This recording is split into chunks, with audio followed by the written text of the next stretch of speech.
Chapter 1. Mutual Destruction. In the Mediterranean region south of the Atlas Mountains, amidst the vast expanse of the Sahara Desert, a shadow traverses the merciless sands, each cautious step taken as if walking on thin ice, the cold glint of murderous intent lingering in the eyes beneath the oppressive heat. Chased all the way from Melbourne to here, your black prison truly resembles a pack of ravenous wolves, relentlessly pursuing. The shadow halts, gasping for breath, clutching its shoulder with a cold smirk. White Wuchang, Black Wuchang has already been slain by us in Melbourne. You alone stand no chance against our great black prison, as your Chinese saying goes. Those who recognize the times are wise surrender this glass item from the Manroland family of the European Union. From beneath the sandy surface, 9 figures emerge, each a quintessential black man clad in black jackets and dark sunglasses, towering at nearly 2 meters in height, each equipped with advanced AS-4 imported firearms. Leading them is a burly black man, who steps forward with a gleaming white smile, his eyes occasionally flashing with cunning. Black Bear, so your black prison has reduced itself to dispatching you for an ambush. It seems you are nearing the end of your rope if you desire this glass item. Perhaps you should inquire whether my fist agrees. In an instant, the man channels his strength, his feet sinking into the sand as he kicks up a spray of grains, his form slithering like a serpent towards the 9 men, his left hand forming a fist while his right hand glimmers with silver. The 9, taken unawares, barely have time to react. Thud! One man collapses to the ground. The speed is such that within the blink of an eye, the others do not even have a chance to fire their weapons or even pull the triggers, only to hear the leader, the man called Black Bear, roar in sudden fury. White Wuchang, you are digging your own grave. Not good, it's the lion's roar. The lion's roar, a technique derived from Shaolin martial arts. Honed through years of practicing national arts, the man, familiar with various martial disciplines, never anticipated that Black Bear would wield such a technique. Most assassins from the black prison he had previously faced only excelled in killing skills and knew nothing of martial arts. White Wuchang, I initially intended merely to capture you, but your unyielding spirit, so characteristic of you Chinese, is truly detestable. Black Wuchang was like this, and now you follow suit, squandering your life for the sake of a mission. You understand the power of the lion's roar better than anyone with your snake fist and bawa palm. You cannot inflict any harm upon me. The burly black man bellows in rage. Are you done with your prattle? The man scoffs. Life is not about clinging to this surplus existence. Each person has their pursuits, and for those of us in this line of work, our goals far exceed mere survival, for this is the essence of our existence. Be careful. Black Bear, startled and enraged. The man's silver dagger gleams as he lunges towards Black Bear, wrapping one arm around his neck, while the gun barrels of his companions are mercilessly aimed at him, opening fire. Bang! Bang! The gunfire ceases, and the remaining 7 lower their weapons, staring at the bloodied man on the ground. The most detestable people are always the Chinese, wasting my bulletproof vest. Black Bear seizes the man's body, slamming him against the ground, and gestures for the others to search him just as they prepare to do so. No one notices the cold, sinister smile curling at the corner of the fallen man's lips, which vanishes with the smile. Boom! A mushroom-shaped explosion blooms across the Sahara Desert. Ding, ding, ding. The Empire. Black Bear, mission failed. Black Bear, mission failed. Ding, ding, ding. The Celestial Empire. Black and White Wuchang, mission failed. Black and White Wuchang, mission failed. Why? Every time, it ends in failure, no matter how much effort I exert, 10-fold or 100-fold more than others. Why? Why can't I win just once? I merely wish to prove that even without ninjutsu or illusion techniques, I can still become an exceptional ninja. Why? With a roar of discontent, the youth Lilac collapses to the ground in anguish. At some point, a beam of white light descends from the sky. The radiant light, traversing the endless void, pierces the center of young Lilac's forehead. Amidst a world of confusion, 2 beams of light converge like the dawn of creation, hazily illuminating him. His consciousness is clouded, and the incoming white light mirrors this state, while the heavenly principles still hold a glimmer of possibility. The 2 beams of light draw nearer, ultimately merging into one, filling the 2 beings with the frustration of their fated mockery. Under the wooden stake, young Li Lok lies for an entire night, with no one aware of the events that transpired, as if in a world so vast, no one could reach its end. Hey, Li, why are you lying here? You didn't sleep here all night, did you? Hey. A girl dressed in traditional Chinese attire, Tian, appears flustered, repeatedly calling out to the prostrate Li Lok, perhaps due to exerting herself too much. The boy lets out a groan and slowly opens his eyes, which are now deep and dark, lacking the previous fervor and clarity upon seeing little Li awaken. Tian feels a surge of joy, but in an instant, as their eyes meet, something terrifying seems to transpire, causing her to stumble back 3 steps, trembling as she sits on the ground. Lily, what's wrong with you? Tian can never forget this moment. Is this truly little Li? What kind of eyes are those? She cannot fathom what it is. She is merely an 11-year-old blossoming girl, unacquainted with bloodshed and battlefields yet. Why does her body tremble and quake with fear? Is this still little Li? Li Lok gradually rises to his feet, and, as he steadies himself, the words that escape his lips leave Tian, questioning whether little Li has lost his mind. After laughing heartily, Li Lok collapses once more to the ground. Teacher Kai, something's wrong. Little Li is ill, he exclaims, sprinting out of the training field. Chapter 2. The Significance of Rebirth. Doctor, is my little Li all right? Is he all right? A man in a green leather outfit, with thick brows seemingly on the verge of bursting, tightly grips a female nurse, anxiously inquiring. Lord Kai, if you keep this up, I might have to call for help. The nurse's scalp prickles, unable to tolerate Kai's neurotic behavior. Teacher Kai, please listen to the nurse beside them. Tian complains, pulling Kai's hands away. All right, my apologies. Nurse, my beloved disciple little Li is fine, right? Sigh. He's not in any serious danger. He probably just overexerted himself during training. A good sleep should suffice. With that, the nurse casts a disdainful glance at Kai. Having been in the hospital for a while, she has long heard tales of Kai's exploits. A martial arts fanatic, those training under him seldom fared well, and the bedridden little Li is the prime example. The nurse, either intentionally or inadvertently, adds, if he wakes up, he will need some time to rest, preferably a week. If you still care for your disciple, you should heed my advice. Yes. The nurse is right. I will listen to you and ensure little Li rests. Well, thank you. Kai lowers his head, continuously expressing gratitude until the nurse disregards him and exits the ward. Hey, Teacher Kai, she's gone now, sigh. Tian sighs, pondering whether it is a blessing or a curse to have such a mentor. She's gone? Boo-hoo. My dear little Li, are you all right? She cries out, shaking the bedridden little Li back and forth. Teacher Kai, little Li needs rest. How can he rest with you making such a racket? Do you want little Li to recover or not? Tian immediately bursts out, striding to the bedside and shoving Kai aside, glaring at him with fiery eyes. It was the teacher who got too excited. I'm so sorry. All right. Let's leave and allow little Li to rest. Don't we have a class mission to help find the lost precious kimono? Since only Ningxi is on the task, we should hurry and assist him. We can come back to see little Li tomorrow. Oh, right. Kai slaps his forehead, revealing a bright smile directed at Tian. Time is of the essence. We must complete the mission as swiftly as possible. Youth is meant to be passionate. With that, Kai vanishes without a trace. Sigh. Shaking her head, Tian reluctantly follows him out of the ward. As the crowd departs, little Lino, a different little Li, opens his eyes. He has heard everything that was said, and it all feels surreal, astonishing him yet. As he reflects on various thoughts and assimilates Li Lok's memories, his heart finds solace. Fate plays tricks, huh? An anime world truly exists. Am I dreaming? Or have I really traversed into another realm?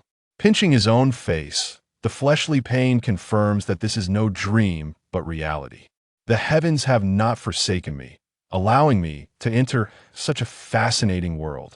Bai Wuchang, a member of the Celestial Empire's assassin organization, underwent brutal training in the art of assassination from a young age, mastering various martial arts. In Bai Wuchang's memories, there were once 100 individuals training together, but by the time he became a true assassin and a master of martial arts, only 2 remained.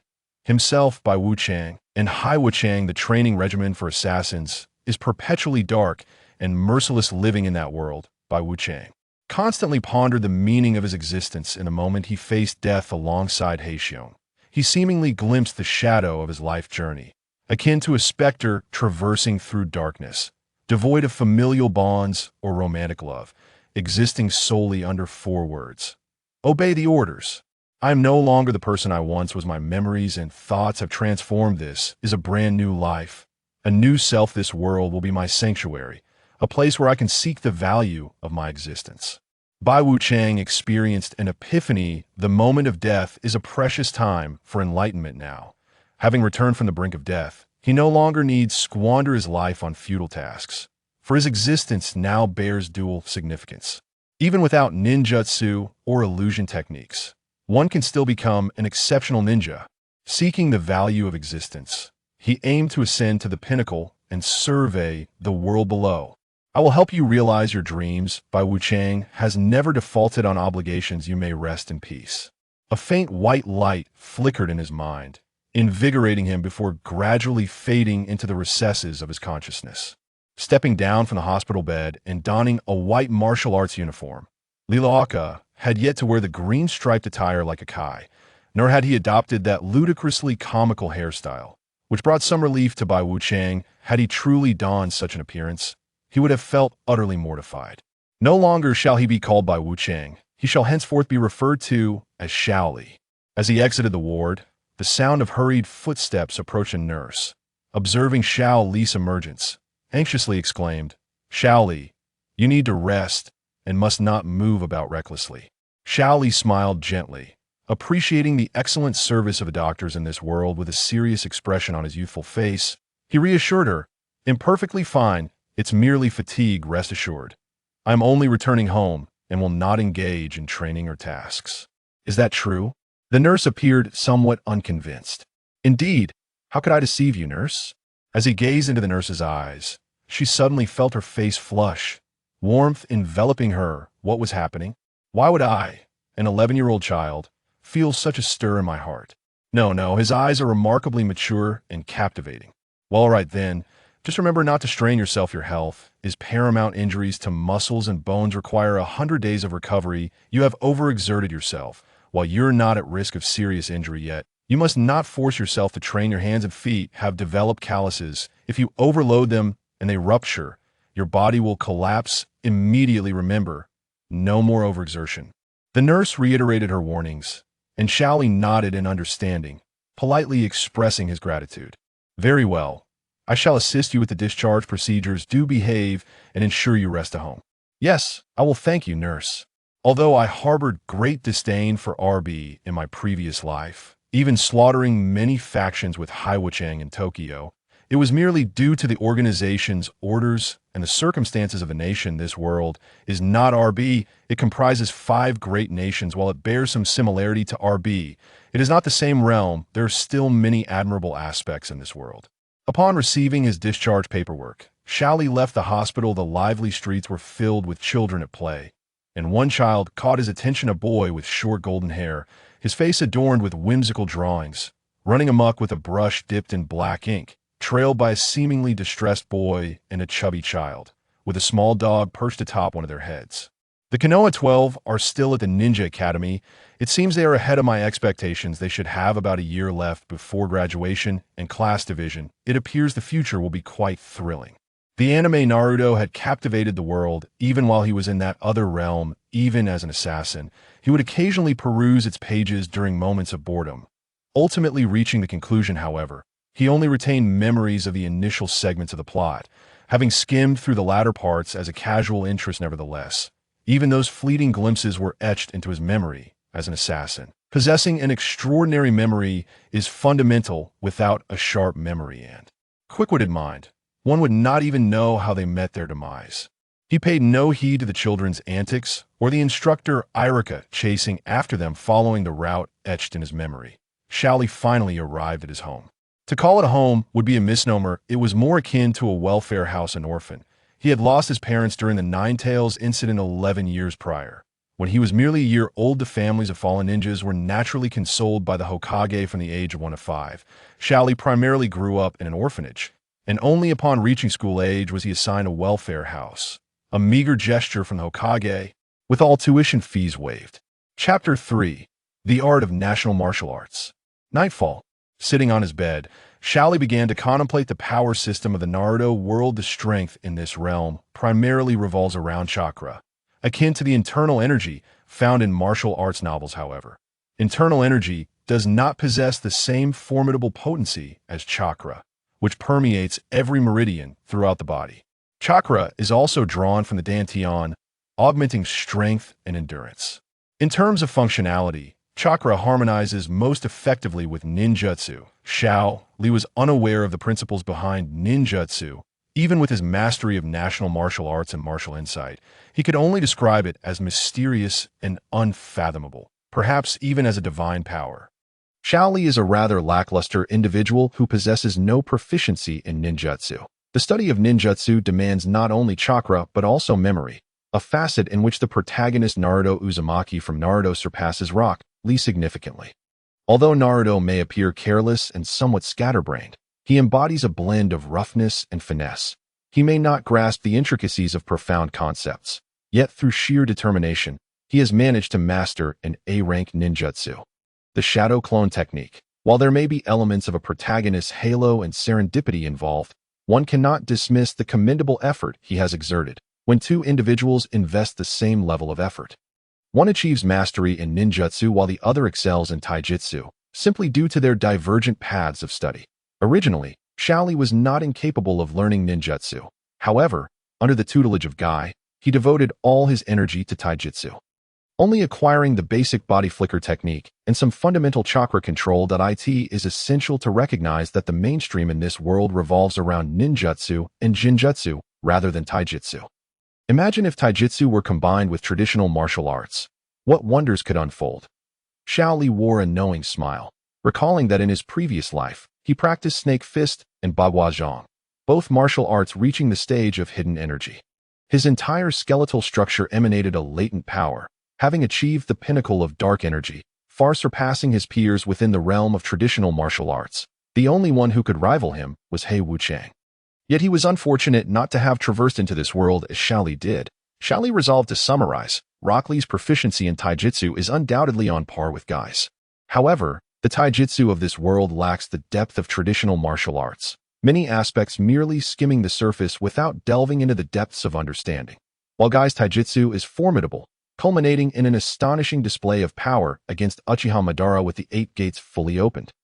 It is a forbidden technique, not derived from personal strength. Had Naruto Uzumaki not intervened at the last moment, he would likely have met with demise. Martial arts emphasize insight and mastery. Power and speed are but the outer paths. Although they may be deemed as such, one cannot entirely disregard the formidable combat prowess they exhibit in this world. Guy serves as a prime example for Xiao Li to integrate traditional martial arts into his taijutsu. He must begin from the outer paths. Presently, the essence of energy has waned, necessitating a fresh start. However, the strength of this body far exceeds my expectations. It truly is remarkable, even with the robustness of my previous life's physique. I cannot compare it to Xiao Li's current vigor. Merely 11 years of age. He has cultivated dark energy to the point where his bones resemble steel, yet that pertains only to his skeletal structure, not the flesh enveloping it, which is beyond what I could have imagined. Chakra serves not only for strength, but also for medical ninjutsu, possessing an almost supernatural quality. Subsequently, Xiao Li succumbed to slumber. This body desperately required rest and recuperation. His limbs throbbed with pain, and while returning to the pinnacle of dark energy is not unattainable, martial arts transcend mere physical exertion. They necessitate a harmonious balance of practice and rest. Awakening to the sounds of commotion the following morning, Xiao Li opened his eyes and sprang to his feet, stretching his muscles with straight punches, kicks, and a few light jumps. It was indeed a splendid day. Opening the window to breathe in the fresh air invigorated him. He had never experienced such tranquility. The serenity of Konohagakure, albeit superficial, was enviable. Dressed in a white martial arts uniform and having washed up, Xiao Li departed from the shelter, heading to the designated meeting point. It was now 6 o'clock in the morning, and neither Guy, Tintin, nor Niji Hyuga had yet arrived. The efforts of a day are best commenced in the morning. To attain the pinnacle of dark energy, his body had already adapted sufficiently. Both his stance and physical endurance had surpassed previous limits. The understanding of his realm remained intact. Once a level is attained, it persists unless one truly meets their end. Today he intended to practice Snake Fist and Bagua Zhang. Upon mentioning Bagua Zhang, Xiao Li exhibited a complex expression.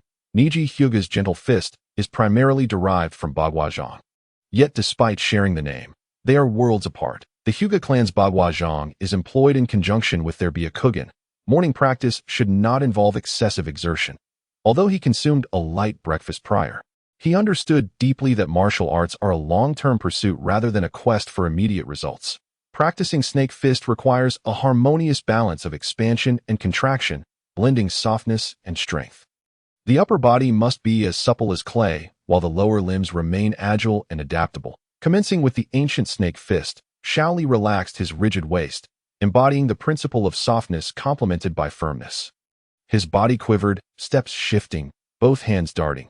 He needed to engage his spirit, traversing in a 5-meter radius, employing his fingers to target the throat with precision, his hands transforming like dragons and snakes, striking with swiftness. After performing the Snake Fist twice, Xiao Li was drenched in sweat, his white uniform thoroughly soaked. The coordination of punches and body movements transcends mere aesthetics.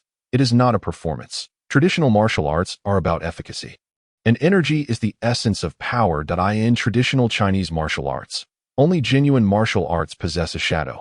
The energy is the true measure of a martial artist's strength, rendering any mastery void without the corresponding energy to manifest it. However, managing to practice twice exceeded my expectations. I had thought once would be beyond my capacity. By 7 o'clock, after an hour of Snake Fist, it was time for Bagua Zhang, also known as the 8 trigram palm.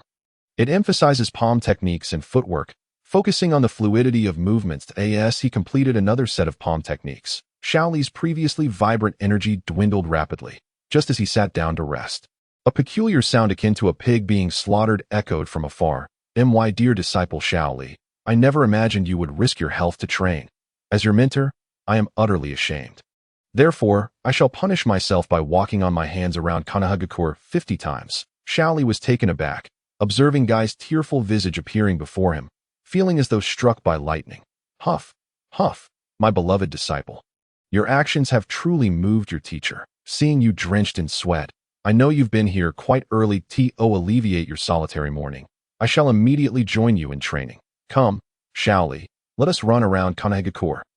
A crow flew overhead. Ahem, Guy-sensei, you've returned. Xiao Li has just been discharged from the hospital and requires rest. How can he engage in intense exercise? He needs to recuperate first. Have you forgotten what the nurse said? A voice emerged from the distance. It was Tintin, appearing disgruntled, accompanied by Niji Hyuga, who wore a cold and disdainful expression. Guy-sensei, I'm fine now. I can train, Xiao Li stated, devoid of the fervor he once possessed.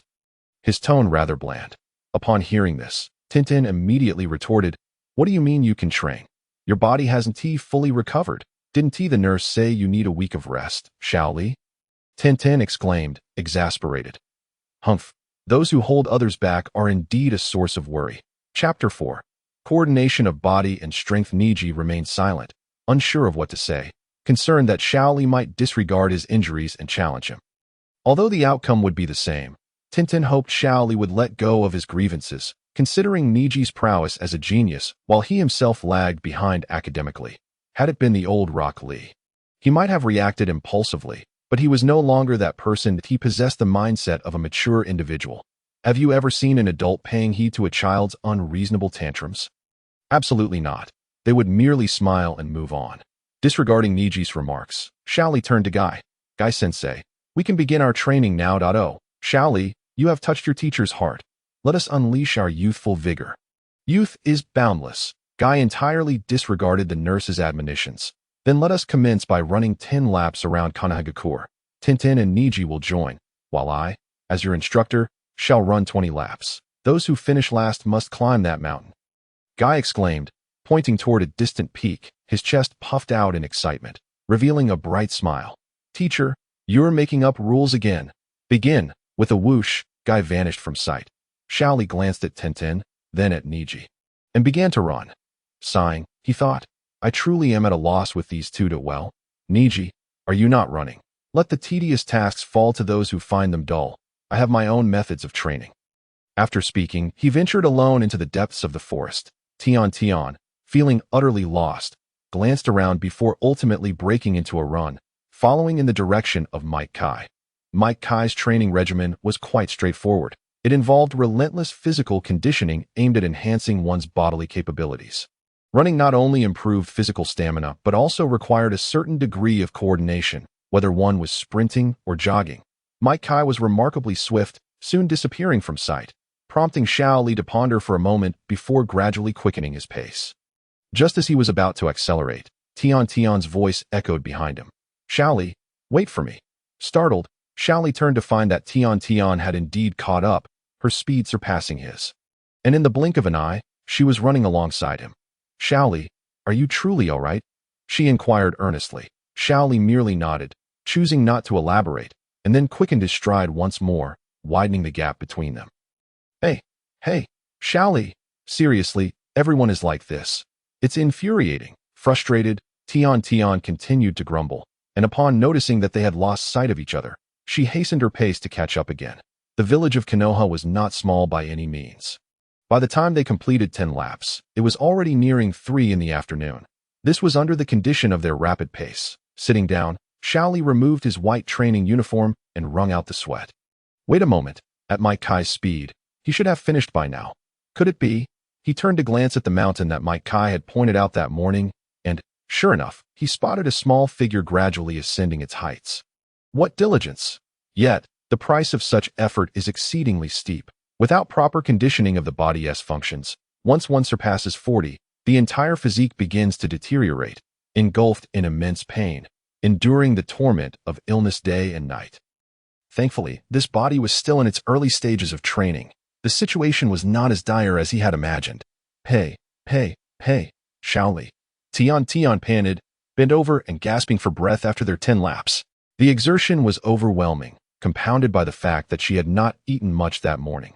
Now, at 3 in the afternoon, her stomach was completely empty, and she could scarcely muster the energy to speak. Are you all right, Tian? Xiao Li approached her, offering his hand to help her sit on the ground. He had intended to suggest that she take a few moments to rest, but judging by her appearance, she seemed too exhausted to even respond. That I'm starving. Why does Teacher Kai always do this? What good is this kind of training? He might as well teach us some ninjutsu. Tian continued to lament. Tian, Teacher Kai has his own methods of instruction. This form of training is crucial for enhancing physical fitness. Even with formidable ninjutsu, lacking corresponding physical techniques can put one at a disadvantage during battles. Moreover, physical training is not as stringent as ninjutsu. The enhancement of physical skills involves not just strength and speed, but most importantly, the sharpening of mental awareness, which in turn increases chakra, Xiao Li reminded her. Tian gazed at Xiao Li in astonishment, as if she had discovered a new world. Is this really the Xiao Li I know? Since when did he become so articulate? It's as if he has undergone a transformation. You're not running a fever, are you? Is your illness still lingering? She asked, touching Xiao Li's forehead before checking her own. That I don't have a fever. What is wrong with you? How come you're suddenly making such sensible observations? I wouldn't even know these things. Could it be that Teacher Kai secretly taught you while Niji and I were away? Tian scrutinized Xiao Li with a questioning expression, leaving him to respond with a wry smile. These are merely common knowledge. The things learned in the ninjutsu school are not entirely useless. The foundational elements are the result of generations of wisdom passed down. It's just that children often fail to grasp their significance. When you have the time, Tian, you might want to revisit the books we studied during school. Although they cover the basics, it is often the fundamentals that hold the greatest importance. Even the mightiest ninjas began with the most rudimentary skills. When did you become so studious?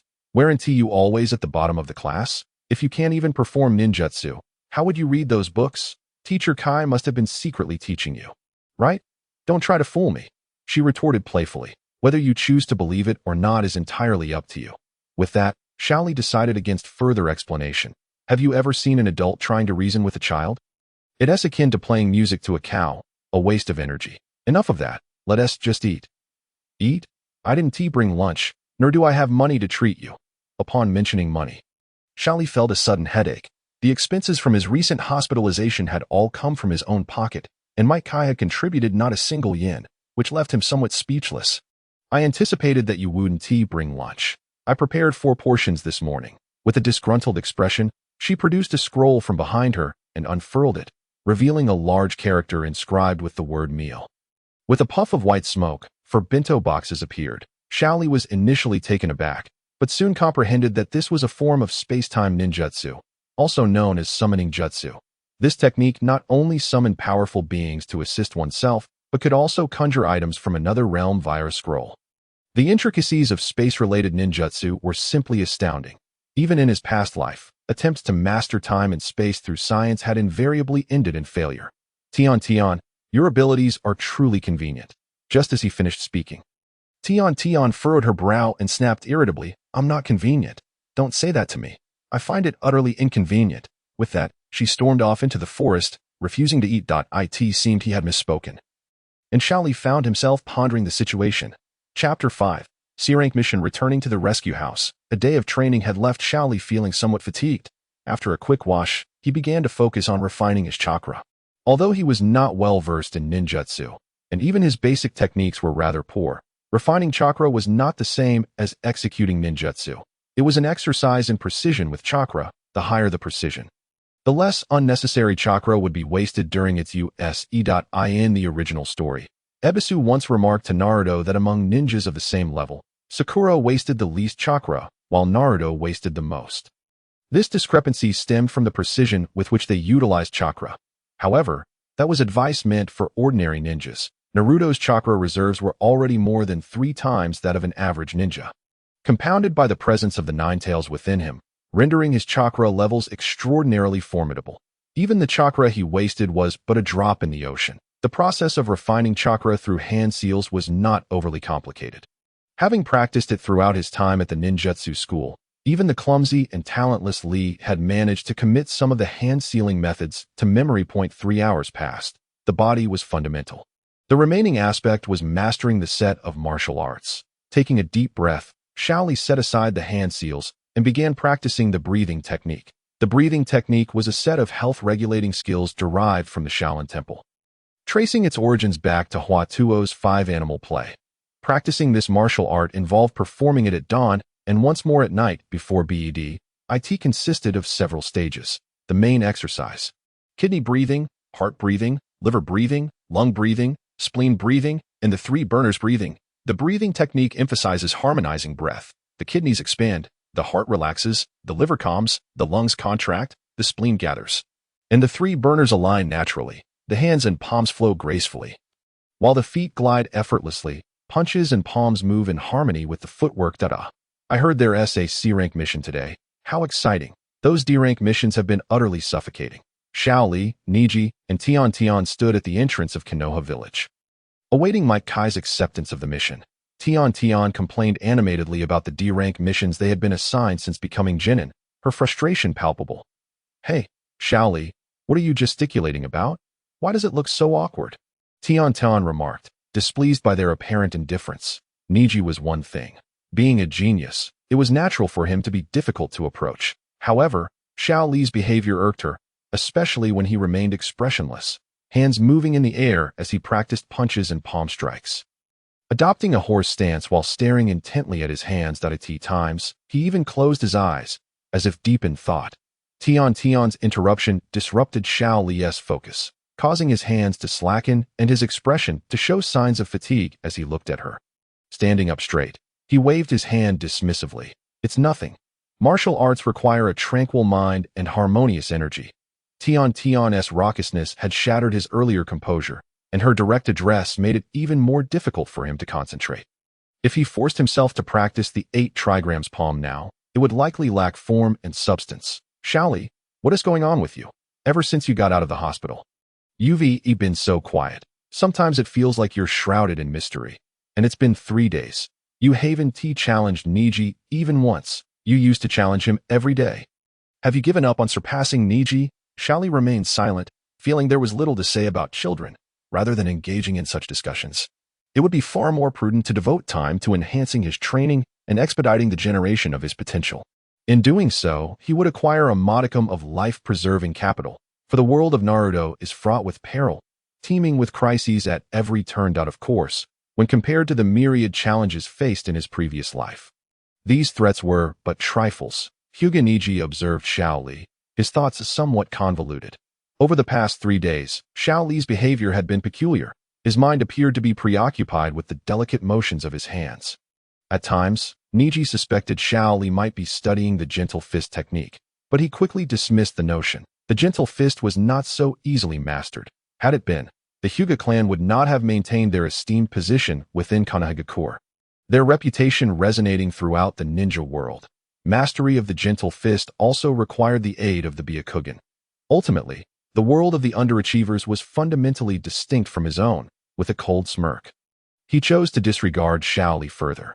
Yet, a fleeting glance from Niji was swiftly detected by Xiao Li, an indication of a certain awareness, an ability to perceive his surroundings acutely, to hear the whispers of distant lands, and see beyond the horizon. Though he had yet to reach such heights, the true capacity for sight belonged to the Byakugan. He lacked the Byakugan, yet possessed a form of awareness that could be categorized into 3 stages: unawareness, awakening, and instinctive evasion. The momentary perception he experienced was akin to unawareness, while the state of awakening allowed one to remain vigilant against threats even in slumber. The 3rd stage, instinctive evasion, was more elusive. For instance, should an individual feel an inexplicable sense of dread before embarking on a journey, only to later discover a news report detailing a calamity that had befallen the very path they intended to take, they would have narrowly escaped disaster.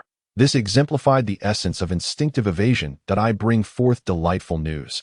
Our next mission is a C-rank task. At an unknown moment, Mike K appeared before the trio, flashing his pearly whites with enthusiasm. Teacher Akai, you informed us yesterday that we'd be undertaking a C-rank mission today.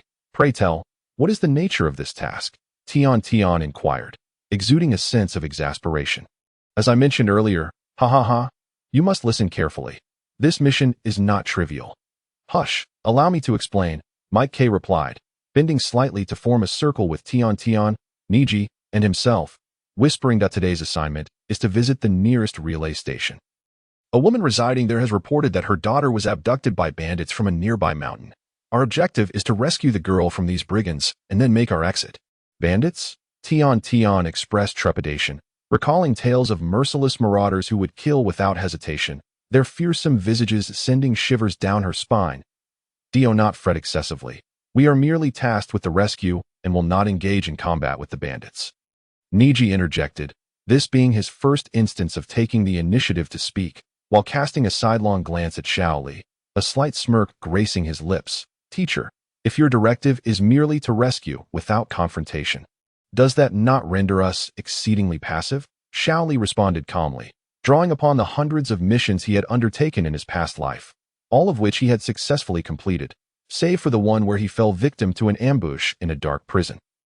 His grasp of missions was meticulous. True assignments could never be confined to the written word, but were realized in action. Xiao Li, the mission bestowed upon us by the Hokage is solely to rescue the girl.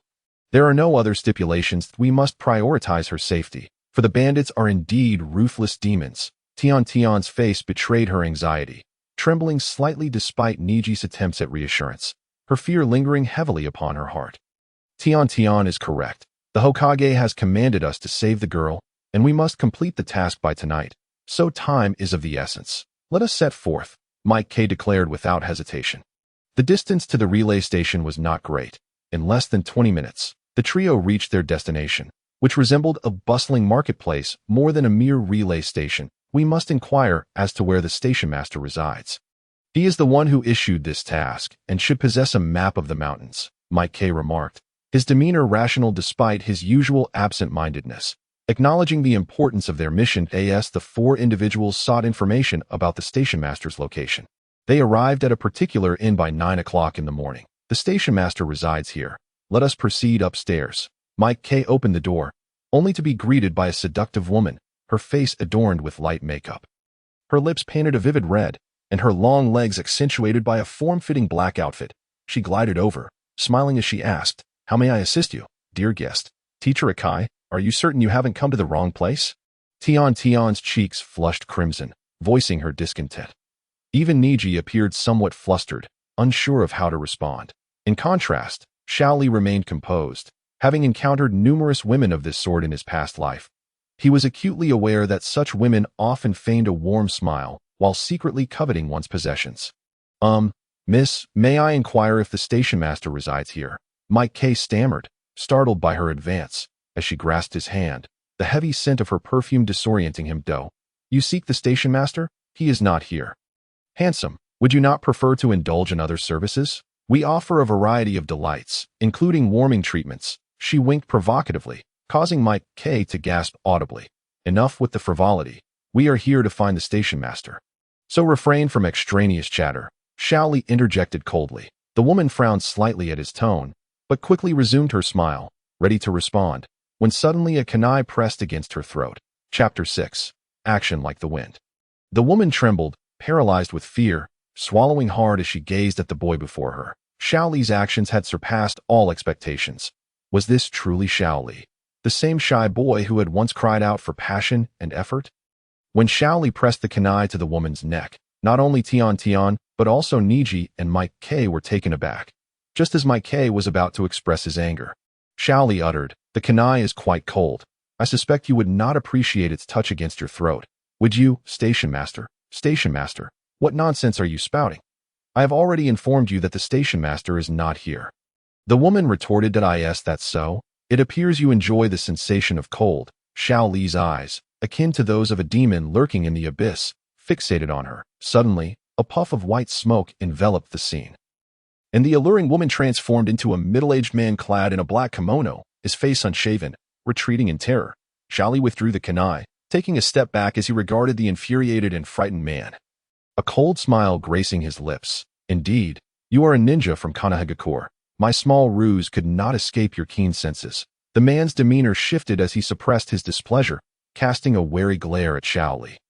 Though he dared not be overly hostile, the piercing gaze from earlier still haunted his thoughts. The group soon realized it had been a transformation technique.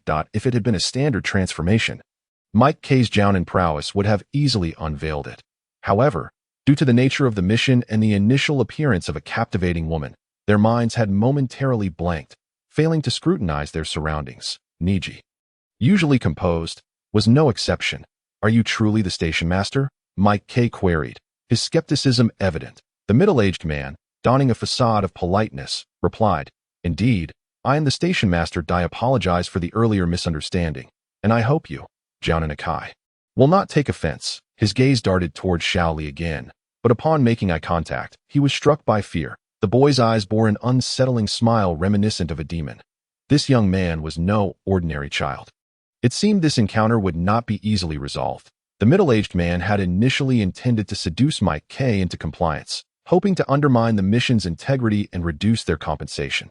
However, he had not anticipated the emergence of such an extraordinary boy, who had disrupted all his plans. Understanding his own limitations, he realized he was no match even for a low-ranking ninja, possessing little more than a transformation technique to deceive others. "Then, Jounin Akai, shall we discuss matters further inside?" Pleased as they stepped through the threshold, Tian eagerly inquired, "Xiao Li, how did you discern that the woman was merely the station master in disguise?" We have all come to realize that the questions posed by Tian are not merely for her own curiosity. Even Ningxi, who has always looked down upon him, pricks up his ears to hear more. Mike Kai and the middle-aged innkeeper are equally intrigued. Xiao Li does not respond immediately. Instead, he surveys the surroundings and inhales sharply, stating, "This inn has long been deserted. The dust on the floor has not been swept for ages, and the cobwebs on the ceiling are no different. There is no semblance of decor outside the inn. If this were an entertainment venue, it ought to be bustling with life rather than shrouded in silence." The moment the door opened, the scent wafting from the room bore no trace of alcohol, no hint of femininity, and not even the most basic red lanterns. You truly believe this place could serve as an entertainment establishment? "Ah, so that is the case." Yet Tian stammers, her face flushed. Yet she dares not inquire further. You are perhaps questioning why it is assumed that a woman must be the innkeeper, but the answer is quite simple. Have you ever seen a ninja accompanied by someone bearing the Leaf Village forehead protector entering an entertainment venue? The three prohibitions concerning ninjas are well known to all. While on a mission, ninjas must not breach these prohibitions, especially after we have inquired with so many people, all of whom pointed to this very place as the innkeeper's residence. If one person errs, it might be excusable. However, can it be considered normal if 10, 20, or even 100 people all make the same mistake? Furthermore, the woman earlier stated that the innkeeper is not here, which only solidifies my belief that the person before us is indeed the innkeeper. Is that all it took for you to recognize me as the innkeeper? The middle-aged man's face twitches. Then what else could it be? Xiao Li retorts with a cold laugh. In truth, there are many other observations Xiao Li has yet to voice, one of which is his innate sensitivity towards women. Honed by years of nocturnal escapades, his discerning gaze is not a mere gift. It is cultivated through keen insight and the ability to discern right from wrong. Even a simple transformation technique cannot escape his discerning eye. The middle-aged innkeeper chooses not to elaborate further, his body trembling slightly as he leads the way into a more spacious room, where he begins to explain the details of their mission to Mike Kai. According to the map provided by the innkeeper, this mountain is where the bandits reside. Their numbers are considerable, around 100 strong, making our infiltration somewhat challenging. Xiao Li, Ningxi, Tian, once we rescue the captives, we must leave immediately. That is our objective, Mike Kai emphasizes. After observing Xiao Li's actions today, his gaze towards him becomes complex. He realizes that Xiao Li now feels unfamiliar, as if he is no longer the Xiao Li he once knew. Understood, Brother Yamuki. I heard you captured another young and beautiful girl yesterday, that I've heard she's quite the sight. Why not let the brothers have a look? Inside the bandit stronghold, within a relatively large house, 5 burly men, their faces flushed with alcohol and muscles bulging, sit around. Each wears a long samurai sword at their waist. Among them, a particularly ugly and lewd man chuckles heartily. That woman was quite a delight. I had her savoring the pleasures of life all night long. She's still asleep in the room now. What? Do you fancy her too? Would you like to join me tonight and enjoy her charms? With that, the man known as Yamuki bursts into raucous laughter. Then let us heed Brother Yamuki's suggestion. It's been ages since I enjoyed a woman's allure with you, my brother. Tonight, we must drink to our heart's content, so that she knows the might of the Yamuki bandit clan. Cheers. As large bowls of liquor are poured down, one of the more sober-looking men suddenly asks, Brother Yamuki, do you think that innkeeper might call for ninjas to deal with us? Ha ha ha. What are ninjas to us? If he dares to summon them, I'll ensure his inn is never at peace again. Over the past 2 years, we have stolen so much. Where are the ninjas to confront us? Ha ha. Upon hearing this, the others are intrigued, and they eagerly inquire, Brother Yamuki, the inn is the closest to the Leaf Village. It's said that other ninja villages would never tolerate the existence of bandit clans nearby. We've been at this for 2 years, robbing once a month and always returning with bountiful spoils, yet we've never seen a ninja come after us. Do you have some secret to share with us? Ha ha ha. I have no secret to share. Who doesn't love money? I'll tell you plainly. I've made a deal with a mysterious figure from the Leaf Village. Every time we rob, we must hand over half of our loot to him. Just think. This month's share is half of a substantial amount. Damn, it stings to part with such a fortune.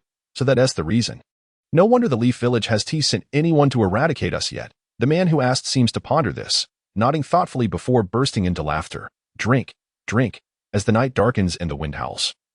A chill sweeps through, causing the 2 guards to shiver. Listening to the sounds of revelry from within the stronghold, they feel a surge of resentment. Why should they enjoy the liquor while they are left out? Before they can voice their grievances, a shadow passes swiftly, and a shuriken slices through the neck of one of the guards, leaving him cold and lifeless on the ground. The other guard, startled, opens his mouth to scream, only to have a kunai pressed against his throat. Where is the girl you captured yesterday? Blood spurts forth, painting the night crimson. Tonight is destined to be a sleepless night. Chapter 7, Night's Enchantment. The black and white impermanence. I now know where the girl is hidden. Xiao Li whispers into the radio, soon receiving a response. How so quickly? Xiao Li, how did you manage that? Tian's voice is filled with astonishment. While Mike Kai expresses his approval, Ningxi, however, remains silent. The 4 of them have gathered back at the designated meeting point in less than 10 minutes since their infiltration. Xiao Li, you truly know where the girl is hidden? Isn't that a bit too quick? Tian remarks skeptically. Mike Kai's original plan was for the 4 to search slowly, room by room. Though this method may be slow, it is certainly safer, as the bandits are merely street thugs, lacking the professionalism and vigilance of soldiers. They are disorganized, like a heap of mud. Their infiltration likely went unnoticed. Yes, I have confirmed it. She is in the room of the bandit leader. Yamuki, are you certain? Mike Kai's expression grows serious. Xiao Li nods, and Hinata Ningxi coldly interjects. If you're dragging us down, regardless of how you found this out, I must ask, what if that girl isn't in the room? You must understand that this would jeopardize our mission, and you would need to take responsibility if she is not in the room. I will bear the responsibility myself. You need not concern yourself with that. Xiao Li replies. You. Xiao Li, we are currently on a mission. It is best not to argue. Tian nervously advises, fearing that the two might come to blows at this critical moment. In the past, Xiao Li would have vociferously retorted to Ningxi's remarks, but now he seems transformed, and she feels an inexplicable fear towards him. Mike Kai finds himself in a dilemma, caught between the prodigious talent of the Hyuga clan's branch family and his valued disciple. While Ningxi seldom speaks and often looks down on him, this is of little concern to Mike Kai. His thoughts are straightforward. Since they are both his disciples, he must provide guidance. However, the conflict between them is a source of great frustration for him, and he is unsure how to mediate. Enough? Our priority is to rescue the hostage. Xiao Li, lead the way. We are entering the bandit stronghold now. Mike Kai issues the command. Enemy attack. Enemy attack. The sound of commotion erupts before the four can set off, and torches are lit throughout the stronghold, illuminating the mountaintop as cries of enemy attack reverberate through the air, reaching the ears of the four. What is happening? We were so cautious. How could we be discovered? Tian exclaims in disbelief. Wait, it sounds like they are calling for an enemy attack. Could it be that others have come to the stronghold like us? Ningxi demonstrates his brilliance in this moment, articulating a thought that holds weight. Yet Xiao Li disregards this and states, Akai-sensei, the mission is of utmost importance. It is possible that others are executing a similar task, perhaps even attempting to rescue hostages. Xiao Li cleverly redirects the conversation back to the mission. That's impossible. The innkeeper wouldn't issue two tasks simultaneously. Could it be that we've been deceived? Mike Kai appears thunderstruck, cradling his head in disbelief. Sensei, you're overthinking it. The bandits rob the mountain villages and markets daily. They have captured more than just one girl. While the tasks may be similar, there will be no conflict within the borders of the Leaf Village. It is likely that the ones accepting missions are also Leaf Ninjas, so we need not worry. Xiao Li explains. Xiao Li is right. Truly, you are a good disciple, Mike Kai exclaims, embracing Xiao Li tightly, tears pooling in his eyes. Akai-sensei. Amidst the chaos, the Yamuki bandits likely lack the time to attend to the girl in the room. I will draw a route map for you. Follow my directions to reach that room and rescue her. A route map.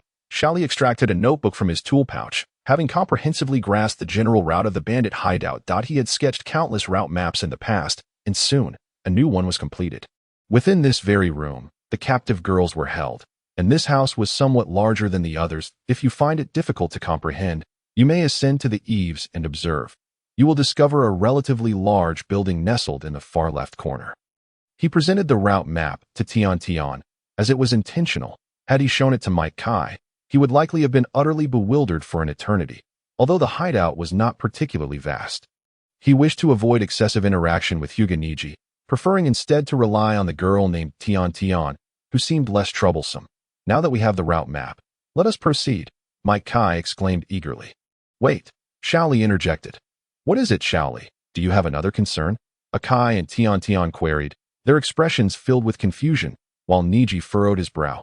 You three shall go rescue the girls. I need to remain outside to keep watch, observing the surroundings to guard against any unforeseen changes. The hideout should be in disarray right now, and attempting to stealthily infiltrate may easily lead to detection. It is prudent to leave one person outside to monitor the situation and notify you in advance.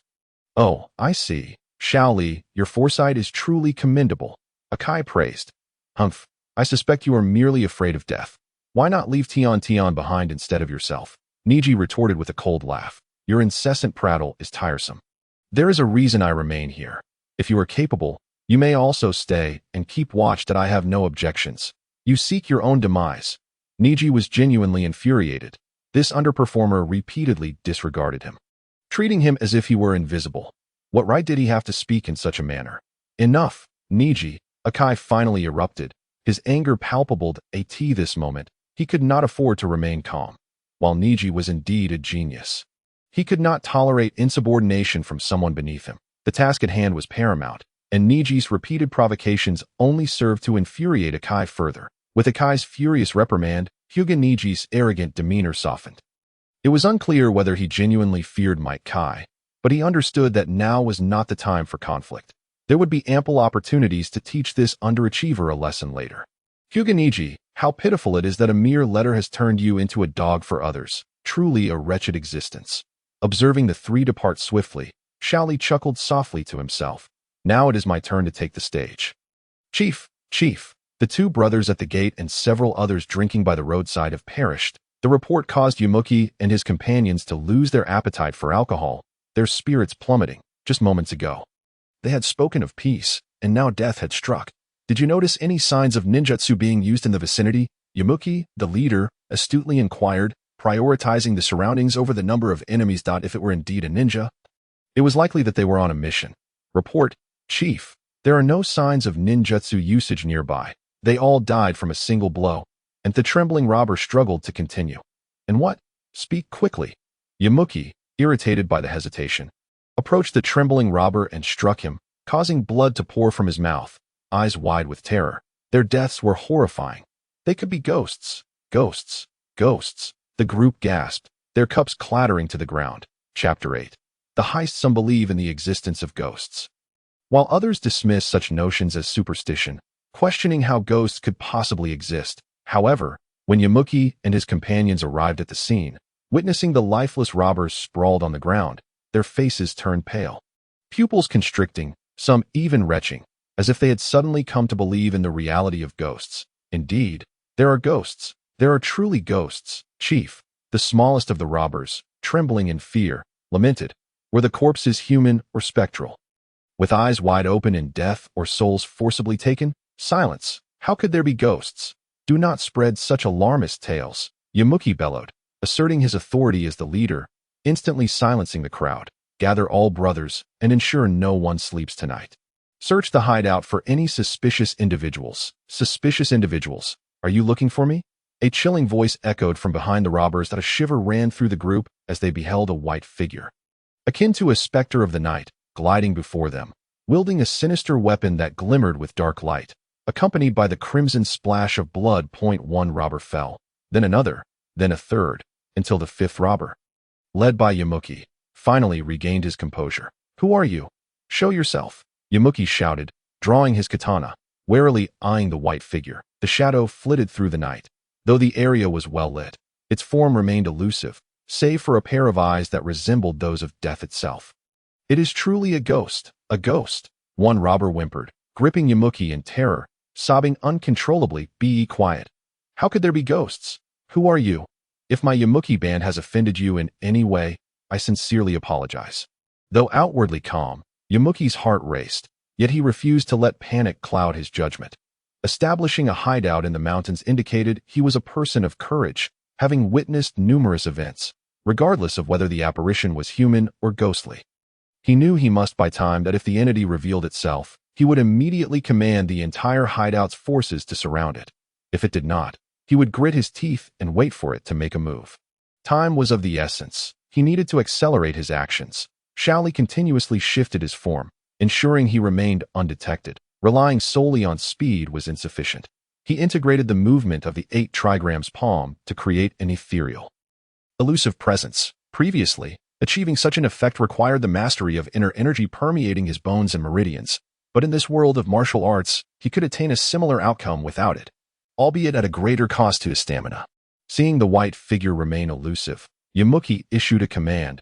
Baka. Brothers, this fellow is merely playing tricks. Let us encircle him and see what other antics he can conjure. Yamuki was astute. The white figure's movements were confined to a certain area. The hideout lacked nothing but manpower. Upon Yamuki's command, the once fearful robbers suddenly found their courage, shouting, Baka, Baka. As they brandished their katana, a cold smile crept across Xiao Li's lips. This was precisely the effect he desired. As the saying goes, one must capture the leader to subdue the bandits. With a subtle shift in his stance, Yamuki's expression tightened, and he retreated quickly. Upon realizing he was the target, he stammered, Quick, shield me. Hurry! At Yamuki's urgent call, 2 robbers rushed forward, Though one might argue they were more pushed than they ran, their faces etched with resentment. Too late, with his left hand glinting, a flash of light blinded the onlookers. While his right hand transformed from palm to fist, delivering a swift blow that struck the throat, in a flash. A shuriken deftly sliced through a robber's neck. This technique had become second nature to Xiao Li, and he executed it with such finesse that it appeared almost effortless. Before the stunned robbers, who had just found their courage, could react, they stood frozen, unable to lift their katana. One robber collapsed, while another, succumbing to despair, discarded his katana and crumpled to the ground. For these robbers, who had always relished in their brutality, who dared to defy them, the tables had turned. Tonight, they were the prey. Run. There are ghosts. Baka, you fools, come back, come back. Yamuki roared in fury. These men, who had once called each other brothers, now fled as if they had seen a ghost, leaving him seething with rage, with even the most loyal for fleeing. Yamuki found himself utterly alone. Now it's just you left, we should have a proper discussion. As he retracted his ethereal movements, Xiao Li focused his energy and exhaled deeply. Yamuki's eyes widened in shock as he finally discerned the figure before him, a young boy clad in white. Perhaps no older than 12 or 11. His youthful visage making it hard for Yamuki to believe that why you're a ninja. What does it matter whether it is so or not? I desire but one thing. If I am somewhat satisfied, I may spare you. Xiao Li calmly regarded Shanmu, who appeared flustered, and spoke. One thing. What is it that you seek? Do you desire money, or perhaps women? I possess both. I could offer you all my wealth, including the many young maidens I have captured. Realizing that the other party had a purpose, Shanmu let out a sigh of relief, given his own strength. He had no reason to fear a mere youth. Having served as a formal warrior for 5 years, he found himself in a time when the samurai had fallen from grace, making survival exceedingly difficult. Reluctantly, he had turned to a life of banditry. Who would not wish for a peaceful existence? Being a bandit meant robbing others while living in constant fear of being robbed or killed himself, leading to a life fraught with anxiety. In the past, as a warrior, he would have engaged in combat without hesitation. Now, however, his heart had grown weary, devoid of the ambition he once possessed. I do not require women. I only desire money. No, merely silver notes. Money was an urgent issue for Xiao Li, as possessing wealth would greatly facilitate his future training. He had risked his life to enter this place for one purpose: money. If he had to seek it himself, he could only imagine the time wasted. Currently, Mike Kai and the others should have located the house, and time was of the essence. Silver notes? I have plenty to spare, all of which I shall hand over to you. But they are not with me. They are in the room where I keep my treasures. I shall retrieve them for you now. With that, Shanmu turned to flee. Wait, did I say you could go and fetch them? Shanmu's expression darkened, a glint of coldness flashing in his eyes as he gripped his warrior's sword tightly. I will accompany you to retrieve them. Very well. Ning Ci, Mike Kai gestured to Hinata Ning Ci, who then leapt onto the rooftop, carrying the unconscious girl on his back. Byakugan, there was no one ahead. No one to the left, and a few people running in a disheveled manner to the right. I suggest we head left. Hinata Ning Ci reported on the situation he observed. Then let us proceed left. Tian, stay close behind Ning Ci for safety, Mike Kai instructed before dashing left. Just as Hinata Ning Ci was about to deactivate his Byakugan, he spotted 2 shadows before him. One was a burly bandit, while the other appeared familiar. In shock, he realized it was Li Luo-ku. Confusion filled his eyes, but he quickly deactivated his Byakugan, as if a different thought had crossed his mind. Chapter 9. 300,000 silver notes. You certainly know how to enjoy yourself, Xiao Li remarked, surveying the unique environment around him. The room was adorned with an abundance of gold and silver jewelry, sparkling treasures glittering everywhere, alongside various ninja weapons and tools. Upon hearing Xiao Li's words, Shanmu swelled with pride. These are the spoils I have amassed over 2 years of plundering. Would you care to join me? I guarantee that within a year, you too could possess such wealth. Not to mention far more than mere silver notes. Shanmu's intention to recruit was evident, although he dared not express it openly, as a kunai was pressed against his throat, cold and unyielding, causing his heart to race. Your blade is swift, and with the might of our bandit clan, we could achieve great things. At that point. Enough with the nonsense. Where are the silver notes? Shanmu's words were interrupted, leaving him somewhat irritated, though he dared not show it, silently cursing within. The silver notes are in that chest. With a tense expression, Shan Mu pointed toward a box, summoning his courage to approach it. He boldly opened the square chest, only for a flash of cold light to pierce the air. Boom! An explosive tag. Shan Mu hurled a black sphere, which bore an explosive tag, and swiftly dove into an adjacent empty chest. Bang! A tremendous explosion shattered the room, creating a sizable crater. Shan Mu had already taken refuge within one of the boxes. Moments later, he emerged, his face contorted with rage. You little brat, you thought you could play games with me? You've cost me a room full of treasure. What bad luck? Baka. No sooner had he spoken than a voice cut through the air behind him, freezing him in place as he swallowed hard, his expression turning ghastly. You? How are you still alive? That is a question you should pose to the Grim Reaper. Scarlet blood splattered as the kunai sliced through Shan Mu's neck. His body trembled before collapsing to the ground.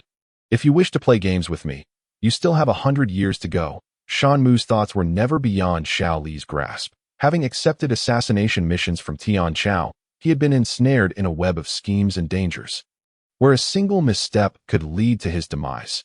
This had ingrained in him a sense of caution regarding even the smallest matters, as seemingly trivial oversights could precipitate the failure of an entire mission. He had prepared a substitution technique upon entering, and the explosion had merely destroyed a decoy. The substitution technique proved remarkably effective. Using ninjutsu for the first time, Xiao Li found himself both unfamiliar and curious. Now, as he executed it, he marveled at the wonders of ninjutsu. The substitution technique required prior preparation of an object, allowing it to substitute the body when danger arose. After eliminating Shan Mu, Xiao Li surveyed the room, now in ruins, filled with gold and silver treasures. Yet, some chests remained largely unscathed, preserved intact. He opened each of the 7 boxes, finally discovering what he sought. Found it. Indeed, silver notes. Xiao Li's eyes brightened as he opened the 3rd box. The box for the silver notes was quite small, yet the quantity was astonishing. 300,000 silver notes. To accumulate such wealth, how many missions would he have to undertake? A D-grade mission offered a minimum reward of 1,000, which would be split among 4 people. The leading jonin received a share of 4/10, while the remaining 6/10 would be divided among the rest. C-grade missions offered slightly higher rewards at 5,000, yielding him 1,000. B-grade missions were even more lucrative, with a minimum reward of 10,000 silver notes, and often much higher. Indeed, the easiest path to fortune lay in theft. From the outset of this mission, Xiao Li's goal had not merely been to rescue the girl. From the moment Kai had relayed the task to their group, he had devised a plan that a bandit gang was bound to possess a considerable fortune. And given that the mission's objective was to rescue hostages, he intended to create a diversion by leveraging that very point. His confidence stemmed from his understanding of the situation. Kai was not one for deep contemplation, making him easily misled, while Tian, being but a young girl, lacked the experience to judge circumstances wisely. Even Hinata Ningxi, though perceptive, was still inexperienced and hesitant to make decisions. For instance, during the earlier watch, the most capable person was indeed Ningxi, who possessed the Byakugan, yet under the influence of Kai's lead, the trio gradually became passive, ensnared by their own words. The house erupted into flames, followed by a startling explosion. Kai-sensei, Xiao Li is no longer here, Tian exclaimed. The 3 had successfully rescued the hostages. However, upon escaping, they found no sign of Xiao Li. Worry etched across their faces. Where is Xiao Li? Where is he? Could that fool have returned to save us upon seeing we weren't back? Kai said nervously, preparing to dash back to the bandits' lair. Let Ningxi use his Byakugan to assess the situation first. Kai-sensei interjected.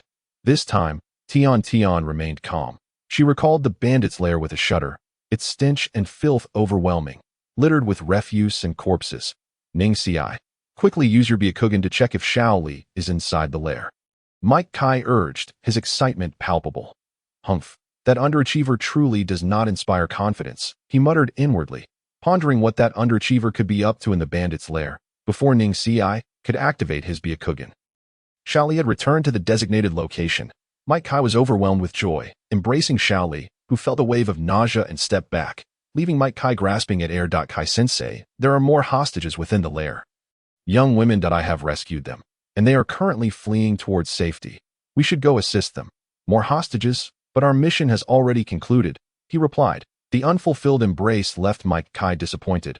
but upon hearing Xiao Li's report about the lair, he stroked his chin, deep in thought. The teacher is correct. The remaining hostages are not our mission's objective. Their fate is of no concern to us. Besides, didn't you mention that others are also executing the mission? I trust they will rescue them. Tian spoke anxiously. The mission is complete. Let us depart, Kai-sensei, Hinata Ning Ci said. What if there are other ninjas present? Xiao Li thought darkly, his expression turning grim and tormented. His eyes ablaze with fury as he admonished the three. Lives are at stake. As ninjas, is it not our duty to protect our homeland and ensure that civilians live in peace? If we focus solely on the mission while disregarding their lives, how are we any different from those bandits? Teacher Akai. With this statement, Tian, Mike Kai, and the ever-arrogant Hinata Niji furrowed their brows, subsequently feeling a wave of shyness, unable to face the words of Xiao Li. Tian's remarks and Niji's decision had no bearing whatsoever. Ultimately, it was Mike Kai who made the final call. With a serious expression, Mike Kai turned to Xiao Li and said, "You speak wisely. Xiao Li.as ninjas. Our duty is to protect our homeland. If we turn a blind eye to the plight of civilians, we are no better than those brigands. Now, Tian and Niji, you two are responsible for escorting the hostages to safety, while Xiao Li and I will handle the remaining fleeing hostages. This is how we shall proceed. Youth is meant to be passionate. Let that passion ignite action." Hey, Teacher Akai, Tian called out, but by then, Mike Kai had already dashed towards the bandit hideout. Xiao Li cast a glance at Tian and Hinata Niji before following closely behind Mike Kai into the stronghold. Chapter 10, Framing and Slander Hokage-sama.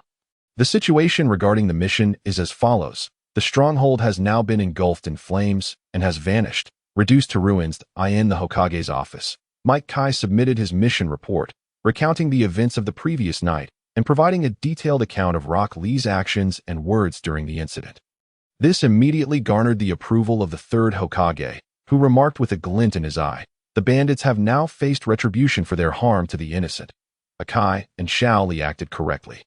If we disregard the lives of civilians, we are no different from the brigands. The reward this time is substantial. You may collect it from the mission office, coupled with the hostages you saved. I shall grant you an additional point towards this year's mission evaluation." "Yes," Mike Kai exclaimed, leaving with excitement. Shortly after his departure, a figure appeared in the third Hokage's office. The third Hokage calmly retrieved a smoking pipe from his drawer, exhaling clouds of smoke as he gazed at the ninja who had entered, asking, "What was the situation at the scene?" Reporting to Hokage-sama, "There are no traces left behind." Contrary to what Akai mentioned, there were no other ninjas on the mission, but we did discover several corpses with peculiar conditions. Peculiar? How so? Please elaborate. The third Hokage inquired, curiosity piqued. Initially, he intended to investigate whether any other ninjas had interfered with the mission, but it now appeared the matter was far more complex. There are 7 deceased, each killed with a single strike, and aside from the charred remains from the fire, their faces remained intact. It is evident they died in terror, as their pupils had turned white, their eyes wide open in death, the ninja explained. Eyes wide open in death. Is there more? I suspect the methods used to kill resemble those employed by our Umbu. Each death was executed with precision, targeting the vital points with remarkable skill, so much so that even I find it difficult to replicate. The ninja spoke with a hint of embarrassment. The third Hokage's expression shifted to one of suspicion. The ninja before him was none other than Kakashi Hatake. If someone of his caliber found such techniques challenging, it was clear that the situation warranted heightened vigilance. Do you think this could be the work of Danzo? From what I gather, Danzo seems to have connections with this bandit group, which is why he has been suppressing the mission to eliminate them. That is a possibility, Kakashi replied. Such advanced killing techniques could only originate from the Hokage's direct Umbu or Danzo's route. With clarity established, the third Hokage set his sights on Danzo.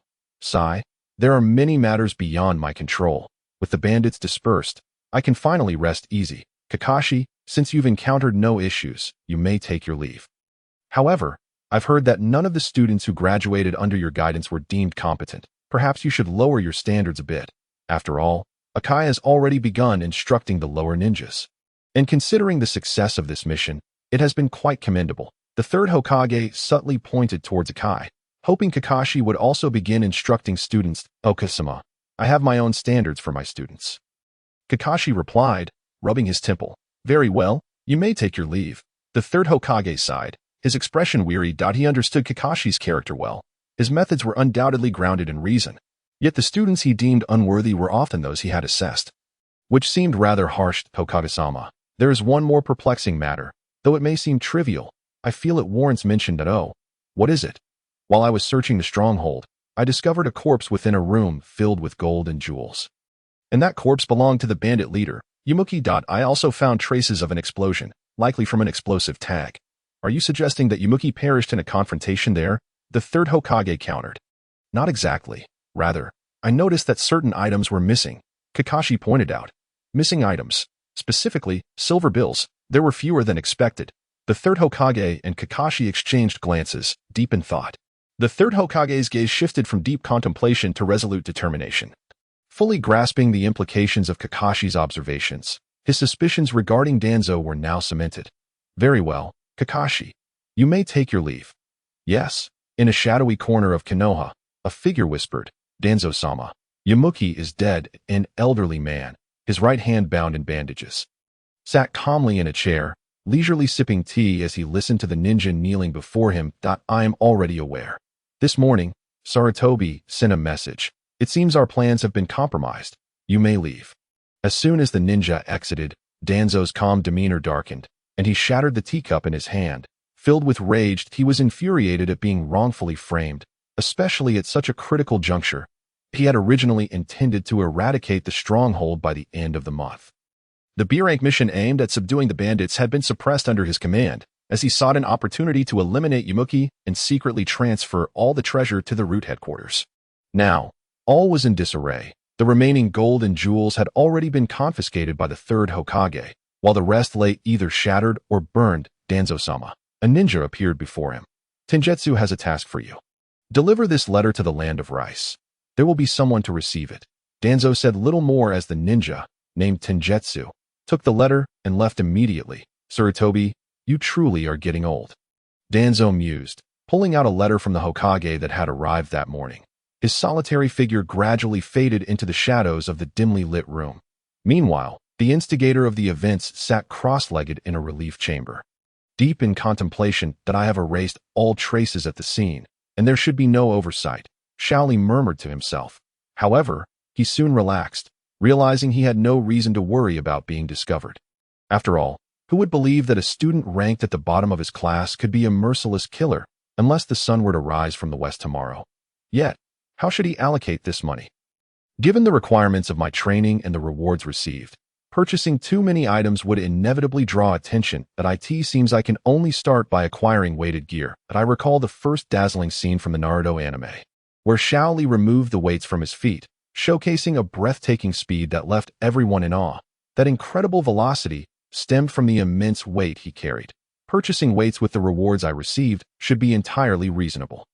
The first training objective is to don these weights. They serve not only to hone physical strength and speed, but also to fortify one's will. In the original narrative, Xiao Li's determination was unparalleled. In the entire Naruto universe, none could compare to his steadfast resolve. Now, he is Xiao Li, a transformed version of himself, confident that his willpower is unmatched. The training from the martial arts assassin organization far surpasses these physical trials. With tasks fraught with peril and uncertainty, AS missions are not daily occurrences. After a D-rank mission, one might have to execute another the following day. C-rank missions differ, allowing for 2 days of rest to adjust and reflect on experiences. This morning, Xiao Li practiced the Rising Phoenix Fist and promptly set out for breakfast before visiting the ninja tool shop. Upon entering, he spotted a familiar figure. Hi, Tian, what brings you here? Are you also looking to purchase ninja tools? Xiao Li decided to initiate a conversation. Tian stood before a row of ninja tools, carefully examining them. Upon hearing the familiar voice from behind, she turned, surprised to find it was Xiao Li. When he inquired if she was buying ninja tools, she covered her mouth and giggled, leaving Xiao Li perplexed. What's so funny? After a moment, Tian managed to compose herself and, with a serious expression, said, This ninja tool shop is my family's. There was no surprise as imagined. Instead, Xiao Li merely pursed his lips and muttered, Damn, so it's a second-generation rich kid. Chapter 11. Carrying 200 Jin, every ninja village possesses specialized shops for ninja tools, which, to Xiao Li, resemble the arms trade of the previous world.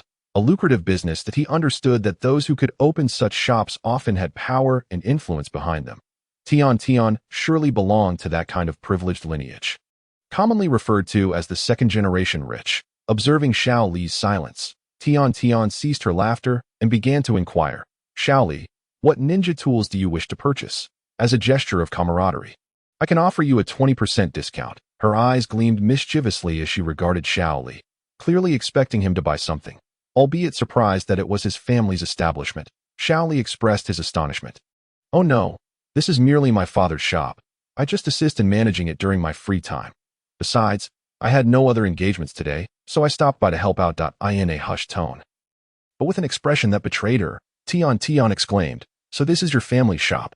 You must have a solid understanding of ninja tools." "I won't beat around the bush. I want to purchase a set of weighted objects."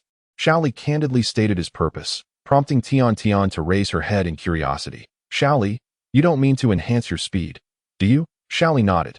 Sigh. "You're just like Teacher Kai, but even Teacher Kai doesn't use weights anymore. You must tell me whether you're looking to train your leg strength or your wrist strength." "Leg weights," Xiao Li replied. "Leg weights, huh? Let me think." Tian pondered as she walked to a corner of the shop filled with ninja tools, meticulously searching until her eyes lit up upon discovering the designated area for weights. "Xiao Li, the minimum weight here is 100 jin. Are you certain you want that? You see, weights can be quite dangerous if misused." She recalled hearing from her father about a ninja who had purchased 200 jin of weights, but due to improper use, had suffered severe injuries and ultimately perished in a hospital. Yet, for those in Team Might Kai, robust physical strength was essential for survival. "Oh, you know how much weight Teacher Kai initially bought?" Xiao Li asked, disregarding Tian's concerns for the moment. "That seems like a long time ago." "My father mentioned that Teacher Kai's first purchase was around 200 jin. Wait a moment." Xiao Li, Tian seemed to have an epiphany, and Xiao Li decisively declared, "I will buy 200 jin of weights." "Xiao Li, are you insane? Only a Nin can withstand 200 jin. You're merely a genin. You should opt for 100 jin instead." Tian urged, her concern for her companion palpable, especially since she, as a girl, did not wish to see him injured. "Don't worry, Tian, I know my limits. Just help me get the 200 jin. If it's too much, I will exchange it." Xiao Li smiled. "But, no buts. Just do as I say. If it proves too burdensome, you must promise to let me exchange it. Do you understand?" Tian, exasperated, replied, "Fine. Just remember to listen to me. If it becomes overwhelming, you absolutely must come back to exchange it." "Understood. Of course, I will heed your advice." Xiao Li felt a sense of helplessness. In his former self, he would never have engaged in such lengthy discussions. Now, however, he sought a new life to enrich himself, viewing people and things through a lens vastly different from before his rebirth. "All right then, I will fetch the 200 jin of weights for you." Tian approached the shelf marked for leg weights at 200 jin, extending her hands to lift it. However, after a prolonged struggle, she could barely budge it, beads of sweat trickling down her forehead. "Let me handle it," she huffed. The weight of 200 jin proved quite heavy for her. Frustrated, she snapped, "No worries. I have a solution." With that, she produced a scroll from her back, unfurling it to reveal a blank space. Tian swiftly formed hand seals and slammed her hands onto the ground. Exclaiming "seal," a gust of wind swept in, drawing the 200 jin of weights into the scroll. As she sealed it, her complexion paled considerably, her breath coming in ragged gasps. "I'm utterly exhausted. Here, take this scroll back. You should understand how to the seals, but do remember to return the scroll to me. It cost money," she said, panting. Xiao Li accepted the scroll, extending his hands to support Tian. The moment their hands touched, her hand trembled slightly, her pallor shifting to a rosy hue. "I'll help you to that chair over there to rest. Carrying 200 jin is too taxing for your stamina." Gently, he guided her to a nearby chair. Meanwhile, Tian's thoughts soared far beyond, contemplating, what is this feeling? Although Xiao Li's hands are rough, they are so warm. Could it be that I have developed feelings for him? No, that's impossible. How could I ever like someone so mediocre? Yet, is he truly mediocre? Reflecting on Xiao Li's recent actions and words, she realized he possessed more manly courage than Niji. Thoughts of rescuing the kidnapped hostages flooded her mind with 1,000 conflicting emotions. Xiao Li maintained a calm demeanor, merely fulfilling his duty to assist Tian Tian. Tian Tian, how much do the 200 gene of weights cost? He inquired. His words seemed to escape her notice. As she stared at him, her face flushed with infatuation. Realizing this, Xiao Li gently patted her head and said, Tian Tian, wake up, stop daydreaming. It's time to settle the payment, da. Startled by Xiao Li's words, Tian Tian's face reddened further. And she jumped up, pointing at him. What daydreaming nonsense? You jerk. Tian Tian, isn't it time to collect the payment? Payment? Tian Tian finally snapped back to reality. Her temper flared as she became serious, retrieving a ledger and examining the price marked on the weights. After a moment of contemplation, she replied, with the discount, it amounts to 5,000 silver notes. 5,000 silver notes? How exorbitant. Xiao Li furrowed his brow. He possessed over 300,000 silver notes, so 5,000 was hardly significant. However, the steep price for a single set of weights left him speechless. In truth, the crafting of weights was far more challenging than that of any ninja tool, particularly when sourcing heavy materials, demanding far more labor and energy than typical ninja equipment. Here, Xiao Li produced a 10,000 silver note and handed it to Tian Tian. She gazed at the bill in astonishment. Xiao Li, how are you so wealthy? The silver notes from yesterday's C-rank mission were only 1,000 per person, and that was with Teacher Kai not taking too much. The 10,000 silver note was neither excessive nor scant. But for an ordinary genin, it represented something entirely different. You see, I am an orphan.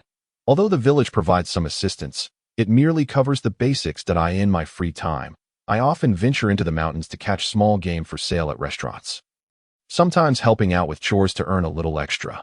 All this money was saved from those efforts. Xiao Li feigned a sad expression, as if recalling a painful memory. Tian Tian realized she had inadvertently struck a sensitive chord and felt a pang of guilt. She quickly responded with concern, I see. Xiao Li, I truly admire you for being able to live independently. You know, I feel troubled. My parents are quite against my becoming a ninja, claiming it's dangerous and that missions can sometimes lead to death. They have always opposed my choice. However, when they learned I had been assigned to Teacher Kai's class, surprisingly, they did not protest at all. I could even sense a hint of approval as Tian Tian spoke. She expressed her yearning for Xiao Li's independent lifestyle.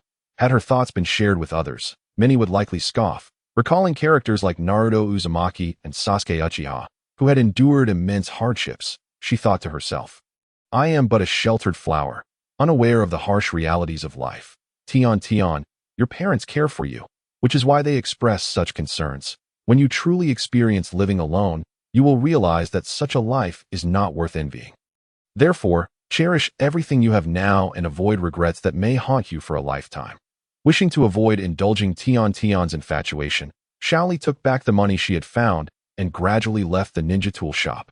Tian Tian gazed vacantly at Xiao Li's departing figure, her emotions a tumultuous mix, sensing she may have misspoken yet again. Chapter 12. The Emergence of Ming Jing.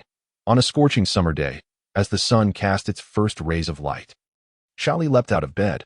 After a month of diligent effort, he had finally grown accustomed to the effects of the weights. A month has passed, and Xiao Li has spent the entire month acclimatizing himself to the burden of 200 pounds. Throughout this month, he remained confined within the confines of the relief house, never stepping outside even once. This month of arduous training and relentless practice, although the room was small, proved to be entirely sufficient for strengthening his leg muscles. During this time, Mike came to visit twice, and Tian Tian 3 times, all inquiring why he had not participated in the D-level missions. Xiao Li candidly shared his training progress with Mike, who, upon hearing this, was moved to tears, wholeheartedly supporting Xiao Li's decision to train with added weight. Originally, Mike had planned to introduce weighted training to Xiao Li after some time, but he was surprised to learn that Xiao Li had already procured the weighted objects himself. Thus, the matter of training leave was entirely entrusted to Mike. As for Tian Tian's visits, she was concerned that the weights might be too heavy and could harm Xiao Li's health. Over the course of the month, she came 3 times, each time bringing some fruit and urging Xiao Li to switch to a 100-pound weight, yet each time was politely declined by Xiao Li. The effects of the added weight were not limited to the remarkable increase in leg strength. They also facilitated advancements in martial arts. Practicing martial arts in such a cramped room posed some challenges, yet the incorporation of the weights significantly narrowed the training scope. Initially, the first week was quite uncomfortable. Bearing 200 pounds while practicing martial arts led to fatigue and soreness in less than 2 graves. Having heard of the realm of lifting heavy as if it were light, which is said to be attainable in martial arts at a high level, allowing one to handle weapons weighing several hundred pounds with ease and grace, Xiao Li felt somewhat akin to this state. However, he recognized that he was still far from truly achieving the lightness associated with heavy lifting. The path of martial arts is vast and profound, with each realm requiring diligent practice and exceptional insight, as well as a tranquil state of mind. As his feet met the ground, he glided forward slightly, hands poised in a claw-like grip, his upper body relaxed while his lower body remained agile. Taking a deep breath, he began with the snake fist technique. However, his lower body struggled to adapt, rendering his punches less like strikes and more akin to an eel writhing in a muddy pit. With body and spirit in harmony and movement aligning with vision, Xiao Li's gaze shifted from focused concentration to fierce intensity, culminating in a thunderous roar, like a tiger or a leopard. His voice reverberated with a power that shook the entire relief house, causing various household items to tumble to the floor. Wow! An earthquake! An earthquake! Voices outside on the street cried out. As the once lively market descended into chaos, adults panicked and children wailed, the earlier vibrancy replaced by turmoil. Yet, within the relief house, Xiao Li wore a contented smile. Ming Jin has manifested. Based on past progress, achieving Ming Jin typically required at least 5 months of dedicated practice in both fist and palm techniques. However, the pressure brought by the added weight expedited his martial arts advancement, allowing him to attain Ming Jin in just 1 month, rather than the anticipated 5. Ming Jin and Jin, Hua Jin. The 3 stages of power in national martial arts represented a significant milestone. The power of Ming Jin is primarily external. When activated, the force of punches and palm strikes generates an impressive momentum, the sound emanating from the friction of bones. The emergence of Ming Jin enables even those who have never practiced hard techniques to possess formidable palm strength. And this is the essence of Ming Jin. With his current strength, Xiao Li felt he was no weaker in close combat than an average upper ninja. He mused that nearing the level of an upper ninja in close combat also depended on his physical techniques. In the training ground, Mike and Tian were engaged in a sparring match, each wielding a pair of nunchaku. Mike seemed particularly fond of the nunchaku. After about 15 minutes of combat, when Tian's nunchaku fell to the ground, Mike ceased training. Breathing heavily, Tian shot Mike a reproachful look. Mike said nothing, merely smiling as he remarked, Tian, your martial arts have improved over the past month. You must continue to strive forward. Teacher Kai, what good is practicing these if I cannot learn something new? Look at Niji and Xiao Li. Niji is on the verge of mastering the 8 trigrams 64 palms, and even that powerful defensive technique. Heavenly Return is nearly perfected, and Xiao Li has been training diligently at home for a month. They all have their goals, while I am left doing the same exercises every day. Please, Teacher Kai, teach me something new. Mike felt a pang of anxiety. It was not only Tian who was burdened. He too shared her frustrations. As a seasoned upper ninja, he had much to teach lower ninjas, yet his 3 students were rather peculiar. First, there was Hyuga Niji, who, despite being from the branch family of the Hyuga clan, was a rare talent in recent years, having inherited a complete set of techniques from his father, leaving Mike unable to intervene. Then there was Tian, a girl whose talents did not lie in physical techniques. Her training could only enhance her physique without yielding progress in other areas. Finally, there was Xiao Li, who caused Mike considerable headache. Mike had numerous techniques to impart, yet it seemed Xiao Li was already well aware of his training path, even purchasing his own weights. It could be said that no upper ninja had it as easy as Mike. Nor did any experience such perplexity. Tian, Teacher Kai, are you planning to teach me ninjutsu? Upon being questioned by Tian, Mike's expression turned grim. It was not that he was unwilling to teach her. If he had known any ninjutsu, he would have taught it long ago, relishing the chance to show off before Kakashi. However, aside from physical techniques, he did not possess any ninjutsu skills. Tian, your strengths lie not in physical or ninjutsu, but rather, Mike began to say, but was abruptly interrupted by Tian, her excitement bubbling over. Am I suited to learn illusion techniques? Indeed, girls are well suited for learning illusion techniques. Tian, you actually aren't suited for learning illusion techniques either. Tian fell silent, staring incredulously at Mike. If I'm not suited for ninjutsu, illusion techniques, or physical techniques, Then what should I learn? How can I become a ninja? What am I suited to learn? Her heart sank into despair. And she lamented, Tian, you are suited to learn space-time ninjutsu. A voice called out from outside the training ground. Both Mike and Tian turned to see Xiao Li approaching. Why are you here? They exclaimed in unison. Since my training with weights has concluded, I can now move about normally, Xiao Li replied with a smile, then casually took a seat in front of Mike, turning to Teacher Kai. He said, I told you, didn't I? Tian is suited to learn space-time ninjutsu. That's correct. Tian is indeed suited for space-time ninjutsu. Tian's expression turned puzzled as she looked at Mike, bewildered. Teacher Kai. What is space-time ninjutsu? Space-time ninjutsu is. It is, Mike stammered, but Xiao Li interjected, you often use scrolls to unseal items, right?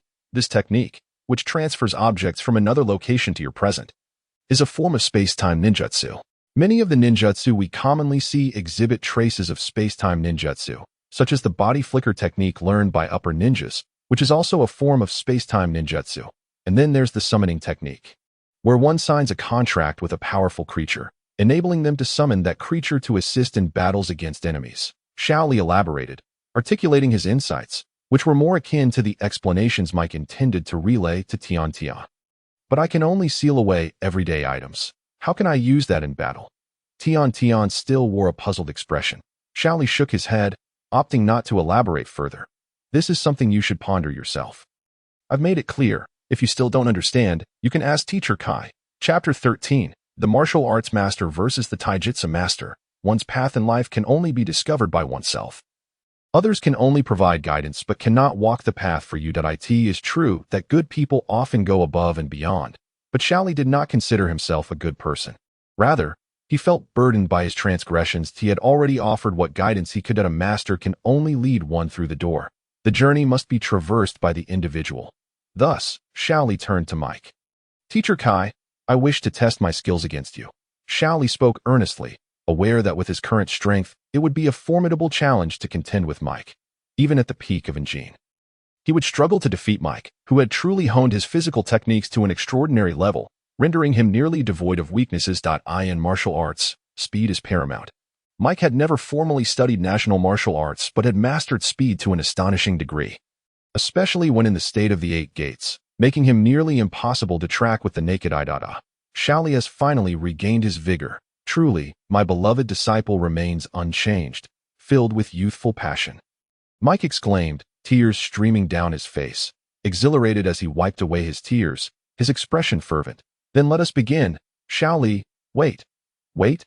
I still have questions. Every day, she called out. Yet neither of the two paid her any heed. Xiao Li stepped aside, his legs firmly planted on the ground, his hands resting flat against his chest. This stance was markedly different from his usual fighting posture. As he steadied himself, a transformation occurred in his gaze. It became sharp and fierce, akin to a venomous serpent lurking in the grass, fixated on its distant prey. Mike Kai had long been prepared, yet the moment Xiao Li's eyes flared with intensity. His pupils constricted, and an expression of grave seriousness enveloped him. This was the sensation of facing a formidable adversary. Initially, he believed it to be a mere illusion, but as Xiao Li assumed his stance, a surge of unease coursed through him. Although Xiao Li's posture appeared soft and unassuming, reminiscent of a scarecrow on the verge of collapse, Mike Kai's extensive years of training had attuned him to the nuances of martial arts. It was as if he had glimpsed an astonishing facet within Xiao Li. Was it merely an illusion, or was he simply overly anxious? Could Xiao Li's recovery be the cause? No, that was impossible. How could an 11-year-old boy possess such profound martial prowess? As Mike Kai's mind raced with thoughts, Xiao Li struck first. With a sudden forceful stomp, his fist shot forth like a bolt of lightning, producing a resounding crack as the sound reverberated through his bones, akin to a thunderclap.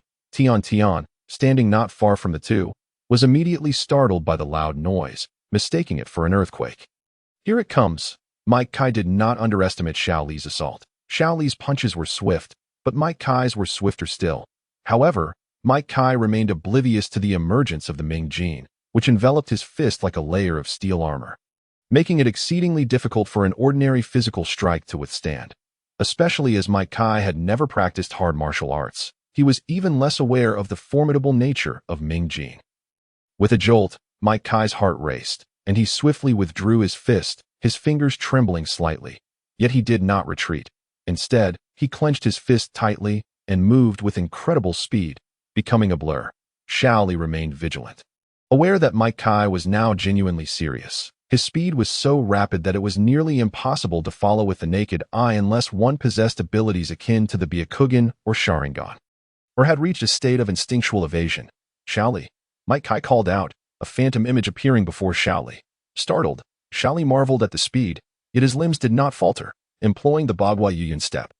He transformed his fist into an open palm, coordinating his footwork and body with remarkable agility that a fierce kick suddenly met with empty air, leaving Mike Kai astonished. What was happening? He had intended to warn Xiao Li. Fearing that he might inadvertently inflict serious injury, the force generated by his kick was immense, capable of shattering the chest of an average Chunin. A single warning would allow Xiao Li to brace himself for defense. However, Mike Kai could never have anticipated that his caution would not only prepare Xiao Li mentally, but also allow him to evade with an unusual footwork. His speed was so extraordinary that even Kakashi would struggle to evade so effortlessly. Yet Xiao Li accomplished it. The sensation of facing a formidable opponent was indeed accurate. Xiao Li's peculiar punches left Mike Kai's fingers tingling, and combined with his bizarre footwork, it was both intriguing and uncanny. He had witnessed many martial arts techniques and forbidden moves, yet none resembled Xiao Li's style, which seemed to transcend conventional martial arts. Yet, he could not dismiss it. Xiao Li's movements and reactions, along with his counterattacks, bore no resemblance to those who practiced ninjutsu or jinjutsu. Was it merely his overthinking? Mike Kai had never encountered traditional martial arts. No amount of contemplation would yield clarity. The only one who truly understood was Xiao Li himself. Teacher Akai, receive my strike, Xiao Li declared, transforming his fist into a palm, the wind howling as he moved.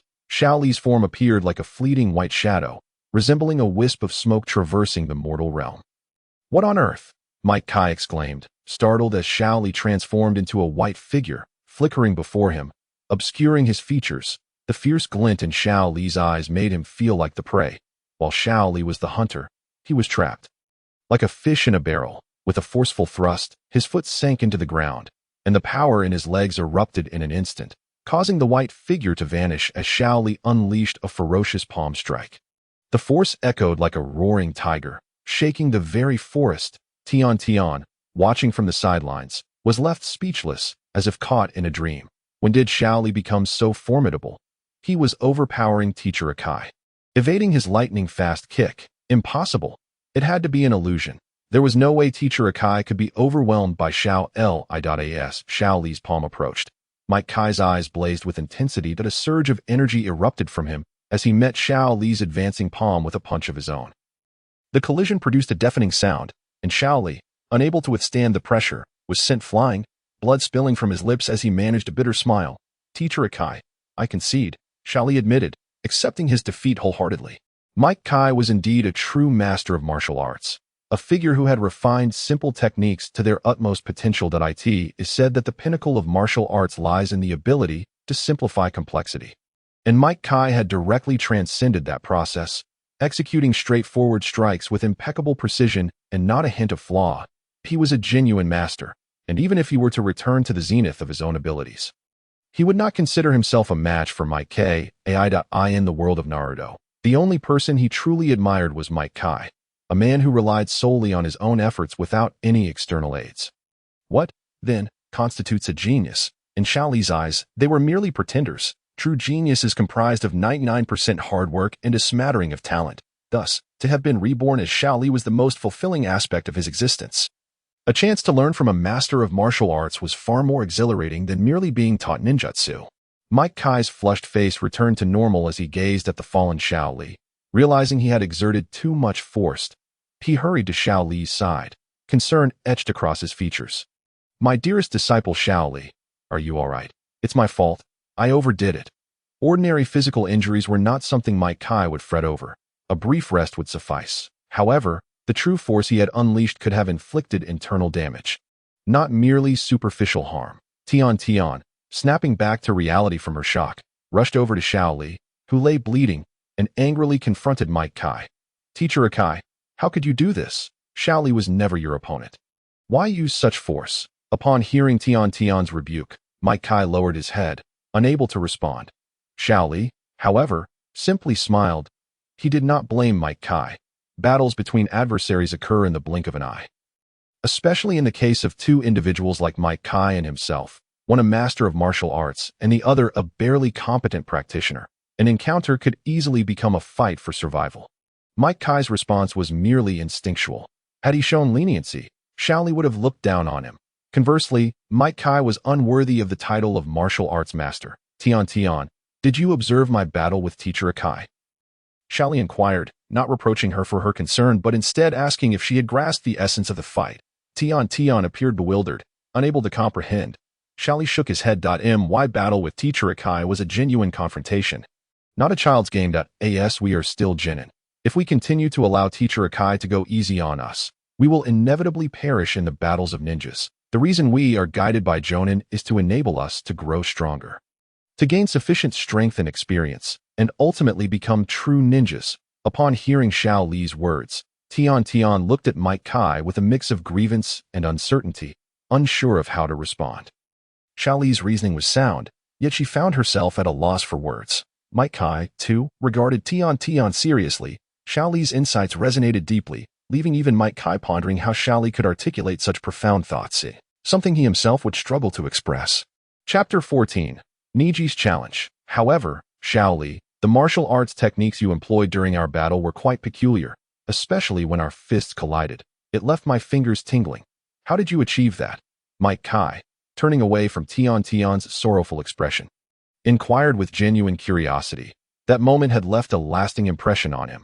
The sudden tingling in his fingers could not simply be attributed to power, for Xiao Li's strength could not possibly surpass his own. Moreover, the explosive sound had echoed like a roaring tiger, almost causing him to falter as well. Xiao Li pondered briefly before responding slowly. That is the power of Ming Jin. Ming Jin? What is that? Mike Kai asked, intrigued. Mike Kai grew increasingly intrigued. Even Day, who was usually downcast, perked up his ears to listen intently. How can I explain this? Ming Jin is neither chakra nor merely the strength of the wrists and arms. It emanates from the very bones. When we train, it is exceedingly challenging to strengthen our bones, for no matter how hard our fists become, they pale in comparison to the density of bone. As the body moves, the bones generate friction, and this friction produces a subtle force. To the untrained eye, this force may seem insignificant, yet for practitioners of martial arts like us, every part of the body, every movement, resonates with the delicate friction of the bones. Teacher Akai, you can indeed hear the sound of bone friction. I can hear it too. That seems impossible. Mike Kai listened with astonishment, yet remained perplexed. How could one hear the sound of bones? It is not about hearing with the ears, but rather perceiving through sensation. With the senses closed off, one must rely on the remaining awareness to listen. This explanation left both of them even more bewildered. But such is the nature of martial arts, which is often difficult to articulate. It must be experienced through action. However, for Mike Kai, generating Ming Jin is quite challenging.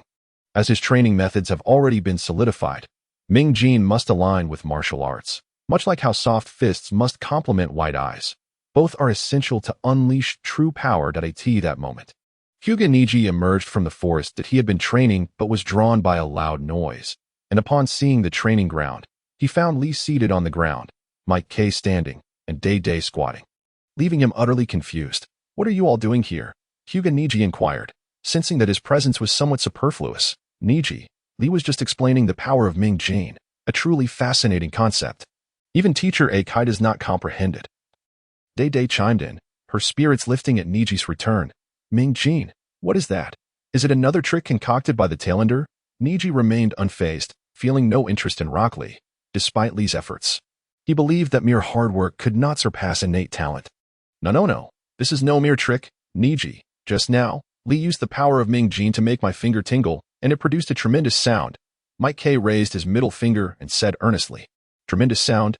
Niji's face darkened. So the noise I heard earlier was your doing. I see that your so-called Ming Jin is nothing but a deceptive trick. If your strength is lacking, you resort to such dubious methods to fool teacher Akai and Day. Tailender, you truly have no limits.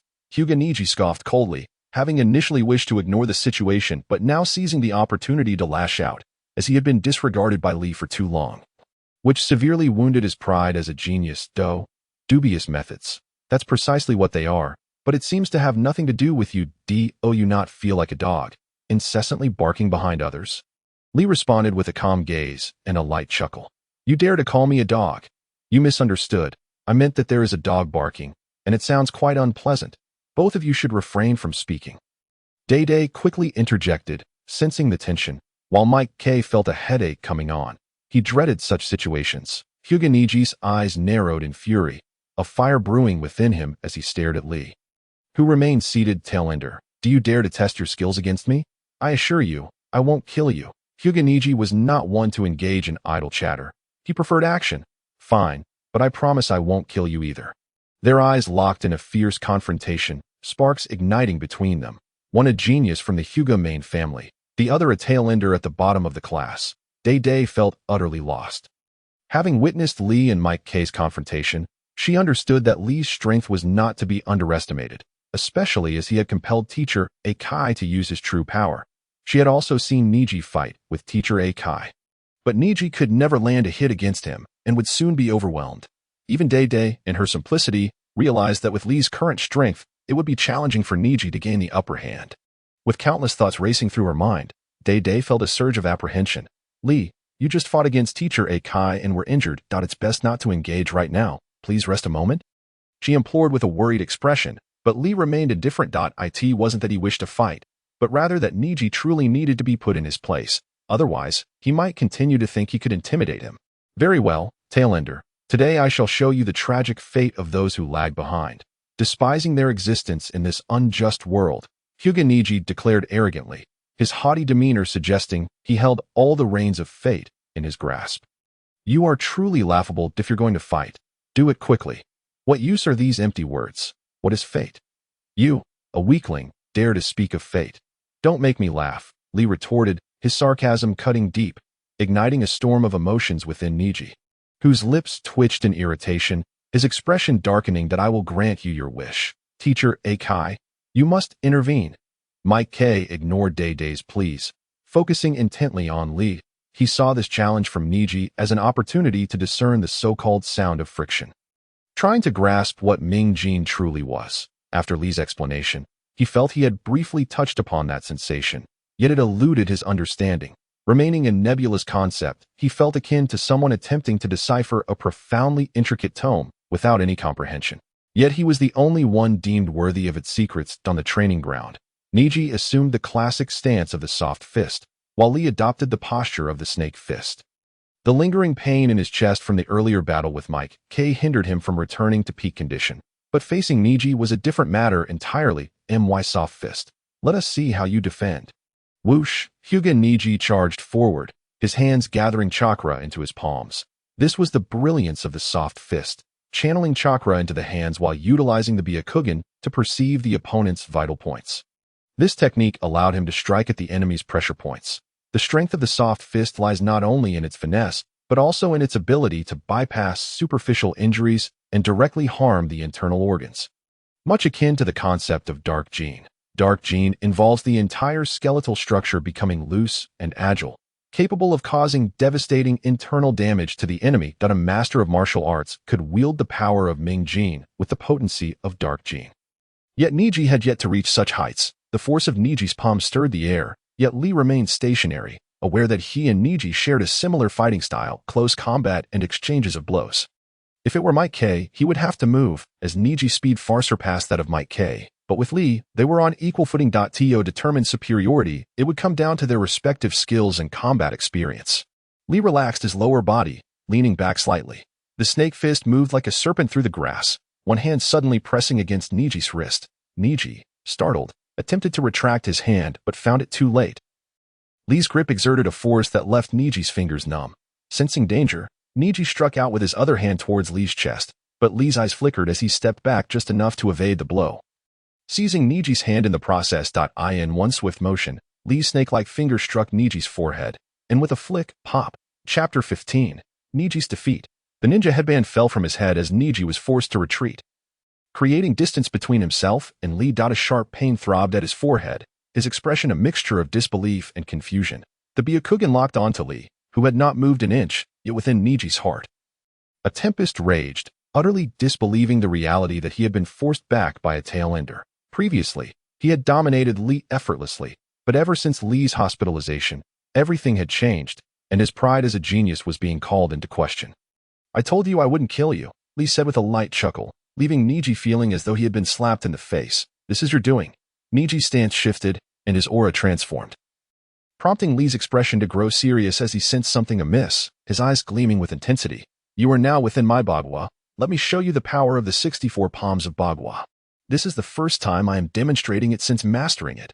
Tailender, you should consider yourself fortunate. Byakugan activated." The world around Niji sharpened into focus, revealing the 64 vital points on Li's body.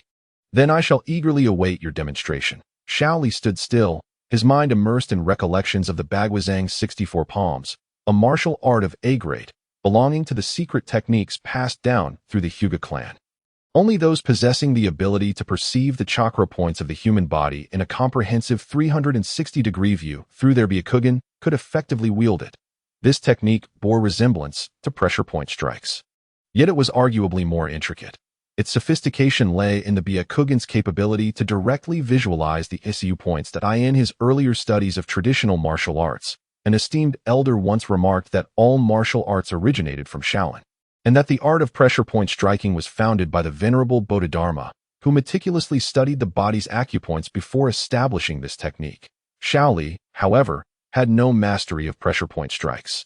Merely hearing the elders speak in awe of its wonders, striking a death point could lead to instant demise, a fainting point could plunge one into deep slumber, and a laughing point could induce uncontrollable laughter. What was Niji up to?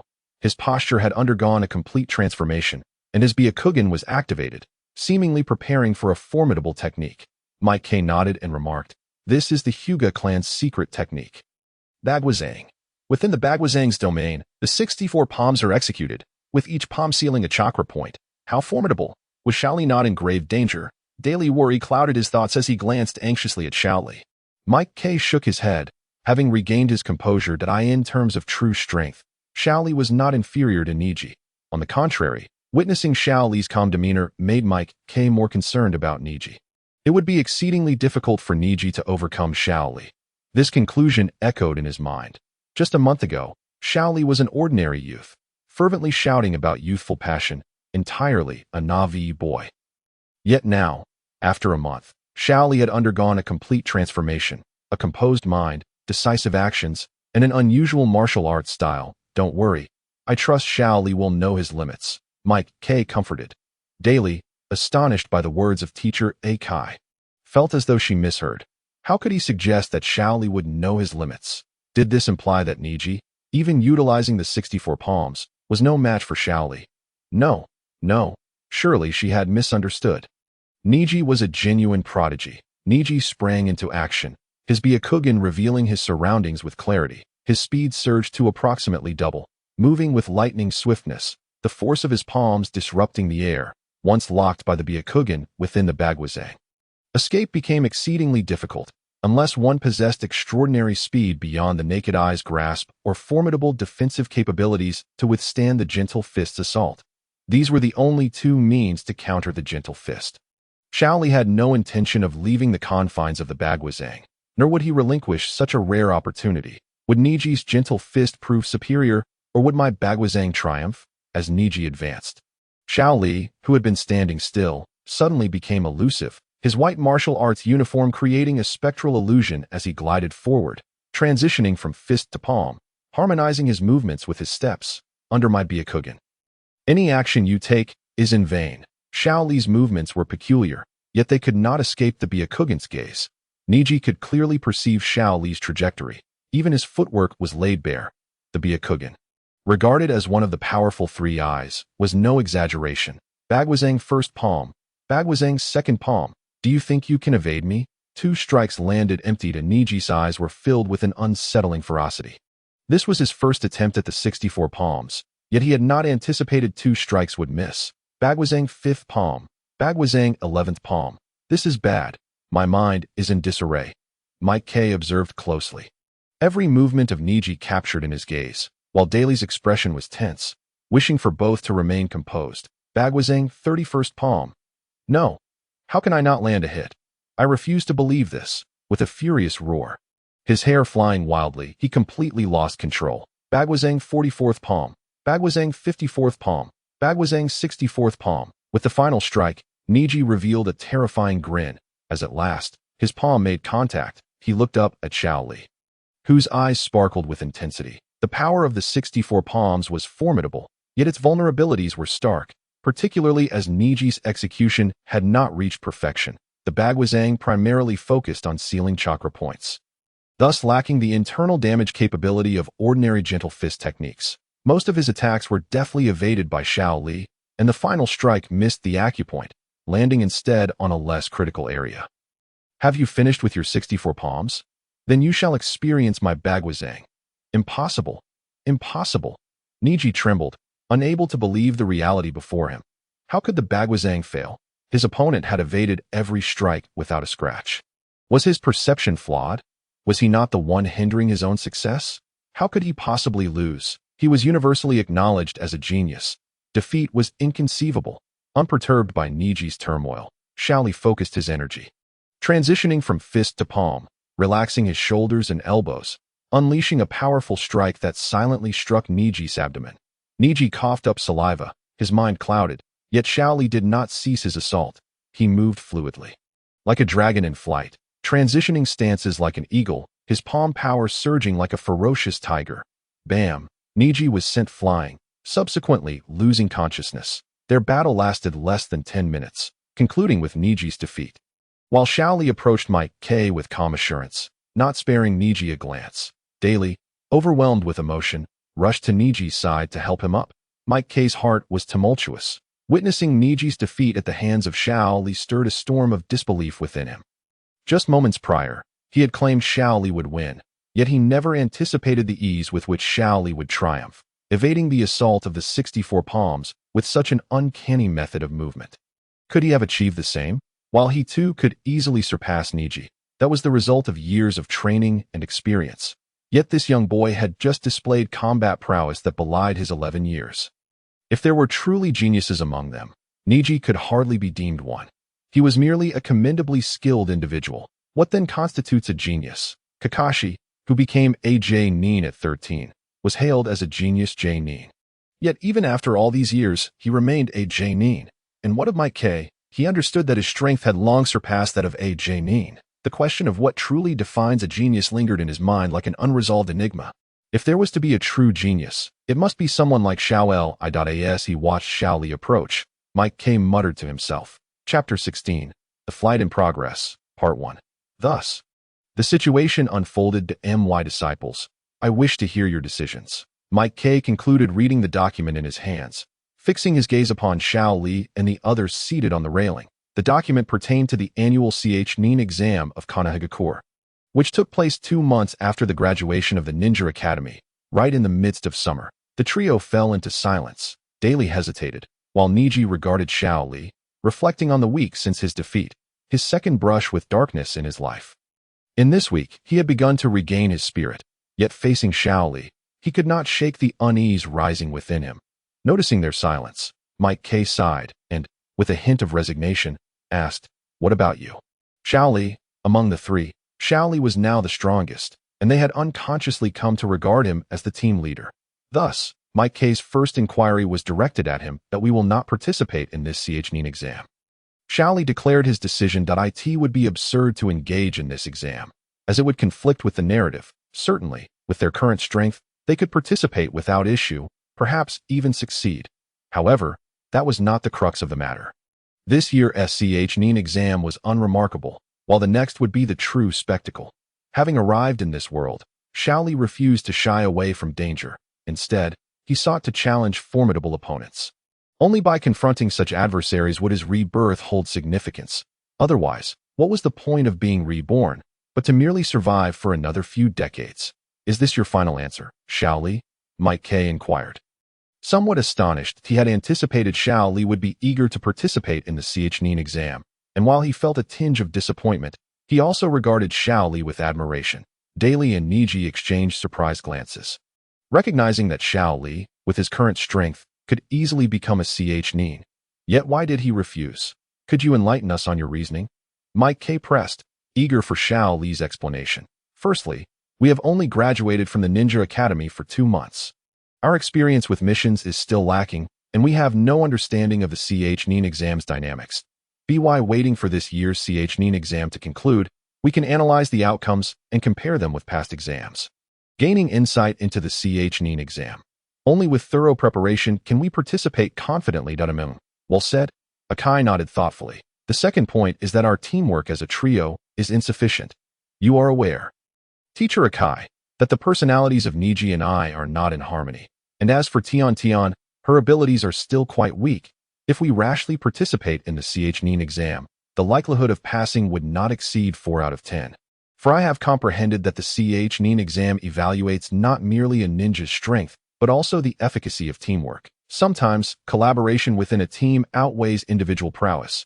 As this is one of the principles of being a ninja, every action should prioritize teamwork. Good. As expected of Xiao Li, your analysis is astute. What you three currently lack is indeed teamwork. If you and Niji could work together, I would boldly assert that the chances of excelling in this year's CH9 exam would rise to 6 out of 10. However, Tian's issue is glaringly apparent. Her strength is too feeble. Even if you two manage to barely establish teamwork, it would be challenging for Tian to contribute, and she might even hinder your progress. Their conversation was blunt. The discord between Niji and the weakness of Tian rendered their expressions grim. Nevertheless, these matters were inconsequential. If the two were unwilling to acknowledge their shortcomings, they would truly lack the qualifications to participate in the next CH9 exam. Since we have addressed such pressing issues, you three need not partake in this year's CH9 exam.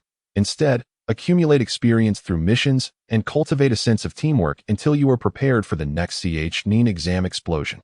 Clenching his fists, Akai declared with enthusiasm, Teacher Akai, I have something else to say. Akai, tempering his excitement, replied, What is it, Xiao Li? Please speak freely.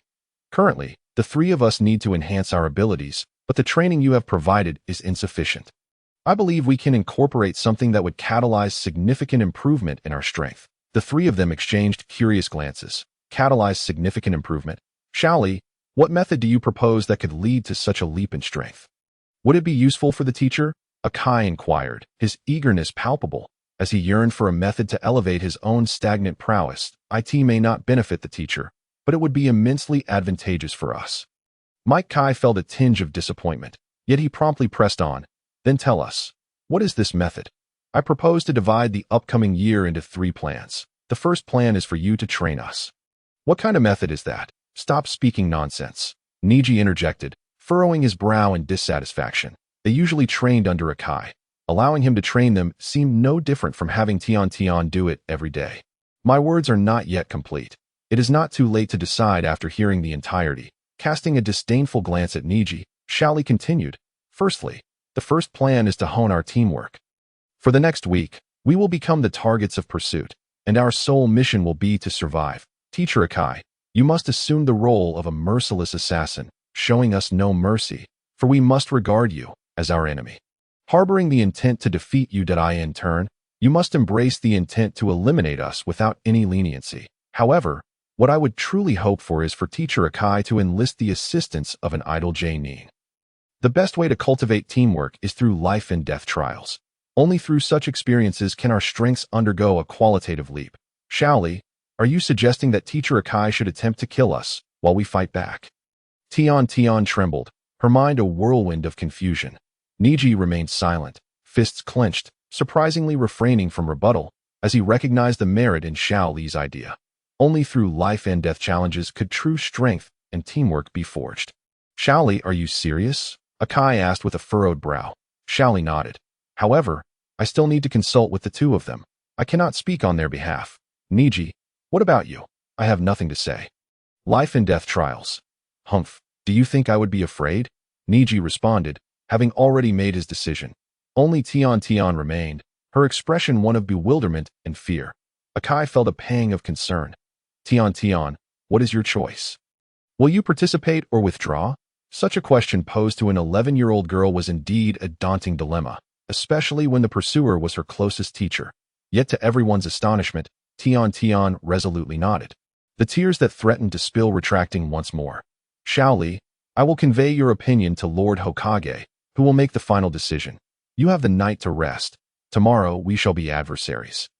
I will inform you of the location later tonight." With that, Akai departed, leaving the three in silence, each lost in their thoughts. Niji and Tion's emotions were complex, particularly Tion's. Tion, you need not fear. This trial is merely the beginning for a ninja, and rest assured, you can trust Niji and me to safeguard you. After sharing a significant glance with Niji, Xiao Li turned and left, leaving behind the two. "Trust us with your back?" Niji murmured. Tion, I hope that tomorrow I can also trust you with my back, as well as his." Niji departed, leaving Tion to ponder their words, unable to contain her tears any longer as they streamed down her cheeks. Her hands clenched tightly. "Do not worry. I will entrust my back to you, and will protect you both. Thank you. Thank you." Chapter 17. The Escape in Progress, Part 2, in the Hokage's office. Lord Hokage, the situation is as follows. The third Hokage, puffing on his pipe, perused the documents in hand, raising an eyebrow that I did not expect Xiao Li to harbor such thoughts that it bears resemblance to the practices of the Umbu, trials of life and death. A commendable idea so, Akai, who do you require to assist you? The third Hokage did not dismiss Xiao Li's training proposal. On the contrary, he wholeheartedly endorsed it that a ninja with the heart of a warrior was precisely what he desired to see. Despite the apparent tranquility in Konoha village, countless eyes lurked in the shadows, watching intently that a village requires new strength to invigorate it, and Xiao Li embodies that new vigor. Given the circumstances, he eagerly wished for more genin to emulate Xiao Li. "So, Lord Hokage, you agree?" Akai exclaimed, his excitement palpable. Yet, the third Hokage doused his enthusiasm with a dose of reality. "Based on the information you provided and Xiao Li's recent performance, you alone cannot handle them. Therefore, as Xiao Li suggested, you should recruit another ninja to assist you. I have an excellent candidate in mind. What do you think?" The third Hokage had meticulously reviewed Xiao Li's recent actions, leading to a newfound respect for him. Ranking at the bottom of his class, yet defeating the top-ranked genius. This was indeed intriguing. "Lord Hokage, you are correct.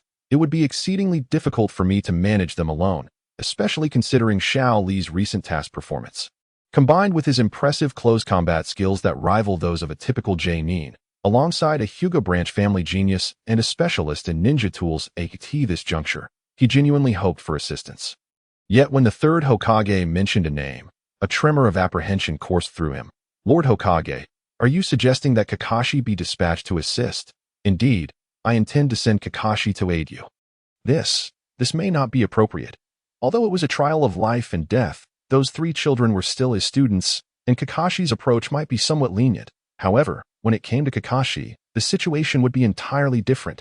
Kakashi held exceedingly high standards for his missions and was notoriously merciless towards his subordinates. Every enemy would meet their end at his hands, and as the captain of the Umbu, he was nothing short of a nightmare for those three children. "You proposed this plan, and now you wish to retract it? Akai, that is rather unwise. The matter is settled, and I have already chosen the location for you. The Forest of Death." Akai shuddered, collapsing heavily onto the ground. The Forest of Death after a night of preparation. The trio arrived early at the designated location specified by Akai as they entered the training grounds. A Nin approached, observing them with a calm demeanor. "Are you Akai's three students? How is it that you wish to court death at such a young age?" This Nin was not particularly young, likely in his 30s, and his gaze revealed a hint of pity for such tender lives.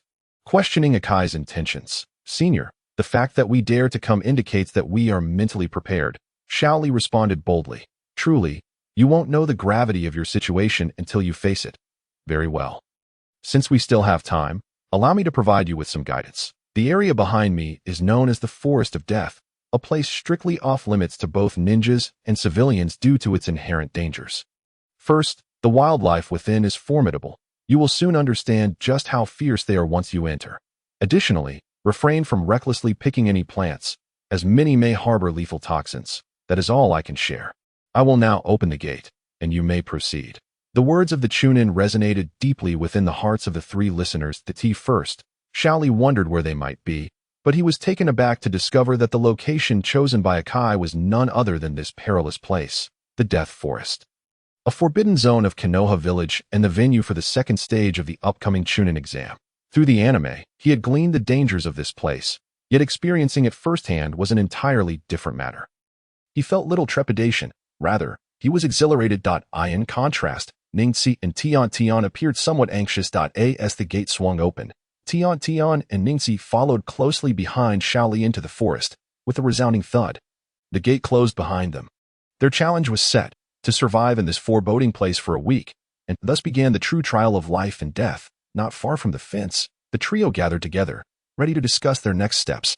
What should we do next? Tian asked, her voice tinged with panic. The oppressive humidity and eerie atmosphere of the death forest sent shivers down her spine, and Ningxi shared her unease, though his pride prevented him from showing it. Let me first elucidate the situation, Xiao Li began, prompting the two to lean in attentively. You must understand that this place is known as the Death Forest. Being designated a forbidden area by Konoha means it is exceedingly perilous. And not merely in an ordinary sense. To survive here for 7 days, we must contend not only with the relentless pursuit of Teacher Akai, but also with the forest itself. Both nodded in comprehension, Xiao Li feeling a sense of satisfaction at Ningxi's unexpected compliance. Every step we take here is fraught with danger, akin to walking on thin ice. In addition to evading capture, we must also hunt them down. Remember, this is a game of life and death. It is either we who perish or they. A chilling smile spread across Xiao Li's face. This is rather extreme. Tian stammered, struggling to absorb Xiao Li's words. This is a mindset we must adopt. I believe Ningxi will grasp it. Now, Tian, have you brought everything I mentioned yesterday? Taken aback, Tian felt a rush of joy at being regarded so seriously. I've brought everything, and even more than you asked for? Excellent. Everything is now prepared. Next, we need a code, a signal to distinguish friend from foe. Indeed, a code is essential, Ningxi interjected, his brow furrowed. What should the code be? Listen closely. I shall only state it once. Should any of us become separated and reappear, we will require this code. We will ask what our purpose is, and the response shall be to eliminate Teacher Akai. Then we shall ask why, and the answer shall remain the same. Finally, we will inquire what the 3 great taboos of a ninja are, and again, the answer will be to kill Teacher Akai. Do you understand? Both Ningxi and Tian nodded in agreement, recognizing the necessity of such a precaution. Thus, we can proceed. Let us allow the 2 Jounin to face some hardships first, Xiao Li remarked with a cold smirk. Sure, you scoundrel. Arriving at noon, Akai exclaimed in frustration, already aware that Xiao Li and the others had entered the Death Forest. His anxiety mounted as he awaited Sure, who was notoriously late, this time by a full 3 hours. At that moment, the silver-haired Sure approached, engrossed in his book, Ika Paradise. Nonchalantly, he responded to Akai's ire. I got lost on the path of life. What a pathetic excuse. Being late is inexcusable, especially for a mission assigned by the Hokage. Can you not take this seriously? Akai shouted. Understood, but you truly are audacious, allowing your students to endure such trials. This is not a time of war, Sure retorted, tucking away his book and adopting a serious demeanor. I trust my students. Akai turned away defiantly. Your trust is of no concern to us. What matters is that this is a mission, and I will give it my all, including eliminating them. Now we may enter. Akai's expression darkened. He understood Sure's nature. What lay ahead would likely be a real struggle for survival. While he could feel at ease with other Jounin, Sure was an entirely different matter that exceeded his expectations. Chapter 18. The Escape in Progress. Part 3. Sure. Akai, you have arrived. The 3 little rascals have already gone in. A Chunin greeted them as they entered the training ground. Dinglu, long time no see. We are aware of the situation. You need not concern yourself further. Simply wait for a week before the gate reopens. Akai replied. I shall take my leave then. The Chunin departed, and the 2 entered the gate, immediately met by a chilling gust that swept across their faces. Sure inhaled deeply. It has been a while since I've felt this sensation. Akai remained silent as they pressed forward. Sure observed Akai's figure, then glanced around. They paused at the spot where the 3 had previously discussed their plans. They were here. What do you think, Sure? Akai inquired, aware that Sure was far more adept at handling missions and actions, especially in situations like this. They must have strategized here. It seems they are well prepared, at least exhibiting a certain resolve, Sure remarked pointedly for Akai's benefit, though Akai paid little heed and continued walking. Suddenly, Kakashi sensed something amiss and shouted, "Akai, be careful." Boom. A deafening explosion reverberated through the air as an array of explosive tags, previously concealed, detonated in a cascade of chaos. The force of the blast left Akai numb, while Kakashi swiftly pushed him to the ground. Once the explosion subsided, the area lay in ruin, with craters gouged into the earth. Kakashi estimated that at least 30 explosive tags had been triggered. The two lay on the ground, covered in dust and somewhat disheveled. Kakashi stood, brushing off the debris, and calmly observed, "It appears those three little brats possess a greater resolve than I anticipated, having preemptively laid traps with explosive tags. All with the intent to kill us." Akai, I must say, I underestimated you for having taken on such capable students. The explosion has already raised their alertness. We are now at a disadvantage and in a passive position. Kakashi spoke with keen attention. Though he had not yet encountered Xiao Li and the others, he could tell from this elaborate setup that they were far from ordinary. Their resolve to treat them as deadly foes was evident, as evidenced by the sheer number of explosive tags laid out. Akai, just recovering from the chaos, felt a surge of determination wash over him. Dispelling his earlier worries, he turned to Kakashi and asked, "So what shall we do next?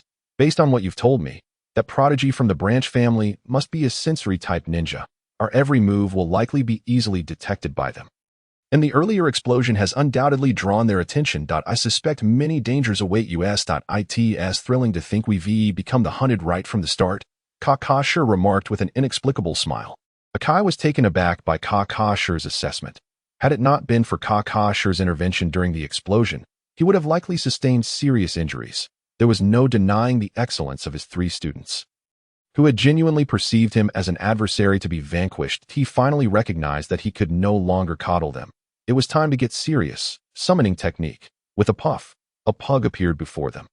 Kakashi said, "Parker, I need your assistance." Parker scratched his head, looking around with confusion. "Isn't this the Death Forest? What are you and Akai doing here? Has an enemy infiltrated?" Kakashi and Akai quickly briefed Parker on the situation. After hearing about the three children, Parker couldn't help but admire their courage. He then began to use his keen sense of smell to detect the air's lingering scents. The smell of explosives is overwhelming. It's difficult to pinpoint where they went. It seems they are even cleverer than you think, leaving no scent behind. That I'm increasingly intrigued by these little rascals' skills. As Parker sniffed the ground and moved forward, he suddenly caught a whiff of something. There's a trace of a person and a floral scent. Likely Tintian's, Akai noted. The trio, 2 men and 1 dog, leapt onto a towering tree, yet they did not proceed further. Parker shook his head. "No, these three are far too clever. They're practically masters of counter-tracking. Can't you pick up their scent?" Kakashi was filled with bewilderment, while Guy displayed a sense of excitement. Truly proud of his remarkable student. It was not that he couldn't detect the scent, but rather that the aroma of 3 individuals had transformed into the unmistakable presence of over a dozen. The scents were identical, yet emanated from numerous directions, indicating that they had preemptively prepared perfumes to mask their own odors, thwarting any attempts at tracking them. "Is this your instruction, Guy?" Kakashi inquired earnestly, to which Guy shook his head.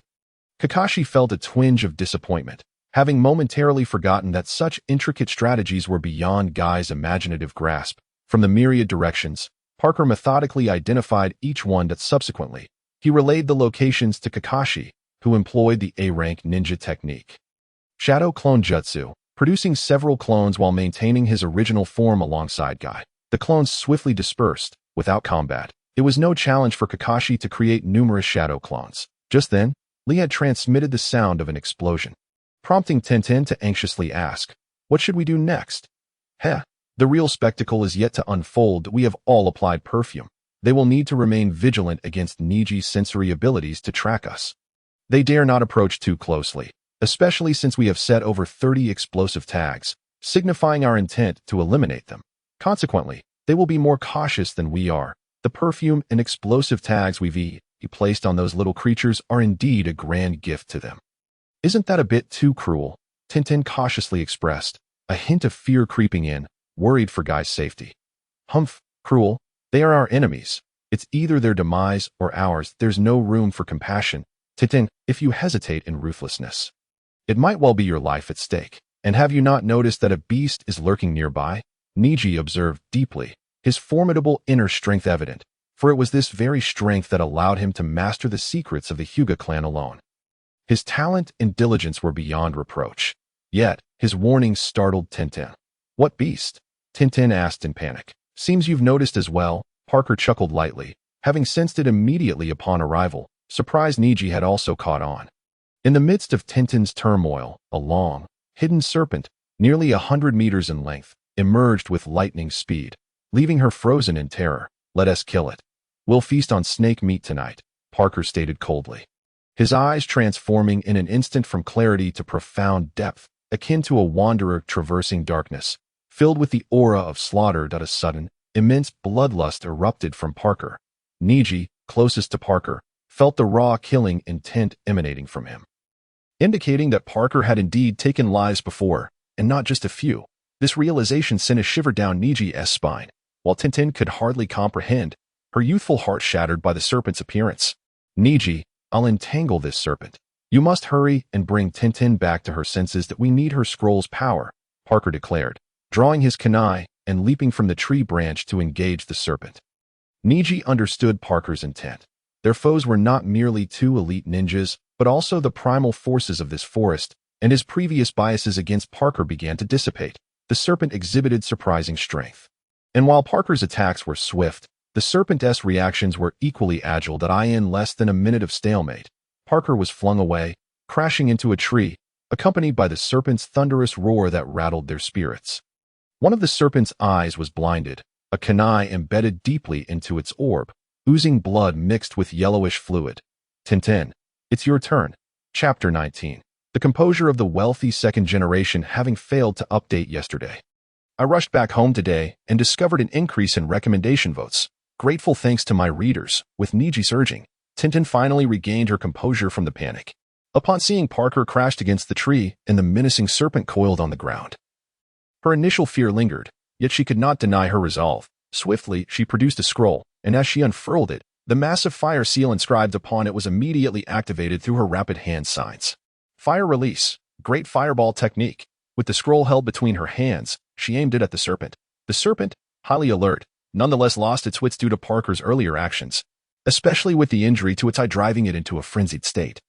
As Tintin unleashed the fireball, the serpent revealed its sharp fangs, howling into the sky. The fireball erupted with tremendous force, engulfing the serpent in a blaze, while the sounds of its fury and fear echoed, drawing the attention of other animals. Particularly for a creature like the serpent, a top predator in the death forest, its roar resonated beyond a small radius, causing smaller birds and reptiles to flee in haste. These little creatures certainly cause quite a stir. "Despite our meticulous preparations, we still lack experience," Kakashi mused, hearing the distant sounds of the serpent and realizing a battle had erupted, one of considerable magnitude. Concurrently, he emerged swiftly from the concealed thicket, seizing a small creature in satisfaction, only to be met with a sudden explosion. Meanwhile, Mike, Kai, and the others, tracking Kakashi, heard his muffled grunt, turning to see him pale and visibly weakened. "Kakashi, what happened? Are you all right?"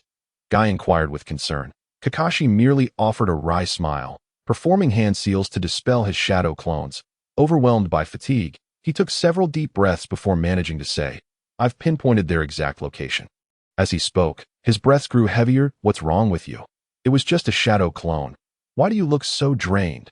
Guy's scrutiny could not miss Kakashi's weariness, nor could Parker, who had been leading the way.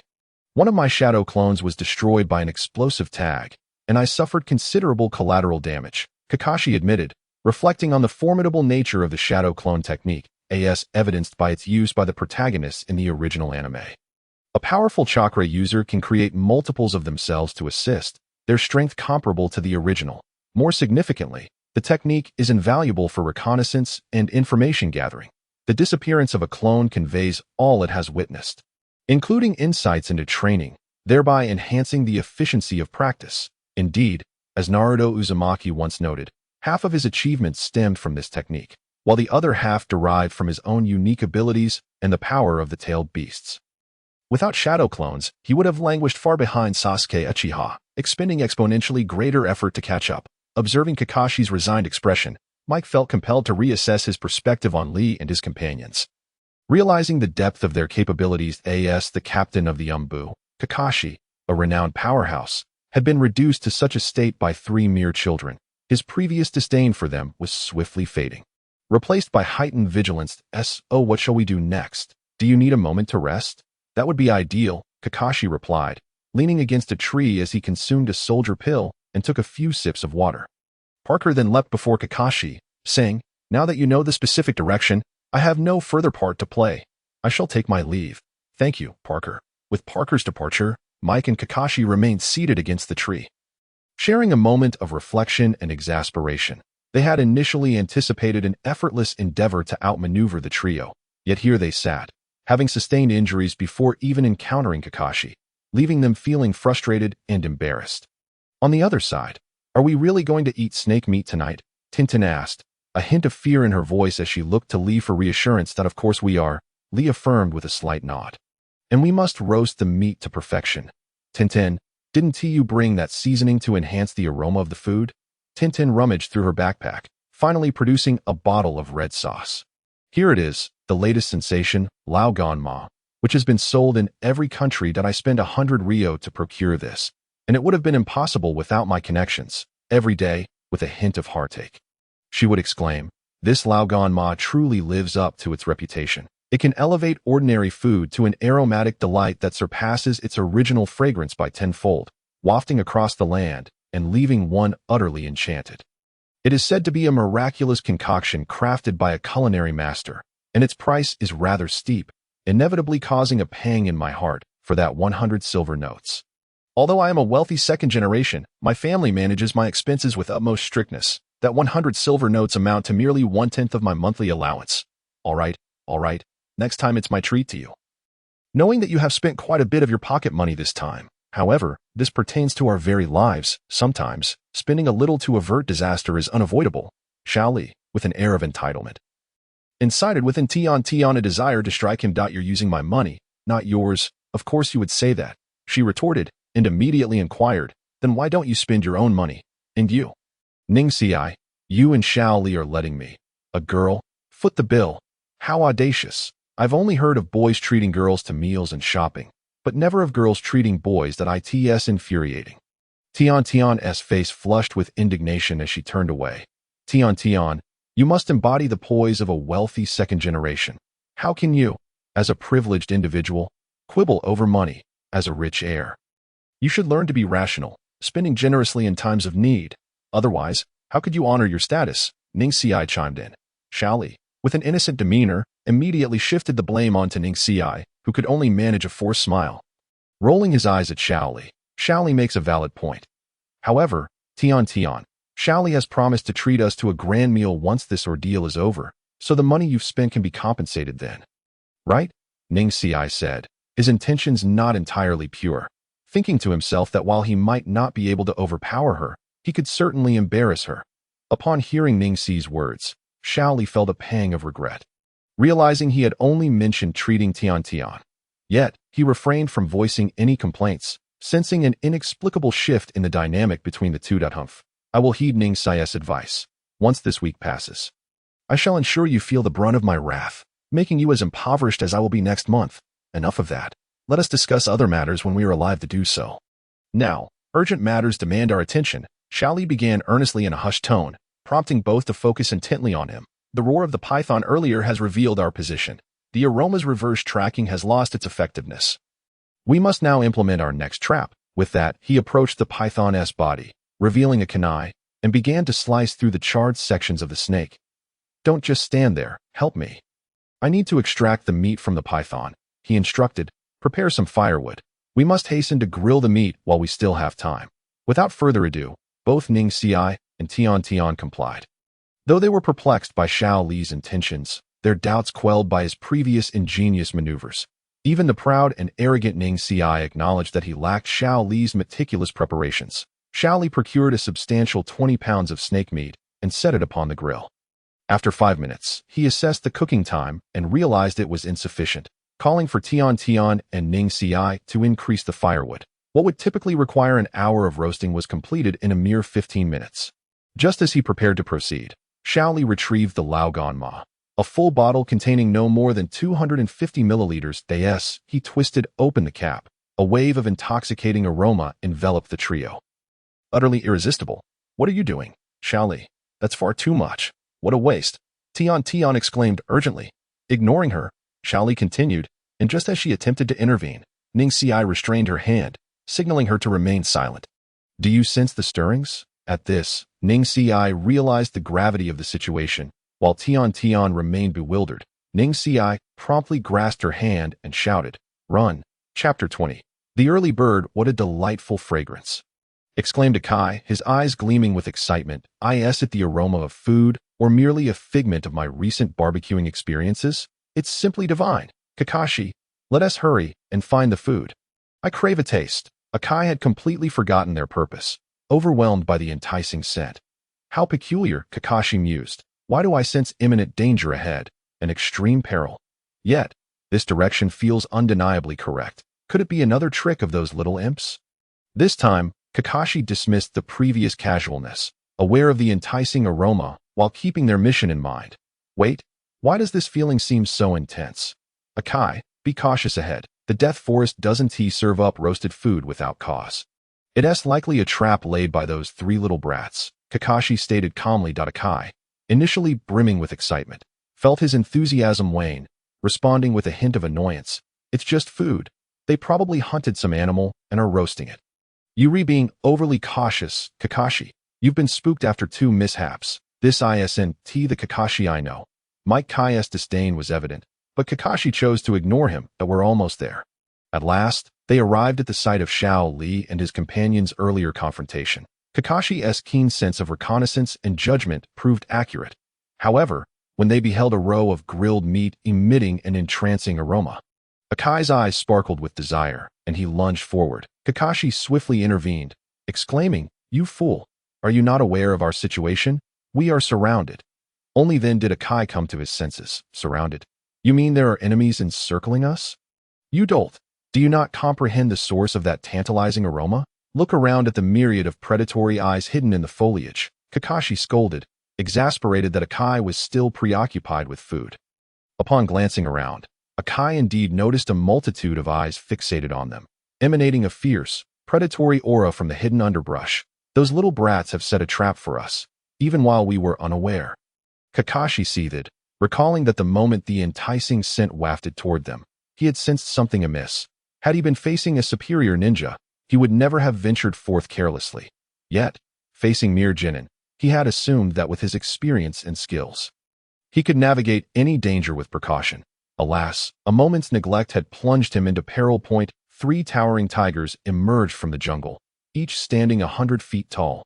Following them, a grotesque, monkey-like creature leapt forth, exuding a suffocating aura of savagery.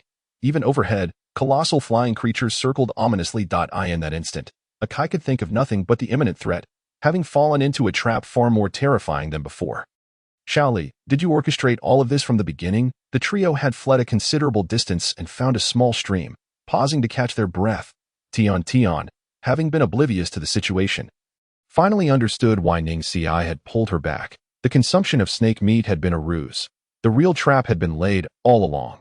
She gazed at Xiao Li with admiration, inquiring whether everything had been premeditated. Had it not been for Ning Xi's acute awareness as a sensory-type ninja, he too might have been oblivious. The initial explosive tags, the subsequent scent masking, and the elaborate deception to hunt the python, extract its meat, and grill it. Every step had seemed clear, yet once immersed, one realized they were merely frogs in a well, incapable of comprehending the depth of Xiao Li's experience. Xiao Li sipped from the stream, letting the water cascade down his throat before responding slowly. Not at all. Were I to plan everything from the outset, I would be akin to a deity. Every situation harbors its uncertainties. Typically, when faced with the unknown, fear grips the heart, for uncertainty breeds discomfort. However, if one prepares in advance, they can take charge of potential unknowns. Just as we were unaware of the training location until a ninja guided us to the Death Forest. Our knowledge of this place was virtually non-existent, gleaned only from the brief exposition provided by that Nin. With such limited time, we had no opportunity to prepare. Thus, nothing was predetermined. Rather, it was a matter of strategy and instinct. Of course, Xiao Li would not divulge too many truths to them. He had learned about the Death Forest from anime, It is a place inhabited year-round by formidable beasts, each one colossal and immensely powerful. For ordinary genin and civilians, encountering such creatures would likely result in certain death. Faced with a locale so perilous, his intuition led him to instruct Tian Tian to prepare necessary supplies, as it was imperative to choose a notably hazardous environment for their training. In Konoha, the only truly dangerous place is the Death Forest, or perhaps there are others, yet those alternatives may not compare favorably to the Death Forest, which serves as a natural training ground indeed. It is the epitome of a cultivation site that it seems we are entirely oblivious to this, yet you have the audacity to ask me to procure so many items, including something like Lao Gan Ma. Is this merely coincidence? Or is it instinct? A blend of coincidence and instinct constitutes half of mastering the unknown that we have 6 days remaining, and as night approaches, peril will soon descend upon us. The real frenzy of the beasts begins at midnight, and the alluring sense may provoke even fiercer battles. I can only hope that Teacher Kai survives. Xiao Li chuckled softly, and upon witnessing his expression, Ning Xi and Tian Tian felt an involuntary chill run down their spines. If they were the ones pursuing Xiao Li, they could only imagine how many times they would have perished. Is this truly the same passionate youth from before? That underachiever in their class? If he were an underachiever, then what does that make Ning Xi? Suddenly, a wave of dread washed over them. Enough with those looks. We are a team now that I am not as fearsome as you imagine. This trial will likely commence tomorrow, and after that, there will be no traps. Otherwise, even if we survive the 7 days, we will gain nothing. Now, let us find a place to rest for the night. Xiao Li stood up, surveying his surroundings, and noticed an endless expanse of forest across the stream, beckoning the two to follow him. No, the number of beasts here must exceed 20. They are treating us as enemies. How infuriating. Kakashi was utterly exhausted. If it were just 1 or 2 beasts, he could manage easily, but the sheer number, at least 20, was overwhelming. Each creature was savagely fierce and possessed terrifying strength. Perceiving both him and Kai as adversaries, had they not so recklessly ventured into that area, the animals would not have regarded them as foes, for they were all fixated on the delectable roasted meat. A tempting aroma that even animals could hardly resist, particularly those devoid of humanity, ruled solely by their primal instincts, were driven to madness. Kakashi and Kai had unfortunately stumbled into such misfortune, becoming the targets of these voracious beasts. Damn it! Ignoring his fatigue, Kakashi tore off his eye mask, revealing a blood-red Sharingan. With a crackling sound, lightning surged in his hand, his chakra materializing. Chidori, lightning release. Chidori. In a blink, his swift assault took down one fierce tiger. But 2 others roared furiously, charging towards him. Kakashi, danger. At that moment, Kakashi faced not only the 2 tigers before him, but also a gorilla behind him, swinging its massive fists in attack. Kai realized this too late. Roar, substitution technique. Kakashi, in a moment of disorientation, had managed to switch places with Kai, who stood tense before the beasts, his expression fraught with worry. The air around them shifted dramatically. 8 gates, opening the injury gate. Chapter 21. The fatal weakness. The trio soon found a colossal tree and excavated a hollow, using a camouflage technique to seal the entrance. Thus, they spent the night resting within the tree hollow. Xiao Li naturally drifted into slumber, followed closely by Ning Xi, while Tian Tian was plagued by an inexplicable anxiety due to the roars of wild beasts echoing outside, accompanied by bizarre sounds that made it seem as though they were in the depths of an abyss. Nevertheless, seeing her companions asleep, she too succumbed to fatigue. The following day, the Death Forest had returned to its eerie calm. The 3 awoke early, emerged from their hiding place, and consumed the breakfast prepared by Tian Tian. Xiao Li proclaimed, "Next, it is time for our ambush." Ambush? Are we ambushing Teacher Kai and the others? They are Jonin, and if we do not flee, are we not courting death? Tian Tian believed this was a reckless endeavor. A sentiment echoed by Ning Xi. However, Xiao Li shook his head and continued, "First, let us clarify our purpose for being here. We are here to train, not to flee. If they wish to hunt us, they must also be prepared to be hunted. After enduring several traps, they are already worn out and would never expect us to ambush them, feigning an attack from the east. So, your intention from the start was to confront them head-on rather than escape." Ning Xi began to comprehend. The previous day's actions had all been a ruse, and Xiao Li's true aim was to set a trap for them, albeit perhaps a bit overconfidently. Exactly. If we merely flee, this training would hold no value. Now, let us discuss our battle strategy. The two approached Xiao Li, delving into a meticulous discussion of their forthcoming plan. That is Kakashi feeling better? Kakashi sat on the ground, his eyes having recuperated somewhat after a night's rest, and his body and chakra were nearly back to normal. However, yesterday's battle had been quite brutal, leaving both him and Kai exhausted despite sustaining no actual injuries. It seems we underestimated these three youngsters entirely, failing to regard them as mere genin. Their skills and capabilities are more than sufficient to deem them competent ninjas, with some tactics employed quite astutely. Even I could not have executed them as skillfully that I have reviewed the information on Kai's three students, yet I have never seen them in action. Could it be that this is the genius from the Hyuga branch's doing? If so, it seems the Hyuga clan may soon produce an exceptional figure. Kakashi articulated, a hint of apprehension in his tone. Listening to Kakashi, Kai's expression brightened, though he shook his head in denial that I believe these strategies are not Ningxi's doing. It is mostly Xiao Li. In our recent missions, Xiao Li has taken the lead, determining both the judgment and feasibility of our tasks. Kakashi was taken aback, struggling to grasp this revelation that it was said that Li Rock was merely an underperforming student in the Ninja Academy. Now it appeared that many things were far more intricate than they seemed. Kai, we must tread cautiously. We are in a reactive position. First, we must not get too close to them. If the genius from the Hyuga branch catches wind of our presence, he will undoubtedly flee with all his might. Second, we must be wary of traps.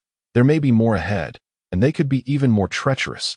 Lastly, I want to make it clear, upon encountering them, I will strike with all my might to eliminate them in one fell swoop. As he spoke, an icy aura emanated from Kakashi, a chill that could only belong to one who has long dwelled in the shadows.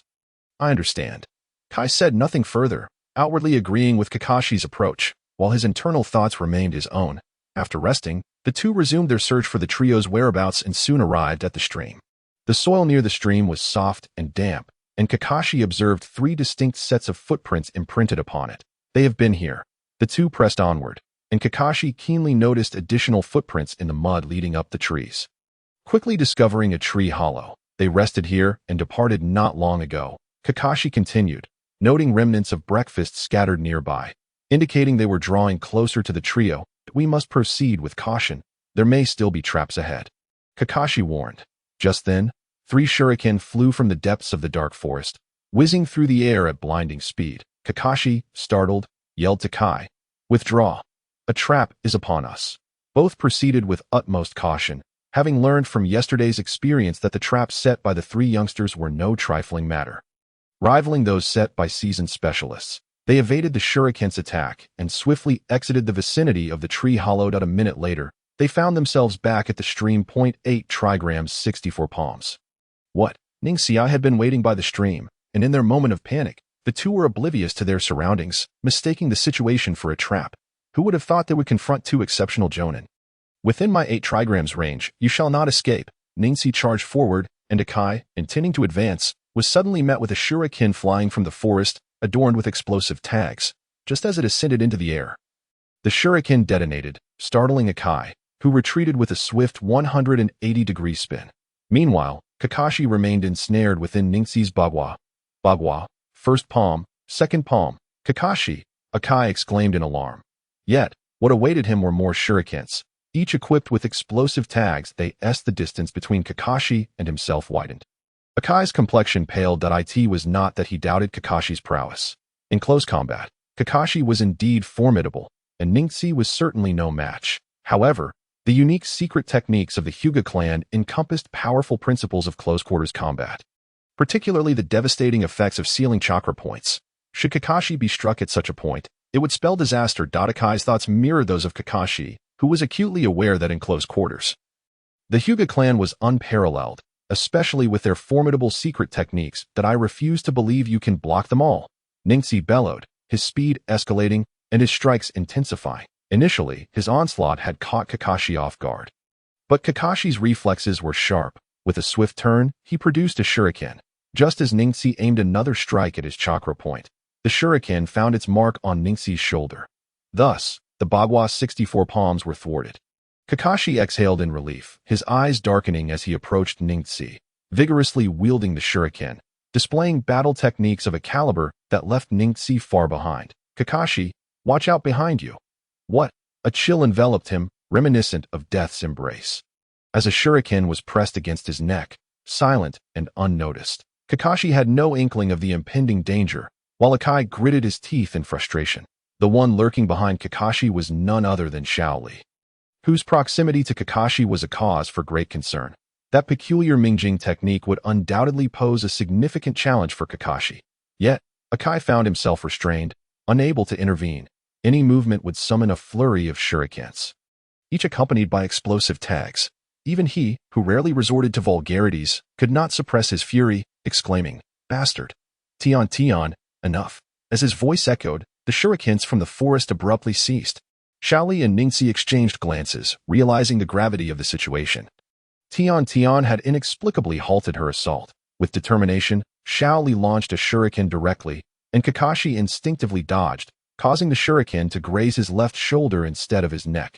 Discarding the shuriken, Xiao Li transformed his hand into a palm, unleashing a powerful strike that resonated like the roar of a tiger. The blow landed on Kakashi's back, followed by Xiao Li's command. "Ningxi, we must go." Without hesitation, Ningxi and Xiao Li hastily retreated into the forest. Meanwhile, Tion Tion, concealed in the shadows, realized her grave mistake. The earlier moment of intimidation by Akai had rendered her incapable of launching further attacks, even stirring emotions within her that she had never anticipated. This compelled both Xiao Li and Ningxi to flee with urgency. Chapter 22. Counterattack Xiao Li. "Ningxi, I am truly sorry," Tion Tion stammered, her heart heavy with regret and sorrow, her face pale as she struggled to face them. Xiao Li remained silent, coldly retorting, "Enough with the excuses that we need to leave this place. Ningxi must tend to his wounds." Ningxi had been struck by Kakashi's shuriken, his hand now drenched in blood. Tion Tion dared not express further hesitation. Swiftly following behind them as they retreated, "Kakashi, are you all right?" Akai supported Kakashi, her sympathy evident. The impact on Kakashi was profound. It had been a long time since he had sustained injuries of this magnitude. Even during his missions with the Umbu, he had not encountered such harm. Though he had faced battles between Jonin before, today he had been injured by two Chunin. While numerous factors contributed to this, one could not deny the overwhelming urge to vomit blood. Observing Akai's concerned expression, Kakashi felt an inexplicable urge to lash out at her. Ultimately, the root of his frustration lay in the disparity between what Akai had provided and the current predicament they faced. However, he could not blame her. After years of knowing Akai, he understood her character all too well. The pain radiating from his back was unbearable. Xiao Li's earlier strike felt akin to being crushed by a massive boulder, and he wondered if his bones had been fractured. "Akai, I have a question. The one who stealthily attacked me from behind earlier was Xiao Li, correct? Why did he give me the impression of a killer? His strike to my back didn't feel like an ordinary palm strike. It was unlike the gentle fist." Kakashi's inquiry prompted Akai to scratch her head, struggling to comprehend his words, especially regarding Xiao Li's resemblance to an assassin. Yet, she understood Kakashi's reference to the palm strike, and offered an explanation. "You were struck by Xiao Li's Mingjing power, which made the impact feel as though you were hit by a stone." Kakashi's eyes widened in surprise. "What is Mingjing power? I have never heard of it." Kakashi prided himself on his extensive knowledge, yet even he had not encountered this term. "I heard Xiao Li mention Mingjing power. He described it as the force generated from the friction of bones. I believe he emitted a sound akin to a tiger's roar just before he struck you. Did he not?" Kakashi nodded, initially thinking a tiger had emerged, but later realizing it was the precursor to Mingjing power. "The principle behind it eludes me, but I know that the strength of his strike emanates not from the arm or joints, but from the bones themselves. That even possible. Could he be from the Kagaya clan?" Kakashi speculated but quickly dismissed the thought. The Kagaya clan had been annihilated by the ninja of the water country years ago, vanishing utterly from the ninja world. "Do you think Xiao Li might possess a bloodline limit?" Kakashi asked. Akai scratched her head in confusion.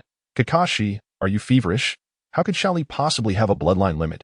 You trained with us at the Ninja Academy, remember? How could you forget? He was the one with no talent." Always dragging the team down with his enthusiasm, Kakashi interrupted. "I know it's him, but it feels unrealistic.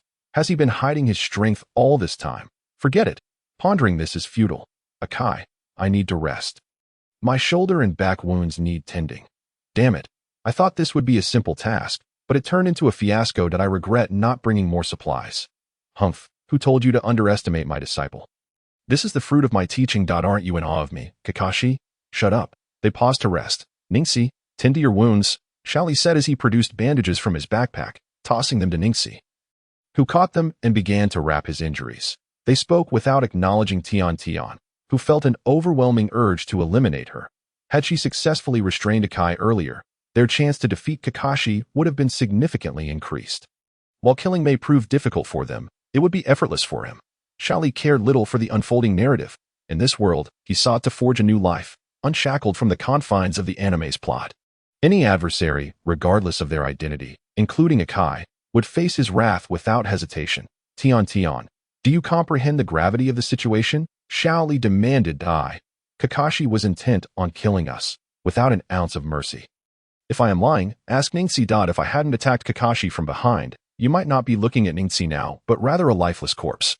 Your single blunder nearly cost us our lives.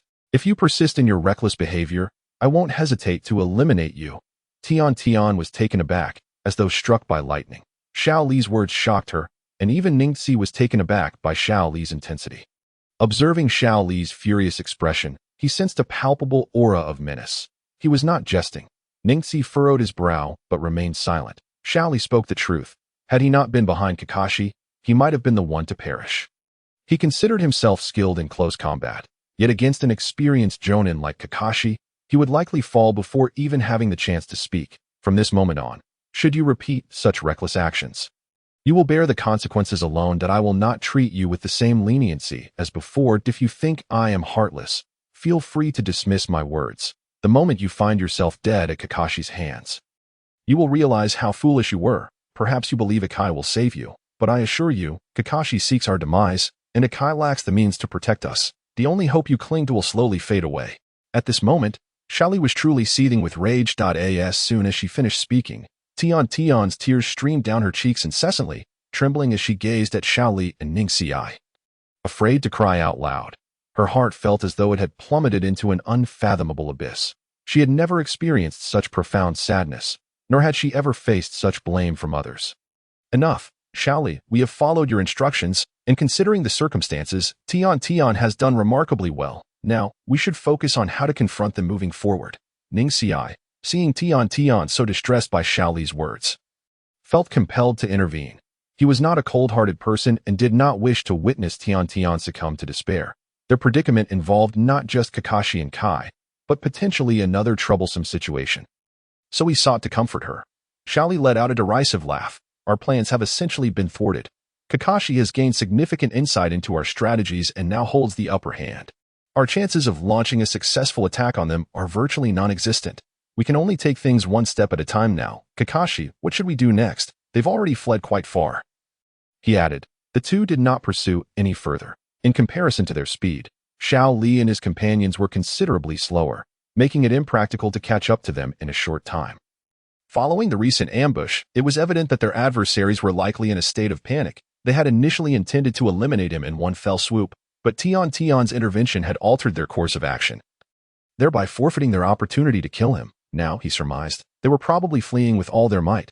Moreover, the traps they had encountered the previous day were mere illusions designed to mislead them. At this moment, Kakashi was fully convinced that everything had been orchestrated around a singular objective, to ambush them. Typically, the notion of a lower-ranked ninja ambushing a higher-ranked one was ludicrous. It was akin to an old man unwittingly consuming poison and living to tell the tale. They had long been constrained by such conventional thinking, remaining passive and failing to consider that three lower-ranked ninjas might employ unconventional tactics to create various illusions. It is now our turn to pursue them, Kakashi remarked with a cold smile. Chapter 23. The strength of progress. They're closing in, and at an alarming speed. Ningxi suddenly remarked, is Byakugan allowing him to perceive every movement within a 10-mile radius? His expression darkened as he observed that only Kai had managed to catch up, with no sign of Kakashi. That aren't there supposed to be two of them?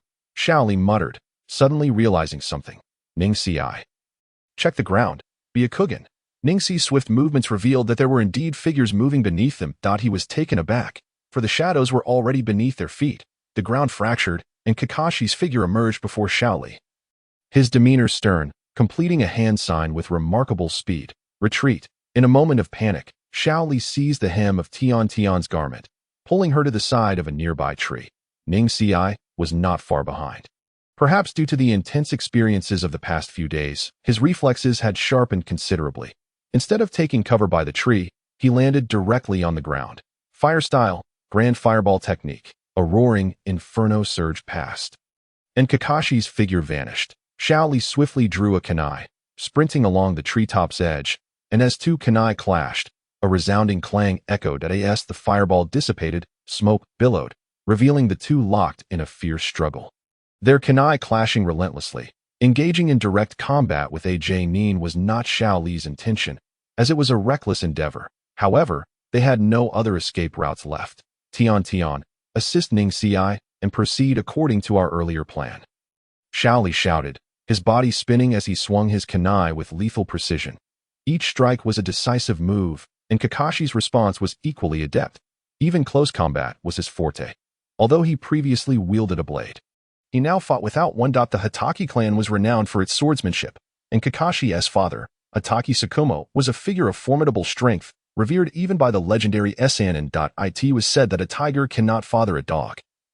Kakashi's innate talent for wielding blades was extraordinary, though not on par with his father's. Nevertheless, he was undeterred in close combat, albeit astonished by Xiao Li's prowess. Previously, they had been at a disadvantage due to the enemy's control. But now, in a face-to-face confrontation, Xiao Li's kunai techniques flowed with remarkable fluidity, each strike executed with lethal intent. Was this truly the work of an 11-year-old boy? He was nothing short of a consummate assassin. Kakashi was taken aback, and in that moment, Xiao Li seized the opportunity, thrusting his kunai forward and, without hesitation, transforming his fist into a palm strike, sending a shockwave through the air. Kakashi felt a blow to his abdomen and was forced to retreat. Kakashi, I warned you not to underestimate my beloved disciple, Kai shouted as he joined the fray, followed closely by Ning Ci, who unleashed a series of gentle fist strikes. From behind Ning Ci, 3 needle-like shurikens emerged. Kai's speed was extraordinary. With Ning Ci's abilities, he could only hold his ground for a brief moment. Now, with Tian's interference, Kai felt the pressure mounting. Her marksmanship was impeccable, leaving no room for error.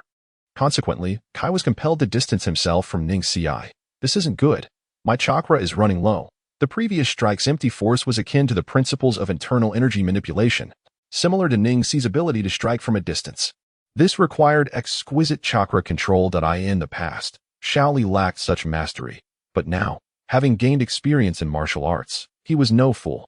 Martial arts training strengthened every bone in the body, encompassing nearly all aspects, including the mind, which was constantly being honed.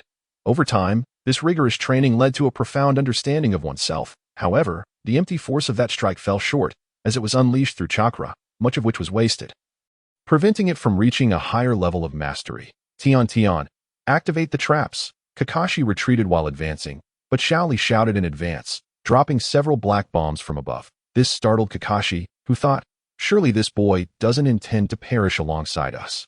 Kai, be cautious. Those are landmine bombs. The situation was not as Kakashi had presumed.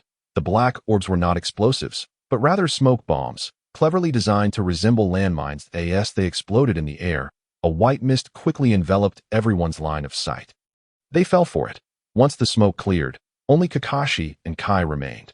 Kai wore a satisfied expression.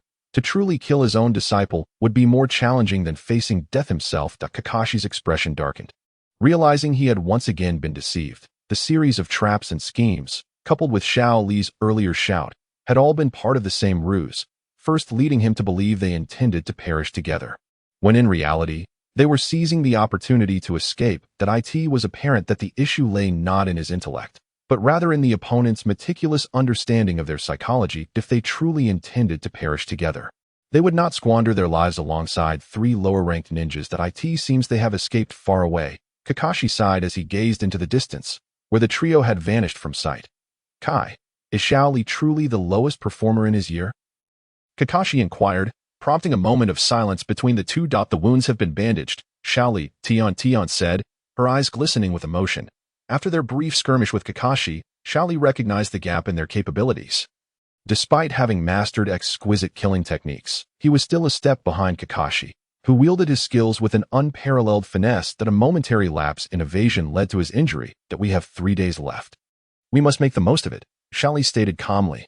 This phrase puzzled Tian, who could not fathom why they needed to seize the moment. She was eager to leave immediately. Ningxi, having closed his eyes to recuperate, understood Xiao Li's intent. Over the past 4 days, his progress had not lagged behind Xiao Li's. On the contrary, the encounter with Kakashi had profoundly stimulated him during these 4 days. Apart from evading danger and traveling, he had devoted nearly all his time to training, shedding his previous complacency. Tian, how many offensive ninjutsu techniques do you have left in your scroll? Only one remains. A water-style technique. Fortunately, having a water-style technique could also serve for bathing. Bathing? Xiao Li, are you joking? Ningxi, now awake from his training, was astonished. Such a technique was essential for survival. How could it be wasted on bathing? Tian, have you been preoccupied with not finding your developmental direction? Allow me to clarify today. Every day, her eyes sparkled with excitement as she embraced Xiao Li, only to momentarily blush and then release her grip. Your space-time ninjutsu is, in fact, a formidable technique.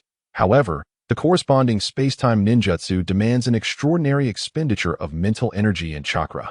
Thus, it is imperative for you to hone your physical skills. The training of physical techniques can enhance both your physique and mental fortitude, and their augmentation signifies your ability to wield even more powerful ninjutsu. If your mental strength and chakra grow, the entities you summon could surpass the magnitude of a colossal fireball technique by tenfold. And with water-style jutsu, you could potentially summon a river. Just imagine if your water-style technique could summon such a vast quantity of water. Do you believe Kakashi and Teacher Guy could withstand it? Tian fell into a daze, her mind conjuring various images, only to realize that what Xiao Li had said was indeed accurate. The ninjutsu she had prepared from the scrolls were all directly purchased from the ninja tool shop. It was not that she did not wish to acquire stronger techniques, but rather that more powerful ninjutsu could only be utilized by Chunin and Jonin. She felt herself merely a genin. Hence she refrained from purchasing the scrolls meant for Chunin and Jonin. Perhaps you have not noticed that over these past 4 days, your physique and mental capacity have significantly improved. Niji has experienced similar growth. And even I have progressed. You mean to say that I have improved as well? Yet I have not felt it at all. The experience of strength progression manifests through combat. When you engage in battle with an enemy, you will discover that your abilities have transformed from what they once were.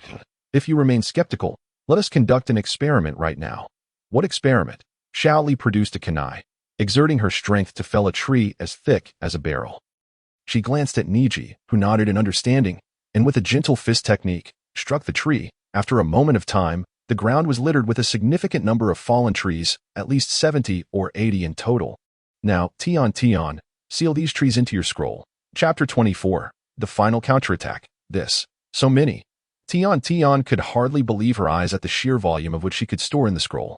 You must believe in yourself, Tian. Do not be intimidated by these numbers. In the future, you may need to summon even more than this. Now, give it a try and absorb all these branches into the scroll. Well, I will give it a try. Approaching the pile of branches, Tian took out the scroll, opened the blank side, retrieved a black brush, inscribed some sealing characters, and formed hand seals. The trees began to sway. And with a whoosh, they flew into the scroll one by one, vanishing from the ground. After inscribing the seal and writing the character for wood, she let out a deep breath, wiping the sweat from her forehead. Unable to believe the reality before her as she gazed at her hands that I was not mistaken, was I, Tian. From here on, we shall rely on your ninjutsu. Yes, however, what shall we do next? This place does not seem very safe. Niji spoke first, stating, our objectives here have largely been achieved, and our training has been sufficient. Although it has only been 4 days, this is far more substantial than our usual month of training. In the time ahead, we must cultivate here and battle the ferocious beasts that reside within. Cultivate? But what if Teacher Guy and the others catch up to us? They are coming to eliminate us. That is of little concern. With Niji's Byakugan, he can see over 100 meters away, so his task is a bit heavier. He must train while also keeping watch. Is that truly feasible? Tian retorted. That has been decided. Let us train. It would be a waste to neglect such a fine opportunity. Xiao Li, with a relaxed demeanor, followed suit, and the two could only silently depart behind him. On the 7th day, a peculiar tranquility enveloped the surroundings. Today marked the final day, and despite searching for 3 days, they had yet to catch sight of their pursuers. All they encountered were the carcasses of animals and remnants of burnt wood. Do you think they might not wish to engage us in battle, Kakashi? Teacher Guy, having known you for quite some time, I have suddenly realized you have made a correct observation. They indeed do not desire to confront us, but rather are battling the wildlife. Completely abandoning us, in no way. To abandon us is utterly despicable. Teacher Guy exclaimed in anger. The forest of death is rife with formidable beasts, making it an ideal training ground. They must have realized their own strength during our skirmishes and may have sought to bridge the gap through several days of training. However, we cannot discount the possibility that they are scheming something more grandiose. Caution is paramount. Understood.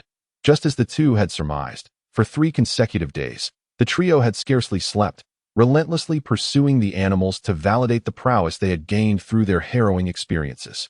United, they found that even a single beast could scarcely withstand their combined strength. Naturally, they encountered some powerful creatures, akin to the kings of the forest of death.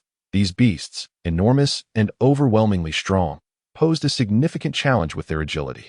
Leaving the 3 battered and bruised, with scarcely a part of them unscathed, with an hour remaining until 6 o'clock, it seemed their time was drawing to a close. Kakashi, unable to locate the trio, did not particularly mind, for he now held a greater appreciation for the 3 youngsters than at the beginning. If such individuals had emerged during wartime, he would not have been surprised. Yet, in this time of peace, how strong could ninjas raised in a comfortable village truly become? He was a survivor of the battlefield, acutely aware of its cruelty and ruthlessness. Wars forged countless strong warriors, but many weak souls perished on the field as well. Is this the final operation? Strike with all your might, and do not show any mercy. Remember, the instant you make contact, unleash your attack. Tian nodded gravely, the youthful innocence on her face fading significantly, replaced by a glimmer of resolute determination. Can we truly defeat them? Niji inquired with uncertainty, an aura of wildness emanating from him.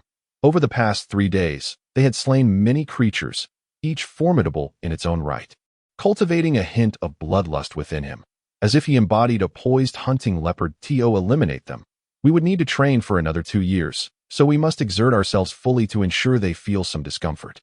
Xiao Li remarked with a cold smile. There is still an hour left. Why hasn't Ding Lu arrived yet? When will those 3 return? Teacher Guy asked, his expression one of confusion, his face a mask of curiosity. They should be arriving soon. I can sense the fluctuations of chakra, Kakashi replied with a relaxed tone. I feel it too. Wonderful. These 3 youngsters have finally returned. Half an hour passed. Did you not say you sensed them? Why have they not yet arrived? The 16th gate was marked. Surely they would not stray from the path. The 2 waited for half an hour, yet still no sign of them. My intuition has yet to fail me. With 10 minutes remaining, Ding Lu approaches. A middle-aged Chunin emerged from the gate, and the 2 turned to observe Ding Lu as he walked closer. To their astonishment, they noticed a look of bewilderment on his face. Suddenly, they were jolted back to reality as a multitude of wooden branches shot forth from behind him like arrows released from a bowstring. Earth-style, earth-flow wall. Kakashi, a formidable jonin, had deftly removed his Sharingan, and in the blink of an eye, completed the hand seals for a ninjutsu, raising a wall of earth from the ground to shield the 2, halting the oncoming branches. Xiao Li and Niji dashed forth from the underbrush, each wielding a kunai, launching their own attacks. Explosive tag. Boom. Tian drew forth the scroll, and a massive water sealing technique was instantly unleashed, unleashing a torrent akin to a flood, transforming the ground into a realm of water. The trio stood upon the surface, performing water ninjutsu with effortless grace, as if it were as simple as eating and drinking. Well done, Tian. To summon such a powerful water-style technique is truly commendable. Being Teacher Guy, his fire-red figure soaring above the water. For a moment, the 3 were taken aback, and while Niji and Tian were puzzled by Teacher Guy's transformation, Xiao Li recognized it as the 8 Gates release. Realizing that they had indeed pushed Teacher Guy to his limits, I must admit, your plan is remarkably intricate and flawless. Even I am astounded by your talent and current strength, which is a far cry from your previous selves. Kakashi emerged from the water, his eyes glinting with a cold light as he fixed his gaze on Xiao Li and the others. The feeling is mutual. Teachers, you are indeed formidable. Even if we exert ourselves to the utmost and enhance our strategies, we cannot inflict any harm upon you, especially now that we have already lost. This time, Kakashi was not fooled. After enduring several setbacks, if he were to fall for another trap, he might as well roll back to the Ninja Academy. His avoidance of deception did not guarantee that others would be equally prudent. Aki exclaimed in shock as the colors of the 8 gates faded from his body, just as he was about to commend them. He was met with Kakashi's furious rebuke. Aki, are you a fool? Niji's gentle fist struck like lightning, sending splashes of water into the air as he unleashed his Bagua technique, with a sinister grin. Niji declared, Aki-sensei, you have already entered my Bagua range. Chapter 25. The answer this is bad. Having just activated the 8 gates, Aki found himself in a weakened state. Faced with Niji's sudden assault, he retreated rapidly. Under normal circumstances, he would have been fine, but now his body was too frail, moving at nearly half his usual speed. Within the Bagua zone, Niji's fierce palm winds roared like a wild beast, striking out one after another. Damn it! Kakashi was furious, not merely at Aki's foolishness but at his own failure to act preemptively, knowing it was a trap, just as he was about to spring into action. He flipped his body and revealed a kunai to block an attack from the shadows. Lee's kunai intercepted the strike, while a kunai flew from the distance. Boom! Kakashi staggered back, pondering how he could afford to be careless. Facing 3 genin had truly left him with no escape, even forcing him to use his Sharingan, Water Release, Water Dragon Bullet. It was an A-rank ninjutsu. Tintin, quick dodge. I'm coming for you. Among the 3 opponents, Kakashi deemed Tintin the most pressing threat. Concealed in the shadows, she had been relentlessly launching projectiles for protection, yet Tintin failed to react in time. The Water Dragon Bullet was unleashed with remarkable speed. Striking without delay, in an instant, Tintin found herself enveloped in darkness as a figure shielded her. The Water Dragon Bullet slammed into Lee's back. He did not stifle a cry. The pain was immense. Had they not specialized in taijutsu, an ordinary genin would likely have perished from such a technique. And during the agony, Lee leaned on Tintin's shoulder, forcing a wry smile. Are you all right, Lee? Lee. Niji, sensing the dire situation, ceased his assault on Aki. Witnessing the scene before him ignited an inexplicable fury within him. He had always despised Lee, yet now he felt an unexpected pang of sorrow, ignoring Aki beside him. He leaped into action, confronting Kakashi with a fierce Bagua palm. Kakashi stood there in a daze, seemingly lost in thought, as memories of a past scene flooded his mind. Suddenly, he was sent flying, Niji's Bagua palm striking him squarely in the back. Enough! The 10 minutes are up. Aki was extremely anxious. Those 10 minutes signified the conclusion of everything. Niji rushed to Lee's side, who had not lost consciousness, though the wound on his back was serious. Tintin cautiously supported Lee. Lee, you're not dead, right? Just barely. All right, the training is over. We should take a good rest for a couple of days. Lee forced out an awkward smile, upon hearing that Lee was fine. Aki released a sigh of relief, only to notice Kakashi collapsed against a tree. He jumped up to assist Kakashi. Kakashi, are you all right? You shouldn't be dead, right? Kakashi shot him a glare. Why don't you try taking a hit from my gentle fist? Yet he was someone who preferred to bury his thoughts, responding with a bitter smile. That I suppose I've fallen to your students' hands. I can't fathom the good fortune that allowed you to gather such remarkable students.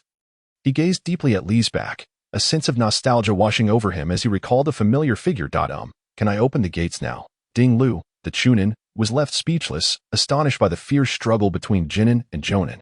When have I ever seen a Genin and Jonin fight like this? It feels like a battle between 2 Jonin. Ding Li's face twitched, as if he had received a harsh slap. Of course. If you don't open the gates, do you want us to die here? Aki shouted, exasperated, then shifted his tone to the trio. You 3, we need to leave this cursed place. Phew, they finally escaped that dreadful location. Lee, are you all right? He won't die. Niji scoffed, casting a displeased glance at the helpless Lee in Tintin's arms, feeling a mix of annoyance and pity. Meanwhile, Lee offered Niji a faint smile. All right, you 3 little brats. Your mission is deemed a success. You may take a few days to rest, but I have some questions for you. Lee, Kakashi stated, approaching Lee with deliberate calmness. Their eyes locked, and after a moment, Kakashi asked, Lee, I want to know, were the various traps and plans devised solely by you, or were they a collective effort? Kakashi sought clarification that if it truly was Lee's sole creation, he could hardly comprehend that an 11-year-old boy possessed such formidable foresight. With proper training, he could become a strategist on the battlefield. Teacher Kakashi, I'm not that impressive. Whether it was the plans or the traps, cooperation was essential. This exercise emphasized our teamwork and synergy. Without Tintin scrolls providing resources, we would have lacked the necessary support. Without Niji's Byakugan, we would have been constantly exposed to danger. Perhaps even ambushed and killed by U.My strategies and traps could only be executed under optimal conditions. Kakashi nodded, feeling that Li's self-assessment was remarkably astute, particularly regarding team synergy, which stirred a sense of nostalgia within him. My next question is more personal. Why did you shield Tenten? You must understand the water dragon bullet's power is considerable, especially when enhanced by my Sharingan. It is far deadlier than a standard water dragon bullet, and a moment's carelessness could lead to death. Kakashi's inquiry piqued Aki's interest, and even Ding Lu, standing nearby, was filled with curiosity. Well, that's simple. Asa man. It's my duty to protect women. It's only natural if one cannot protect a single woman. What difference is there between living and being a dog? Moreover, we are comrades. If I were under attack from the water dragon bullet, I believe my two companions would also throw themselves in front of me. That's how it should be, right? Niji was taken aback. Tenten was stunned. Aki stood there, his mind blank. Even Ding Lu, who had only met them twice, was left speechless. You are far superior to me, Kakashi remarked with a comment understood by only the two of them, then vanished from sight. As Kakashi departed, Aki's emotions surged once more. Li's response had touched him deeply, and tears flowed freely down his cheeks as he clasped Li's hands tightly. My dear disciple, your answer has moved your teacher immensely. Aki-sensei, could you possibly refrain from being so nauseating? Li felt a wave of disgust wash over him as Aki's tears splattered on his face. Deep down, Li pondered how his thoughts could be truly understood by anyone. All he knew was that this experience had been perfect. Although there had been some missteps, they were inconsequential, for a new idea had begun to take root in his heart. Chapter 26. Learning Shadow Clone. I reviewed the reports you submitted, and it appears these three youngsters performed exceptionally well. Your evaluation is actually an A. Kakashi, the third Hokage, inquired, placing the documents on the table and observing Kakashi's expression. Are you suggesting recommending Li for the Umbu? Kakashi nodded heavily. Aki, standing nearby, looked visibly anxious and exclaimed, Lord Hokage, I object. Li is only 11 years old. How can he join the Umbu? Plus, his abilities are still lacking. He should continue as a Genin. Aki's heart raced. If Li were to enter the Umbu, he might become another Kakashi, a cold-blooded killer. He did not wish for his beloved student to transform into a heartless beast. Aki, I became a Jonin at 11, fighting enemies on the battlefield. Compared to entering the Umbu, can you think of anything more brutal? Kakashi retorted. You are undoubtedly a genius. But what about Li? He is merely a student who graduated from the Ninja Academy less than 3 months ago. Are you trying to send Li to his death by having him join the Umbu and undertake perilous missions? Akai was enraged. He would never acquiesce to Kakashi's suggestion. He would rather see Xiao Li remain an ordinary J-nin than allow him to venture into the dark, oppressive realm of the Umbu. In that moment, Kakashi gazed at Akai in astonishment, for Akai's expression was profoundly serious, devoid of any jest. As their heated exchange unfolded, the third Hokage exhaled a plume of smoke and calmly interjected. How about this? As Kakashi suggested, Xiao Li indeed possesses the qualifications to join the Umbu, though he still lacks in strength. Let him hone his skills for a while longer. In 5 months, the next Nin selection exam will take place. We can allow Xiao Li and the others to participate. Should he succeed, he will be admitted directly into the Umbu. If he does not, he will continue to train under you, Akai. How does that sound? The third's proposal was indeed commendable, ensuring substantial concessions from both sides, and they nodded in agreement. With 5 months ahead, they believed their abilities would witness a significant leap, eagerly anticipating the performance of these three youngsters. The third smiled, his wrinkled face lighting up with hope. Xiao Li, seated cross-legged on his bed, sensed the flow of chakra within him, his fists brimming with energy. He understood that after a week of rigorous training, he had progressed from the initial stage of Mingjin to its mid-stage, with signs of a potential breakthrough into the pinnacle. Once he reached the peak of Mingjin, his close-quarters combat prowess would undoubtedly surpass that of an average J-nin. With Kakashi and Akai as the notable exceptions, he leapt from his bed, bending his legs like a bow, his hands poised in a palm stance, moving gracefully as if gliding through a tranquil stream. He practiced the 8 trigrams palm thrice, the sound of his bones cracking resonating within the room, before transitioning into the snake fist, his punches alternating between fierce ferocity and stealthy cunning. After 3 days of recuperation, the trio felt revitalized, particularly after their exit from the Forest of Death. Sensing a newfound strength within themselves, they arrived early at the training ground, and Akai stood before them, his excitement palpable. Let our youth erupt. Our passionate youth needs no explanation. Hey, didn't you say we had a mission today, Akai-sensei? Tian began to complain. A mission? Oh, indeed, there is something. Let me think. Yes, today's task is to assist a nearby ranch with weeding. It is a D-rank mission. The reward isn't substantial, but it's an excellent opportunity for us to train. So it's weeding. Can we not switch to another task? What is the point of doing something like this? Tian lamented, his disappointment extinguishing Akai's initial enthusiasm. He too was reluctant to accept D-rank missions. But alas, Xiao Li and the others were still genin. If they had all been nin, they could have taken on B-rank missions, which would have posed a true challenge. This is all arranged by Lord Hokage. I have no say in the matter. Tian, Akai replied. Akai-sensei, I have a thought that has been lingering in my mind, and now I wish to express it. What is it? Xiao Li, shouldn't you teach us ninjutsu? After all, when we face enemies in the future, many will utilize ninjutsu, including some rather peculiar foes. If we can only rely on taijutsu, we will be at a significant disadvantage. Tian has a clear goal of mastering space-time ninjutsu, while Niji and I have respectable ambitions, yet we lack long-range offensive capabilities. Xiao Li's inquiry ignited Akai's pride. They had no inkling that it was not Akai's desire to withhold ninjutsu, but rather that he himself was untrained in it.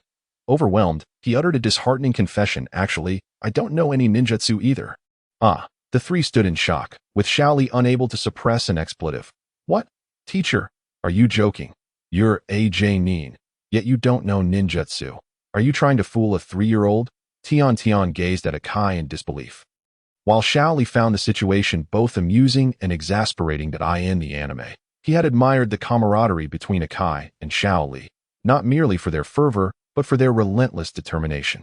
In his previous life, he had often heard the adage that hard work never disappoints. He also respected Might Guy, who relied solely on his own strength to unlock all 8 gates, rivaling Uchiha Madara, truly formidable. Upon hearing Akai's admission of ignorance regarding ninjutsu, he had braced himself for this revelation, but it still resonated with his expectations. I assure you, I'm not deceiving you. I genuinely do not know a single ninjutsu. However, I can teach you some remarkable taijutsu. That is my forte. Akai quickly regained his confidence, for he had yet to share some formidable techniques with them, such as the Lotus of the 8 Gates and the Forbidden Technique. The Blooming Lotus. How about this, Akai-sensei?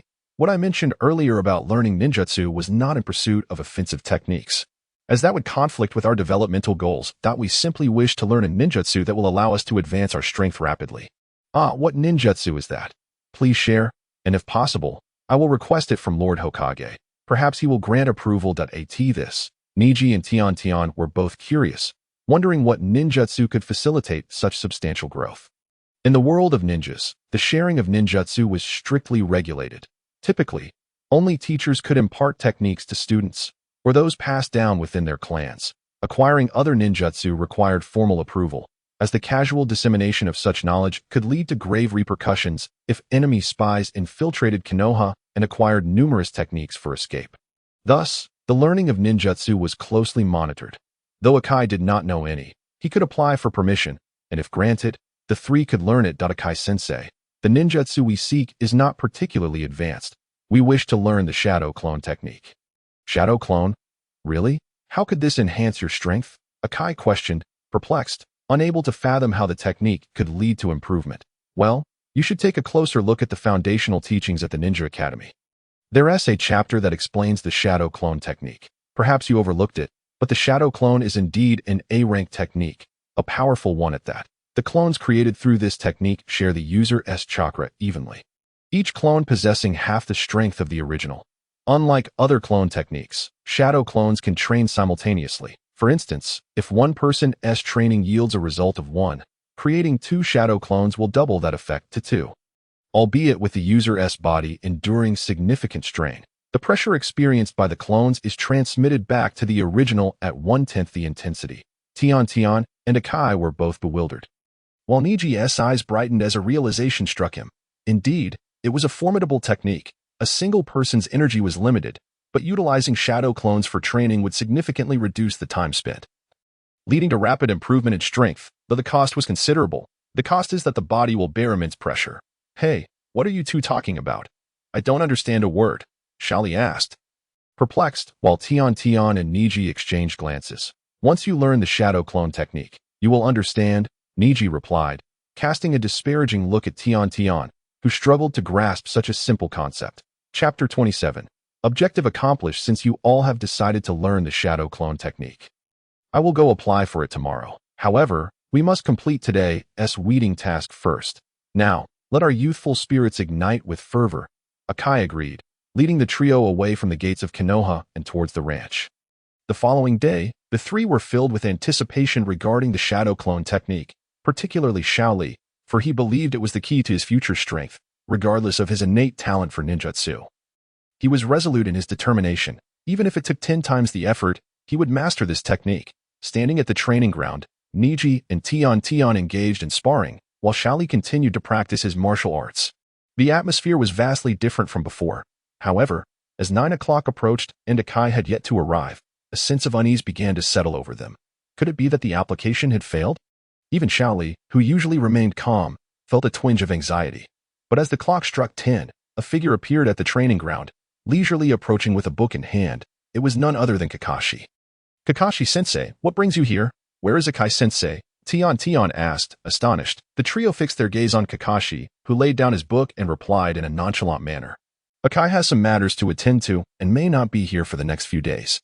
I've been sent to teach you the shadow clone technique. That is fantastic. I've heard you are renowned as the copy ninja, proficient in various ninjutsu. Having you as our teacher is undoubtedly a greater boon than Akai-sensei. Every day, Tian Tian would spring into excitement, for if these words were to reach Akai, he might very well be left heartbroken. Kakashi, with a habitual touch to his nose, offered a wry smile and remarked, "Do not rejoice too soon, for there is a price to pay for learning the shadow clone technique. After all, this is not a jutsu imparted by your teacher, but rather by me. Thus you must bear the cost if you wish to be taught." A price, you say? There is no such thing as a free lunch in this world. To gain something, one must pay an appropriate price. Kakashi-sensei, what specific cost must we incur in order for you to teach us this jutsu? Xiao Li stepped forward to inquire. Kakashi glanced at Xiao Li with evident approval. For conversing with an intelligent individual requires no superfluous words. Since you wish to know, I shall speak plainly. The price is not exorbitant. You must complete 15 D-rank missions within the next week. The rewards you earn will not belong to you individually, but will serve as the price for learning this jutsu. Indeed, the cost seems rather light. Thank you, Kakashi-sensei, Xiao Li said cheerfully. Completing 15 D-rank missions within a week hardly seemed burdensome to them, and in fact, the more tasks they undertook, the more experience they would gain, facilitating their future endeavors with C-rank and B-rank missions. Xiao Li, how can we possibly complete 15 D-rank missions in just 1 week? We still need to eat and sleep. There's simply isn't enough time. Tian Tian, do not complain. Which do you think is more arduous, spending 7 days in the forest of death or completing 15 D-rank missions within 7 days? Tian Tian fell silent, realizing Xiao Li spoke the truth. The tasks paled in comparison to the trials faced in the forest of death. Enough of idle chatter. Let us move on to the tasks. Kakashi retrieved a list from his bag, detailing exactly 15 missions. He cast a meaningful glance at Xiao Li, knowing he would readily accept the challenge, for he had already prepared for them. I shall take my leave now. Today is Monday. If you can complete the tasks by Sunday, I will teach you the shadow clone technique. If not, you will have to wait until the next week to finish the 15 missions. Until next time. With a poof, Kakashi vanished. Xiao Li caught the floating list and gestured for the others to gather around. The times and locations of the tasks vary, and they are spread across different places. The farthest is at the outpost, while the nearest is in the village. There are 2 tasks at the outpost, scheduled for Wednesday and Thursday mornings and evenings. The remaining tasks are a bit more complex. With timing issues that are rather tangled, we will prioritize the tasks that can be completed in a short time and set aside the longer ones. These tasks do not have specific time constraints, meaning they can be completed any day this week. Xiao Li took out a pen and made some notes, then pulled out a blank sheet to reorganize the plan for the 15 missions. What do you think of this arrangement? I believe it works well. It will save us significant time and allow us to complete the tasks ahead of schedule. What about you, Tian Tian? I'll follow your lead. Very well, let us commence. Our first task is to escort children. With a swish, the 3 figures vanished. Hidden in the distance, 2 figures observed, and Kakashi reflected on their approach.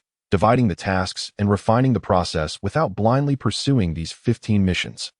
Especially without the guidance of a Jonin, these 3 youngsters have already developed the capability to stand on their own. Certainly, my disciples cannot be weak. They truly embody the prowess I have instilled in them. Akai proclaimed proudly, "Have you no shame? Kakashi, you scoundrel! I challenge you to a duel." The 15 mission targets felt heavy for the trio, and they had scarcely enjoyed a restful night, by the 6th day. They arrived at the training ground, their spirits exhausted, crossing off the last item on their task list, and collapsing to the ground with a sigh of relief. It has been quite arduous to learn a single jutsu. If only Akai-sensei could teach us jutsu, we would not have to struggle so much. It's infuriating. Tian continued to grumble. Xiao Li stood up and addressed the others. This task list must be completed by this Sunday.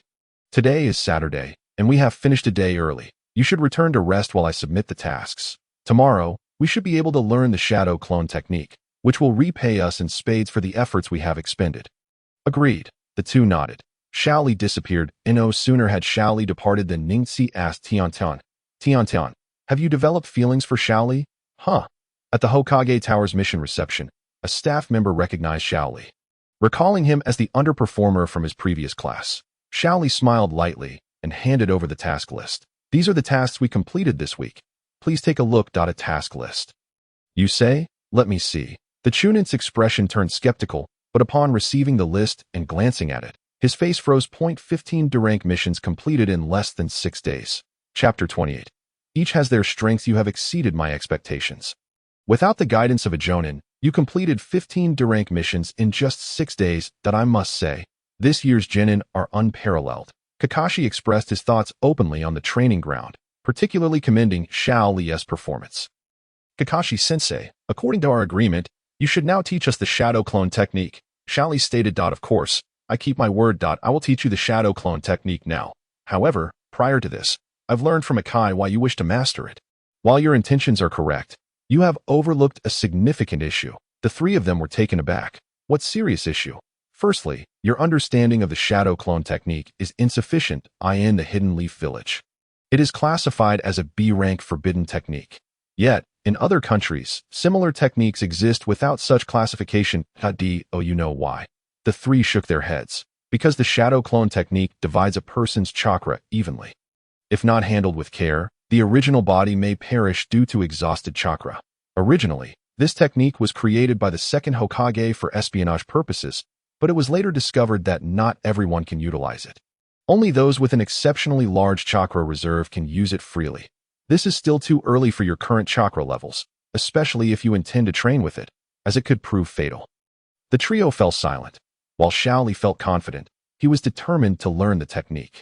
However, he could not interfere with Ningxi and Tiantian's decisions, as his own understanding of the technique was limited to its portrayal in the anime. And he was unaware of its dangers. Then, Kakashi-sensei, how should we decide? Xiao Li inquired, his eyes sharp with perception. Kakashi had shared so much, undoubtedly for a reason, and there was more to come. How you decide ultimately rests with you. You are 3 individuals, and I can impart different techniques to each of you, but only one per person. Xiao Li's eyes sparkled with excitement. Indeed, it seemed Kakashi regarded their potential highly, as evidenced by his willingness to guide them on the matter of the shadow clone technique and offer them the option of different jutsu. Just as Xiao Li had surmised, Kakashi hoped for Xiao Li to grow stronger, the reasons for which only he himself understood. Kakashi-sensei, I have made my decision. I will learn the shadow clone technique. Xiao Li replied resolutely. As soon as he finished speaking, Ningxi added, I too shall learn the shadow clone technique. Seeing both Xiao Li and Ningxi choose the shadow clone technique, Tian raised her hand. But Xiao Li quickly interrupted her, saying, Tian, your space-time ninjutsu lacks variety in the jutsu category. Most of it pertains to weaponry. This is something you need to be cautious about. The shadow clone technique may not suit you. You should consider selecting a different technique. Huh? Tian had not anticipated Xiao Li would say such a thing, and both Ningxi and Kakashi looked at Xiao Li with curiosity. Isn't the weaponry related to accuracy? I should be able to hit my targets without fail. What should I be cautious about? Tian, with a hint of grievance, remarked that it seemed profoundly unfair. Why was it that the 2 of them could learn the shadow clone technique while she could not? Do not despair, she was encouraged. Allow me to explain. The realm of weaponry pertains to accuracy, yet it harbors a critical flaw. When confronted by wind-style ninja, you will find yourself utterly at a disadvantage. Unless you can wield a greater number of ninjutsu scrolls to counteract wind-style attacks, your fate against such opponents is dire. In the upcoming Nin exams, your adversaries will be formidable wind-style ninjas. Is it truly that severe? Tian murmured softly. Indeed, it is quite serious. I recommend you study Earth Release Ninjutsu, specifically Earth Flow Technique. It will provide you with a layer of protection, while your offensive capabilities are commendable. You lack defense. Both Niji and I specialize in close combat and possess our own defensive strategies, but you do not. Tian was uncertain whether she comprehended fully, yet she held a deep respect for Xiao Li's words, which had begun to resonate with her as if imbued with magic. Kakashi observed as Xiao Li provided guidance on Tian's strengths and weaknesses, and he couldn't help but feel astonished. Perceiving Xiao Li more as a mentor imparting wisdom to a pupil. Very well. I shall learn Earth Release Ninjutsu, Earth Flow Technique. Having heard Xiao Li's words, Tian resolved to pursue Earth Flow Technique. While Niji and Xiao Li commenced their study of the Shadow Clone Technique, it appears you have all made your decisions. Now, I shall teach you the hand seals necessary for the technique. With that, Kakashi created a shadow clone, which gestured for Tian.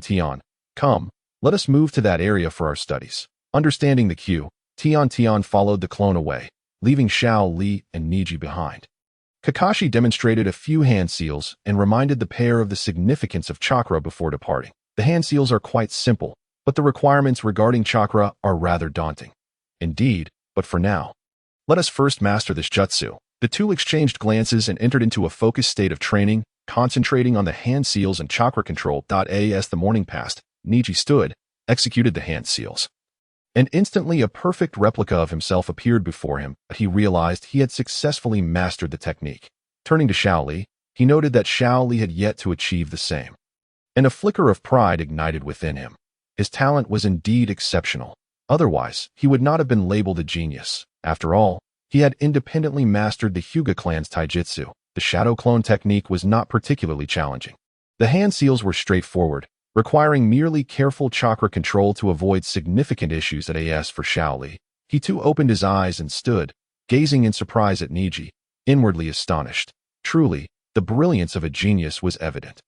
To grasp a ninjutsu in mere hours was remarkable, especially when he himself had not yet mastered it and was merely experimenting. Xiao Li swiftly performed the hand seals, and soon a figure emerged. But alas, it collapsed to the ground and vanished in the blink of an eye. Xiao Li felt a sudden fatigue wash over him, as though something vital had been siphoned away. This is a consequence of inadequate chakra control. Wiping the sweat from his brow, Xiao Li noticed that Niji did not mock him as he usually would. Instead, he walked alone into the forest, embarking on a new phase of training. My chakra is comparable to Niji's, perhaps even exceeding it in some respects. Yet I still struggle with chakra control, wasting a substantial amount in the process. It seemed he needed to prioritize improving his chakra management. Xiao Li, characterized by his decisive nature, immediately began refining his chakra. Once restored, he attempted the shadow clone technique once more. Unfortunately, the outcome was identical to before. The clone dissipated in an instant. He persisted in this endeavor, repeating the process until the sun set in the west. As Niji emerged from the forest, he observed Xiao Li still engrossed in his training, but chose to remain silent and departed on his own. Upon Niji's exit, Tian returned, noticing Xiao Li's dedicated training. Initially inclined to greet him, she reconsidered and quietly slipped away. As the evening sky brightened with stars, and the moon cast a silvery glow, Xiao Li slowly rose, stretching his back before attempting the shadow clone technique again. With a puff, this time the clone succeeded. Xiao Li offered a wry smile. However, the clone's duration was fleeting, vanishing after a mere 10 minutes, leaving him once more with a sense of fatigue. Indeed, it is a chakra issue.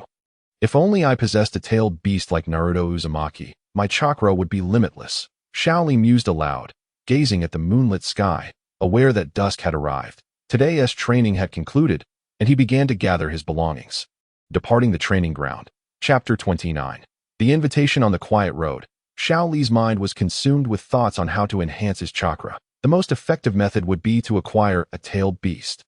Though that was a fanciful notion, setting aside the fact that Naruto Uzumaki was currently under surveillance at the Ninja Academy, he also bore 2 powerful chakra signatures concealed within him. If he attempted to seize Naruto, he might not even be aware of his own demise. Even if he could capture Naruto, how could he gain the trust of the Nine Tails? It would be easier to throw himself against a wall and perish than to attempt that. Yet, aside from tailed beasts, it seemed there were other means to augment chakra. The cursed seal power of Orochimaru was formidable, but the path to obtaining such power was fraught with difficulty. The simplest way to acquire a cursed seal would be to seek out Orochimaru. But where was he? The Sound Village in the Land of Rice. Who possessed his precise whereabouts? With a shake of his head, Xiao Li felt a pang of ordinariness in his crossing of worlds. Apart from his martial arts expertise, he possessed little that was remarkable. That a gentle summer breeze caressed Xiao Li's face, and suddenly his expression shifted. Clenching his kunai tightly, he sensed an indistinct yet ominous presence drawing near. Heightening his alertness, that he hastily moved beneath an overhang, his aura vanishing entirely. As a trained assassin, he excelled in stealth.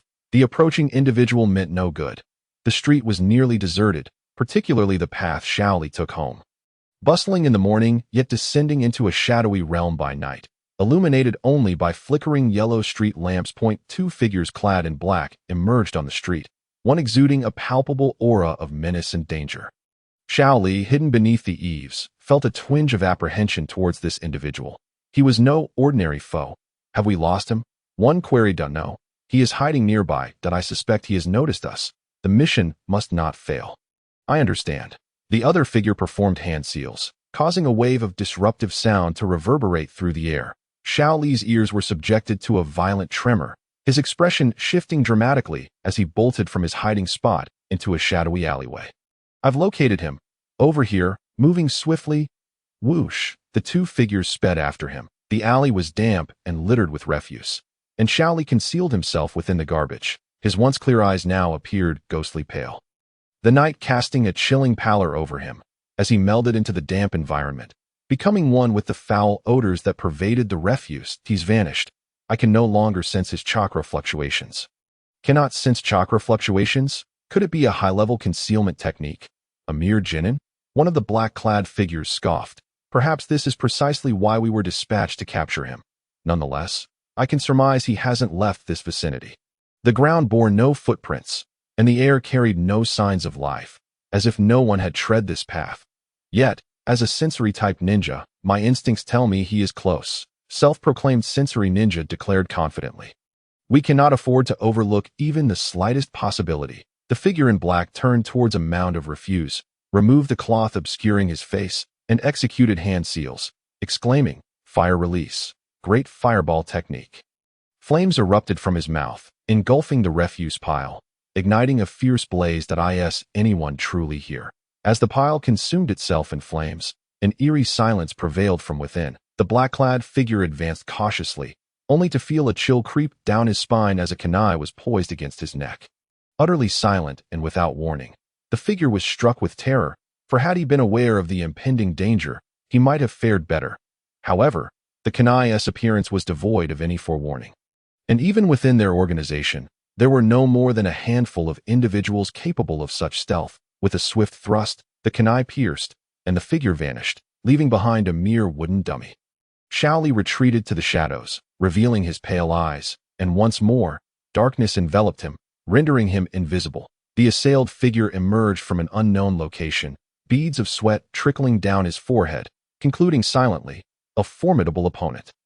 The perceptive black-clad figure approached his counterpart, startled by the earlier scene. Had it not been for the rigorous assassination training that the man before him had undergone since childhood, he would likely have perished in that moment.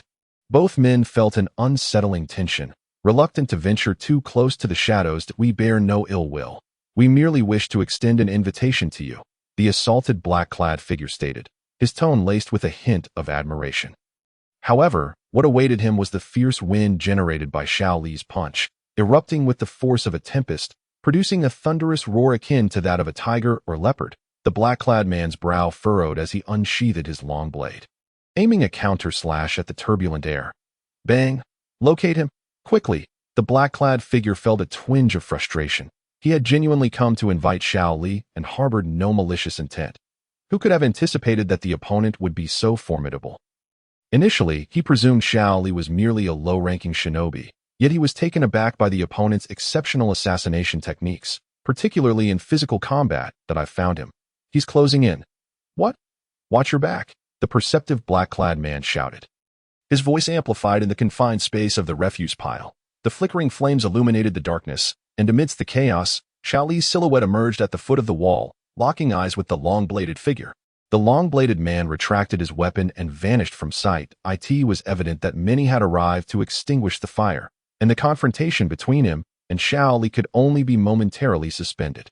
Xiao Li swiftly departed the refuse heap, merging into the crowd as if the previous events had not fazed him in the slightest. Upon returning to the relief house, Xiao Li collapsed onto the ground, fatigue overwhelming him that a trickle of blood seeped from the corner of his mouth as he removed his clothing, revealing a wound on his back, a knife scar of moderate size, blood staining his white attire. His expression darkened as he pondered, who are they, and why have they come for me? Unable to unravel the mystery, he recalled the ruthlessness of the perceptive ninja he had slain, his companion's cold demeanor igniting a flicker of realization within him. A clandestine organization lurking in the shadows of Konoha.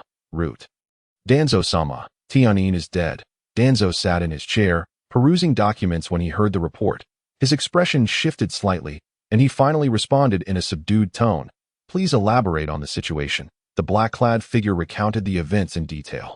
After a moment of contemplation, Danzo adjusted his cane and coldly addressed the ninja. Tianyin's death is bound to draw Sarutobi's attention. Do not engage. Yes. Chapter 30.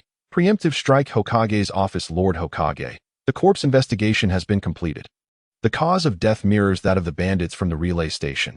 However, there are discrepancies concerning the identity of this black-clad individual. What discrepancies? They were sealed with a curse mark, one you are quite familiar with.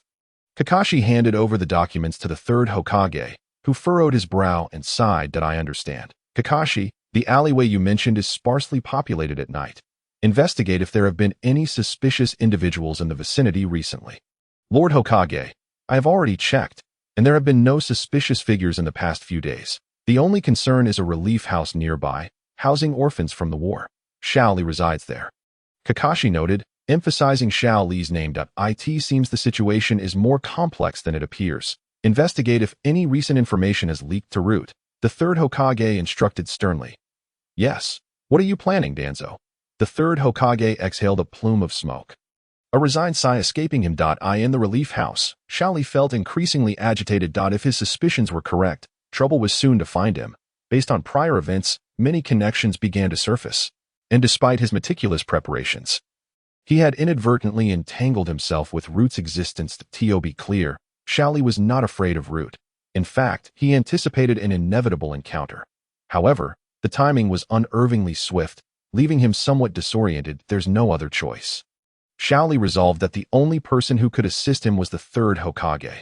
With the Hokage's character, he would undoubtedly protect him, for he was known to be benevolent, and given Xiao Li's status as an orphan, a mere 11-year-old boy, he could not bear to witness any harm befall him at the hands of Root. Having made his decision, Xiao Li bandaged his back wound and hastily sought rest. When he awoke, it was already the next day.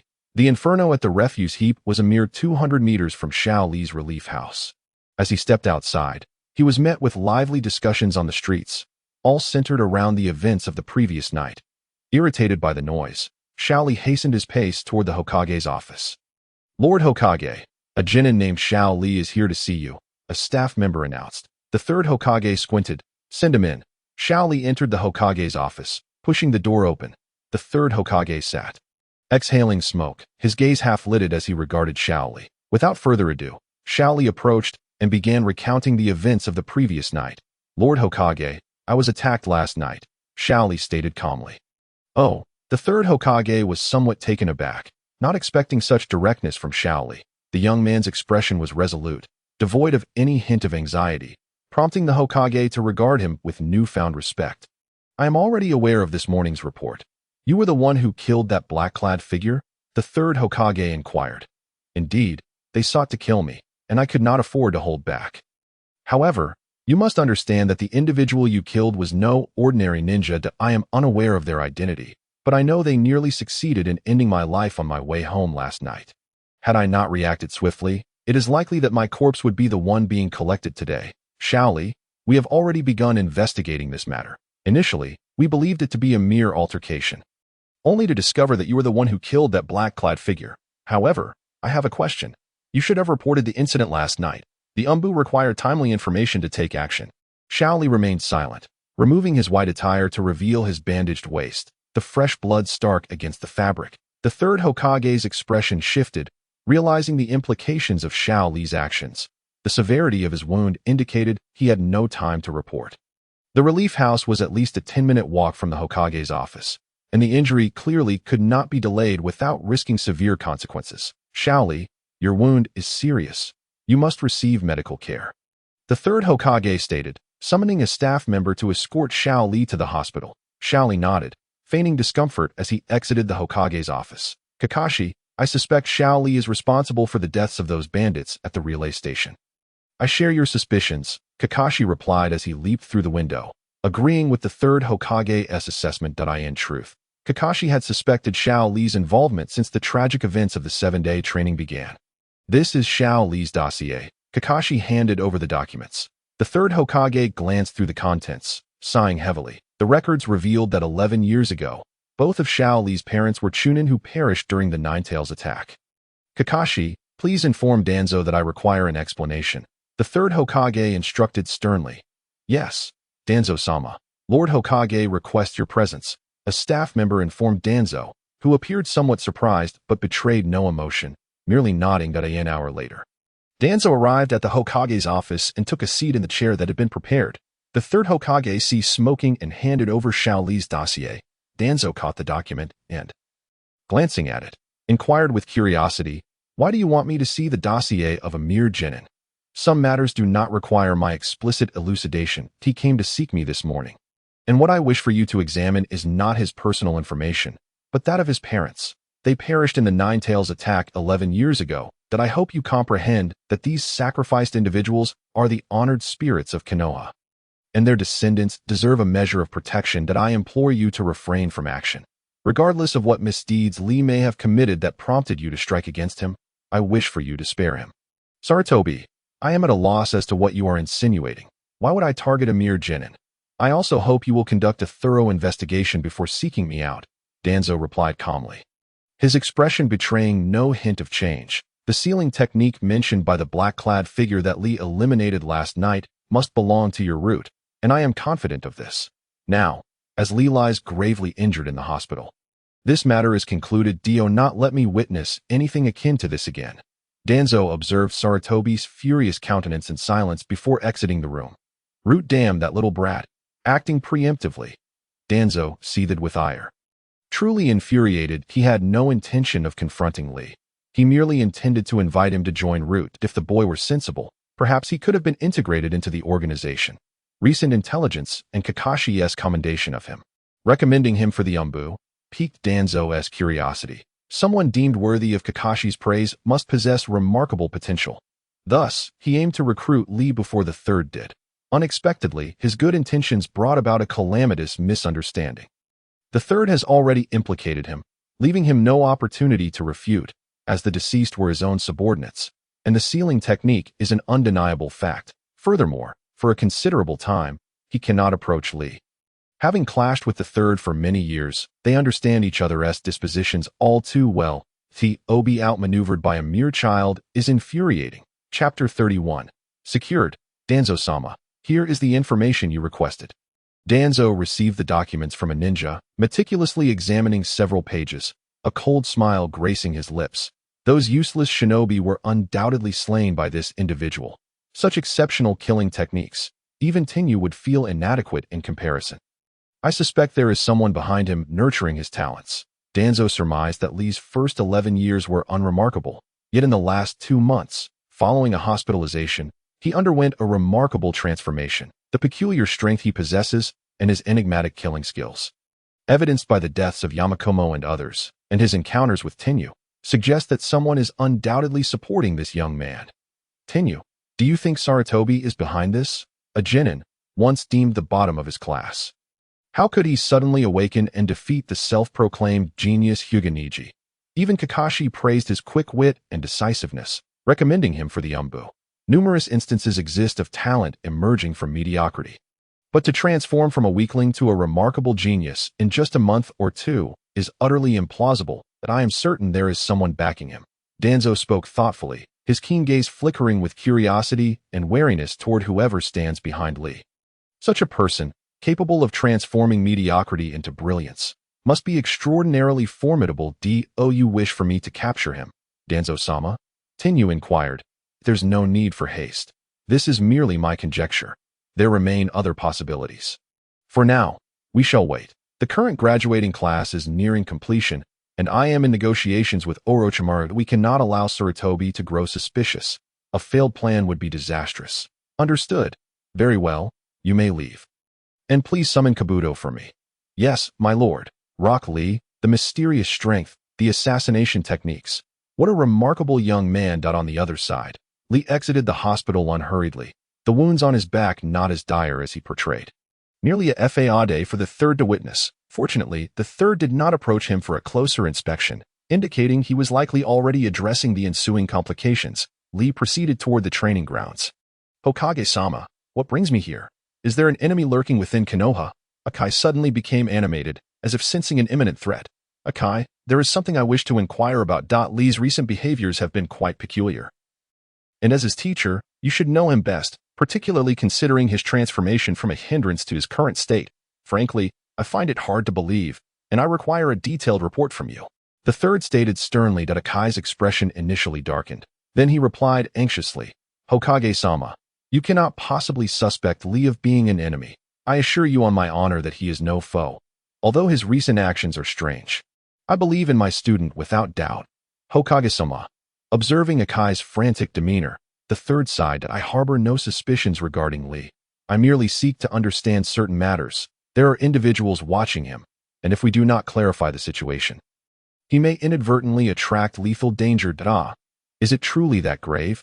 Indeed, it is that serious. Allow me to recount Lee's circumstances. Akai detailed Lee's actions and behaviors from his last hospitalization to the present, including his performance during missions and his training regimen. The narrative extended for an hour. Akai initially planned to elaborate for nearly 3 hours, but the third interrupted, demanding he focus on the essentials. I see. You mentioned that Lee possesses a peculiar taijutsu, and during your battle, you found yourself at a disadvantage. And regarding the weighted training against Hyuga Niji, it is no wonder that it appears there are indeed many strange occurrences surrounding Lee. The third pondered, his thoughts not dwelling on these anomalies, but rather on Lee's performance during the final day of the 7 trials, which was precisely what he wished to hear. Even his conversation with Kakashi left a profound impression on the third, causing a faint smile to emerge. Akai, puzzled by the third's smile, felt a volcano of emotions brewing within him, hoping the third would swiftly reach a conclusion. Very well, Akai, you may return. I shall intervene to resolve matters concerning Lee, allowing you all to train and undertake missions with peace of mind. Is this true? Thank you so much, Hokage-sama, Akai exclaimed, his spirit elated as he departed. Kakashi, what Akai just reported should be accurate, correct? Kakashi appeared, casting a glance at the distant Akai. The Hokage is well aware of his character, as Akai mentioned.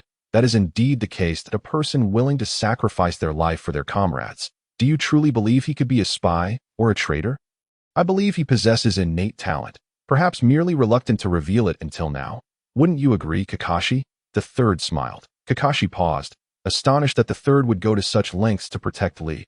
His reluctance to unveil his talent likely relates to the loss of his parents at a young age. Very well. Please report the details of the bandit mission to Danzo. I trust he will know how to proceed. Understood. The Hokage would rather offend Danzo for the sake of a mere child.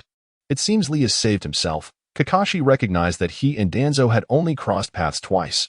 Although he held a favorable impression of him, facing the existence of Root posed considerable trouble. Root represents the darkest side of Konoha, independent of the Elder Council's interference, and only the third Zumbu could contend with it. On the surface, the two factions maintained a non-aggression pact, yet unbeknownst to many, they had been engaged in a silent struggle for years, each aware of the other's intentions. The third's directive to relay the report to Danzo was a clear message.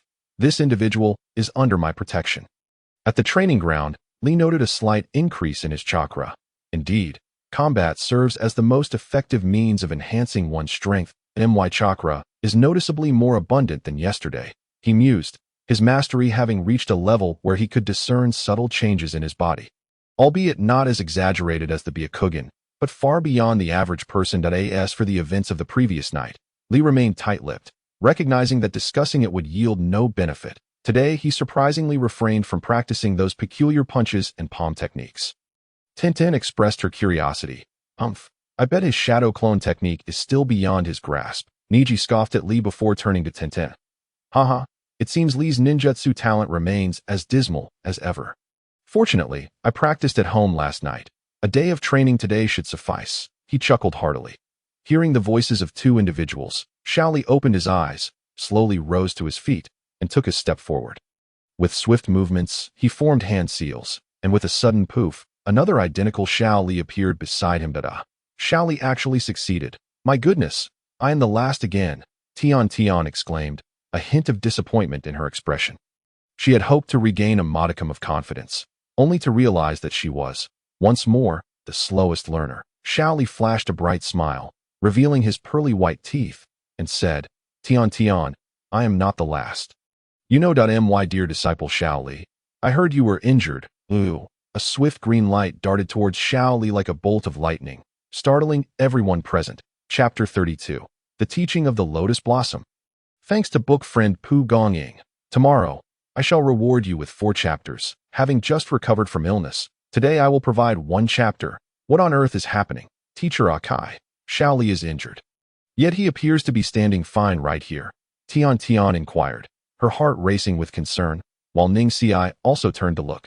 Teacher Akai, you know about my accidental injury while training. Haha, as expected of you. Xiao Li replied with a smile, casting a sharp glance at Akai. Akai hesitated, covering his mouth, suddenly understanding Xiao Li's intention, his gaze directed towards the sky. Hey, Teacher Akai. I'm asking you a question. When did Xiao Li get injured? How come we were unaware? There must be some concealment. Speak up. Tian caught up with Akai, gripping him tightly. Sweat poured down Akai's forehead as he recalled Xiao Li's casual remark earlier. Realizing that Xiao Li did not wish others to know, and that discussing such matters would yield no positive outcomes for anyone. Although Akai was somewhat dim-witted, he was not foolish. Did Xiao Li not say he was injured while training? What? How could that be? He was fine just yesterday. Could it be? Tian looked at Xiao Li with a tense expression. Xiao Li, you weren't injured while practicing Shadow Clone Jutsu yesterday, were you? I heard from Kakashi-sensei that Shadow Clone can be deadly. You should refrain from practicing it. Huh? Tian is so concerned about Xiao Li. Could it be that she has developed feelings for him? Ning Xi pondered this question, while Xiao Li nodded slightly. Is everything all right? Should I accompany you to the hospital? Upon uttering this phrase, Tian sensed something amiss, as Xiao Li, Ning Xi, and Akai all regarded her with strange expressions. Hey, why are you looking at me like that? Xiao Li is injured, and you all don't care? Tian, I am not really injured. It's merely exhaustion. Just as you said, I would have been dead if not for the Shadow Clone, so there is no need for alarm. A bit of rest will suffice. Xiao Li approached Tian apologetically. She fixed her gaze on him, exhaling in relief, muttering, Then can you promise not to practice Shadow Clone anymore? Xiao Li pretended not to hear. Turning to face Akai, Teacher Akai, didn't you mention yesterday that you would teach us a formidable taijutsu today? Our morning training has concluded, though.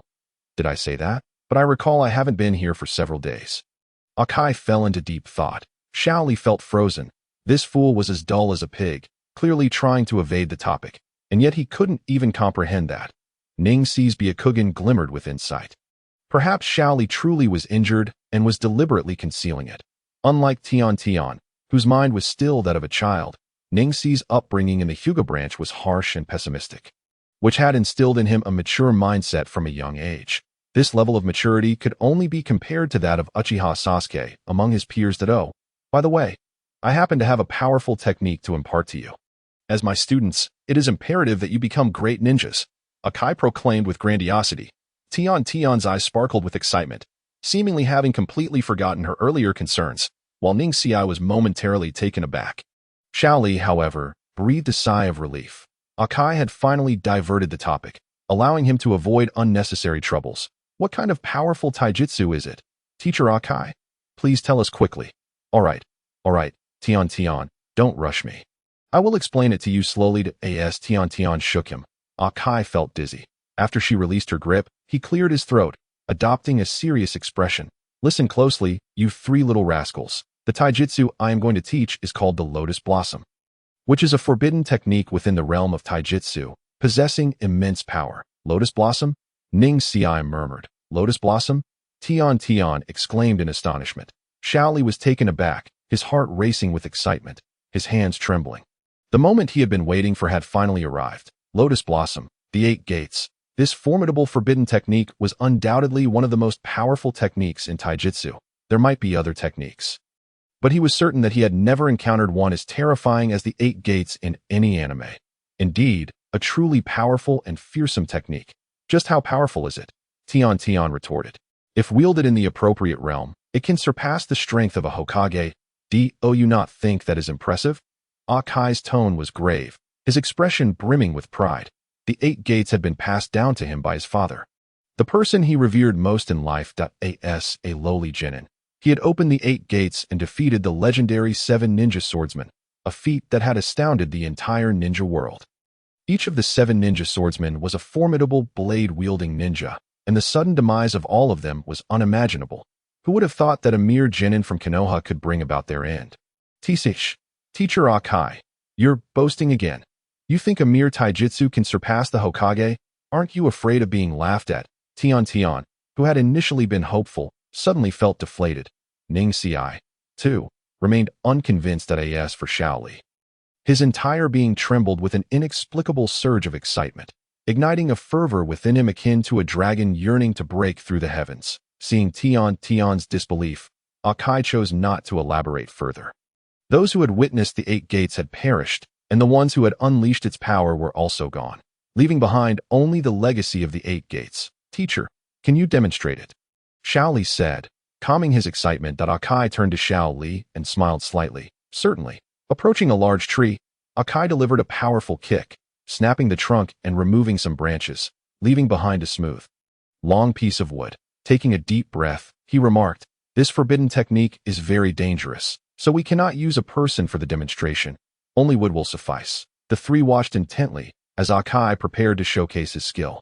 They observed as Akai's aura shifted from calm to turbulent, veins bulging on his forehead like small snakes. The wood soared into the sky, and Akai's figure vanished, reappearing midair, legs poised for a powerful kick. Though he didn't exert excessive force, since a miscalculation could snap the wood, the speed at which he moved was astonishing to the 3 onlookers. As he hovered about 10 meters in the air, he grasped the wood with both hands, startling the trio. A tremendous gust of wind erupted from the sky, swirling around them, causing the grass and trees in the training ground to sway and dust to rise. What a strong wind! What technique is this? Ning Xiai shouted. The fire in Xiao Li's eyes blazed as the training ground erupted with a thunderous sound, dust engulfing the surroundings and obscuring their vision, leaving only Akai emerging slowly from the swirling debris, brushing off the dirt from his clothes. When the trio regained their senses, the dust settled, revealing a massive spiral crater where the wood had been, now reduced to splinters scattered all around. Incredible, so fearsome, truly the strongest forbidden technique in taijutsu. Chapter 33. Mental Exchange. Lotus Blossom, executed with high-speed leg strikes targeting the opponent's chin, involves practicing flying kicks in midair while maneuvering behind the opponent and then tightly embracing them. There are 2 critical points to note, Akai instructed. What are the critical points? Tian immediately inquired. During high-speed movement, one requires immense self-regulation, particularly at great heights. Moreover, in such rapid conditions, while embracing the opponent, they may regain their composure, which could lead to dire consequences, as they might unleash ninjutsu at a critical moment. Additionally, the burden of high-speed movement can inflict tremendous pain on both bones and flesh. Is that so? This technique sounds rather peculiar, and from what I saw, Teacher Akai executed it without much difficulty. It seemed like all one needed to do was hold on to the opponent and drop from the sky. Right? Tian, please let me finish before you ask questions. Akai's irritation was palpable. He needed to convey 2 essential points. The first was the flaw in the Lotus Blossom, where one's life hangs in the balance during high-altitude execution. However, the second critical point was of utmost importance, and he did not wish for anyone to interrupt him. All right, I shall refrain from speaking. Every day, I obediently keep my mouth shut to those observing me. I appear unaffected as I demonstrate the art of Bairenka, yet beneath the surface, I am enduring immense pain. It is merely my resilience that conceals it. This is another key aspect of performing Bairenka. Once the practitioner engages in it, their body is plunged into agony, rendering them incapable of further action. This technique is a double-edged sword, inflicting harm upon oneself even as it targets the enemy. Ah! With a loud exclamation, Ningxi's expression turned grave, while only Xiao Li comprehended what Akai was conveying. In the original narrative, only Li Lok succeeded in mastering Bairenka, though Bairenka may seem simple. It demands an immeasurable amount of effort and sweat. Hinata Ningxi might be a prodigy, yet in terms of willpower and dedication, he pales in comparison to Li Lok. From a young age, Li Lok had already forged his will from raw stone into a semi-translucent gem. Thus, in the skies above, one must render the enemy immobile, unable to employ ninjutsu or illusion techniques for this move to unleash its true power. Now, you may attempt it. After Akai spoke, his gaze turned toward Xiao Li. In Akai's view, he only had faith in Xiao Li, for it seemed that only Xiao Li could inherit his legacy.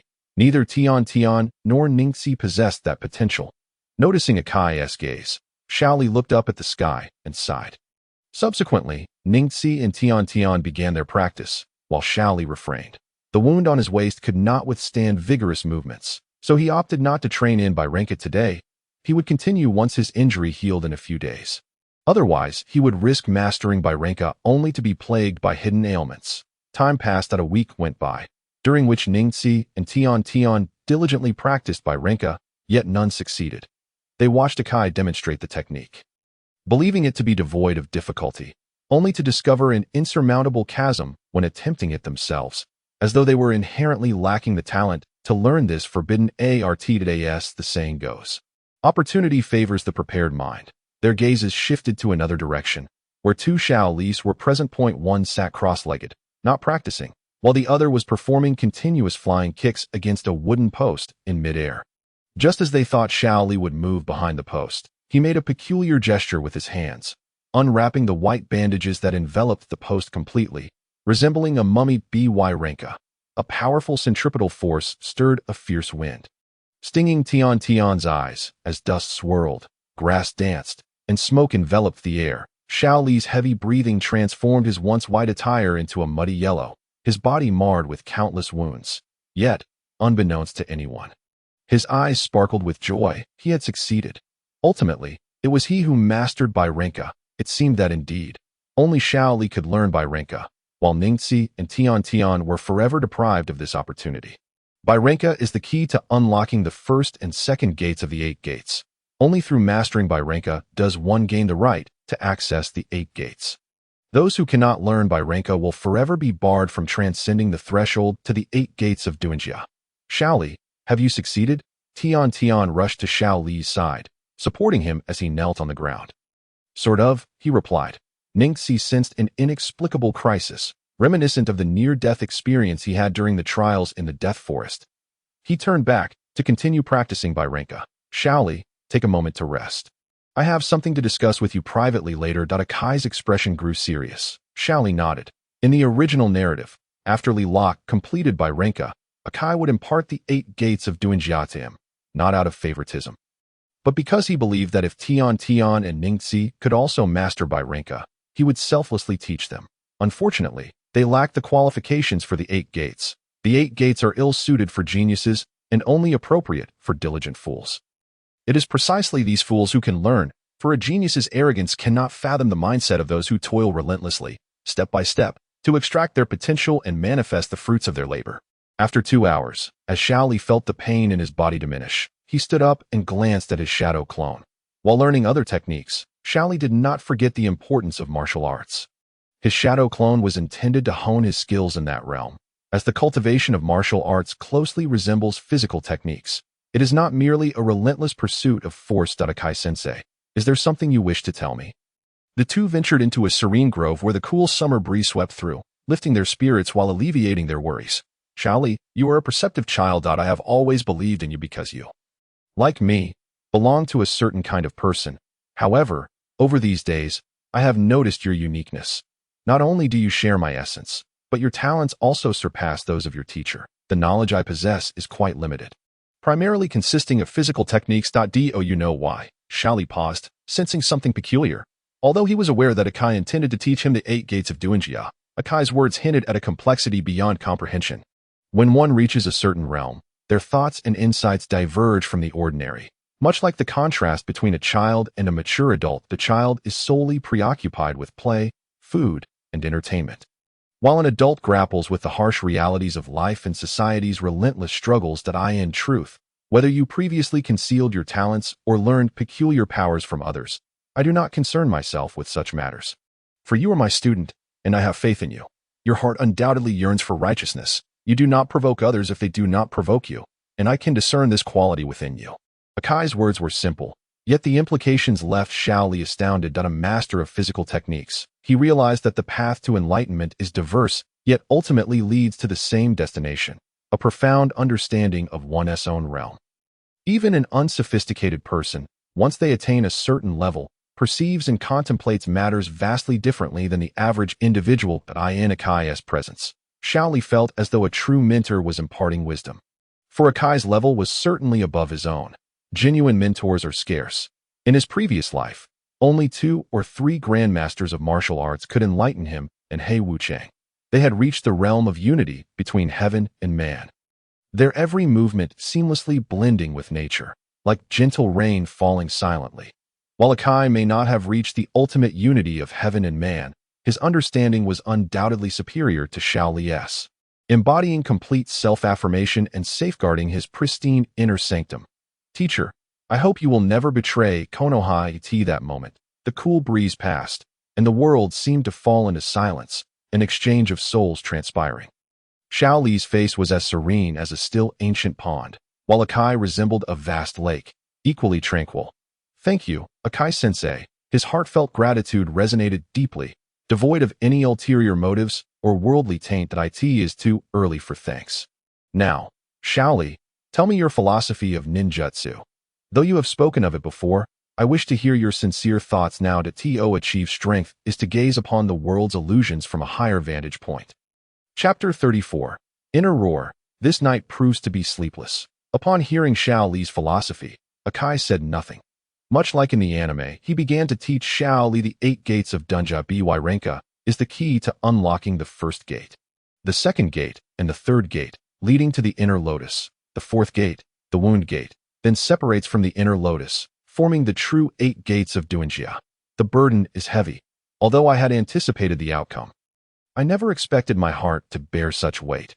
Mastering the 8 gates is essential for Xiao Li, yet the heaviness within him stems not from the training itself, but from Akai's words. Those innocent eyes, akin to a child's heart, remained fixed upon him. Perhaps he would not alter his fate because of Akai, nor could Akai foresee the twists of fate that lay ahead. Just as in his previous life as an assassin, he was oblivious to what destiny had in store, potentially meeting his end at the hands of allies or enemies alike. As dusk approached, Akai departed after imparting the 8 gates of Duanjia. Xiao Li too left, his solitary figure casting a forlorn silhouette under the setting sun. How often had he harbored such thoughts about his fleeting existence? What direction does my life take? Standing at a height where the view is expansive, one might find that those at lower altitudes see with greater clarity that a broad heart necessitates the relinquishment of certain things. Much like a path that did not exist until many traveled it, forming a road that carve out a path, one must take the first step. I only wish to affirm my journey. I cannot afford to live an inconsequential life. To be an ordinary person, I require a new self, one capable of discerning the world's myriad illusions. Thus, I, Lilak, must grow stronger and become someone who stands at the pinnacle. What of Uchiha Madara? What of sages? What of protagonists? Sooner or later, I shall tread upon your bodies and gaze upon the heavens and the earth. Strolling down the derisive streets, Xiao Li wandered aimlessly, his gaze lost as he observed the affectionate expressions of parents holding their children nearby.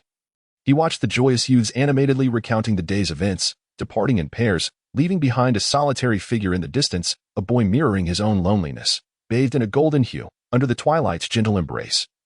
This youth drifted away from the throngs of the street, heading toward an unnamed corner. Upon returning to the training quarters, Xiao Li diligently continued his practice, yet his heart was beset with uncertainty.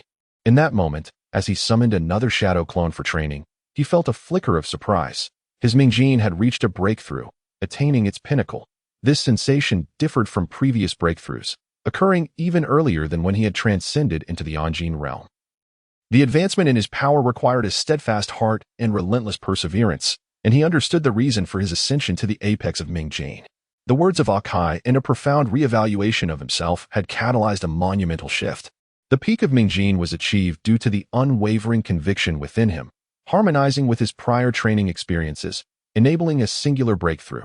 Typically, those who practice national martial arts require 5 to 10 years to reach the pinnacle of Mingjin. But having traversed that phase, for him, surpassing Mingjin was no longer merely a matter of experience or endurance, but rather a transformation of the spirit. 3 weeks passed that on this day, Xiao Li purchased bandages anew. Not to develop calluses on his hands, but rather to practice the Biao Lianhua technique. In contrast, Ning Ci and Tian had yet to master this art, and aside from a tinge of jealousy towards Xiao Li, they had reverted to their previous training regimen, having abandoned the pursuit, unwilling to expend further energy on it. Day after day, in the last week of the month, Xiao Li formally embarked on the training of the 8 gates of Duanjia. A month was dedicated to solidifying the strength of his Mingjin peak. With his past experiences, his Mingjin power could now approximate the capabilities of Anjin. The impact of physical weight was most evident. His speed had significantly increased. Without the burden beneath his feet, his velocity matched that of his previous life, when he had shed such weights, and he was now exponentially stronger than Li Lok in the original narrative. In terms of offensive capabilities, he had outpaced him by several streets. Particularly, during this time, he sought opportunities to spar with Akai daily. Even when he unleashed all his Mingjin power, he could not best Akai, whose speed remained at least double his own, with reflexes that were astonishingly acute, achieving a state of awareness akin to hearing the slightest sound and feeling the gentlest breeze. Each day, as he observed the battles between Xiao Li and Akai, Ning Ci felt as though his heart were being pierced by needles. He sensed Xiao Li's growing strength, which also astonished Akai, who was bewildered by the rapid advancement of Xiao Li's abilities. Within this month, his physical prowess had at least doubled. Each bout revealed Xiao Li's improvements. Ning Ci believed that Akai was holding back, unaware that even if Akai wished to relent, it was no longer feasible. Xiao Li's attacks were increasingly enigmatic, and his Mingjin power had become formidable. Each collision felt akin to striking a massive rock, sending waves of pain throughout his body. All right, Akai, that will suffice for today. I still have other techniques to practice, Xiao Li declared. The two of them, locked in a standoff, eventually descended to the ground. Both panting heavily, Akai offered a wry smile. Then we shall leave it here. They ceased their sparring, and Ning Ci approached, fixing a penetrating gaze upon Xiao Li, feeling a deep anguish over why someone once perceived as weak had grown so powerful. Shattering his beliefs about fate.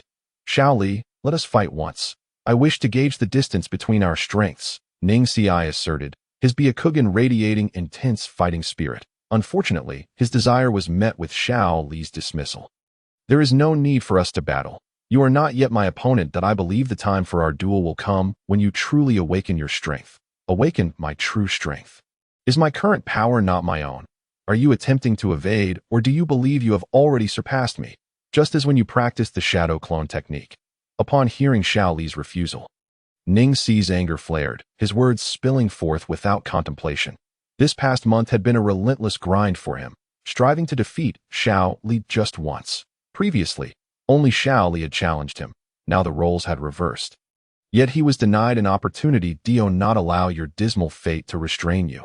When you emerge from these shackles, I shall be ready to spar with you, but until then, I will not engage. For such actions would only plunge you deeper into darkness. That I trust you understand, especially as you have lost your composure while practicing the gentle fist lately, Xiao Li advised calmly. Wait until your heart finds peace before challenging me. For now, no matter what you say, I will not duel. You, Ning Ci, must you persist in this manner? Tian interjected, feeling utterly superfluous in the presence of the trio, within this team of Akai. Xiao Li and Ning Ci, her sense of belonging had dwindled to nothingness. Until now, she had not realized how Xiao Li had grown increasingly reticent, while Ning Ci was consumed by his relentless training in the gentle fist. Akai appeared only when duty or training called, leaving her isolated, devoid of interaction with either. If you refuse to fight, I shall force you to engage. With that declaration, Ningxi's palm moved like lightning, his feet spinning as he advanced on Xiao Li. However, Akai's imposing figure intervened, blocking Ningxi's path and seizing his wrist, his expression dark and fraught with anger. Ningxi, you have gone too far. As Xiao Li mentioned, your recent behavior is concerning. Your gentle fist has lost its essence. What has transpired with you? With Akai's intervention, Ningxi's frustration boiled over, disregarding the consequences as he retaliated against Akai. Startled, Akai vanished, swiftly delivering a kick that sent Ningxi sprawling, disoriented and utterly defeated. What is happening? Why must you act this way? Why? Tian cried out, her suppressed grievances erupting in the past few days. Their team felt more like a collection of lifeless shells than a cohesive unit. What was happening? Her heart ached as she sat on the ground, tears streaming down her face. Chapter 35. The Beginning of Destiny, ironically entering the plot. Having sufficiently honed the previous chapter, I intended to initiate the narrative after the 50th chapter. However, due to the preceding chapter's circumstances, I shall delve directly into the storyline, allowing everyone to witness the forthcoming displays of prowess. As for the training process of the 8 Gates of Duanjia, I prefer not to elaborate excessively, as doing so would feel like filler, thus I shall transition straight into the narrative. Irika.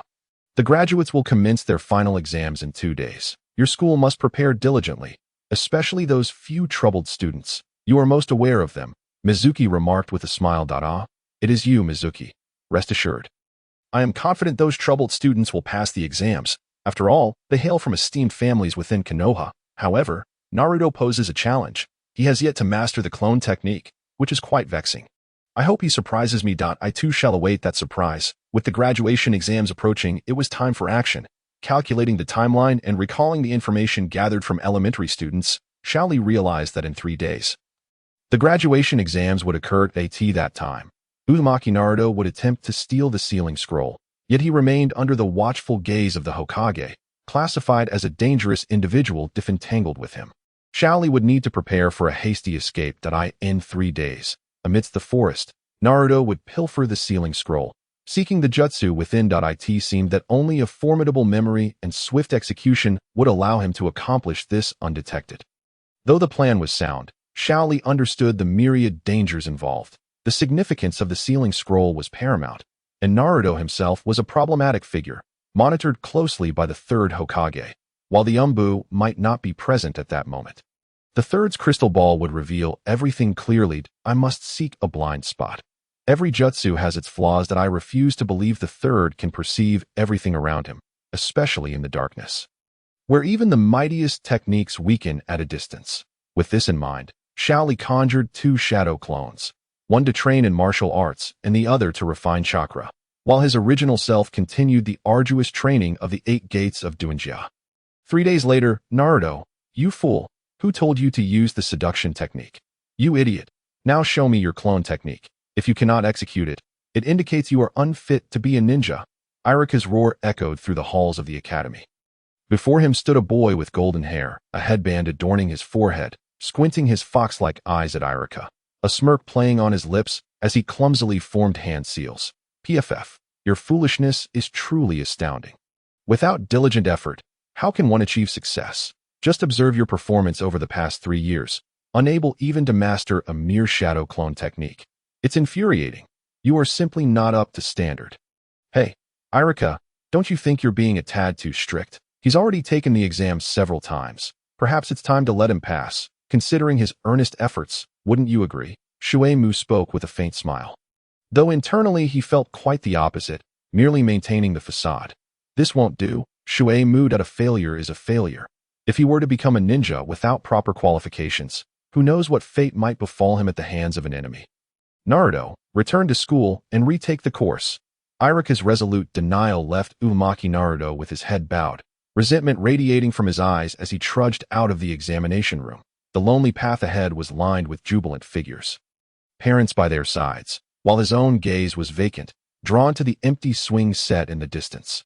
Irika, burdened by a complex array of emotions, pondered whether his actions were justified. Yet, for the sake of another's future, He felt compelled to act thusly. Reflecting on his own background compared to Naruto's, labeled a monster by others and forced to endure a lifetime of suffering, he questioned whether humanity or the world itself was at fault. It was a moment of profound contemplation, so much so that he was jolted back to reality only after passing 3 more students. In a shadowy, concealed corner beneath the twilight, a figure lurked silently, seemingly the only child who failed the exam that if he were to become a ninja, it would indeed spell disaster. Let us depart. Shui Mu's figure appeared beside Naruto, a gentle smile gracing his features. What are you contemplating, Naruto? Shall we converse? Ah, it's teacher Shui Mu.is. There's something you need. Don't bear a grudge against Irika. He doesn't mean to make things difficult for you. He merely wishes for you to grow stronger.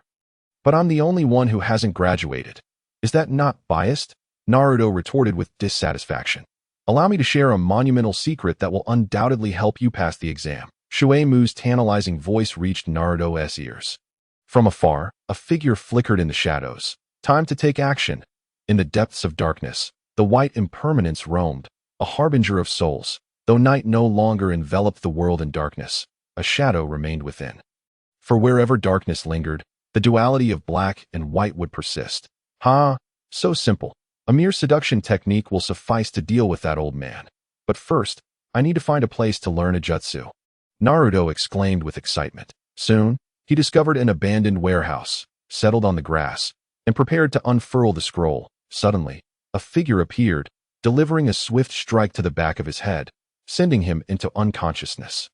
In that moment, the shadowy figure of Xiao Li landed without hesitation, unsealing the scroll, and a myriad of jutsu flooded his mind. He selectively sought out techniques, as the scroll contained an overwhelming number of them, leaving him no time to memorize them all. Found it, the Flying Thunder God technique, Xiao Li exclaimed, recognizing it as the jutsu he sought, committing the hand seals to memory through sheer willpower. He quickly searched for another technique, reanimation. He had discovered the next jutsu, which piqued his interest, the spirit manifestation technique, a skill of the 5th Hokage, Tsunade Senju's lover. Time was of the essence. Within a minute, the hand seals for 3 jutsu were etched into his mind. Flipping back to the first page of the scroll, Xiao Li slapped Naruto's face, rousing him from his stupor. How could I sleep at a time like this? I should be learning a powerful jutsu to earn Irika-sensei's approval. From here on, it's your life's path. I want to see whether you will rise higher than I. Xiao Li's figure vanished into the shadows. As the events unfolded, Irika appeared, observing Naruto diligently practicing his jutsu. Feeling a sense of helplessness, Shui Mu then attacked Irika, prompting Naruto to unleash a powerful jutsu, the shadow clone technique, to save Irika. Back in the rescue room, no one was privy to the events that transpired that night. Xiao Li promptly created 3 shadow clones, as he needed to master these 3 jutsu swiftly, particularly the Flying Thunder God technique, which he valued above all, a formidable skill that allowed one to traverse space and confront enemies directly, far surpassing the efficacy of elemental attack jutsu. The next day, news of the previous day's upheaval spread. Shui Mu was captured, and the sealing scroll had been recovered. The 3rd Hokage summoned several jonin, including Kakashi, to discuss the situation. Shui Mu has been apprehended, and the scroll retrieved, but I've discovered signs that others have tampered with the sealing scroll. What? The jonin were taken aback, struggling to comprehend how someone could operate beneath their noses. It was evident that Naruto's theft of the scroll was either a result of the 3rd Hokage's inability to resist temptation or perhaps even a deliberate act to allow Naruto to seize it. Given the Hokage's prowess, I suspected someone behind Shui Mu. He merely claimed to have been tempted by Orochimaru. It's likely an 80% chance that it's Orochimaru, Kakashi stated. Orochimaru.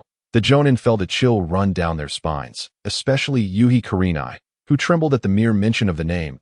Is it too soon to say it's Orochimaru? We may need to send the Umbu for a thorough investigation.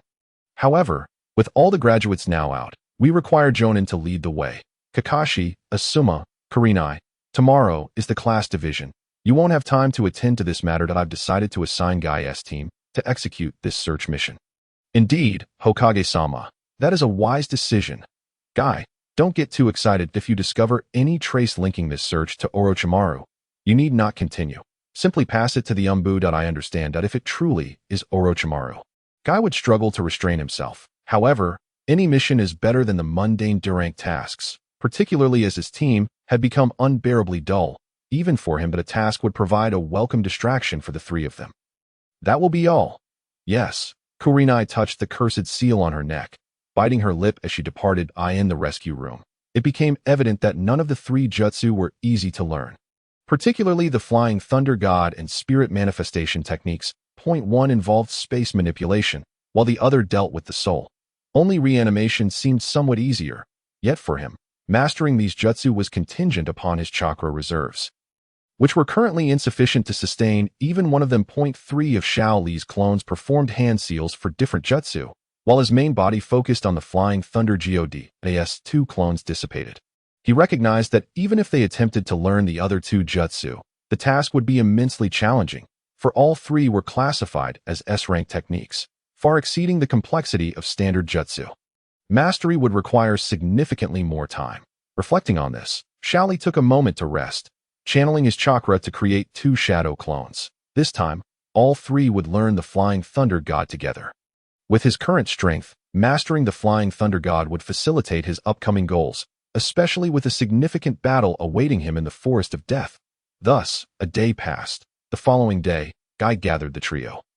You must have heard about the events from 2 days prior. We have a significant mission to complete. Xiao Li's heart skipped a beat. Upon hearing Guy's words, he couldn't help but breathe a sigh of relief. For the Hokage had entrusted them with this investigation. Wasn't that akin to a thief calling for the capture of a thief? The situation regarding the task is quite straightforward. It begins with a search for suspicious individuals within the village. Should anyone attempt to leave, they will be required to register under their real names. However, amidst a chaotic search, the efforts ultimately end in failure. This task is inherently complicated by numerous factors, such as the Nine Tails, Orochimaru, the Book of Seals, and internal strife among the higher-ups, suggesting that the Hokage merely wishes to placate the pressures from the upper echelons by sending a small team to investigate. On the 3rd day, Akai voluntarily approached the Hokage to submit the report, ultimately pleading for alternative assignments. This task was not only monotonous but devoid of any excitement, rendering the entire team increasingly silent. Speaking of the team, the 3rd Hokage inquired about Akai's situation. Upon hearing the details, the 3rd could only laugh heartily, expressing growing fondness for Li and secretly deciding to recruit him into the Umbu, having gathered intelligence on why Danzo was targeting Li. The actions of the Yamaki bandits were trivial. The true matter at hand was the quest for talent. However, Akai noted that Kakashi was officially leading a team to undertake a mission today. The 3rd took a slow drag from his cigarette and remarked, "What? That guy is actually leading a team. Didn't his students fail their exams? You should be cautious. If Kakashi's students catch up to yours, it won't end well." The 3rd seemed to be orchestrating a competition between Akai and Kakashi, believing it would push both sides to strive harder and enhance their abilities. "Lord Hokage, grant me a mission. Swiftly, be it D rank or C rank. A C rank would be preferable." The 3rd shook his head with a weary smile. Currently, the J Nin have taken all the D rank missions, and the CH Nin are busy with their C rank tasks. What remains are B rank and A rank missions. For your team, a C rank task would pose no challenge. I am considering assigning you a B rank mission. What do you think? A B rank mission? Akai exclaimed, leaping up in excitement and grasping the 3rd's hand tightly, as if he were his own father. Yes, indeed, a B rank mission. Normally, you wouldn't be eligible for such a task, but considering your team's strength is on par with that of an average CH Nin. Listen closely. This mission involves a sentry point at the border of the Land of Earth, where there have been recent disturbances. Our sentinels have been dying under mysterious circumstances, possibly at the hands of Earth Country ninjas.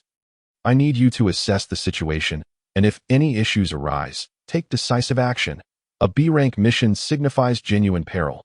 Initially, the 3rd intended to dispatch a J-Nin team, but due to an overwhelming number of tasks, all J-Nin were occupied, leaving only B-rank missions available for Akai, which were fairly hazardous. We will complete the mission, Lord Hokage. Excellent. Prepare yourselves today. You will depart in 3 days, likely for a month, with the CH Nin exams approaching. Exercise utmost caution, especially when dealing with the ninjas from the Land of Earth. Although we haven't interacted with them in recent decades, their knowledge of Konoha is extensive. Akai nodded solemnly, recalling the last great ninja war and the Battle of Kamizuken. Swallowing nervously, can we truly take decisive action?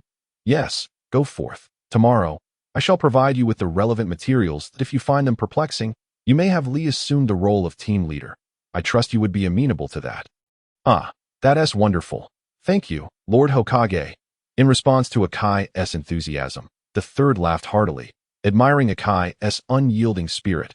For those unbound by authority possessed the true potential to become formidable. His suggestion for Li to lead was not solely based on his abilities, but rather to observe how Li would confront the ensuing challenges. If he could navigate this hurdle, Li would undoubtedly qualify for the Umbu, an asset coveted even by Danzo.as for Akai's delight in having Li as the team leader. It was genuine. The team's focal point was now Li, not his teacher, and with Li's judgment combined with Niji's Byakugan, their group was practically flawless, igniting Akai's youthful fervor. Chapter 37. The Feast, a B-rank mission? Teacher Akai, you must be joking. We are still Jinin. Tian exclaimed, her face a mask of disbelief. No, the teacher speaks the truth. Moreover, Lord Hokage has declared that Li will lead this mission, not me, which means I must follow his orders. This is inconceivable.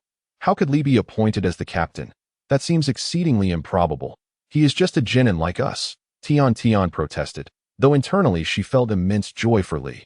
Niji was momentarily stunned, while Li snapped back to reality, unable to fathom that the Hokage would personally select him for leadership. Was there some ulterior motive at play? This thought overshadowed Li's initial excitement with an ominous premonition. Now is not the time for such concerns that I wish to hear your opinions. Lord Hokage stated that we have the right to choose whether to undertake this B-rank mission or to forego it and continue with D-rank and some higher-level C-rank missions. I'm uncertain. Faced with the choice, Tian felt helpless, unable to gauge the thoughts of her companions. Truthfully, everyone possesses a competitive spirit, especially when a B-rank mission is assigned to a Jinin team, which exceeds their capabilities. Conversely, if they were to successfully complete the mission, their reputations would soar, leaving her with a mix of envy and indecision. And you, Niji? Akai inquired. Did I choose to participate? Such an opportunity is rare. Akai beamed and turned to Li. I understand.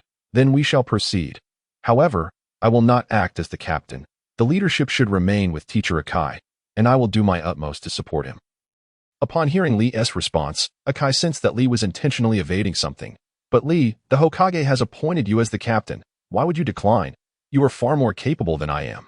Tian struggled to comprehend why so many coveted opportunities were dismissed by Li, and even Niji frowned in confusion. You not remember? The last war was instigated by the land of earth and the land of water. We are utterly uninformed about the situation regarding the land of earth at that time. Teacher Akai was already on the battlefield, fighting alongside numerous ninjas from the land of earth. It is only prudent for him to lead us, especially given the gravity of a B-rank mission, where even the slightest error is unacceptable. Her reasoning appeared sound. The mention of war instilled fear in Tian, while Akai nodded thoughtfully. The third Hokage's intent was for Akai to lead unless he faltered, at which point Li would assume command, serving as a means to hone Li's skills. However, Li's reasoning prompted a serious contemplation from Akai. Li was correct. The previous war had indeed been sparked by the land of water and the land of earth, and the latter's ninjas were notoriously arrogant, exuding an air of superiority. Since Li and the others had yet to encounter ninjas from the land of earth, Akai felt an unease creeping in. Very well, Li. In 3 days, we shall gather at the gates of Konoha at 7 in the morning. Use this time to adequately prepare your equipment and rest. Before we conclude, however, I have some good news to share with you. What good news? Teacher, do tell, Tian urged, impatiently. Do not rush.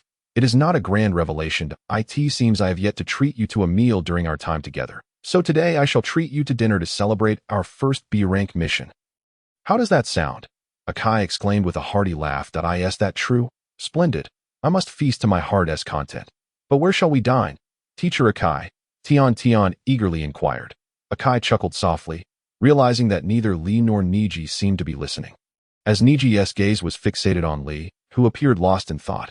Li, Niji has invited us to dine. Why are you both dawdling? Let us hurry and eat. Yes, Tian is right. We should hasten to our meal. Dining is also a form of training. Eat well to train well. Go. With that, Tian tugged at both Niji and Li's sleeves, Following Akai down the street, Asuma-sensei, I want grilled meat. Grilled meat. A slightly plump boy shouted at a middle-aged man sporting a full beard. All right, Ding Si, I promise you. Is that satisfactory? Asuma replied with a weary smile that you've already completed 2 D-rank missions today. Aren't you exhausted? I'd prefer to go home and take a shower. In the depths of the mountain, Ino expressed her irritation. Ah, women are truly troublesome. The melancholic youth sighed. Well, let us first have a meal before returning. Ino, it is already evening, and going home only to eat is not as enjoyable as dining together. All right, Ino acquiesced, albeit reluctantly, as she considered Asuma's opinion. But Choji's eyes sparkled with excitement, while Nara Shikamaru bore a visage of indecision to Asuma-sensei. Those individuals appear to be genin as well, Ino observed, her attention drawn to 4 figures in front of the barbecue restaurant. Particularly captivated by the eccentricity of Guy, prompted by Ino's observation, Asuma turned to see Guy and greeted him. Hey, Guy, are you here for barbecue too? Are you treating us today? Guy, initially surprised to see Asuma, frowned at the implication of being asked to pay. Asuma, you still owe me money from last month. Is that so? When did I ever borrow money from you? Asuma, how can you say that? You specifically borrowed money to buy flowers for. Realizing the potential awkwardness, Asuma swiftly covered Guy's mouth and whispered, how could you speak so carelessly in front of my students? You rascal.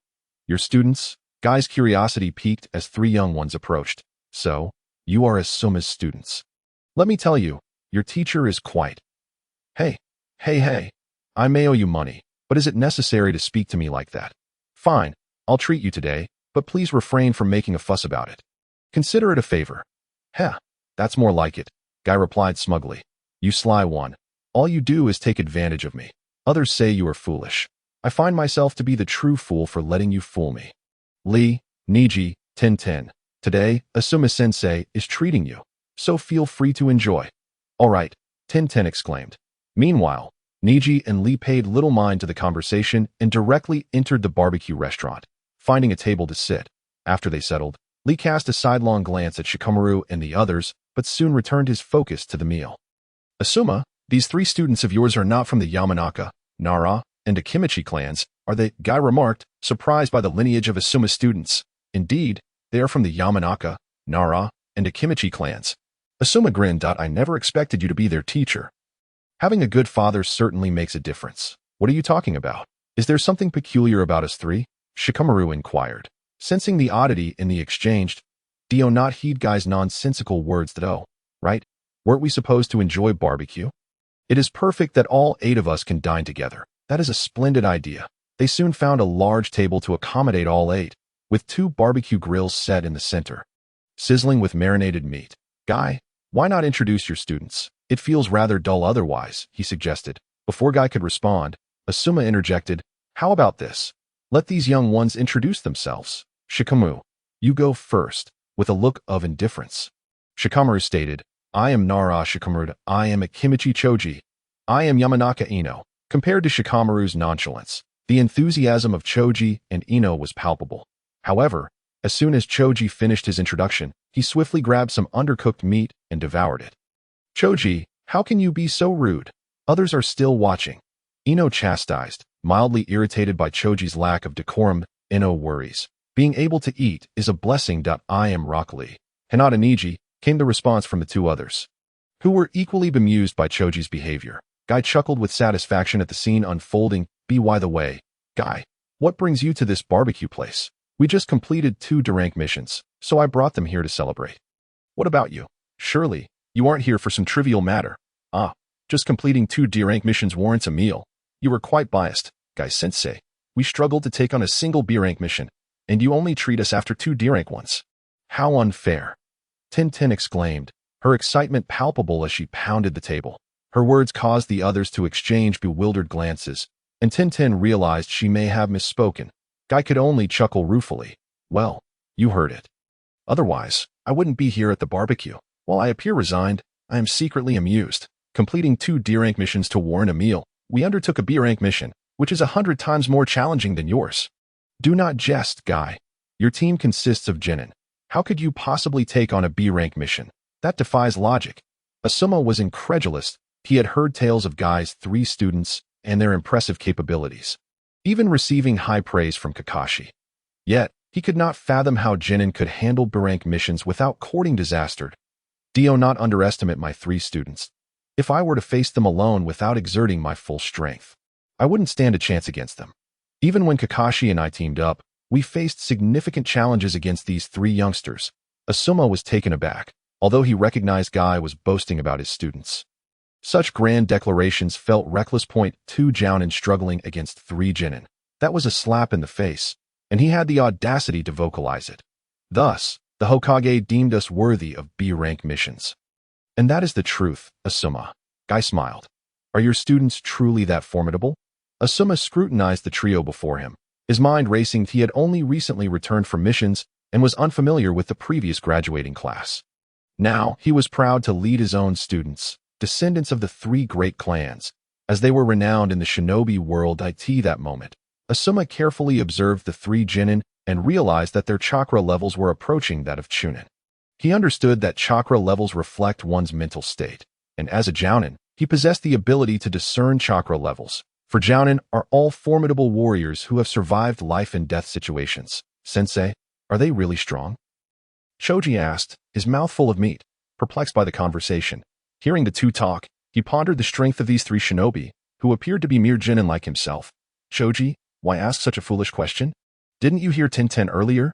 They have already taken on B-rank missions while we are only tackling D-rank ones. They must be strong. Ino reprimanded Choji. Yet, are these 3 truly that powerful?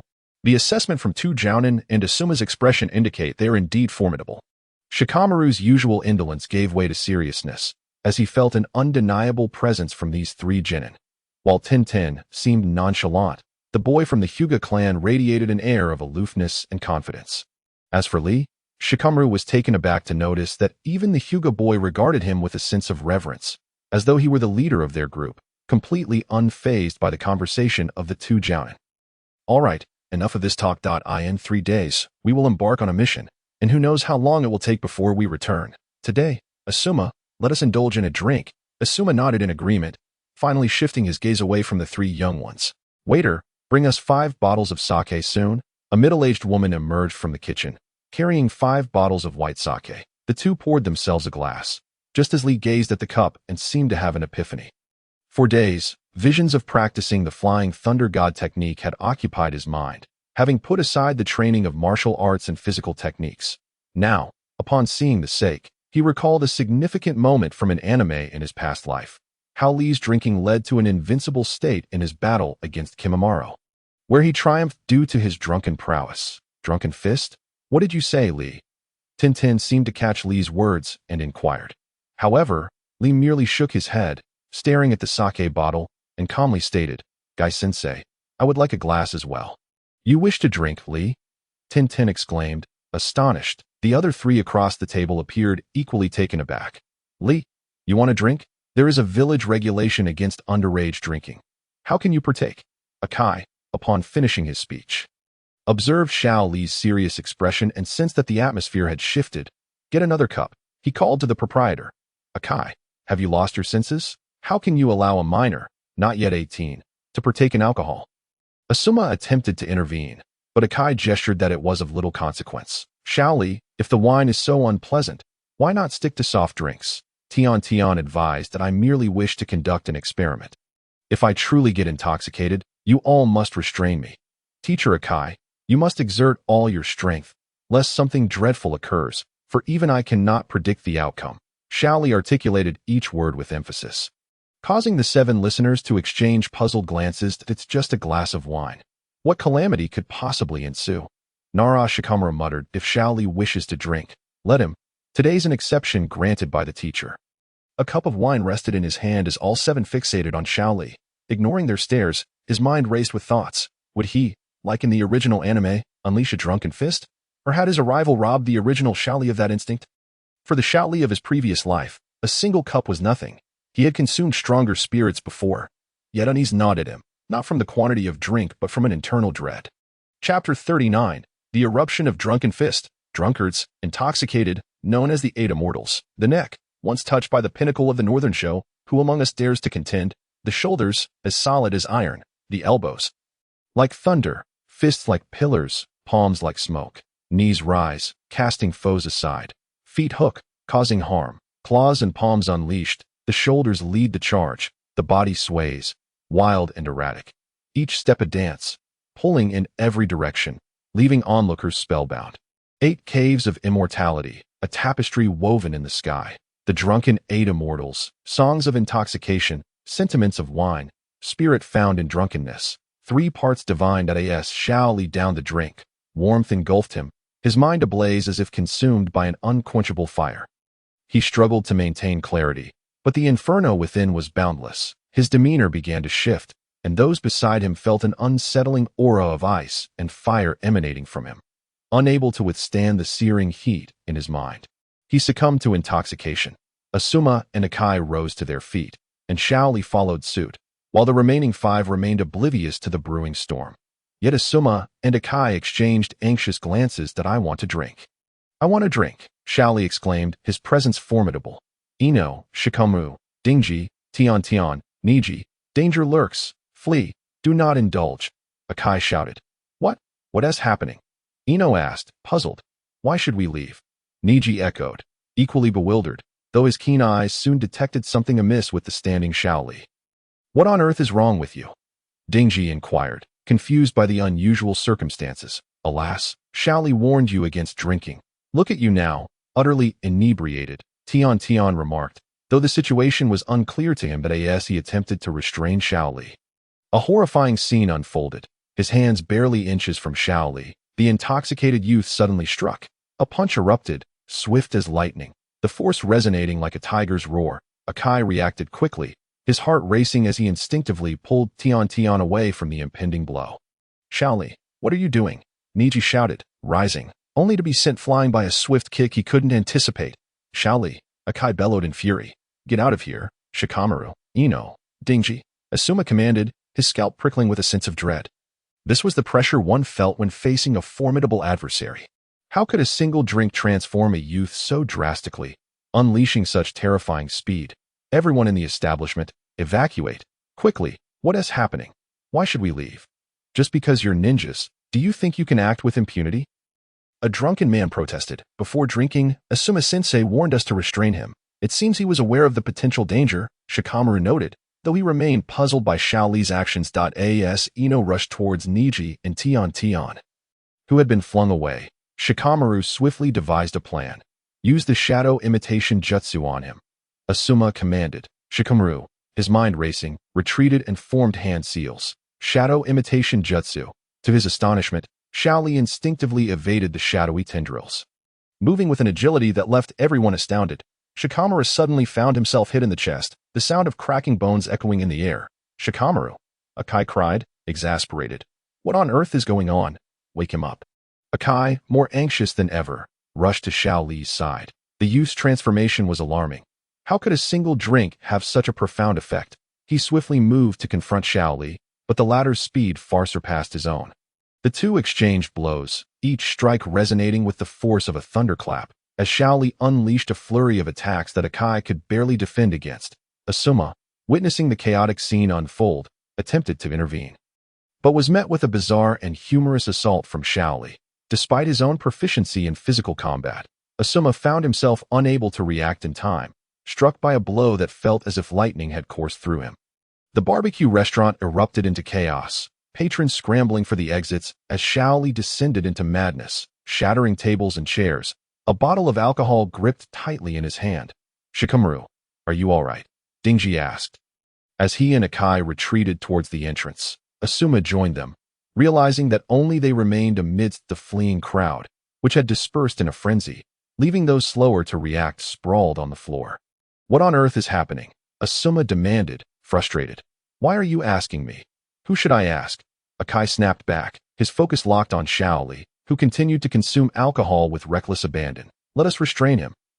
"Akai, you distract him while I attack." Agreed. They wasted no time, each ready to intervene. As Niji and Tian finally grasped the gravity of the situation, "Niji, lend a hand," Akai urged. "Gentle fist," upon hearing Akai's call. Niji sprang into action, positioning himself before Xiao Li. Akai attempted to grapple with Xiao Li, but the latter's reflexes were far beyond what he had anticipated. The clash of fists and palms reverberated in the air. The sounds of combat overwhelming as Xiao Li retaliated with a ferocity that sent Akai reeling. Asuma lunged for Xiao Li's legs, aiming to incapacitate him, but Xiao Li's knee rose sharply, sending Asuma soaring through the air. Witnessing two elite shinobi being forced back in mere moments, Niji realized he was outmatched. Xiao Li's strength had multiplied exponentially, and his gentle fist techniques failed to connect 0.8 trigrams palm. Missed. 8 trigrams 2 palms. Still a miss. Each attempt was evaded with uncanny precision, as Xiao Li's body moved with a fluidity that defied logic, his counterattacks landing with devastating impact. Ino, recognizing the escalating crisis, activated her secret technique. "I've done it. Well done, Ino. Great job, Ino." Niji cheered. Chapter 40. Enter Uzumaki Naruto. Where am I? Shouldn't I be controlling his consciousness? Why is it so dark? Stepping into the abyss of Xiao Li's mind, Ino felt an eerie chill enveloping her. The darkness consuming all light, as if she had plunged into an endless void. Suddenly, a frigid wind swept past her, causing her to shiver, as a pair of white eyes flickered before her dotted ghost. As Jingya's consciousness returned to her original body, Xiao Li seemed to regain his senses after a moment of stillness, gazing curiously in Jingya's direction before setting down the bottle of alcohol in his hand. His mind was engulfed in darkness, a terrifying abyss reminiscent of hell itself. Jingya wept. How could this be possible? Dingxi, supporting Shikamaru, was also hearing about this for the first time. This guy is incredibly strong. Even the J-Nin cannot stop him. What shall we do? Shikamaru, suppressing the pain in his chest, began to ponder possible strategies to halt Xiao Li's actions. Numerous plans flitted through his mind, but he discarded them all. Finding none viable, the speed of this individual was so extraordinary that even the eyes could scarcely keep up. The body flicker technique proved ineffective. It seemed they could rely solely on themselves. Akai turned to Asuma, who had just stepped through the broken door, with a grave expression. "Are you considering opening the 8 gates, Akai?"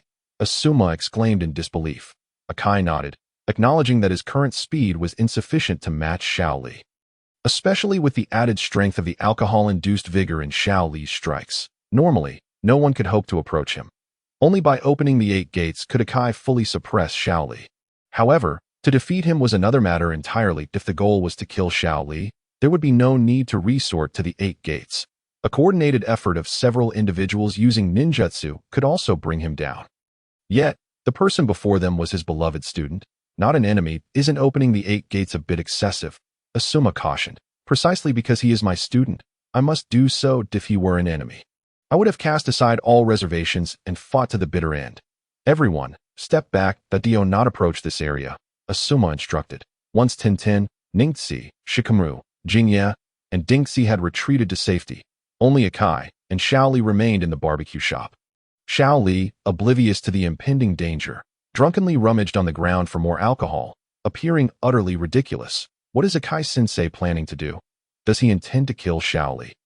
Tintin's face was etched with fear. Terrified that Akai might truly harm Xiao Li, who, after all, was merely inebriated and beyond anyone's control. "I doubt that." Ningxi, covered in wounds and racked with pain, felt too ashamed to remain. Yet, he could not leave. It was crucial to awaken Xiao Li at this moment. "Shikamaru, do you think Akai-sensei can stop him? He is so powerful.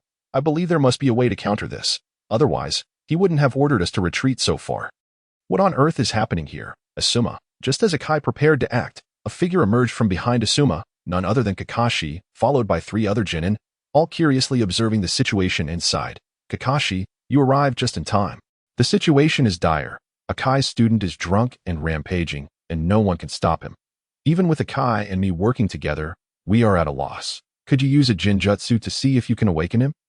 Asuma seemed to have found a glimmer of hope. Kakashi, startled by Asuma's words, surveyed the chaotic scene before him and noted the extremely weak chakra emanating from Ningxi and the others, clearly indicating they had endured a grueling battle. Drunk and in this state, this Xiao Li is truly a handful. Hey, what are you doing in there? Making a mess of everything," a loud voice called from behind as a blonde-haired boy stepped forward. Shouting, "Naruto, what are you doing?" Naruto, disregarding everyone else, leaped onto a table, pointing at the drunken Xiao Li. Unfortunately, Xiao Li remained oblivious to him, continuing his search for more alcohol. That moment, Sakura swiftly grabbed Naruto's head, pulling him down. "Naruto, don't act recklessly.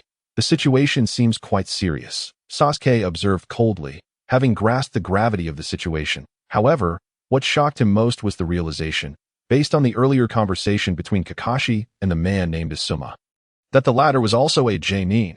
Why could they not subdue a drunken genin? Kakashi has arrived. There's no need to open the 8 gates. Let the 3 of us attempt to restrain him. You all should step back. Who are you to tell us to retreat? That guy in the middle has turned a perfectly good establishment into this mess. I'm going to teach him a lesson. Naruto protested. Naruto, step back. As Naruto attempted to argue further, Shikamaru and the others, having already sensed Xiao Li's terrifying strength, quickly restrained him to prevent any further outbursts. Asuma realized the situation had escalated to such a degree that Akai was even considering opening the 8 gates. I'll attempt to use Jinjutsu to subdue him. As you said, we can only resort to Jinjutsu to calm him down. Asuma moved alongside Akai, with Kakashi following suit, facing Xiao Li, who continued to search desperately for his drink, exclaiming, Alcohol, alcohol, I want a drink. He's drunk to this extent, Kakashi remarked helplessly. Kakashi, be cautious. Xiao Li is exceedingly formidable right now. I can barely manage a few exchanges. Akai and I will take the lead while you cast Jinjutsu from the rear. Understood. Observing the grave expressions on their faces, he felt compelled to remain vigilant. The situation might indeed be dire. What on earth happened here? Jinya. Why are the teachers confronting that genin? Sakura frantically inquired of Jinya. With a heavy sigh, Jinya, her face etched with fear, replied, This person is Xiao Li. He was just eating barbecue with us, and after a drink, he became like this. He's gone mad, attacking anyone who approaches him. None of us, not even Asuma-sensei or Akai-sensei, can contend with him. He is too terrifying. Is he truly that powerful? Not even a Jonin can subdue him. I think you all are simply too weak. Naruto scoffed, his mouth full of disdain. Weak? Naruto, why don't you try it yourself and see how quickly you meet your demise? Shikamaru retorted, irritation evident in his voice, as he coughed continuously. Xiao Li's strikes were incredibly sharp, and just one punch had left him with an injury to his chest, a mere casual counter from Xiao Li. Humph, who's afraid? After saying this, Naruto truly charged forward, performing a simple hand seal, shadow clone technique. He created several shadow clones that leaped over Kakashi and the others, leaving them momentarily stunned before their fury ignited. What the hell is that idiot doing? Dozens of Naruto clones began to rain punches and kicks upon Xiao Li. Xiao Li's body tensed, bending at the waist in an unusual fashion, rapidly alternating between fists and palms. In the span of merely 2 breaths, the shadow clones vanished at lightning speed. Not only that, Naruto yelled, You bastard! I'm going to smash you. However, he was soon sent flying, tumbling to the ground as Xiao Li shifted his position and stood directly in front of him. Naruto, be careful, but it was too late. Naruto found himself engulfed in darkness, as fists and palms, moving faster than the eye could perceive, rained down upon him. In an instant, he was sent flying, crashing to the street outside. Naruto, Sakura exclaimed, rushing out in alarm. Chapter 41. Will they allow us to live? Who is this person, so powerful? Sasuke was engulfed in shock, utterly oblivious to Naruto's plight, as his gaze remained fixed on the utterly inebriated Xiao Li. Sasuke, his name is Xiao Li, one of the genin led by that Jonin in green clothing. Jinya softly explained. He is a genin. It cannot be. It cannot be. A genin. How could he be this strong? Upon hearing this, Sasuke's eyes blazed with fierce determination. Although Naruto was weak, he had not witnessed how Naruto had been so effortlessly defeated in less than 2 blinks of an eye. Was this speed even achievable by a human? For now, we should refrain from moving and observe how the teachers handle him. Cough, cough. Shikamaru, are you all right? I am not one to sit idly by. As a fellow genin, I want to see just how strong he truly is. Sasuke, equally defiant, was a top graduate. Hearing Jinya assert that the opponent was also a genin only fueled his pride that he firmly believed his strength exceeded that of Xiao Li. Unable to contain himself any longer, he dashed forward, prompting a cold scoff from Ningxi behind him. Idiot. Sasuke halted, turning to glare at Ningxi. Who are you to question me? Do you wish to die? Ningxi raised his chin, speaking nonchalantly. Who I am is of no consequence. I merely wish to point out that you are seeking death, fool. Ignorance is not a sin, but knowingly challenging an opponent you cannot defeat is sheer foolishness. Ningxi, hold your tongue. At least we are 1 year their senior. Tintin interjected, trying to restrain Ningxi. If Ningxi and this Sasuke were to engage, it would only complicate matters further. So, the previous year's graduates are not much to speak of. Do you dare to face me? Uchiha Sasuke taunted and provoked Niji, who, upon hearing this, let out a laugh. Truth be told, he was currently feeling both fiery and constrained. The repeated setbacks inflicted by the underperforming Li were one thing. But now even a freshly graduated youth looked down upon him. How was his self-esteem supposed to endure this? He too bore the mantle of a genius. What in the world was happening? Why were the people behind him arguing? Asuma was furious at that moment. The three of them were observing Li's movements, preparing to act, but just as they were thrown off their rhythm by Naruto. Now this new complication arose. They decided to ignore the commotion for now and focus on waking Li up. AKA, he said gravely, this is not the time for Sasuke to show off. We can test our skills later. You all need to behave yourselves. Kakashi, equally perturbed, thought that sometimes the more talented individuals could become the most troublesome, much like the current situation. They exchanged glances and then turned their heads away in frustration.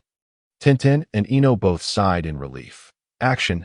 AKA was the first to make a move, leaping into the air, executing the leaf hurricane. Asuma understood. Asuma's legs struck the ground, causing a slight tremor as his powerful limbs sank into the earth. The force of his legs made Li, who was in the center, wobble slightly. If there's a saying about drunken boxing, the more inebriated one becomes, the stronger they are.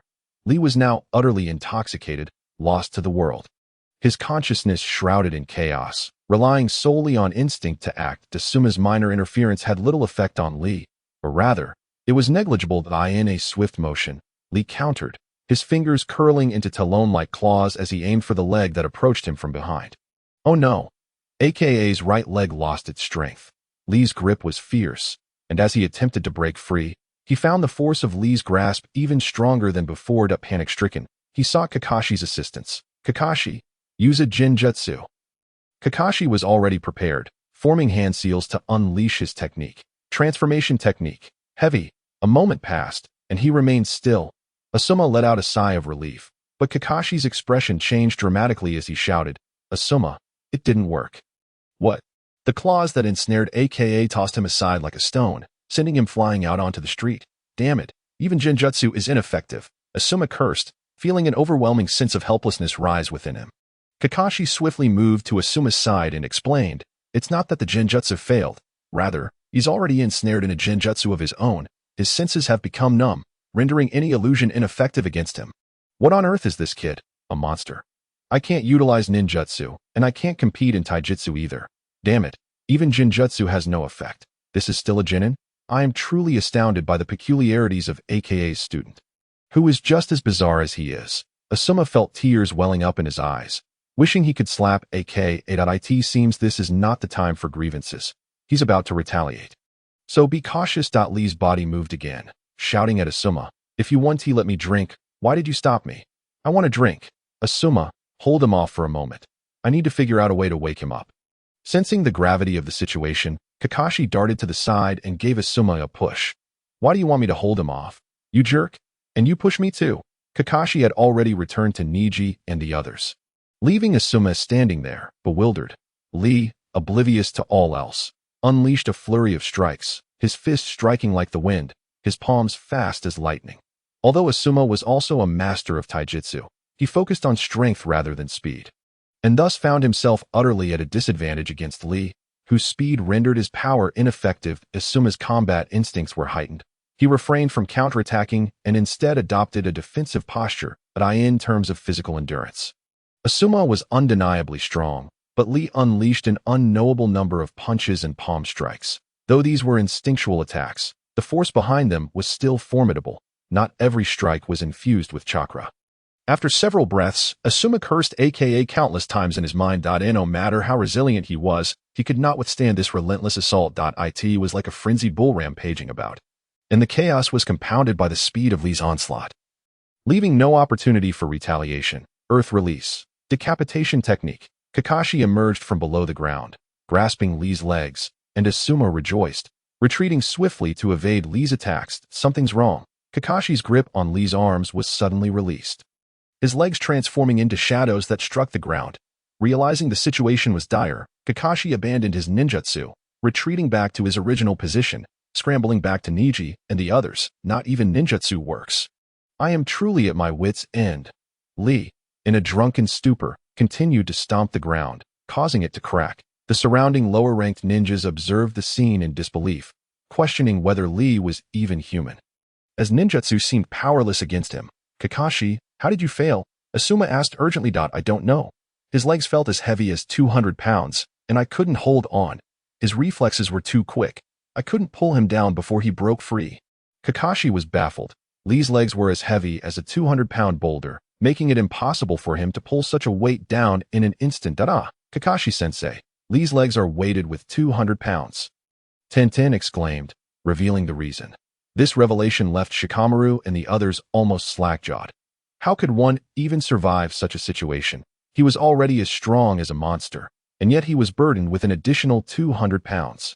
Chapter 42, The Eight Gates Drunken Fist. The first gate opens. A fiery red figure soared into the scene, emanating steam, his face flushed, eyes devoid of pupils. The atmosphere around him shifted dramatically, a powerful aura instilling fear in the surrounding ninjas.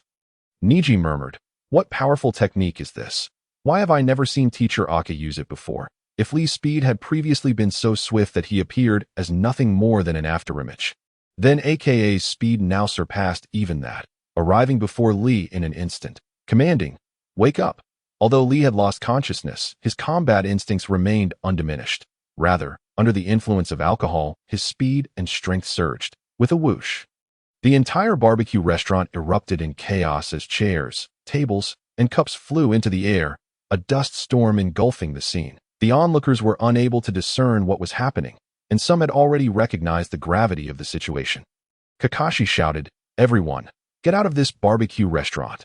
Now, AKA had unleashed the eight gates, and the scope of his power was too vast, especially within the confines of the cramped barbecue restaurant. The chaos was overwhelming. And even the streets were crowded with onlookers. Some additional ninjas arrived, eager to assess the situation, but upon seeing Kakashi, they approached to inquire, only to find Kakashi dismissing them, instructing them to disperse the crowd immediately. This was a drunken affair, and if it escalated, the consequences could be dire, potentially involving high-ranking officials. Yes, 3 arriving ninjas, all of whom were Chunin, immediately complied with Kakashi's orders. "You lot, don't just stand there. Go help disperse the crowd."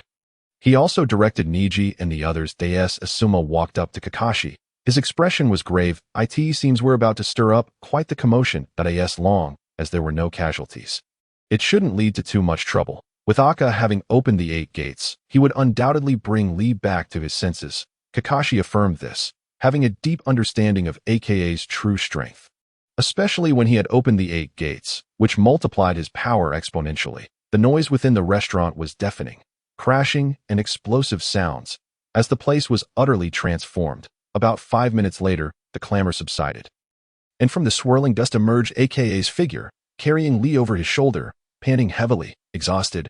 AKA collapsed onto the ground, utterly drained. If he were facing an enemy, he wouldn't have felt this fatigued, having opened the 8 gates. His speed had surpassed Li's, and his strength was greater too. However, fearing he would injure Li, AKA had to restrain his power and avoid striking vital areas, which had left him utterly worn out. "You really are a worry, causing such a ruckus. I truly admire you, AKA." Asuma approached AKA with a seemingly innocent expression, which was entirely a jibe at him. After all, AKA had subjected him to so much hardship. Were it not for his own resilience, he might very well have ended up like Shikamaru, lying there unable to move. Let's clear out the crowd. Soon, the throngs of spectators in the barbecue restaurant began to disperse.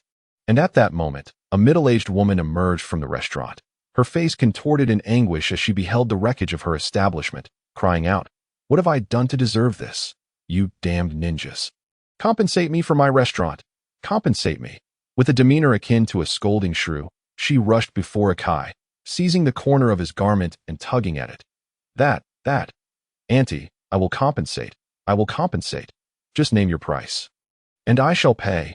Akai was utterly taken aback by a wave of feminine energy, and the vengeful glint in her eyes frightened him into shaking off Xiao Li and retreating frantically. Kakashi covered his mouth, stifling a laugh. Compensate? Can you even afford it? The auntie bellowed, her voice echoing down the street, resonating with everyone present. Auntie, please, don't be so agitated. Just tell me how much, and I will pay you.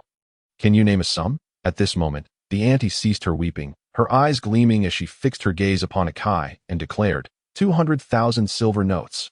What? That's highway robbery. 200,000 silver notes. Akai exclaimed, startled. He pondered how many missions he would need to undertake to amass such a fortune. Just then, Xiao Li finally emerged from his drunken stupor, swaying as he stood. It's all your fault. You got drunk and wrecked my shop. You owe me for the damages. The auntie rushed toward the newly upright Xiao Li, raising her hand to strike him, but he had already grasped her wrist, coldly stating, how much will I owe you? You. Let go. It hurts. Please, let go. Tears streamed down the auntie's face once more, as Xiao Li's grip caused her considerable pain. Realizing he had hurt her, Xiao Li released her hand and glanced around the barbecue shop. Taking in the dire aftermath of the chaos, the flicker of remorse washed over him, only to be replaced by surprise as he noticed several ninjas had appeared before him. He was momentarily stunned to see Naruto Uzumaki, Sasuke Uchiha, and Sakura Haruno among them. Observing Sakura supporting the unconscious Naruto, he began to piece together the situation. That I sincerely apologize for the damages to your shop. Tell me the cost, and I shall compensate you. Xiao Li stated calmly, devoid of any expression, fully aware of the predicament he had caused, yet taken aback by the unexpected presence of Naruto and his companions. The auntie seemed to harbor a slight fear of Xiao Li. Yet she mustered her courage to respond. 200,000 silver notes, not a penny less. Upon hearing this, Xiao Li remained unfazed. He accepted the consequences of his actions, and, noting that he had over 200,000 silver notes on him, realized they served little purpose beyond daily expenses. He rummaged through his backpack, retrieving a purse from which he extracted 20 notes of 1,000 each, placing them into the auntie's hands. This is the compensation. He then produced another single note of 1,000, continuing, this is for my apology, and placed it in her palm as well. The auntie, clutching the money, felt a wave of dizziness wash over her. 201,000 silver notes represented her operational expenses for 3 years, if not more, particularly as he had added an extra 1,000. She couldn't help but find Xiao Li somewhat endearing. It seems the bandit silver notes were indeed taken by Xiao Li. Kakashi mused internally, though he paid little mind to this, as all traces of the bandits' mission data had vanished without a trace. Kakashi was deep in thought, while Xiao Li, unaware of this layer, initially believed he would require considerable funds. However, he soon realized that he needed far less than he had anticipated. Excess money was of no use to him. And although it was ill-gotten, he felt it was worth the trouble for the sake of validating the power of drunken boxing.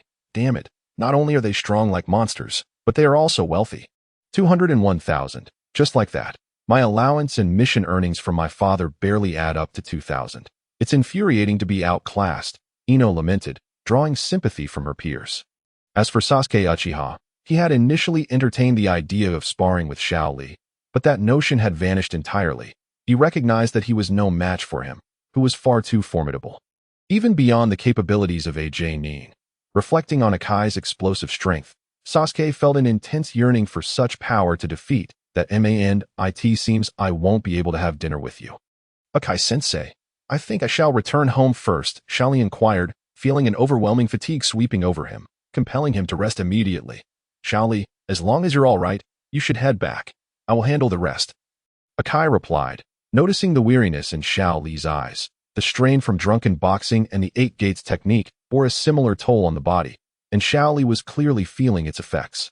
Hey, you scoundrel, you think you can just walk away after wrecking someone else's shop? I'll make sure to flatten you. At that moment, Naruto, having regained consciousness, spotted Xiao Li and shouted furiously. Xiao Li turned to glance at him, but paid him little mind as he walked away. You dare to ignore me? I'll smash you. Naruto, be quiet, Kakashi admonished, pressing down on Naruto's head, his expression one of annoyance. Chapter 43. The pinnacle of transformation. As the sun dipped below the horizon, twilight enveloped the land, and nightfall gradually approached. Akai, Kakashi, and others took charge of the cleanup, while Asuma had already taken Shikamaru to the hospital for some rest. The events of the evening were indelibly etched in the minds of the young ninjas. Though there were exceptions, such as Naruto, who continued to loudly proclaim his desire to beat Xiao Li, only to be met with indifference and disdain from the others, especially Sasuke, who had just learned from Kakashi about Xiao Li's team. Kakashi had described Xiao Li as resourceful, a rare talent, with an enigmatic strength. Niji Hyuga had graduated with the highest honors from the previous class. And finally, there was Tintin, who had the potential to become a formidable space-time ninja. This assessment from Kakashi left the three feeling somewhat skeptical, as they had not spent much time with him and were only vaguely aware of his past. Nevertheless, Sasuke had a profound understanding of strength. Kakashi-sensei, I want to spar with them to see just how far apart we are, Sasuke declared, a swell of pride rising within him. He aimed to surpass them. Exactly. I want to smash him. Just looking at him irritates me. Naruto echoed enthusiastically. Sasuke is so cool. He speaks with such confidence. It's amazing.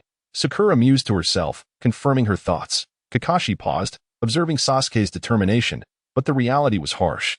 Given their current abilities, facing Xiao Li's team would be tantamount to seeking death.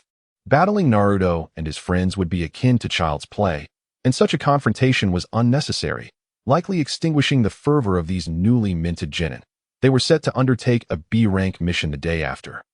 And if they wished to challenge Xiao Li's team, they ought to use this month to bolster their skills. B-rank mission. Kakashi-sensei, you can't be serious. Aren't they just genin? How could they possibly take on a B-rank mission? Is it true that genin can handle B-rank tasks now? Sakura exclaimed, her face a picture of astonishment, with the others equally stunned. They could undertake B-rank missions because their overall evaluations had reached the level of Ch-nin. Particularly Xiao Li, Niji, and Tintin, whose teamwork was impeccable. Xiao Li devised plans, Niji conducted reconnaissance, and Tintin was responsible for ambush and logistical support. This combination was nearly flawless, provided they possessed sufficient team synergy. Humph, Kakashi-sensei, we should also take on a B-rank mission tomorrow. We can't let them look down on us. Naruto continued to shout that if they can take on a B-rank mission, so can we. Sasuke scoffed. Yes, Sasuke is right. Kakashi sighed but felt a sense of satisfaction. Although they were unaware of the severity of their power gap, this indomitable spirit would eventually foster their growth. Very well. Tomorrow, we shall see if we can take on a more advanced mission. For now, let us return and rest. Understood. Damn it. How can they be so strong? Just one punch misaligned my rib cage. We absolutely cannot lose to them. Even though we are also genin.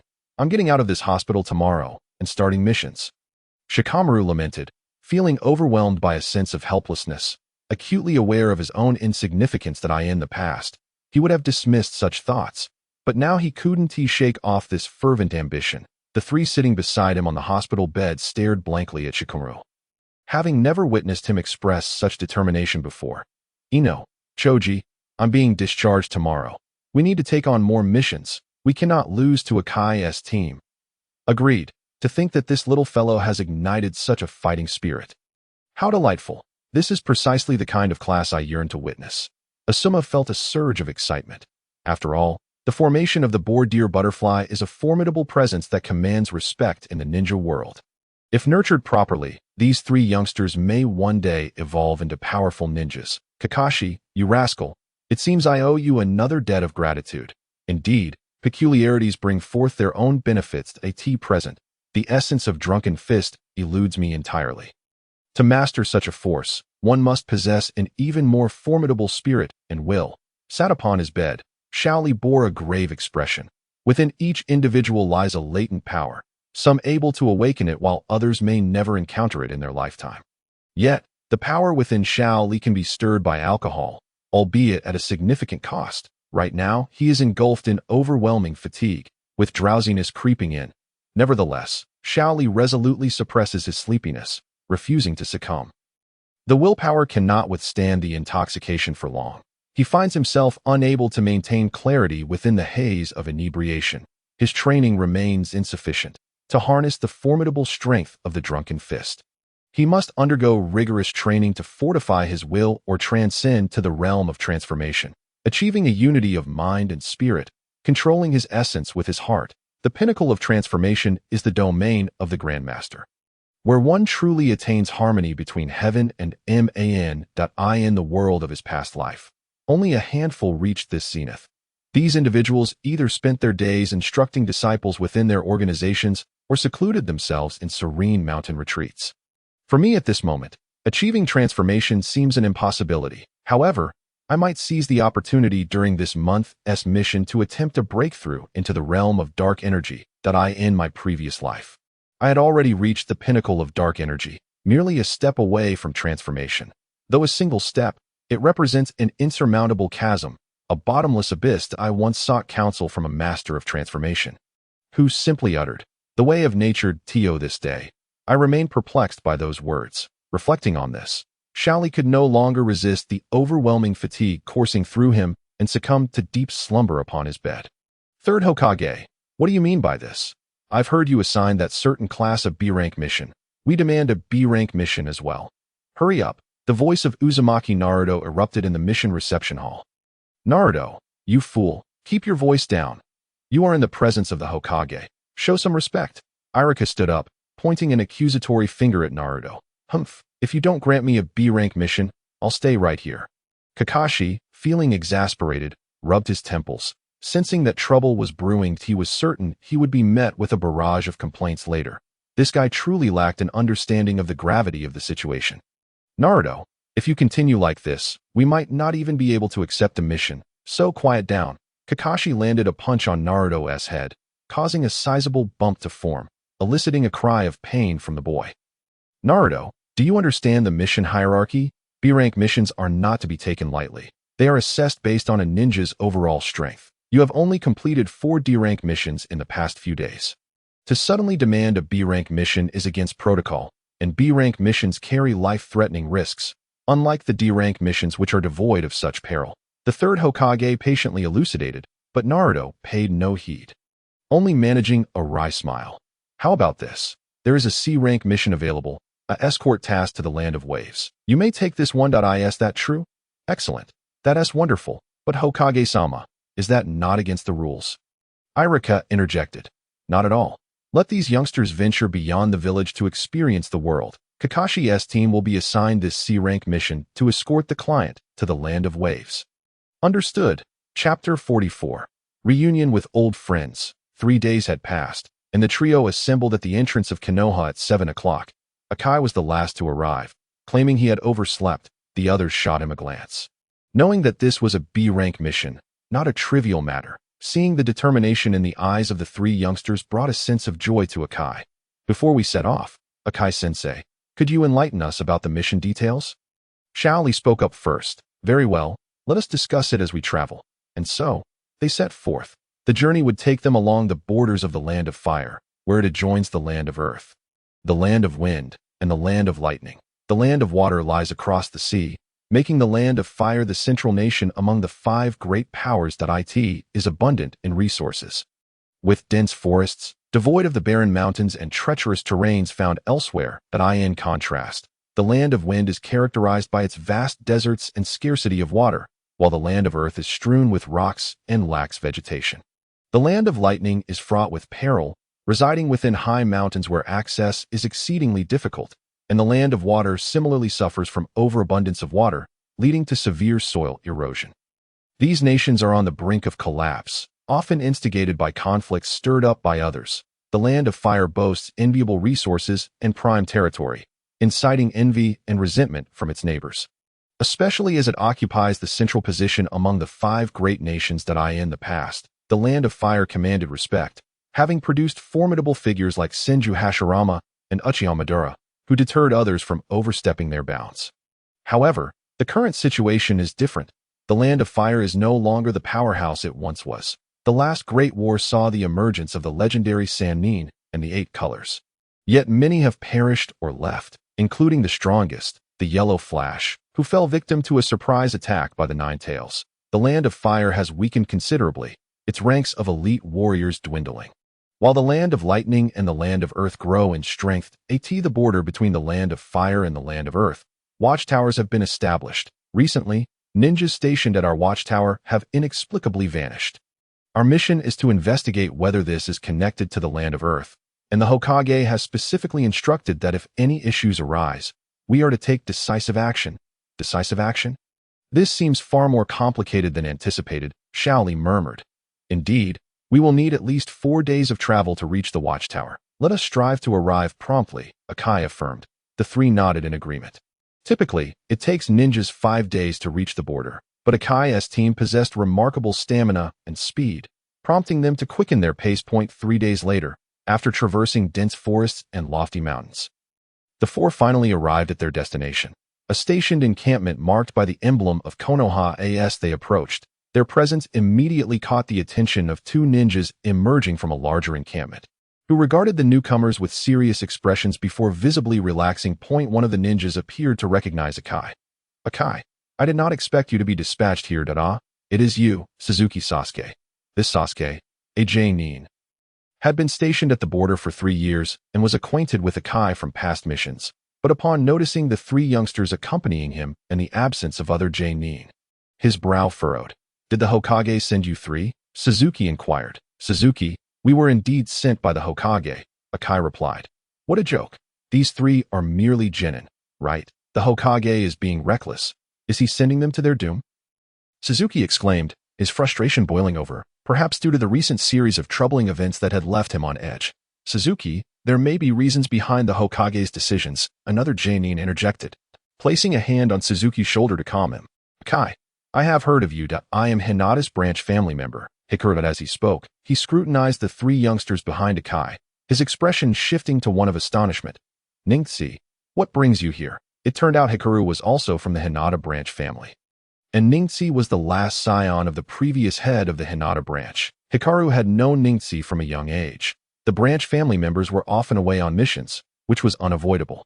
Seeing Ningxi dispatched here only fueled his anger further. Hikaru. Ningxi recognized Hikaru, who had once been among his father's subordinates, frequently accompanying him on missions in his youth. The sight of this familiar figure stirred a whirlwind of emotions within him. How could the main family treat you this way? How despicable. Lord Hayashi has perished, yet they continue to oppress you. These scoundrels, they all deserve to die. Hinata Hifumura was seething with anger, his eyes ablaze. In recent days, he too had been consumed by a storm of fury. Yet, as a member of the Hinata branch family, his fate had already been dictated, leaving him with no opportunity for change. Thus, he was dispatched to guard the border without a hint of complaint. He would rather await death in an unknown place than be toyed with by the main family. However, upon witnessing that even the son of the late branch family leader, Niji, had been sent here, his ire only intensified. Since Nichi's demise, their branch had become disjointed, and while Niji was alive, he had fought tirelessly for their rights and dignity. Yet after his death, their fates had once again shifted dramatically. Hifumura uncle, what brings you here? I heard you had died years ago, exclaimed Niji, rushing to Hifumura and scrutinizing him in disbelief. He recognized several key members of the branch who had accompanied his father, all of whom had treated him kindly. Despite being at the mercy of fate, they had continually encouraged him to train diligently and become a formidable ninja, just like his father. As they reunited, the once aloof and self-assured Niji found tears streaming down his face. Indeed, I have died, Hifumura replied. Had I not come to guard this place, it might have been another branch member who perished. Young Master Niji, this is a perilous location. You must return immediately. Lord Niji is no more, and I cannot allow you to venture into such danger. If anything were to happen to you, I would have no face left to bear before Lord Niji. In the silence that followed, the somber atmosphere enveloped them. Neither the irritable Suzuki nor the weary Lee dared to utter a word. Akai gestured for Suzuki and the others to step into the camp, leaving the two men to converse privately. Akai-sensei, why is Niji behaving this way? Their conversation is so peculiar. What is this talk of branch families and main families? Suzuki inquired. Upon hearing this, Akai, Suzuki, and Lee fell silent, unsure of how to respond. Niji's fate was also one dictated by the whims of others. Previously, when Niji acted impulsively or did something out of line, Akai had not reprimanded him, understanding the burdens of his destiny. He merely wished for Niji to forget that unbearable fate through rigorous training. One day, you will understand, but this is not the time for such discussions. Let Niji have a moment of peace. He must be suffering greatly right now, Akai said bitterly. Indeed, one day you will comprehend, but for now, it is best not to ask too many questions, as it only adds to the sorrow, Lee added. And Tian nodded obediently, following Akai into the camp. Suzuki, how many upper ninjas are currently stationed at the camp? Akai asked, Glancing around at the lack of personnel within the camp, curiosity etched on his face. There were originally 10, but now it is just Hifumura and me, Suzuki replied, pulling out a water flask and drinking alone, a look of deep sorrow upon his face. Akai paused, contemplating the dire situation. It seems the circumstances are more severe than I imagined. Sigh, we are still unclear as to what exactly has transpired. 10 days ago, 3 upper ninjas were dispatched on routine patrol, but they never returned. By the time we discovered them, their bodies had been ravaged by wolves, Suzuki explained, his voice heavy with despair. The following days had brought even more misfortune. They had doubled their caution and sent out 4 upper ninjas for the next mission, only for it to end similarly. Taking a sip of water, he continued, among those sent out was my sister, Suzuki Rin. Now, it is just the 2 of us left. We are holed up here, too afraid to patrol, merely waiting for reinforcements from other upper ninjas. Who would have thought that the Hokage would make such a decision? It seems no one cares if we live or die. Alas, if death is our fate, so be it. Better to perish than endure this torment. Suzuki lamented in anguish. Chapter 45. Encountering the Dawn. Tonight, let us patrol, Suzuki proposed. Forget it, Akai. Just you and these 3 young ones, especially Hifumura. I doubt he will allow that boy Niji to act. It would be best to refrain. You 3 should return and report to the Hokage tomorrow. Just the 2 of us are sufficient, as long as we remain within the campus confines. There is no life-threatening danger, Suzuki retorted. What nonsense are you speaking, Suzuki? Isn't that abandoning your post? What kind of ninja are you? Akai shot back, only to be met with Suzuki's disdainful gaze. His anger quickly dissipated, confronted by the other's apparent resignation to death. Even if you choose to ignore it, you should at least share some details with us. We ought to patrol those areas, at the very least.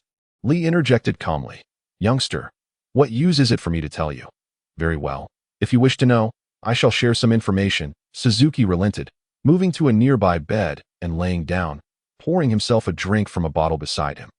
10 miles behind the camp lies the base of the Land of Earth. The patrol area extends 10 miles. That falls within the scope of Konoha's patrol. If you wish to patrol, go there. Akai bristled, preparing to voice his anger once more, but Lee stopped him, signaling for silence. The 3 then exited the camp, while Niji and Hifumura continued their conversation on a nearby stone. Akai-sensei, allow me to patrol alone tonight. I wish to ascertain the situation, Lee stated calmly. Absolutely not. Lee, you heard what Suzuki said. 8 upper ninjas have already perished. If you go alone, you are courting death, Akai insisted. Tion is right. Lee cannot act recklessly.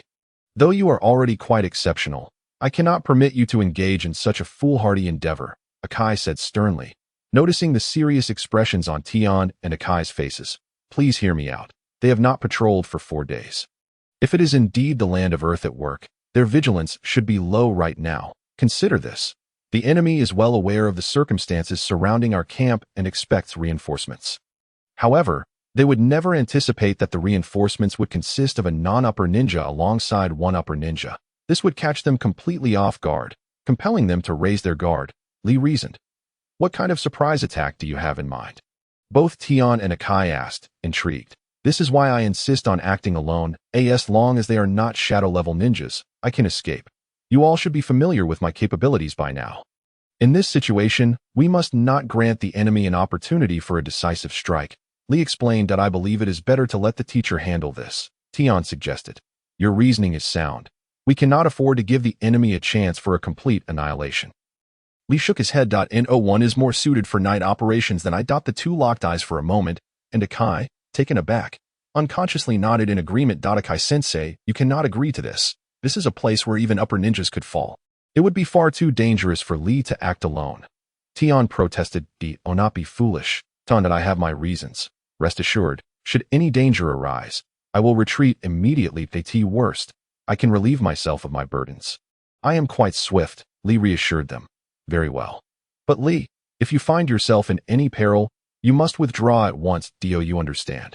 Otherwise, I shall come looking for you, Akai warned, his words firm. As soon as he spoke.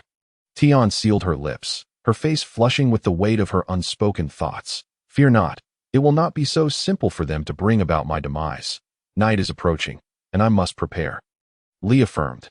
Afterward, the exchange between Niji and Hifumura came to a close, and Akai relayed the situation, Garnering Hifumura's agreement, he found the analysis provided by the boy named Li to be commendable, though he remained uncertain about Li's strength. Still, he was relieved that Niji would not be accompanying him on the patrol, as he feared for Niji's safety in such an endeavor. Niji wore a peculiar expression, his heart heavy with sorrow after conversing with Hifumura. He harbored deep resentment toward the main family's actions, yet he felt utterly powerless to change anything. He had no desire to speculate on Li's actions, nor the inclination to patrol himself. If Li wished to go, so be it. It mattered little to him. As night gradually descended, Li opted not to wear his forehead protector, instead donning a stealth outfit from the camp before setting out. "Teacher, do you think Li will be all right?" Tian asked, her concern evident. "That I cannot say for certain. However, with Li's capabilities, I am confident he will return safely. We shall wait here for good news," Akai replied, both men silently returning to the camp. The night belonged to assassins and the shadows of killers. Moving through the forest, a pair of pale eyes glided silently among the dense foliage, each step as light as a falling leaf, so subtle that one could hardly perceive any sound at all. "Kaido, why have those fellows not appeared recently? The evil god requires offerings. Why not we raid their camp?" A man clad in a crimson cloud-patterned coat suggested to a middle-aged man sitting beside him, half hidden in shadow. "Humph, if you wish to break the agreement, go ahead. This is a collaboration with the land of Earth. If things go awry, you might find yourself facing the leader's wrath. Think carefully about the consequences of your actions." The middle-aged man cautioned the leader of the group. The man let out a long, mournful howl towards the heavens, filled with an overwhelming sense of helplessness. After all, what could he do when the adversary was so much stronger than himself? He could only silently grumble to himself. "However, Kakazu, you must admit, it has been 10 days since then, and the people of the Land of Fire should have dispatched some jonin to provide support. If we consider your previous conjecture, they should have already arrived." "Heiyin," Kakazu continued, "the treaty stipulates that we are only responsible for creating disturbances and assassinating those ninjas guarding Konoha. We shall disregard any other actions. Moreover, do you understand the immense loss we would incur if we were to breach the treaty? 100,000 Rio, a full 100,000 Rio. Must you always bring up money? Without it, you would perish." Heiyin retorted with dissatisfaction. Your contempt for money will eventually lead to your downfall. You simply do not comprehend the exhilaration of wealth, the unique sensation of counting coins until your hands cramp. All right. I concede to your obsession with money that I must admit. I find your fixation rather impressive. Then why only reverence lies with the evil god? Anyone who dares show disrespect to the evil god shall not be forgiven." Heiyin declared with a cold snort. "To hell with your ridiculous evil god. Do not insult my materialism." Kakuzu snapped back. "You dare to insult the evil god? Are you seeking death?" Heiyin retorted fiercely. "Humph, do you wish to fight? I wouldn't mind sending your head flying once more to feed the wolves. Let us see if you possess the ability." The tempers of the two flared up instantly, and a shadow concealed nearby flickered into view. With pale eyes, it observed the two, initially startled, before quietly retreating to a hidden spot. "Heiyin, Kakazu, it seems that Akatsuki is up to something. The situation is even more troublesome than I had anticipated." The two figures before him were indeed the prominent members of the Akatsuki organization, the immortal duo, Heiyin and Kakuzu. After a brief exchange, Kakuzu whispered to Heiyin, "There are insects approaching, and they are quite well hidden. Unfortunately, my Doton abilities cannot sense the slightest movement in the surroundings. Indeed, it seems that only when engaging with you do the insects reveal themselves. Inform me of their location. I wish to offer them as a tribute to the evil god." To the 6 o'clock direction, 50 meters away, the two paused for a moment, and suddenly Heiyin vanished. Wielding his scythe in the distance, Li, who had been observing, was startled. Realizing he had been detected, he was well aware that his hiding techniques were exceptional, perhaps even top tier. Yet, facing a shadow-level opponent, the other party must possess some special means. With his legs bursting with strength, he began to flee. "Gigi, since you've come, don't even think of escaping." Haydn's figure appeared behind Li, but the distance between them was still around 20 meters. Li ignored his taunts and continued to run. The distance from Heiyin to the Land of Fire's encampment was 5 li, and Li was unafraid of hitting out. In truth, he was eager to test Haydn's strength. After all, as long as he was cautious not to let Heiyin draw blood, he would be fine. Heiyin possessed a singular ability, immortality. This was indeed perplexing. How could Heiyin endure such injuries, decapitation, bloodshed, even dismemberment, yet remain unscathed? This remained one of the great mysteries within the world of Naruto. "Boy, don't run. Play with me," Heiyin shouted after the fleeing Li, who retorted, "Idiot! You dare call me an idiot? Seeking death, are we?" Enraged, Heiyin quickened his pace in pursuit of the black shadow ahead, intent on tearing him apart. The chase continued for approximately 2 li, and Li realized that only Heiyin was following him. Kakuzu was nowhere to be seen. It seemed Kakuzu believed that Heiyin could handle the situation alone. Suddenly, an idea blossomed in Li's mind, and he decided to test Heiden's capabilities for himself. "Idiot, care for a duel?" Li turned his head and hurled another insult. Heiden, panting with rage, found that the shadow's speed far surpassed his own. Moreover, Li had derided him twice, and as a proud shadow-level ninja, he could not tolerate such mockery. "If you have the guts, stop running. Let's have a fight, and see how formidable the servant of the great evil god truly is." Heiden bellowed, his voice echoing through the dark forest. He actually listens, Heiden thought as he perched atop a tree. Li had ceased his flight and turned to face Heiden, channeling his strength through his legs to launch an attack. Heiden, filled with joy, saw that after chasing for so long, this guy was finally willing to engage. Without hesitation, he swung his scythe wildly in the air. The scythe's attacks were erratic and unpredictable. Li assessed the situation and concluded, "This guy's taijutsu is lacking. This scythe merely complements his unique abilities." In the midst of their confrontation, the scythe suddenly flew forth, and a blood-red chain shot out. Li remained unfazed, twisting his body in midair to evade the attack, then closing in on Heiden with a punch. However, he saw Heiden grinning wickedly. "Idiot, you're finished." Li shot him a disdainful glance and calmly replied, "You're the one who's an idiot." In an instant, he vanished and landed on the ground. Just then, the blood-red chain returned, striking Heiden himself. "Curse you! You let me hit myself. I will ensure you die a terrible death," Heiden exclaimed in fury, pulling out the scythe lodged in his chest and glaring at Li. Seething with rage, have the guts to not hide. At this moment, blood flowed steadily from Heiden's chest, but he felt no pain. His vitality remained vigorous, and after cursing once more, he continued his assault. Heiden swung his scythe relentlessly as Li retreated repeatedly. The scythe could not touch Li, which only intensified Heiden's fury. He knew that Li's taijutsu was formidable. After all, he too was a shadow-level ninja. Though it was due to his unique ability, it was this very ability that allowed him to attain shadow-level status. "Boy, come and take this." Heiden sought to provoke Li with words, believing that as long as he obtained even a drop of Li's blood, he would have control over the boy's fate. Gladly, Li responded, countering directly, evading one of Heiden's scythe strikes and moving his hands in the air. With the 8 trigrams cloud step, a white phantom appeared beneath the night sky. Heiden rejoiced, thinking that as long as he could close the distance, he would surely obtain Li's blood. At that moment, Li's hand reached out and gripped Heiden's hand that held the scythe. With a surge of internal energy, the sound of a tiger's roar erupted, and Heiden suddenly felt his hand go numb, losing grip on the scythe, which clattered to the ground. Li pressed the attack with ferocity, unleashing a barrage of powerful strikes upon Heiden's chest. Each palm was imbued with immense internal energy, causing Heiden's bones to creak and crack as he was forced to retreat. Bright palm, Li unleashed his strongest palm strike, channeling vast chakra. Heiden was sent flying, and without his scythe, he could only endure the blows. Without the means to draw blood, his strength diminished significantly. While his physical prowess was not particularly strong, his immortality allowed him to withstand any assault. Unfortunately, he had yet to fully grasp how to leverage his undead nature effectively, or he would not have faced his demise at the hands of Nara Shikamaru in the future. "Idiot, you're truly weak. I won't play with you anymore. Your companions are coming." Just then, Li sensed an overwhelming presence approaching rapidly.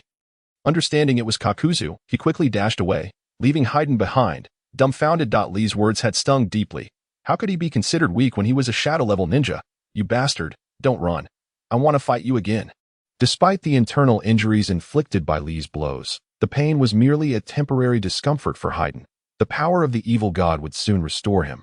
Alas, no matter how agitated he became, Li's figure had already vanished. Kakuzu's silhouette materialized before Heiden, observing him as he picked up the fallen scythe. Cursing under his breath, "Where's that guy?" Heiden inquired, puzzled that he escaped. "That damn fool actually called me weak. Next time I encounter him, I will ensure he meets a gruesome end." I'm furious, absolutely furious, Heiyin lamented. Kakuzu furrowed his brow, astonished that someone would dare label Heiyin as weak, especially considering Heiyin had suffered a significant setback. Let me analyze the situation. Unlike Heiyin, who was reckless and relied on his immortality without fear, Kakuzu was calm and judicious in his dealings. Thus, Heiyin expressed his grievances to Kakuzu, detailing the encounter. To think such a person exists. Perhaps they understand you well, or their strength is far superior to yours. Of course, it could also be that your taijutsu is lacking, allowing them to toy with you like this. In my opinion, you should train diligently in taijutsu once we return to the organization. What do you mean? You question my strength as well? Care for a duel? Heiden's temper flared once again at Kakuzu's words. Idiot, have you had enough? Honestly, that person calling you an idiot is entirely justified. They did not insult you at all. Being bullied to such an extent without improving your strength and constantly targeting your comrades, how can you not consider yourself an idiot? Thus, the two individuals resumed their fierce battle. Even Lian Xiao found himself embroiled in the conflict, expecting to encounter Xiao in the future. Little did he anticipate such a swift meeting. The duo remained unscathed, which explained why those seasoned jonin had met their untimely demise under mysterious circumstances. Upon returning to the camp, Xiao Li shed his dark attire to Kai and others, witnessing Xiao Li's safe return. Were filled with awe, especially Hinata Fatsuin and Sasuke Suzuki, who were utterly astonished that he had emerged unscathed. Xiao Li, it's a relief that you're unharmed. I was incessantly worried about you. They exclaimed, "It's good to have you back. Did you uncover anything unusual?" Upon hearing Akai's inquiry, everyone leaned in attentively. Xiao Li nodded and settled onto a cot, stating, I encountered two suspicious individuals. Extraordinarily powerful, likely of the shadow rank, adorned in crimson cloud garments. They detected my presence from 50 meters away, compelling me to retreat. What? Shadow rank individuals? Impossible. If they were truly of that caliber, how could you have returned alive? Sasuke Suzuki exclaimed in shock. Xiao Li shot him a sidelong glance. Must I perish for it to be deemed normal? Chapter 47. The concerns of the land of Earth. I apologize for my earlier remarks. Could you elaborate on the situation? Sasuke Suzuki, realizing his misstep, immediately offered an apology. The mysterious death of his sister weighed heavily on him, and now that someone had returned with information, he could hardly contain his eagerness to hear Xiao Li's account. Xiao Li ignored him. Several others gathered around, eager to absorb his intelligence. Based on what Akai-sensei previously informed me, those two individuals are likely not ninjas from the land of Earth, but rather hired mercenaries. Xiao Li analyzed. At this point, Sasuke Suzuki interrupted, how can you ascertain they were hired? Xiao Li frowned, casting a disapproving glance in his direction. I believe that our patrols are not solely comprised of leaf ninjas. Those from the land of Earth would also be on watch. Why is it that only our side suffers casualties? Unless they are indeed hired by the land of Earth, who would have the audacity to come to such a desolate place to commit murder? Unless, of course, they were mentally unstable. That if they were truly deranged, would they care about friend or foe? Surely, the ninjas from the land of Earth would also incur losses. Does insanity selectively choose its victims? Sasuke Suzuki fell silent, while Hinata Fatsuin gazed at Xiao Li in astonishment, impressed by his analytical abilities. It was no wonder he had been dispatched by the Hokage. Let Xiao Li continue his analysis without interruption. Akai advised Sasuke Suzuki, recognizing that Xiao Li was becoming increasingly agitated. When someone who analyzes data does so with foundation, the greatest fear is to be interrupted, as it disrupts their train of thought. My apologies, Xiao Li, Sasuke Suzuki offered again. Everyone understood his feelings. Who wouldn't be anxious if their loved ones had perished under mysterious circumstances? The bonds of blood are often inseparable, and familial ties are especially profound. Senior Sasuke Suzuki, I empathize with your sentiments. I hope that during my analysis, I am not interrupted. The others nodded in agreement. Before our arrival, Akai-sensei discussed various matters regarding the land of Earth with me. Coupled with the unexplained deaths occurring near the border, I have come to a conclusion. The land of Earth is likely testing the boundaries of our Leaf Village. Hence, those two hired ninjas are merely targeting our Leaf Ninjas. However, they refrain from acting too recklessly, for should they provoke our village's serious attention, it could lead to Ward at this juncture. Beads of sweat began to form on the foreheads of the listeners as Xiao Li's words took on a serious tone. I wish to interject. Xiao Li, why would the land of Earth wish to test our limits? Are they truly seeking to instigate war? Akai inquired. I believe there are two reasons, among the 5 great nations. The Land of Earth and the Land of Lightning are undoubtedly the most aggressive, particularly the Land of Earth, which is in close proximity to the Leaf Village. The two nations exist under vastly different conditions. The Land of Earth is rife with rocky terrain, scarce vegetation, and limited agricultural resources. Consequently, they may incite conflict to secure their interests. This is a significant factor that we are aware of this reason. But what might the other be?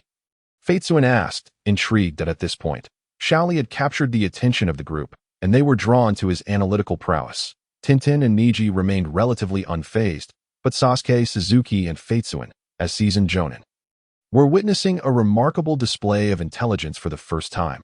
The higher-ups may use this as leverage for negotiations, employing hired mercenaries to ambush Leaf ninjas, thereby intimidating them.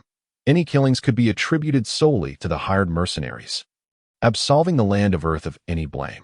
They can observe from the sidelines as Leaf ninjas engage with the hired ones. Once our village reacts, we would have fallen into the traps set by the Land of Earth, continuously depleting our ninjas and thereby weakening the national strength of the Fire Country. When the time comes, the Land of Earth could initiate war, leaving the Leaf Village with no choice but to confront it. This outcome, while grim, at least ensures mutual depletion in the conflict. However, should other nations intervene, the situation would worsen significantly. Xiao Li spoke with a calm demeanor. The group stared at him in disbelief. Such analysis seemed far-reaching indeed.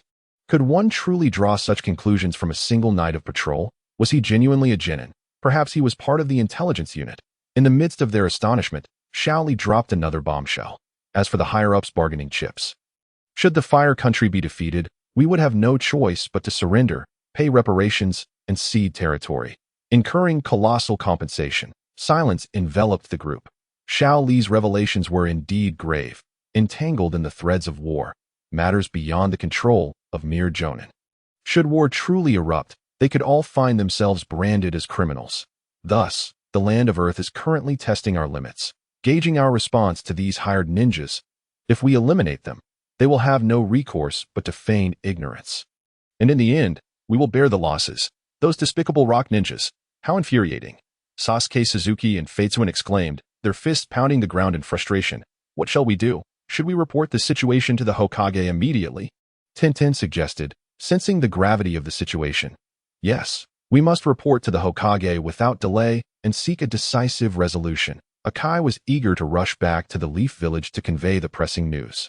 Aghast at the severity of the circumstances, there's no need. Akai-sensei, did you recall what the Hokage instructed before our departure? Strike first and report later. Strike first and report later. The group was perplexed. Indeed, if the ninjas from the Land of Earth wish to play games, we shall engage them fully. Let us march directly to their camp. As Xiao Li spoke, a fierce glint sparkled in his eyes, mirrored by the murderous intent emanating from Sasuke, Suzuki, and Hinata Feitsuan. Xiao Li remained calm. The Hokage did indeed mention striking first and reporting afterward, but we must wait for his decisive orders before we act. Tintin urged, not wishing for unnecessary bloodshed. I am entirely composed. The reason for our action is to remind the rock ninjas that Leaf ninjas are not to be trifled with. They initiated the ambush against us, and they would never expect us to retaliate directly. Their own fears will deter them, and if we remain passive, we will only be victimized. We must seize the initiative. We cannot allow the enemy to dictate our actions. The more vigorous our response, the more the Land of Earth must reconsider their potential for war. You speak truthfully. Leaf ninjas are not to be underestimated. If they wish to play with us, we shall see who is more resolute. Sasuke Suzuki roared, emboldened by Xiao Li's analysis to the point of no longer fearing the consequences. I have long yearned to confront those accursed rock ninjas. Feitsuan sneered. Nevertheless, we should at least inform the Hokage of the situation. I possess the fastest means of communication. A lightning eagle, Akai said, apprehensively. Xiao Li nodded, signaling his approval for the report. This moment, everyone gathered around Xiao Li, hanging on his every word, as he had become the focal point of their decision-making. Xiao Li, I have a question. Why don't those hired ninjas assault our camp directly, instead opting to linger in patrol areas to ambush Leaf ninjas? Niji, who had remained silent until now, finally spoke up. Indeed, why don't they come straight for us? Isn't that peculiar? The others echoed in curiosity. As I mentioned earlier, who would be foolish enough to invade a border area, a domain shared by both the Land of Earth and the Land of Fire, should one side's ninja suffer an attack? It could ignite the flames of war. Do you think they would dare to attack us head-on? The hired ninjas are constrained to patrol areas. Any transgression would lead to war, and they cannot afford to provoke the wrath of two great nations. Now I understand. However, if we directly assault the Rock Ninjas camp, could that not also incite war? Every day, Tian has been feeling dizzy, struggling to keep pace with Xiao Li's train of thought. The Land of Earth's attempts to test our limits stem from their lingering respect for Konoha. As they probe whether we have truly weakened, had they genuinely comprehended the circumstances surrounding Konoha, they would have long since declared war instead of hiring ninjas to gauge our strength. Put it bluntly. They are merely bullies who prey on the weak. Sasuke, Suzuki, Hyuga, and Heifeng exclaimed in unison. Chapter 48, Killing Earth Part 1. The message from the Thunderhawk arrived at the Hokage's office. The third Hokage scrutinized the intelligence from the border. His expression graved that it contained a report penned by Guy, accompanied by Xiao Li's analysis. The third Hokage slammed the document onto the table, exclaiming, "Gunma! Assemble the high-ranking officials immediately." Gunma's figure materialized, his mind racing with thoughts on why the Hokage was in such a furious state. Could something have gone awry at the front lines? He dared not entertain such thoughts. The convening of a high-level meeting signified a grave incident. Half an hour later, all the high-ranking officials gathered in a concealed office, each finding a place to sit, only to discover the third Hokage seated at the center, his face pale with distress. "Sarutobi, what has happened that necessitates such urgency in convening a high-level meeting?" asked Mito's Flame and Tsurugi Koharu as they approached. Sarutobi remained silent, gesturing for them to take their seats. More high-ranking officials arrived, including Danzo. A sense of unease settled within him. Had something significant transpired? Typically, high-level meetings occurred only once a year, and each instance signified a serious crisis. What could have happened that requires us old-timers to gather here? Inquired an unnamed high-ranking official. Sarutobi tossed the document he had just received onto the round table. Mito's Flame picked it up, his expression shifting as he read. The others, filled with curiosity, leaned in. "What does it say, Mito? Why don't you take a look yourselves?" Sarutobi replied. Each individual perused the document, and when it reached Danzo, he showed little reaction. However, he was taken aback to learn that the analysis had been conducted by that young boy. "I wish to hear your opinions," Sarutobi said in a low voice. "Given the analysis by a mere child, I suspect the situation may not be as dire as anticipated. We should observe the developments before making any plans," proposed a conservative member. "If the Land of Earth intends to provoke and wage war, they must consider the potential benefits for themselves." I concur with this viewpoint. The conservatives had 6 supporters, while the Hokage faction also boasted 6 members. 5 conservatives agreed with this perspective, leaving only Danzo, who remained silent, calmly closing his eyes as he sat in his chair. "Mito, Koharu, what are your thoughts?" Sarutobi inquired of the Hokage faction. "According to this junior's assessment, I find it rather hasty. Furthermore, he is not a professional intelligence officer and cannot foresee many aspects. That we must prepare for the worst and remain vigilant," Mito's Flame asserted, aligning with the conservatives, despite the ongoing rivalry between the two factions. Such circumstances demanded careful consideration. Koharu echoed Mito's sentiment. "And your opinions?" Sarutobi asked the remaining Hokage faction members, who shook their heads, uncertain. "That I find this unforeseen circumstance to be quite favorable," Sarutobi declared. "Indeed, it is quite favorable," Danzo echoed. "What? Danzo, you?" 12 individuals, 2 factions, 2 leaders, found themselves in agreement, leaving everyone bewildered. They had not anticipated Danzo's stance, which was unlike his usual demeanor. Even the third Hokage was slightly taken aback, glancing at Danzo. "In that case, I believe we can appropriately deliver a blow to the Land of Earth," Sarutobi said with a faint smile, surprised that Danzo concurred with his opinion. Over the decades, they had rarely aligned on matters, but this consensus hinted at underlying issues. He held great regard for Xiao Li, but he would never allow Danzo to claim such a talent for himself. With the 2 leaders speaking, the remaining officials could only play supporting roles. Regardless of their dissatisfaction with the decisions of the 2 leaders, it would ultimately be their words that held sway. "Gunma, relay the orders immediately. All actions must align with Xiao Li's directives. Report any significant developments as they arise." Gunma, also a Jonin, had heard of Xiao Li. However, the Hokage's orders shocked everyone. It indicated the cultivation of new talent akin to that of Minato Namikaze. Yes, at the border, 6 individuals donned stealth attire as Xiao Li briefed them on their plan. The reporting of intelligence was merely a formality. The third Hokage had previously stated that actions should precede reports, and Xiao Li intended to exploit that principle to strike at the ninjas of the Land of Earth. According to the previous strategy, 2 hired ninjas would be restrained by the 3 of them, while the others advanced directly to the Land of Earth's encampment, aiming to catch their opponents off guard. Sasuke, Suzuki, you 2 will assist Teacher Guy. Teacher Guy will undoubtedly unleash his strongest capabilities, striking when they least expect it. Failure is not an option.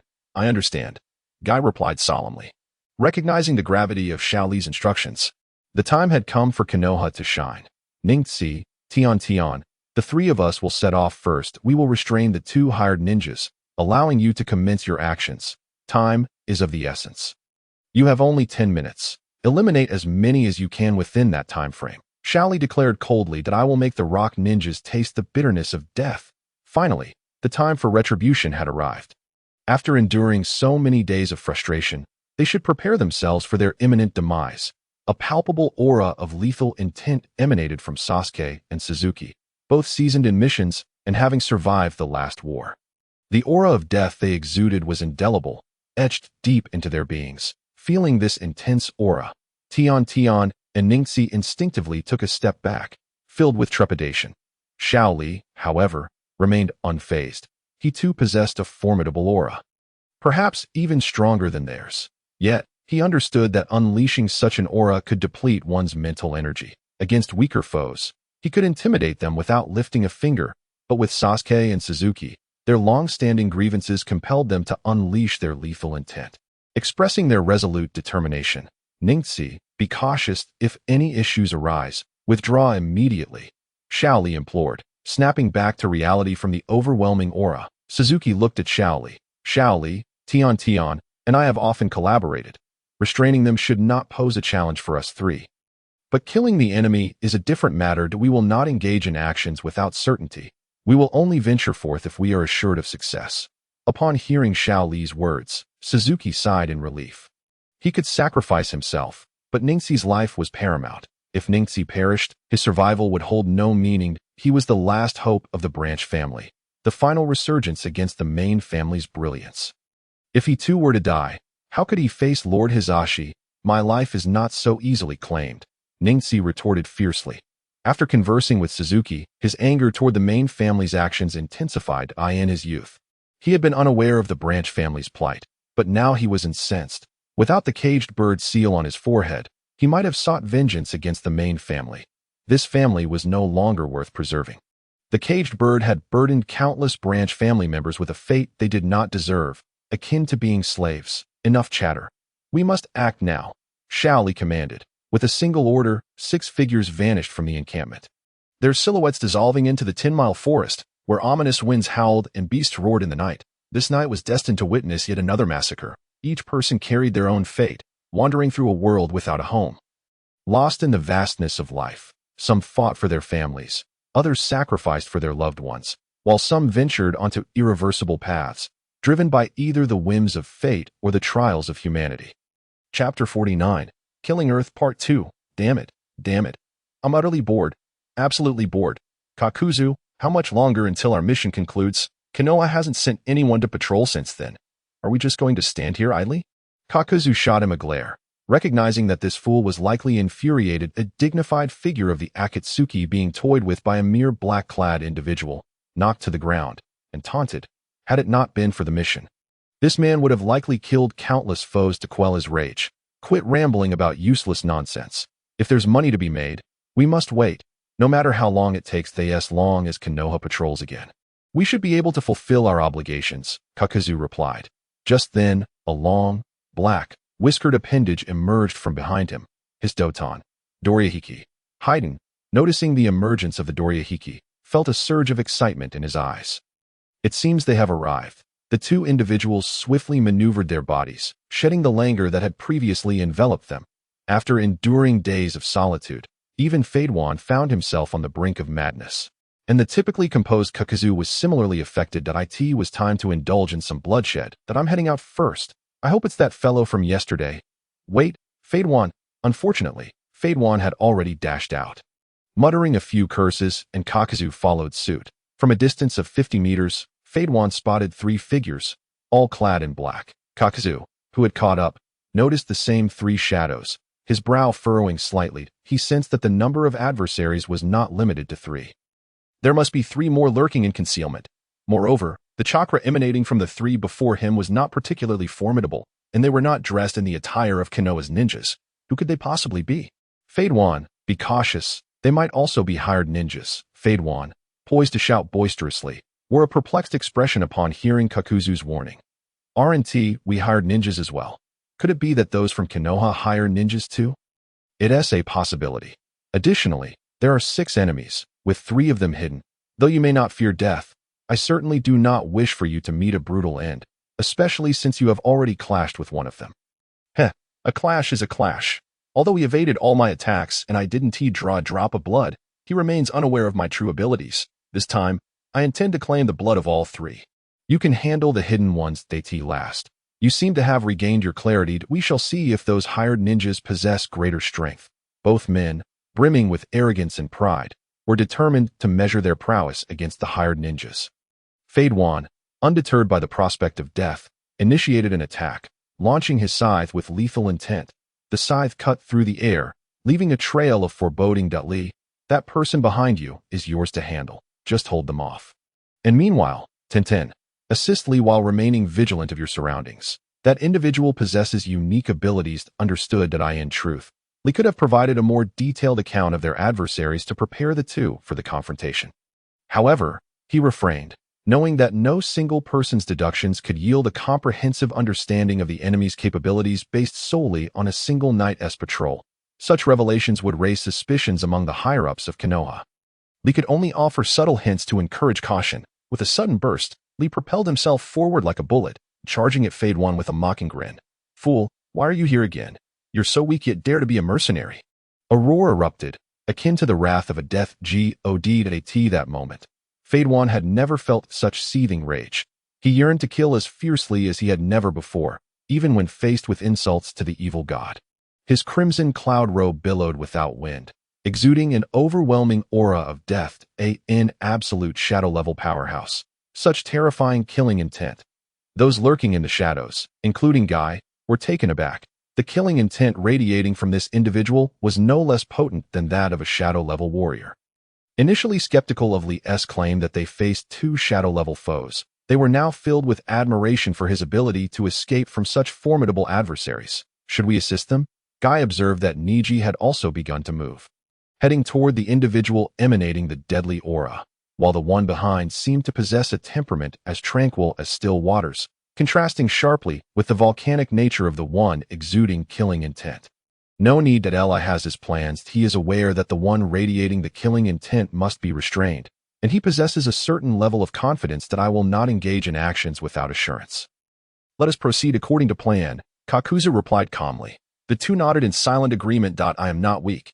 Perish." Another roar echoed as the scythe flew forth with even greater speed. Li was equally swift, springing off a tree branch, bending low to evade the deadly arc of the scythe. From behind him, 3 shurikens flew forth, each adorned with explosive tags. Feiduan was alarmed. All 3 shurikens were aimed directly at him. Despite his immortality rendering him immune to harm, pain was still a reality. He shifted his body, laughing mockingly. "You think such trivialities can ensnare me? You are a century too early, fool. Who said we were aiming to attack you?" Li retorted coolly at last. Feiduan realized that his companions were also present behind him and shouted, "Kyu, be careful." Kakuzu, unlike the reckless Feiduan, had already sensed something amiss. The blackened creature emerged before him, its body stitched with threads. Unleashing a torrent of water that engulfed the shurikens, Feiduan exhaled in relief, but then he heard a voice akin to that of death itself. "Fool, what are you looking at?" Lowering his body, he executed a powerful strike to Feiduan's abdomen, producing a thunderous sound that reverberated like the roar of a tiger. Blood spilled from Feiduan's lips as his body was propelled backward. Yet, Li seized the opportunity, swiftly grappling Feiduan's hand to restrain the scythe. The clash of bone echoed as the force of Li's strike resounded, forcing Feiduan to relinquish his weapon. Deprived of the scythe, Feiduan felt as though he had lost his formidable prowess. Indeed, this was no ordinary ninja. How keenly aware he was of Fade Wan's potential, successfully disarming the scythe. Kakuzu summoned the Earth Grudge Fear, his vigilance heightened. Today's adversaries were not to be underestimated. He noted that the chakra levels of the three before him were not particularly potent. Yet something felt amiss. Dressed in dark, inconspicuous attire, their features obscured, he could not discern their ages, but their seamless coordination suggested they were likely three elite shinobi. If only they knew Kaku's thoughts. They would surely find it amusing. They were merely genin. Byakugan. Niji activated his Byakugan, his vision penetrating the chakra network, reaching the second stage of his ocular prowess, focusing intently on Kakuzu. His body trembled slightly. How is this possible? How can one person possess 5 hearts? Niji exclaimed in astonishment. Tintin was equally shocked. Niji, Tintin, what are you doing? Why aren't you making your move? Li, frustrated, wondered why the two were dawdling while Fade Wan was sent flying to the ground. Kazu surveyed the fallen Fade Wan and reproached him. I told you to practice your taijutsu. Yet you wouldn't listen. You see now that taijutsu is your Achilles heel. I suppose it's time for me to take over. Kakuzu positioned himself before Fade Wan, who spat in fury. I swear I'll offer him to the evil god. It seems we have no choice, with the plan in disarray, and Niji and Tintin not following my lead. I suspect something must have frightened them. Li thought. He swiftly unbound the 2 heavy weights, each weighing 200 pounds. Boom! The speed at which he moved while carrying such a burden was astounding. Kakuzu and Fade Wan watched in shock as the weights fell, realizing they were merely training equipment. Li's speed was already impressive, especially during the attack, leaving them no time to retaliate before being struck. They could never have anticipated that he was still encumbered by such heavy weights, weighing at least 200 pounds. As Li's figure vanished, Kakuzu and Fade Wan could only faintly perceive his movement. Feeling the weight of impending danger, Li continued to close in on them, and as they huddled together, Kakuzu rapidly formed hand seals, summoning Earth Grudge Fear to shield them. He's moving swiftly, closing in on us. Kakuzu assessed the situation, and with hand seals completed, he noticed Li circling around them at a rapid pace, kicking up clouds of dust that obscured their vision. Action, Li shouted. Let us go. This was a signal. The moment Li called for action, Akai, Shikamaru, and Sasuke would commence their mission toward the land of Earth's encampment, their figures darting through the massive clouds of dust. This moment, Niji and Tintin, having snapped back to reality, felt immense regret. Their earlier inaction had hampered the plan. I had hoped that by shedding his heavy weights, he could create an opportunity for Akai and the others to reach their destination. Oh no, 3 of them have escaped. Kakuzu's expression darkened, deepening with concern. He was uncertain of the enemy's intentions, but it was clear that from the beginning, their objective was to stall them, allowing the other 3 to execute a separate mission. Kakuzu pondered the nature of their scheme and whether it was directed against the 2 of them. While he and Fade Wan were formidable, they were not invincible. I'll intercept those 3. Fade Wan, you handle the rest. With that, Kakuzu prepared to leave the dust cloud, but Niji suddenly appeared in his path. In the midst of the swirling dust, visibility was compromised for everyone. However, for Niji, with his Byakugan activated, there were no hindrances. He stood resolutely before Kakuzu, unleashing the 8 trigrams palm, the force of his strikes resonating like thunder, a torrent of offensive energy surging forth. Kakuzu, ever vigilant, was no slouch in taijutsu himself, and he assumed a defensive posture. Bracing for the unseen strikes within the dust cloud, 0.8 trigrams palm, Xiao Li launched an assault on Fade Wan, and their cooperation was nothing short of seamless, relying on his formidable perception and speed. Xiao Li unleashed a flurry of fierce attacks, hooks, jabs, and flying kicks, each one a chaotic and brutal onslaught. Meanwhile, Ningxi methodically struck down upon Jiao Du with disciplined palm strikes. However, Jiao Du felt something was amiss. It seemed as if he could not locate the chakra points on this individual. It was not merely a matter of inability. Rather, the opponent possessed fewer chakra points than ordinary individuals, and those points were cleverly concealed. Not within the meridians. How could such a person exist? As the dust settled, Ningxi retreated. The 2 swiftly emerged from the haze, revealing Fade Wan lying on the ground, coughing blood, while Jiao Du fared somewhat better. Having been on guard from the outset, after a moment of contemplation, he realized that the Hinata clan members were not mere hired ninjas but rather operatives from Konoha, possibly from the Umbu. Curse them! Curse them! Fade Wan raged, time and again. I will slaughter every ninja from Konoha. They shall all be sacrificed to the Lord of Evil. Xiao Du had witnessed the Hinata clan's prowess during the First Ninja World War. They were incredibly formidable, only subordinate to the Senju and Uchiha clans. Ningxi's strikes were the very essence of the Hinata clan's ancient gentle fist technique. Fool, your arrogance is laughable if you possess any true skill. Let it be known, frankly, you are pathetically weak, even inferior to common vermin. Retreating to Tian's side, both were breathless, while Xiao Li continued to mock Fade Wan. Ningxi and Tian were perplexed by Xiao Li's uncharacteristic vitriol. He was not one to hurl insults, yet today, he had done so repeatedly. Tian, take action. Tian nodded, unfurling a massive scroll behind her. Fire style, fire release, dragon fire technique. A long dragon of flames roared forth, lunging at the two adversaries. Just then, the previously encountered Dian appeared once more, launching a water technique without the need for hand seals. Water style, water dragon bullet. What? How can such a potent water technique be executed in an arid environment? Tian gasped, recalling having witnessed Kakashi utilize this technique only when he summoned water through a scroll. Now is not the time for astonishment. We must retreat. Xiao Li urged. The two quickly grasped the urgency of their situation. Although they felt that the two adversaries were not as formidable as Xiao Li suggested, they chose to trust his judgment, recognizing that the ability to utilize a water technique in a dry locale was beyond the capabilities of ordinary ninjas. Without further ado, the three retreated. Tian hurled 3 kunai, the water dragon bullet countering the dragon fire technique's intensity. As the steam dissipated, only the grim-faced Xiao Du and the snarling Fade Wan remained. Easily deflecting Tian's kunai, Dio not flee. I shall kill you. Wait, Fade Wan, Xiao Du shouted, but Fade Wan had already given chase. How could he allow Xiao Li to escape after such humiliation? The disdain and contempt directed at him ignited a fury within. He was determined to defeat Xiao Li and inflict upon him the greatest suffering, to make him realize that he was not weak. This must be a trap. They know Fade Wan's temperament all too well. It began as a scheme to provoke him with insults, driving him to madness in pursuit. How infuriating! Despite knowing it is a trap, I am compelled to step into it. How can anyone orchestrate such a plan? Exploiting the weaknesses of human nature? It is terrifying. Xiao Du, once a member of the Umbu and skilled in intelligence analysis, deduced that the true threat lay with the three who had departed earlier.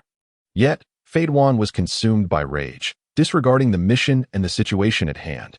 Xiao Du knew that even he had to tread carefully around Fade Wan's formidable capabilities. Ultimately, Xiao Du had no choice but to follow Fade Wan. Understanding the significance of their mission and how rare it was to find a partner like him, he did not wish for Fade Wan to meet a tragic end at the hands of their adversaries. He picked up Fade Wan's fallen scythe and departed. Meanwhile, at the Earth Country camp, the Konoha ninjas must be quite troubled by now, unable to anticipate that we would employ hired ninjas against them, relegating them to cowering within their camp. How delightful! A particularly hideous-looking idol, a ninja guffawed, joined by others in their merriment.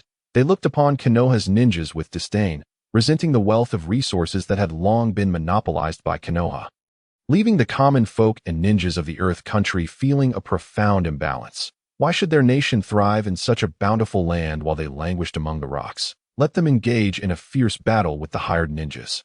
Surely, we will be the ones to laugh last. Another IWA ninja chuckled. Have we not patrolled for days? Are we not concerned about potential repercussions? A more cautious IWA ninja voiced his apprehension. The others dismissed his worries. We must remain hidden. Any appearance would draw the attention of the Konoha ninjas that it is best to allow the hired ninjas to play their part without revealing our involvement, lest they discover our machinations, which would spell disaster. Fine, since you insist, I shall go out and assess the situation. A ninja volunteered, and the others nodded in agreement. As he opened the tent flap, darkness enveloped him, and a glinting long blade swept across his throat. Accompanied by a voice filled with wrath, "You all deserve to die," the group gasped. The IWA ninjas plunged into chaos, their previous composure shattered. Sixth gate.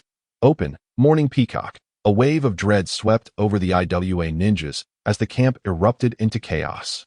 Chapter 51. Delay Xiao Li, are you so certain that he will pursue us? Tian, at the forefront, was bewildered. Ningxi turned to glance back at the lagging Xiao Li, who offered a faint smile. Among the Akatsuki, the most formidable was undoubtedly Fei Duan, who ranked second, but in terms of strength and temperament, he was among the weakest. From their first encounter, Xiao Li had already devised a grand plan.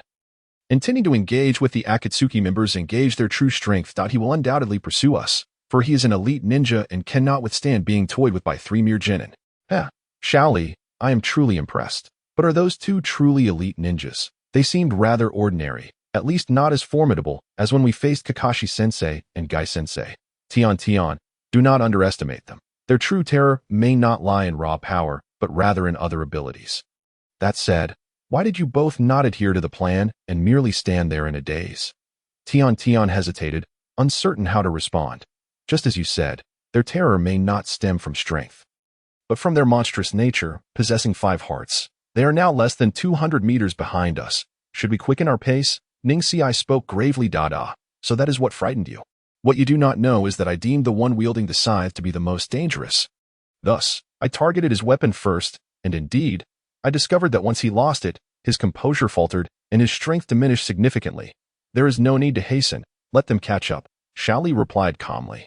Upon hearing his words, both companions realized that Xiao Li was becoming increasingly inscrutable, able to perceive the intentions of even elite figures so thoroughly. Speaking of which, how can one possess 5 hearts? If it were not for Ningxi's Byakugan, I would find it hard to believe. But you mentioned that the one you faced was even more terrifying. In what way was he so? How could a human possess 5 hearts? That is no longer human. It is a monster. Yet, the individual I faced seemed far more normal, Tian pondered. Actually, I encountered him during last night's patrol, where he managed to land a scythe strike upon his own chest. Yet today he stands unscathed before you. Is that not terrifying? The 2 pursuing us are indeed fearsome monsters. A single misstep could lead to our demise. Xiao Li's words felt like jest, yet they sent shivers down the spines of his companions. Should we not quicken our pace to shake them off? Startled by Xiao Li, Tian was genuinely frightened. We cannot shake them off. Let us not forget that our goal is to buy time until Teacher Kai and the others return. Moreover, the traps we have set must not go to waste. After all, they consist of 20 explosive tags. While you may not feel the loss, I certainly do. Xiao Li, you are truly annoying. The money spent is mine, not yours. Why should you care? If those 2 truly are at the level of elite ninjas, how confident do you think we are in escaping? Although we are quite fast, the enemy is not slow either. And their chakra reserves are nearly 3 times that of each of us. Ningxi remains relatively calm. At this speed, they could easily return to their camp. Xiao Li previously mentioned that mercenaries cannot run to the enemy's camp. Now, they need to stall for time until Teacher Kai and the others can return, which changes the situation entirely. The enemy's chakra reserves far exceed ours, and despite their remarkable stamina, even they cannot withstand such tremendous exhaustion. This is precisely why we must set traps and ambush them. While they are indeed powerful, we are not weak either. In truth, you 2 have not realized that it is not that the enemy is too weak, but rather that your own strength is progressing daily, and your perception and instincts are not comparable to those of an ordinary genin. Xiao Li's words sparked a hint of excitement in the 2. Regardless of the truth behind Xiao Li's claims, everyone enjoys hearing flattering words, especially someone like Tian, who is in the bloom of youth. Really, have I become stronger? Tian was eager to ask more. But Xiao Li interrupted, saying, I sense their presence drawing nearer. We must hasten to the trap's location. Ningxi, change formation. You take the rear, and Tian, scout for the trap's position. All right. Now is not the time for endless inquiries. This enemy is far more formidable than Kakashi and Kai we encountered before. If not for Xiao Li's presence, they would likely be clueless about their impending doom. At this moment, Xiao Li's word is final. As they altered their formation, the trio pressed on, while the sounds of ferocious roars echoed from behind. Damn it. Stop right there. The distance between both sides was roughly 100 meters, with Jiaodu closely trailing Fei Duan. He cautioned, Fei Duan, do not fall into their trap. The enemy's intent from the beginning was to divert us. The 3 escaping behind are the primary targets. You truly wish to defy the leader's orders? In response to Jiaodu's warning, Fei Duan retorted angrily, what do I care about the leader? Right now, I want to kill that guy. Anyone who dares to stop me will find themselves offered to the evil god. Including you. Humph. I was merely being considerate. Your lack of gratitude is one thing, but should the mission fail and the reward elude you, watch your own head. If the leader does not intervene, I will.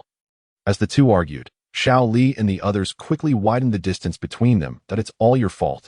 Jiao Du, you distracted me. After a frantic chase, Xiao Li and Tian suddenly vanished from sight. Hold on, Fei Duan, something's amiss, Jiao Du called out. Just as Fei Duan was about to advance, he too sensed something was off ahead, an unsettling feeling creeping over him as he observed the empty space in the distance. Let me use the Earthgrudge fear to take a look. A series of black, whisker-like tendrils emerged from the ground, writhing forth. Before them lay an open field, with fewer trees surrounding it. The number of Earthgrudge fear tendrils exceeded 100. Slithering and crawling towards the clearing point, one of the tendrils collided with something metallic, producing a resounding clang. Boom. The entire area erupted in an explosion, leaves from the surrounding forest swirling chaotically as smoke billowed into the air. They set traps, yet they remain oblivious to the fact that our capabilities far exceed their imagination. The explosion's radius was considerable, causing both Jiao Du and Fei Duan to retreat approximately 10 meters. Observing the trap ahead with a hint of amusement, attempting to ambush them with such a ploy was utterly laughable. Xiao Li and the others had not fallen into the trap. What should we do? Ning Xi, with his Byakugan activated, assessed the situation and relayed it to Xiao Li. Xiao Li remained silent. Despite Fei Duan and Jiao Du's shortcomings in various aspects, they were still elite ninjas. Such trivial tricks were but child's play against them, akin to performing grand feats before Guangong. After all, elite ninjas are not to be underestimated. Xiao Li remarked softly. We were able to set traps step by step against Kakashi and Kai because their vigilance was low. If we were truly facing a formidable enemy, they would not easily fall for such tactics. I still have not sufficiently recognized the strength of elite ninjas. Having failed the trap, we must simply delay until Teacher Kai and the others return. Leave the white-haired fellow to me. You two take care of the half-masked individual. His abilities are rather peculiar, and I have yet to fully grasp them, so be cautious. Xiao Li understood Jiao Du's situation but could not disclose it, as revealing too much would expose her own weaknesses. She was still far too weak. The two nodded. Tian, you should stay hidden and launch your surprise attacks. Ning Xi and I will take the lead. Whoosh! Wait, they have fled again. Jiao Du sneered. Humph! Keep pursuing. Chapter 52. New technique. Return to heaven. Suzuki, how many have you killed? Withdrawing the long blade embedded in a rock ninja, Hifuru turned his gaze towards Sasuke Suzuki, who was drenched in blood. Surrounding them were the lifeless bodies of the slain rock ninjas. Humph! Not enough. However, Kai has claimed the most, at least 6. I never imagined that the 8 gates would make him so ferocious. Both glanced towards Kai, who sat on the muddy ground, breathing heavily. The toll of opening the 8 gates had left him in a state of fatigue. Now that our objective is achieved, we should regroup with Xiao Li and the others. Kai stated gravely. Despite his exhaustion, he remained focused on their objective, especially as Xiao Li and the others faced 2 elite ninjas. This was not comparable to the mere cats and dogs they had slain before. The Rock Ninja Village will likely respond soon. More ninjas will be dispatched. We must retreat. Whoosh! Sasuke Suzuki and Hifuru assisted Kai as they vanished into the depths of the forest. An hour had passed. The pace of the 3 had slowed considerably, and I noticed they seemed to be leading us in circles. Jiao Du observed his surroundings, sensing something was amiss. He had traversed these areas before. He quickly contemplated and whispered to Fei Duan ahead. Fei Duan, it seems the enemy is stalling for time, possibly awaiting reinforcements. If we intend to kill them, we must accelerate our pursuit. Delay may lead to unforeseen changes. Fei Duan ignored Jiao Du's words, but he welcomed the notion of speeding up. His heart was ablaze with rage. He longed to find a crowd to unleash his frustrations. He had never felt so constrained as he did today. Xiao Li, our chakra is running low. Should we continue fleeing? Tian said weakly. Among the 3, her chakra reserves were the lowest, and her stamina paled in comparison to the 2. Just then, Tian's pupils constricted as a fissure opened in the ground ahead. There's a chasm ahead. With Tian's warning, both halted. The fissure was at least 20 meters wide, stretching infinitely into the distance. It seems we have reached our limit. The current situation may be the greatest crisis we have faced since becoming ninjas. Prepare yourselves for battle and summon all our strength. The 2 nodded, their gazes sharp as they faced the approaching foes. Fortune smiles upon me. Let us see where you can run, you damned sinners. Fei Duan and Xiao Du reveled as they beheld the deep chasm ahead, their expressions filled with ecstasy. Although the chakra of the three opponents was not high, their stamina was remarkable. They had pursued the trio at a breakneck pace, exhausting their chakra reserves. Yet for the two with ample chakra, this expenditure was trivial. Fei Duan's cunning eyes gleamed greedily as he gazed at the three ahead. That I will take care of the one in the middle. Xiao Du, you handle the rest. I will tear him to shreds. With that, Fei Duan charged forward. It seems they are targeting me as well. You two be careful. Tian, remember to assist Ning Ci with all your might. The enemy's strength is beyond what you see. I will. Let's go. Ning Ci. Two individuals leaped in opposite directions, confronting Heiyin with caution towards his death scythe, careful not to lose their vitality. They possessed numerous advantages, excelling in both offense and reaction compared to their adversary. However, what troubled Xiao Li the most was not these factors, but rather Niji's battle against Kaku. This was a man who had once clashed with the first Hokage, renowned for his formidable strength and composed demeanor. Capable of manipulating 5 chakra natures, it was advisable to seek out powerful ninjas skilled in ninjutsu to combat such a foe, as it would prove less arduous. Alas, among the three of them, only Tian could be considered proficient in ninjutsu. You, a defeated foe, pique my interest not in the slightest. Why do you insist on meddling in affairs that do not concern you? I would much prefer to engage with your companion behind you. The weak should remain docile, watching the strong battle. How pitiful! Xiao Li continued to mock Heiyin, who, in turn, realized that Xiao Li was merely attempting to provoke him. Unable to contain himself, Heiyin seethed with rage. As the saying goes, a person has 9 parts dignity and 1 part determination. Heiyin felt as though his 9 parts of dignity had been ruthlessly trampled upon, leaving no trace behind. You wretched fool! I shall kill you. No, I will torment you, 10-fold torment, 100-fold torment. I will render your existence a living hell. Heiyin erupted, a tremendous chakra emanating from his body, becoming increasingly tangible, revealing its rare black hue. Such astonishing chakra, a quantity befitting a shadow-level ninja, was indeed beyond that of a mere genin. Xiao Li was secretly alarmed. Heiyin was genuinely enraged, and his opponent had an acute understanding of him. Kakuzu's expression grew grave as he fixed his gaze upon Xiao Li, unbeknownst to him that Xiao Li was equally wary of him. Both parties comprehended that the true menace lay within each other. Heiden's attacks remained predictable. Despite his overwhelming chakra surge enhancing his physical prowess, he was still outmatched in speed by Xiao Li in mere moments. Xiao Li effortlessly evaded Heiden's strikes, landing powerful blows that echoed with the sound of colliding bones. Curse it, though I am immortal, this fellow's methods are insidious, directly harming my bones with each punch and palm strike, that I must quickly drain his blood. Only then will his demise be assured. Heiyin sensed an intense agony coursing through him. Though such pain was trivial compared to his frustration at being unable to land a blow on Xiao Li, who darted about like a monkey, evading capture, had Xiao Li not shed his weights, Heiyin might have had a chance to inflict harm. However, at this moment, Xiao Li unleashed his full chakra, significantly enhancing his speed and reflexes. Unfortunately for Heiyin, the unencumbered Xiao Li was even more terrifying. His fists a blur, leaving Heiyin to merely endure the onslaught. Heiyin, filled with resentment, swung his scythe wildly. Your opponent is me, Niji declared coldly as he stood before Kaku.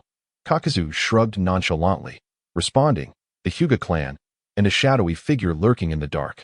I wonder what chakra attributes your hearts possess. It has been ages since I acquired a new heart that I hope yours are not lacking. From Kakuzu's back, 2 grotesque, mask-wearing creatures emerged, their bodies an inky black. I shall employ these 2 to deal with you both. Humph, though I know not what manner of monster you are, you shall find no opportunity to escape within this realm. Niji's Byakugan flared fiercely, a faint aura irradiating from him. From your voice and demeanor, you cannot be over 15. It is commendable that you stand before me with such bravery. I have encountered the Hyuga style before. I am curious to see how your strength measures up. Kakuzu's voice dripped with a magnetic timbre as Niji surged forward, shouting, 8 trigrams 64 palms. One of the black creatures lunged at Niji. Unleashing a bolt of lightning that struck like a venomous serpent, Niji steadied himself, inhaling deeply. Reversal. A powerful rotational force coalesced into a wind-like protective barrier. This was a newly learned technique, a formidable defensive maneuver from the Hyuga clan. Finally put to use. Impressive for one so young to master such a technique. However, how effective will it be? As another creature emerged, 3 kunai adorned with explosive tags flew in from afar, just as I suspected. Another is providing support for you. Your battle strategy is quite flawless. Had you encountered another ninja, it may have fared better, but alas, you face me. The kunai aimed for Kakuzu's vital spots, yet the newly emerged creature unleashed a torrent of water. Engulfing the explosive kunai. Wield dual-element ninjutsu is indeed formidable, Tian murmured from a distance. While it was not unusual for one to utilize dual-element ninjutsu, the nonchalant manner in which he did so set him apart. Tian dared not slacken her vigilance, promptly unfurling a scroll, poised to assist Niji. 8 trigrams empty palm. The lightning attack was neutralized, leaving Niji with a slight numbness. Yet, his offensive momentum remained unabated. Inexplicably, his body did not succumb to the electrical stimulation. But rather, the jolt invigorated his cells, rendering him more agile. Very good. But do not underestimate me, Kakuzu taunted, as another black, mask-clad creature emerged from behind him. Wind release, wind scythe. A fierce gale swept through, countering Niji's palm technique, forcing him to retreat under the onslaught of the powerful whirlwind. Just then, the lightning-spewing creature unleashed an even more potent bolt. Lightning release, lightning fong. The creature plunged its hands into the earth, unleashing a serpentine current of electricity. Wind release, lightning release, water release. How is this possible? Tian gasped, watching in shock as the two ninjutsu intertwined, immobilizing Niji and pushing him further from Kaku. The distance continued to widen as the lightning surged forward. Tian snapped back to reality, leaping into action, sprinting to Niji's rear. Niji here. Niji quickly repositioned himself beside Tian, just as the situation reached a critical point. Tian formed seals, exclaiming, "Earth release, earth flow wall." A towering stone wall rose from the ground, effectively blocking the forces of lightning and wind. That was close. This individual can wield water, lightning, and wind release. We must exercise extreme caution, Tian. The two exchanged a glance. Distancing themselves from the stone wall while retreating from Kunago, you choose to distance yourselves from me. How unfortunate. You are merely inviting your own demise. Long-range attacks are my forte. Kakuzu's voice was icy. Let me show you what true power feels like. More grotesque black creatures emerged from Kakuzu's back, now totaling 5, standing ominously before him. Niji frowned deeply, beads of sweat forming as he muttered, "This man possesses 5 hearts. Could it be that each heart corresponds to a different chakra attribute? That is indeed a possibility." Tian replied contemplatively. The two were not foolish. Having spent considerable time with Xiao Li, they had learned to analyze their circumstances. Yet, this was merely conjecture, and they hoped their assumptions were unfounded. Otherwise, this individual would be far too terrifying, and with their current strength, how could they possibly withstand him? What frustrated them most was that Xiao Li was still occupied with another opponent. "Ants, allow me to bestow upon you a grander technique." Xiao Li's voice echoed in Heiden's ears, driving him into a furious frenzy. "I can't hit you." How infuriating. The mounting anger became unbearable, especially upon hearing Xiao Li's condescending tone, which felt like a silent rage. This time, facing Xiao Li, Heiden gripped his death scythe tightly, determined not to let it slip from his grasp, having learned from previous encounters that the opponent would seek to disarm him. Thus, he vowed to resist with all his might. "Stop running and face me." "Heiden. Ant, I shall grant you this opportunity. I hope your body is sturdy enough." Xiao Li suddenly flashed in front of Heiden, startling him. 2 flowing white bandages ensnared Heiden's entire form. "You seek death. Let me bleed you dry." Heiden ignored the bandages. To him, Xiao Li's appearance meant his doom was at hand. The death scythe swung down, and Xiao Li swiftly retreated, narrowly evading the scythe's lethal arc. "Escaping will not be so simple," Feidwan bellowed as he swung the scythe of death, its trajectory resembling that of an arrow released from a taut bowstring. Xiao Li let out a cold smirk as the bandages around him elongated incessantly. Realizing something was amiss, Feidwan attempted to unravel the bindings, but it was too late. The scythe had barely traveled halfway before it plummeted to the ground. "As I, the great lord of the ants, have proclaimed, allow me to bestow upon you a grand technique." With a swish, Xiao Li vanished, reappearing bound by the wrists and ankles of Feidwan. he swiftly propelled himself upward. Delivering a rapid succession of flying kicks, the two ascended into the air, capturing the attention of three others nearby. What astonishing consecutive kicks! Kaku exclaimed in awe. Now is not the time for distractions. Niji seized the opportunity, accelerating toward Kaku with a swift rotation of his body. 5 peculiar creatures, seemingly unbound by Kaku's control, sprang into action. 2 dark monsters leapt forth, unleashing a torrent of earth and flames. Doton, Dory Dan. The earth morphed into a mire as a mud dragon's head emerged, spewing forth projectiles of soil. Simultaneously, another dark creature ignited a blazing pillar of fire. Niji, use the combined ninjutsu and flee, Tion shouted from behind. The combined ninjutsu, a potent amalgamation of 2 distinct elemental techniques, significantly amplified the power of the jutsu. Damn it, Kaiten. However, even this formidable defensive maneuver could not withstand the might of the combined ninjutsu. Niji was struck by a mud dragon fireball, sent hurtling backward while Tion rushed forward to catch him, retreating several dozen meters. Cough. Niji, are you all right? The direct assault from the mud dragon left even Tion pale with fear. The individual before them was overwhelmingly powerful, possessing mastery over 5 elemental chakras and the ability to wield combined ninjutsu. He won't die. Niji exhaled, his complexion paling. As Xiao Li stated, this person is too formidable. We have no chance against him. Kaiten is undeniably strong, but how many hits can you endure? 1 or 2? You might as well receive another. Kaku's voice echoed ominously in their ears, sending chills down their spines. Just then, a tremendous rumble erupted from 20 meters away. Hyaretsu, a magnificent lotus blossom unfurled like a bud on the verge of blooming.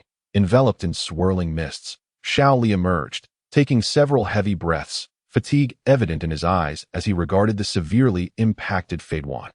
This was his first successful application of Hyaretsu with a living target, yet it came at a great cost, leaving him utterly exhausted. Nevertheless, he understood that resting was not an option. Feiduan was indomitable, and such a powerful blow would only temporarily incapacitate him. Once he regained his strength, he would surely be as lively as ever. Incredible! Xiao Li has taken one down. Tion exclaimed joyfully.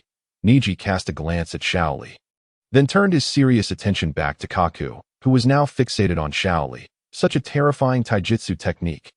No, this move must surpass ordinary taijutsu. It may well be a forbidden technique.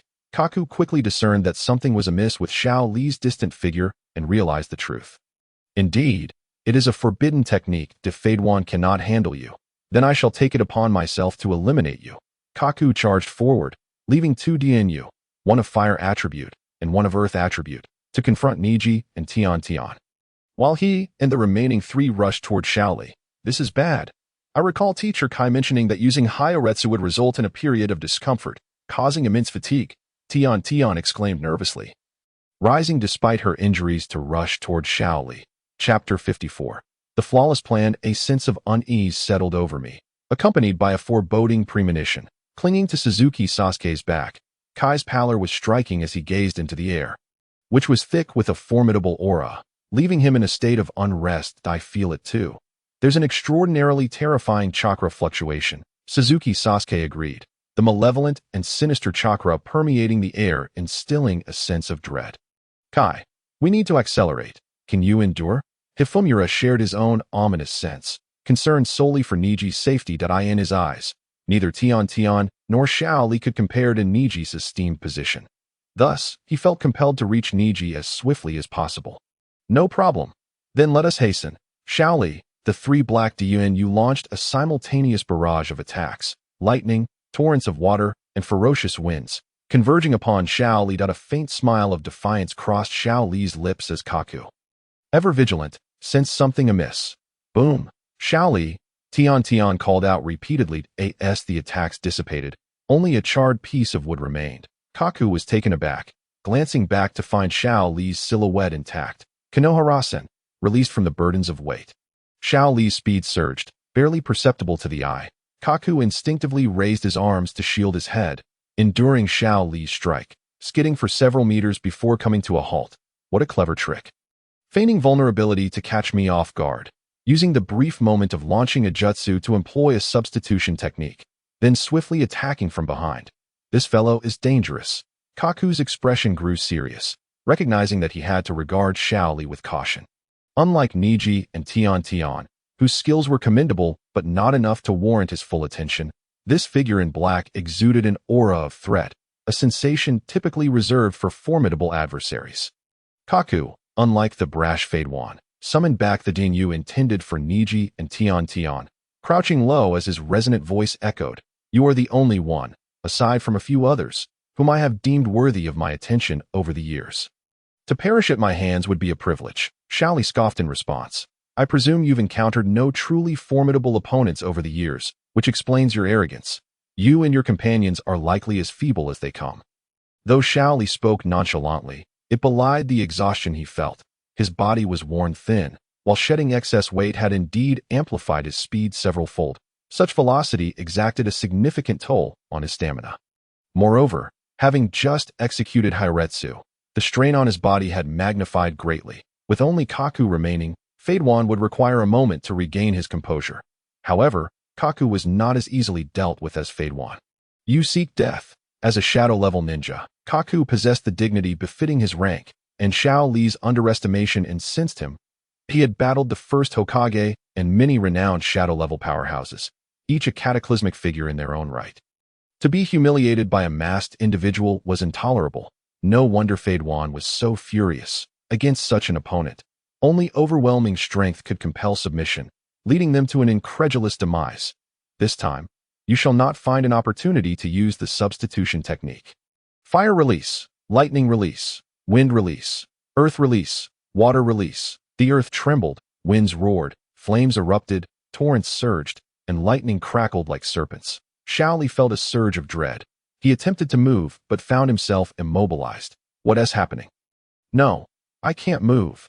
Is it the result of overexerting my taijutsu? Indeed, he had overextended himself. Utilizing such powerful taijutsu techniques would inevitably yield adverse effects on the body. Kaku realized Xiao Li's paralysis and smirked.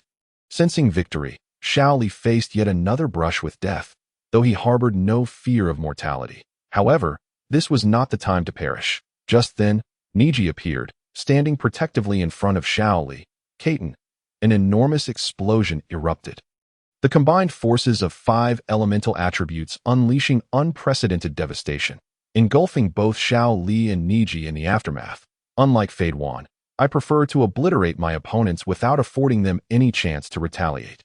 Such a pity about those two hearts, Kaku lamented as the ruins left no trace of their presence. The air was thick with smoke, and under the might of such a powerful jutsu, not even the Umbu could withstand the onslaught. Even shadow-level ninjas would emerge severely battered. Kaku doubted that anyone could survive the catastrophic explosion. He turned his gaze towards Tian, who swallowed hard and dashed toward the forest for cover. With a flick of his finger, a Dinyu raced after her. Kaku stretched lazily. It has been ages since I've had such a workout. I suppose I ought to exercise more in my spare time. He pivoted toward Feiduan's location, but as he stepped forward, his movement froze mid-air. The Dinyu he had dispatched to eliminate Tian fell from the sky. Its mask shattered. Kaku's eyes widened in shock. Impossible. My Dinyu has been slain, and its mask shattered. The figure in black was not as formidable as he had presumed. 3 distinct chakra signatures remained. They had not perished. The power of that earlier jutsu was undoubtedly at the S-rank level. A feat even shadow-level ninjas would struggle to evade, especially since Kaku had effectively curtailed any chance for his opponent to employ the body flicker or substitution techniques. Suddenly, Kaku crouched low as Niji's gentle fist attack narrowly missed its mark. Damn it! The corners of Jiao Du's mouth twisted in anger as Xiao Li's voice pierced through his ears like a dreadful incantation, but a kunai struck Jiao Du's chest, momentarily staggering him. Yet he did not squander the rare opportunity that followed. Xiao Li's fist struck like a serpent, swiftly landing blows on Jiao Du before retreating just as quickly. Niji, not to be outdone, distanced himself from Jiao Du, his taut nerves loosening as he regarded Xiao Li with a newfound admiration. This entire sequence had been meticulously orchestrated in advance. Initially, both had found it perplexing, but now they recognized the sheer brilliance of Xiao Li's strategy, which had even accounted for such contingencies. Being struck in the chest by a kunai was one thing, but to be pummeled by Xiao Li's peculiar martial arts was an utter humiliation. Xiao Du unleashed a terrifying roar, his voice darkening as he demanded, "How did you evade my attacks? I have sealed off all avenues for you to utilize ninjutsu." Faced with the reality of having a kunai embedded in his heart and Xiao Li's relentless assault, Xiao Du's ability to roar so defiantly left Niji and Tian in disbelief. Soon followed by a surge of inexplicable fear, Xiao Li, however, remained unfazed.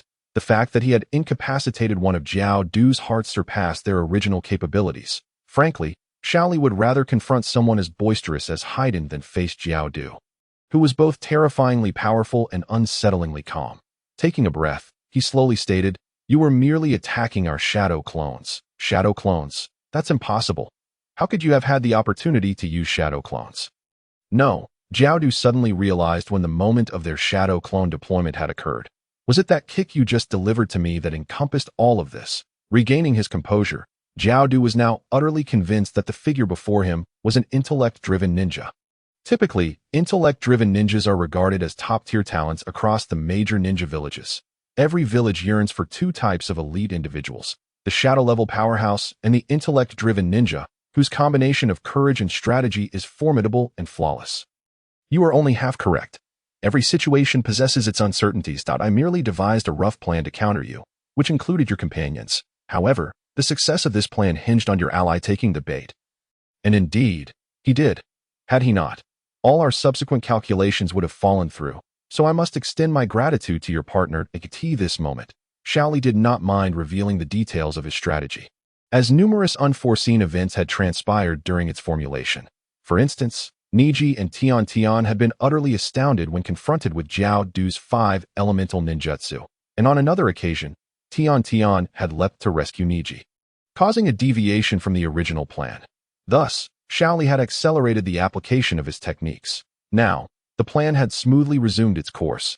It wasn't that Xiao Li had no desire to eliminate the two, but rather that it was simply unfeasible at this moment. None of the three possessed a technique as formidable as Naruto's, capable of vanquishing Xiao Du, and given that Xiao Du had 5 lives while they had but 1, they could not afford to play such a game. As for Heiyin, he was indestructible. All they could do was temporarily incapacitate him. Therefore, the primary objective during the planning stage had been to buy time.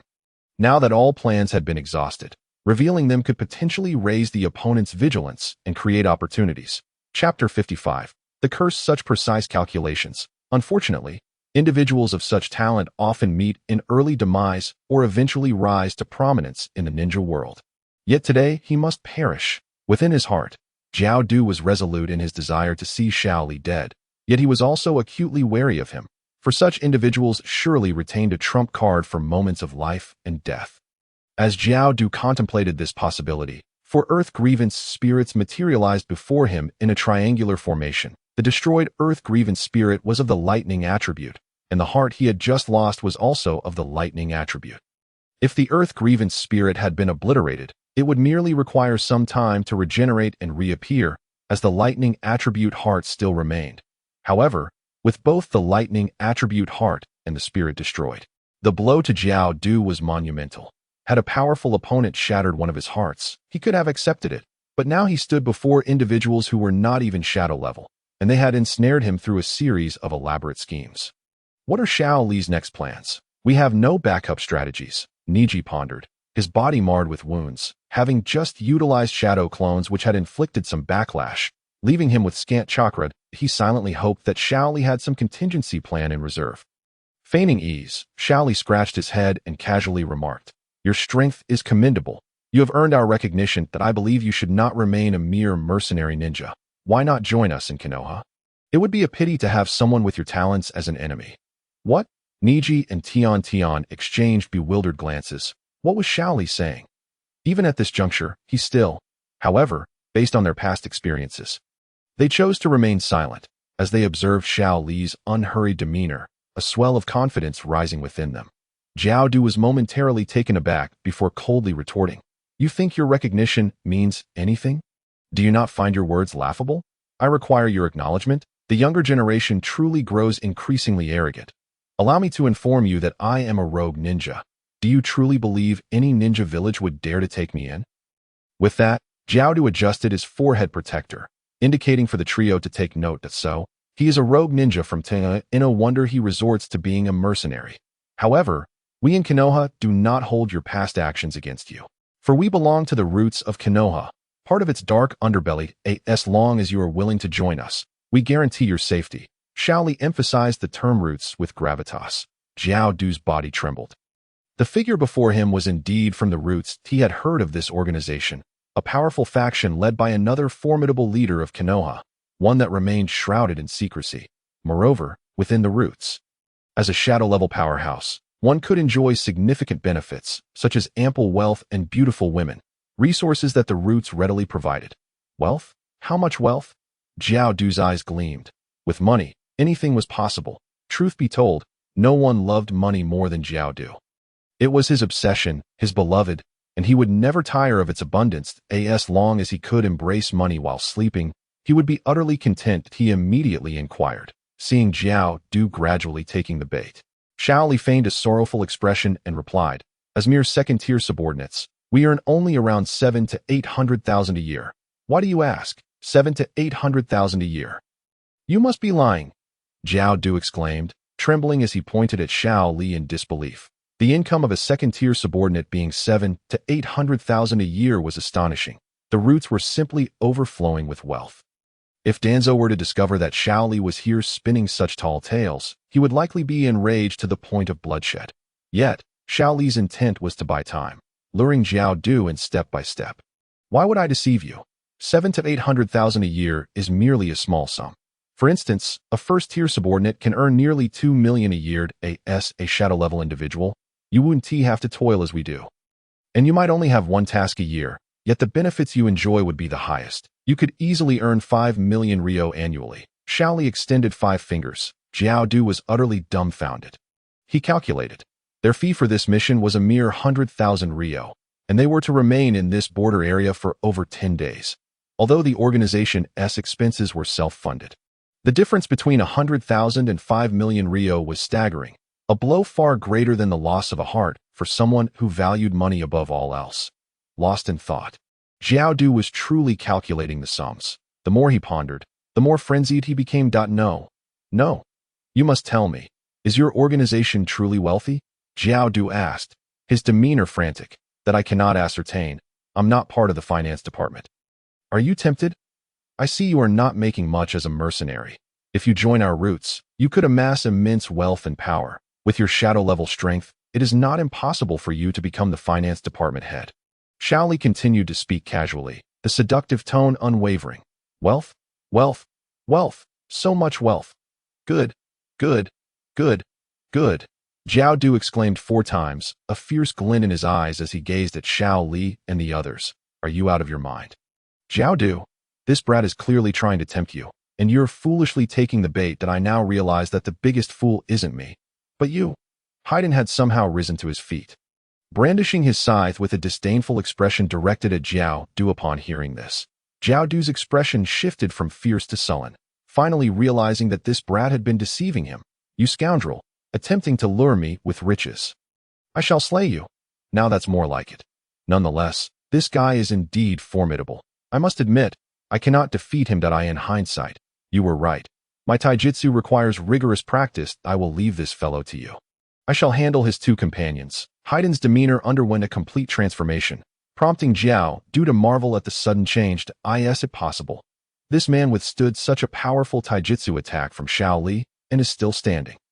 Niji and Tian stared in astonishment at Heiyin, who remained unscathed. You wretched fiend, you made me lose consciousness, but my head still aches. A glint of ruthlessness flashed in Feiden's eyes as Xiao Li swiftly grasped the hands of Niji and Tian, urging them to retreat. Xiao Li had not anticipated Feiden's rapid recovery.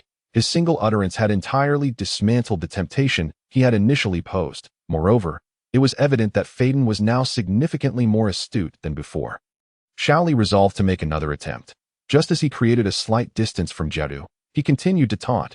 Ant, you have finally recognized your own strength. However, even with this epiphany, it cannot alter your fate as an ant. Xiao Li's voice dripped with sarcasm, and upon reaching Feiden's ears, the latter's face twitched as he struggled to suppress the fury boiling within him. With disdain, he retorted, once I slay your companions, you will understand what it means to be an ant. The Grim Reaper's scythe lunged towards Xiao Li, eliciting gasps of shock from the trio. To desecrate wealth is a vile sin. You shall not escape. The fire attribute of the earth's grudge erupted into a fierce blaze. The flames surging forth at breakneck speed, sealing off the trio's escape route. What do we do, Xiao Li? Tian exclaimed, her anxiety palpable as the flames entrapped them all, rendering their situation perilous. Use water-style ninjutsu to extinguish the flames. Tian grasped the scroll in her hand, ready to unleash its power, but the ground trembled violently, disrupting their balance. No, my body hasn't recovered yet. Xiao Li thought desperately, wishing to flee from the encirclement of flames. But his fatigue had yet to dissipate, immobilizing him, especially with Tian and Niji present. I shall not grant you another opportunity. Die? The Grim Reaper's scythe plunged into the flames, but Xiao Li's reflexes surpassed those of his companions. He bent low to evade it. The scythe whirled through the air, and outside the inferno, Phaeton's cruel laughter echoed as he yanked his arm, sending the scythe flying back into the flames, this time targeting Niji. The ground quaked, and the trio struggled to execute their swiftest evasive maneuvers. Perish. Water release. Iron ball. A colossal water sphere plummeted from the sky, extinguishing the flames below. Sensing the dire situation, 3 figures emerged from the shadows, the ones who had departed earlier. Jiaodu, taken aback, resumed his wind-style earth grudge ninjutsu. Meanwhile, Phaeton's terrifying laughter resonated from afar. At last, I shall taste blood. As the inferno was quelled, the 3 figures stood before the trio, with a cloaked figure positioned protectively in front of Niji. The Grim Reaper's scythe embedded in his back. Swish, the scythe returned to its master. Uncle Fei Village, is that you? Niji exclaimed, frantically supporting Fei Village, who was visibly injured, fresh blood seeping from his wound, and Niji's heart raced with anxiety. This was the only remaining family member from the branch house, and he could not bear the thought of losing him. Teacher Guy, Senior Suzuki, Senior Fei Village, Niji, Tian, you must prepare yourselves. These two are problematic. And I noticed their expressions shifted entirely after the scythe pierced Fei Village. They became overwhelmingly confident, indicating something is amiss. Indeed, there is a problem. Next, Phaeton will unleash his curse power. No one can save Fei Village now. If only we could pull him out of the curse's range like Nara Shikamaru did in the original story, there might be hope, but that is under the condition that Jiaodu does not intervene. Now, Jiaodu is completely enraged. He will not allow anyone to rescue Fei Village, and the situation will only worsen for us. Xiao Li's words heightened the group's vigilance. Senior Suzuki also sensed the change in the 2 individuals. However, recalling their assassination of numerous Konoha ninjas, including his own kin, he could not tolerate it any longer. I care not whether you are hired ninjas or whatnot. You should never have assassinated those Konoha ninjas. Today, I shall ensure your demise here to honor the spirits of the fallen. He raised his long sword, a beam of light slicing through the air in a crescent arc. The sword in Senior Suzuki's hand gleamed menacingly under the moonlight, its blade radiating a brilliance akin to bright snow. The white light reflected upon Jiaodu's fiery cloak, causing Senior Suzuki's pupils to constrict as he executed a set of traditional yet resplendent sword techniques. Each strike accompanied by powerful waves of wind chakra to amplify the blade's lethality. The samurai era followed the age of the Onmyoji, and shortly thereafter, the age of ninjas emerged. Samurai once engaged in fierce conflicts with ninjas, and for reasons unknown, they began to decline in the struggle. In the present era, only the Land of Water still upholds the samurai tradition, and samurai are renowned for their swordsmanship. I have encountered such skill in my long life. Jiaodu remarked. However, you shall still meet your end. Moonlight Gale. Senior Suzuki's ferocity intensified as the frequency of his sword swings increased, the blade flashing like a tempest, slicing through everything in its path, compelling Jiaodu to adopt a grave demeanor. Wind and fire grudge spirits loomed in front of him, as fire release and wind release ninjutsu merged seamlessly into a composite technique in an instant. The wind fueled the fire's assault, the flames swelling in size and speed. Startled, Senior Suzuki retreated hastily. He had believed his swordsmanship exceptional, enhanced by his wind chakra. His technique, swift as lightning, could generate blade energy infused with chakra, but he was taken aback by how swiftly Jiaodu executed the combined ninjutsu. The retreat was not solely due to the speed. The composite ninjutsu, merging fire and wind, matched the velocity of his blade energy, and the resulting power was superior to his own. This was the reason why ninjas had risen while samurai had fallen. Earth release, earth flow rampart. Tian, sensing the impending doom, dashed to Senior Suzuki's side, forming hand seals and shouting, a wall of earth rising from the ground. However, a mere B-rank ninjutsu could not withstand the might of the composite technique. Tian's goal was not to block the attack, but to buy time for the group to evade. Quick, escape, Guy bellowed. Though the fatigue and side effects still lingered, he could move slightly now. At his command, the group sprang into action, scattering in all directions. Finally, we have evaded a calamity. Behind them, a forest erupted into flames, a testament to the overwhelming strength of the composite technique. Such an approach was beyond the capabilities of even seasoned jonin. The calm demeanor of the individual before them indicated a mastery of ninjutsu far beyond the ordinary that I previously thought Xiao Li was exaggerating when he spoke of shadow-level prowess.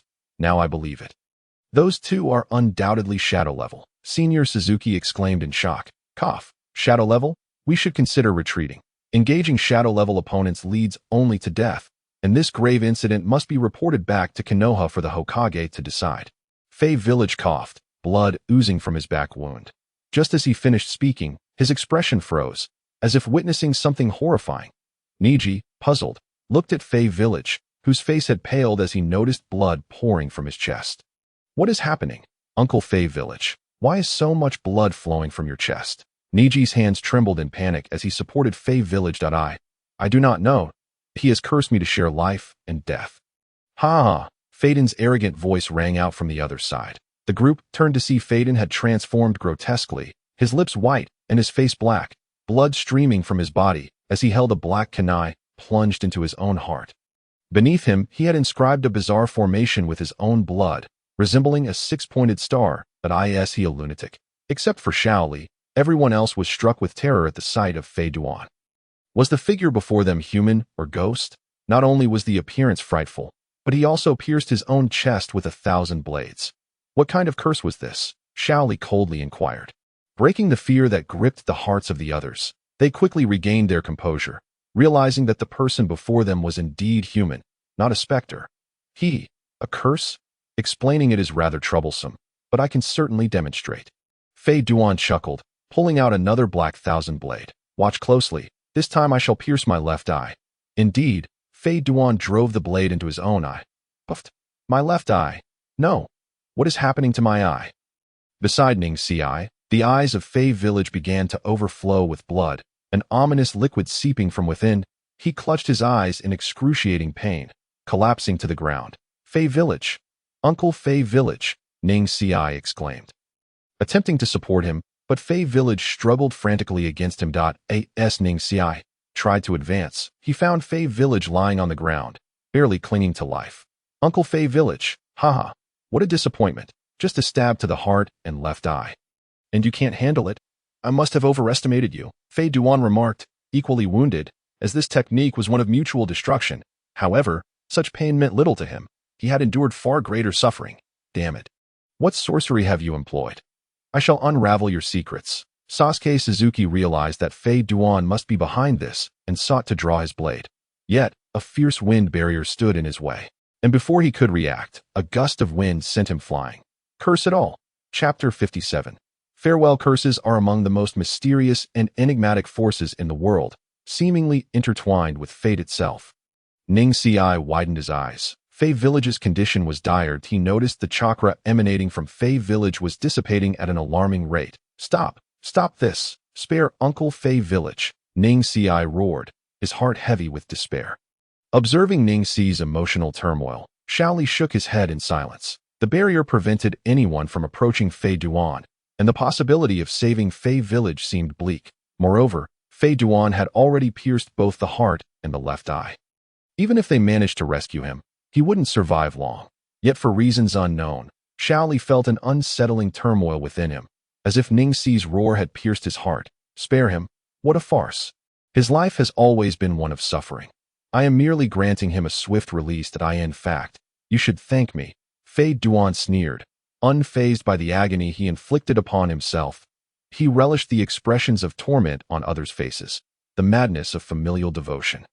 The fury of comradeship that I will kill you, Ning Xi shouted, intent on advancing, but the others realized the gravity of the situation. The barrier would not allow them to approach Fei Duan. Hold Ning Xi back.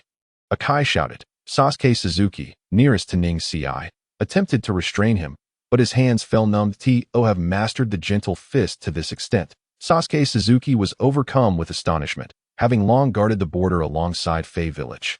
He had gained considerable insight into the gentle fist technique, the oldest of martial arts. When combined with the Byakugan, the gentle fist could manipulate chakra with unparalleled precision, allowing for subtle and delicate attacks such as acupoint strikes, blocking the opponent's chakra pathways.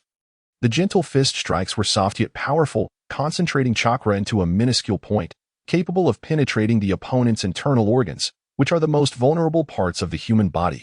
The chakra fluctuations radiating from Ning Xi were extraordinary, entirely refining the chakra to protect his body, akin to the principles of the heavenly spin. Seeing that Sasuke Suzuki failed to restrain Ning Xi, Tian and Akai rushed after him.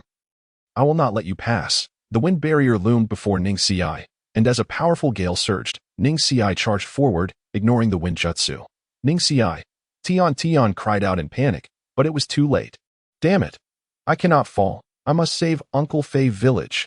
I will save him. A powerful conviction fueled his resolve as he stood firm against the oncoming storm. The wind lashed at Ning Xi, inflicting wounds upon him. 1 scar, 2 scars, 3, for he lost count of how many cuts the wind had inflicted, yet none struck a fatal spot. The breadth of the great breakthrough was too vast. Sasuke Suzuki held back Akai and Tian, preventing them from being swept away, while Xiao Li clung to a sturdy tree, remaining grounded. Heavenly spin, Ning Xi shouted, striking a gentle fist stance amidst the tempest, unleashing the heavenly spin. The whirling force of the technique dispersed the wind's might, allowing him to step forward. To still utilized the heavenly spin under the great breakthrough. Impressive, but how will you respond to this? Fire release, fire walk. The wind barrier summoned by the wind attribute was met with 2 powerful jutsu simultaneously. Flee, Ning Xi. The cries of despair echoed around him that if Ning Xi were to be caught by this combined jutsu, he would undoubtedly perish. I cannot retreat. I must save Uncle Fei Village. I fear nothing. Even death. The normally composed and aloof Ning Xi felt an intense urge within him, reminding him that he could not succumb. He absolutely could not. Ning Xi, run, run. Fei Village, lying on the ground, regained a flicker of awareness upon hearing the cries of his comrades. Feeling Ning Xi's unyielding spirit, his heart bled at the thought of Ning Xi risking everything for him, and a surge of indomitable will compelled him to rise once more. Die, Ning Xi. The combined wind and fire jutsu unleashed devastating power, engulfing him, leaving the others unable to see Ning Xi's form. Damn it, Akai lamented, striking the ground with his fist, furious at his own helplessness, feeling as if he had condemned his student to death. Tian stood frozen in disbelief, unable to comprehend the grim reality unfolding before him, while Xiao Li chose silence, his eyes betraying a flicker of rage as the remnants of the attack dissipated. The area where Ning Xi had stood remained shrouded in a hazy mist, obscuring his figure. How delightful, I must admit. You are even more ruthless than I. Kakuzu, Fei Duan chuckled sinisterly. Kakuzu grunted softly, disregarding Fei Duan's words. His expression darkening. The loss of his lightning attribute heart had taken a toll on his body, and after expending several combined jutsu, even his chakra, 5 times that of an ordinary Jainin, could not withstand such depletion. No way. As the smoke cleared, both Fei Duan and Kakuzu gasped in astonishment that a charred, bloodless body clung tightly to Ning Xi, shielding him. None other than Fei Village. It was an unknown force that compelled the nearly lifeless Fei Village to rush to Ning Xi's side. Yet in that moment, silence enveloped them, for the lifeless form of Fei Village embraced Ning Xi. Ning Xi, live on. With a heavy thud, Fei Village collapsed to the ground, lifeless. The mist scattered, crystalline tears falling. No. Ning Xi fainted. Open the door of life. The 4th gate. The gate of wounds. Xiao Li's body flushed red, steam billowing from him as he raced to Ning Xi's side, lifting both him and the deceased Fei Village. His expression devoid of sorrow or joy in a blur. Xiao Li moved with such swiftness that the eye could scarcely follow, swiftly bringing Ning Xi, and Fei village's bodies before Sasuke Suzuki. Take them back to the camp with Akai and the others. Leave the rest to me. With that, Xiao Li vanished, reappearing before Kakazu and Fei Duan, whose expressions grew grave. This man was indeed a formidable foe. They could scarcely perceive his speed, and even the arrogant Fei Duan felt an overwhelming sense of caution, for this adversary had become 100-fold stronger than before. Kill, clang. The kunai glimmered as Xiao Li's fury ignited. Brandishing the weapon, with his immense speed and strength, the earth fractured beneath him, and the four wind barriers were sent sprawling by the force of his might. Suzuki, we must flee. Akai realized the gravity of Xiao Li's awakening of the 8 gates. Having taught him the 8 gates, he never anticipated that Xiao Li would unlock the 4th gate in just a few months. That Akai understood the horror of the 8 gates all too well. And as Xiao Li urged them to flee, he knew the technique could not be sustained for long. In that moment, no one dared linger. They fled with all their might toward the camp. Boom! Chapter 58. The conclusion this time. We have underestimated him. How could such a powerful martial art exist? That guy shouldn't have followed us, right? Fei Duan leaned against a towering tree, gasping for breath. His body was marred with wounds. Deep gashes that exposed white bone and oozed fresh blood. For an ordinary person, such injuries would be fatal, yet for Fei Duan, they were merely trivial inconveniences. The searing pain emanating from his fractured bones was far more distressing. He recalled the formidable combat prowess of those he had faced. The tension in his cervical spine eased, indicating that they had not pursued him, nor detected his presence. To his astonishment, Konoha had dispatched such formidable experts. Indeed, one should never underestimate the great ninja villages, especially Konoha. The whispers of its decline now seemed mere gossip. Kakuzu was equally afflicted, his own injuries no less severe than Fei Duan's, and his heart had been destroyed not once, but twice. This revelation sent tremors of fear through him. Though they were rumored to be immortal beasts, they now recognized the true monstrosity before them, a foe with bizarre attack methods, speeds imperceptible to the naked eye, and overwhelming explosive power, all executed with meticulous precision. If it had only been speed and power, they could have managed, but the unpredictability of the attacks and the calculated precision that followed each strike left them no opportunity to counter. Exhausted, Fei Duan collapsed onto the ground. Fei Duan, rise. I sense several presences approaching. Likely I don't mean, Kakuzu said weakly. Huh? What do they want? Fei Duan replied, uninterested in the I don't mean. All he craved was rest. Their chakra is saturated with killing intent. It's rather peculiar. Kakuzu continued, his eyelids flickering as he sensed something amiss, though he could not pinpoint the issue. Soon, 7 Idonin stood before Fei Duan and Kaku. They were taken aback by the grievous injuries the two bore, astonished that such heavy wounds had not yet claimed their lives. However, their purpose was not to rescue these mercenaries but to demand answers regarding the slaughter of the 10 Nin who had been guarding the camp. I am Nin Tsuchi-sanpei, and I wish to know why all 10 of my comrades have been slain. Are you aware of the circumstances? One imposing Idonin stepped forward, his tall, muscular frame and dark complexion exuding an intimidating aura intended to intimidate the 2 mercenaries. To his surprise, his presence failed to elicit any reaction from Fei Duan and Kakuzu, who remained unfazed. Yet, Kakuzu understood the gravity of the situation. He surmised that it must have been the trio that had departed. It was the ninja from Konoha who did this, he admitted. Indeed, those wretched Konoha ninjas. Brothers, let us march to their camp and exact our vengeance. Tsuchi-sanpei declared furiously, his aura brimming with murderous intent. As the 6 Nin behind him echoed his sentiment, he did not dwell on Kakuzu's words. He trusted that these 2 mercenaries, serving IWA, would not betray their own. Very well, but I have another question for you. Where were you when my comrades fell to the Konoha ninjas? Your wounds are grievous, yet you speak as if unscathed. Tsuchi-sanpei's voice turned cold. A seasoned Nin. He possessed the keen perception to recognize that anyone suffering such extensive injuries would either be bedridden or dead. Are you implying we breached our contract? Kakuzu replied darkly, while Fei Duan stood, irritation etched across his face as he regarded the 7 Nin.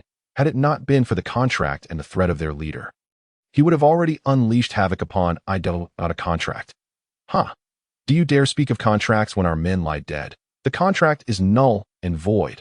I care not whether you fled from the battlefield. The agreement with IWA is now void. We shall not tolerate your presence any longer. Depart.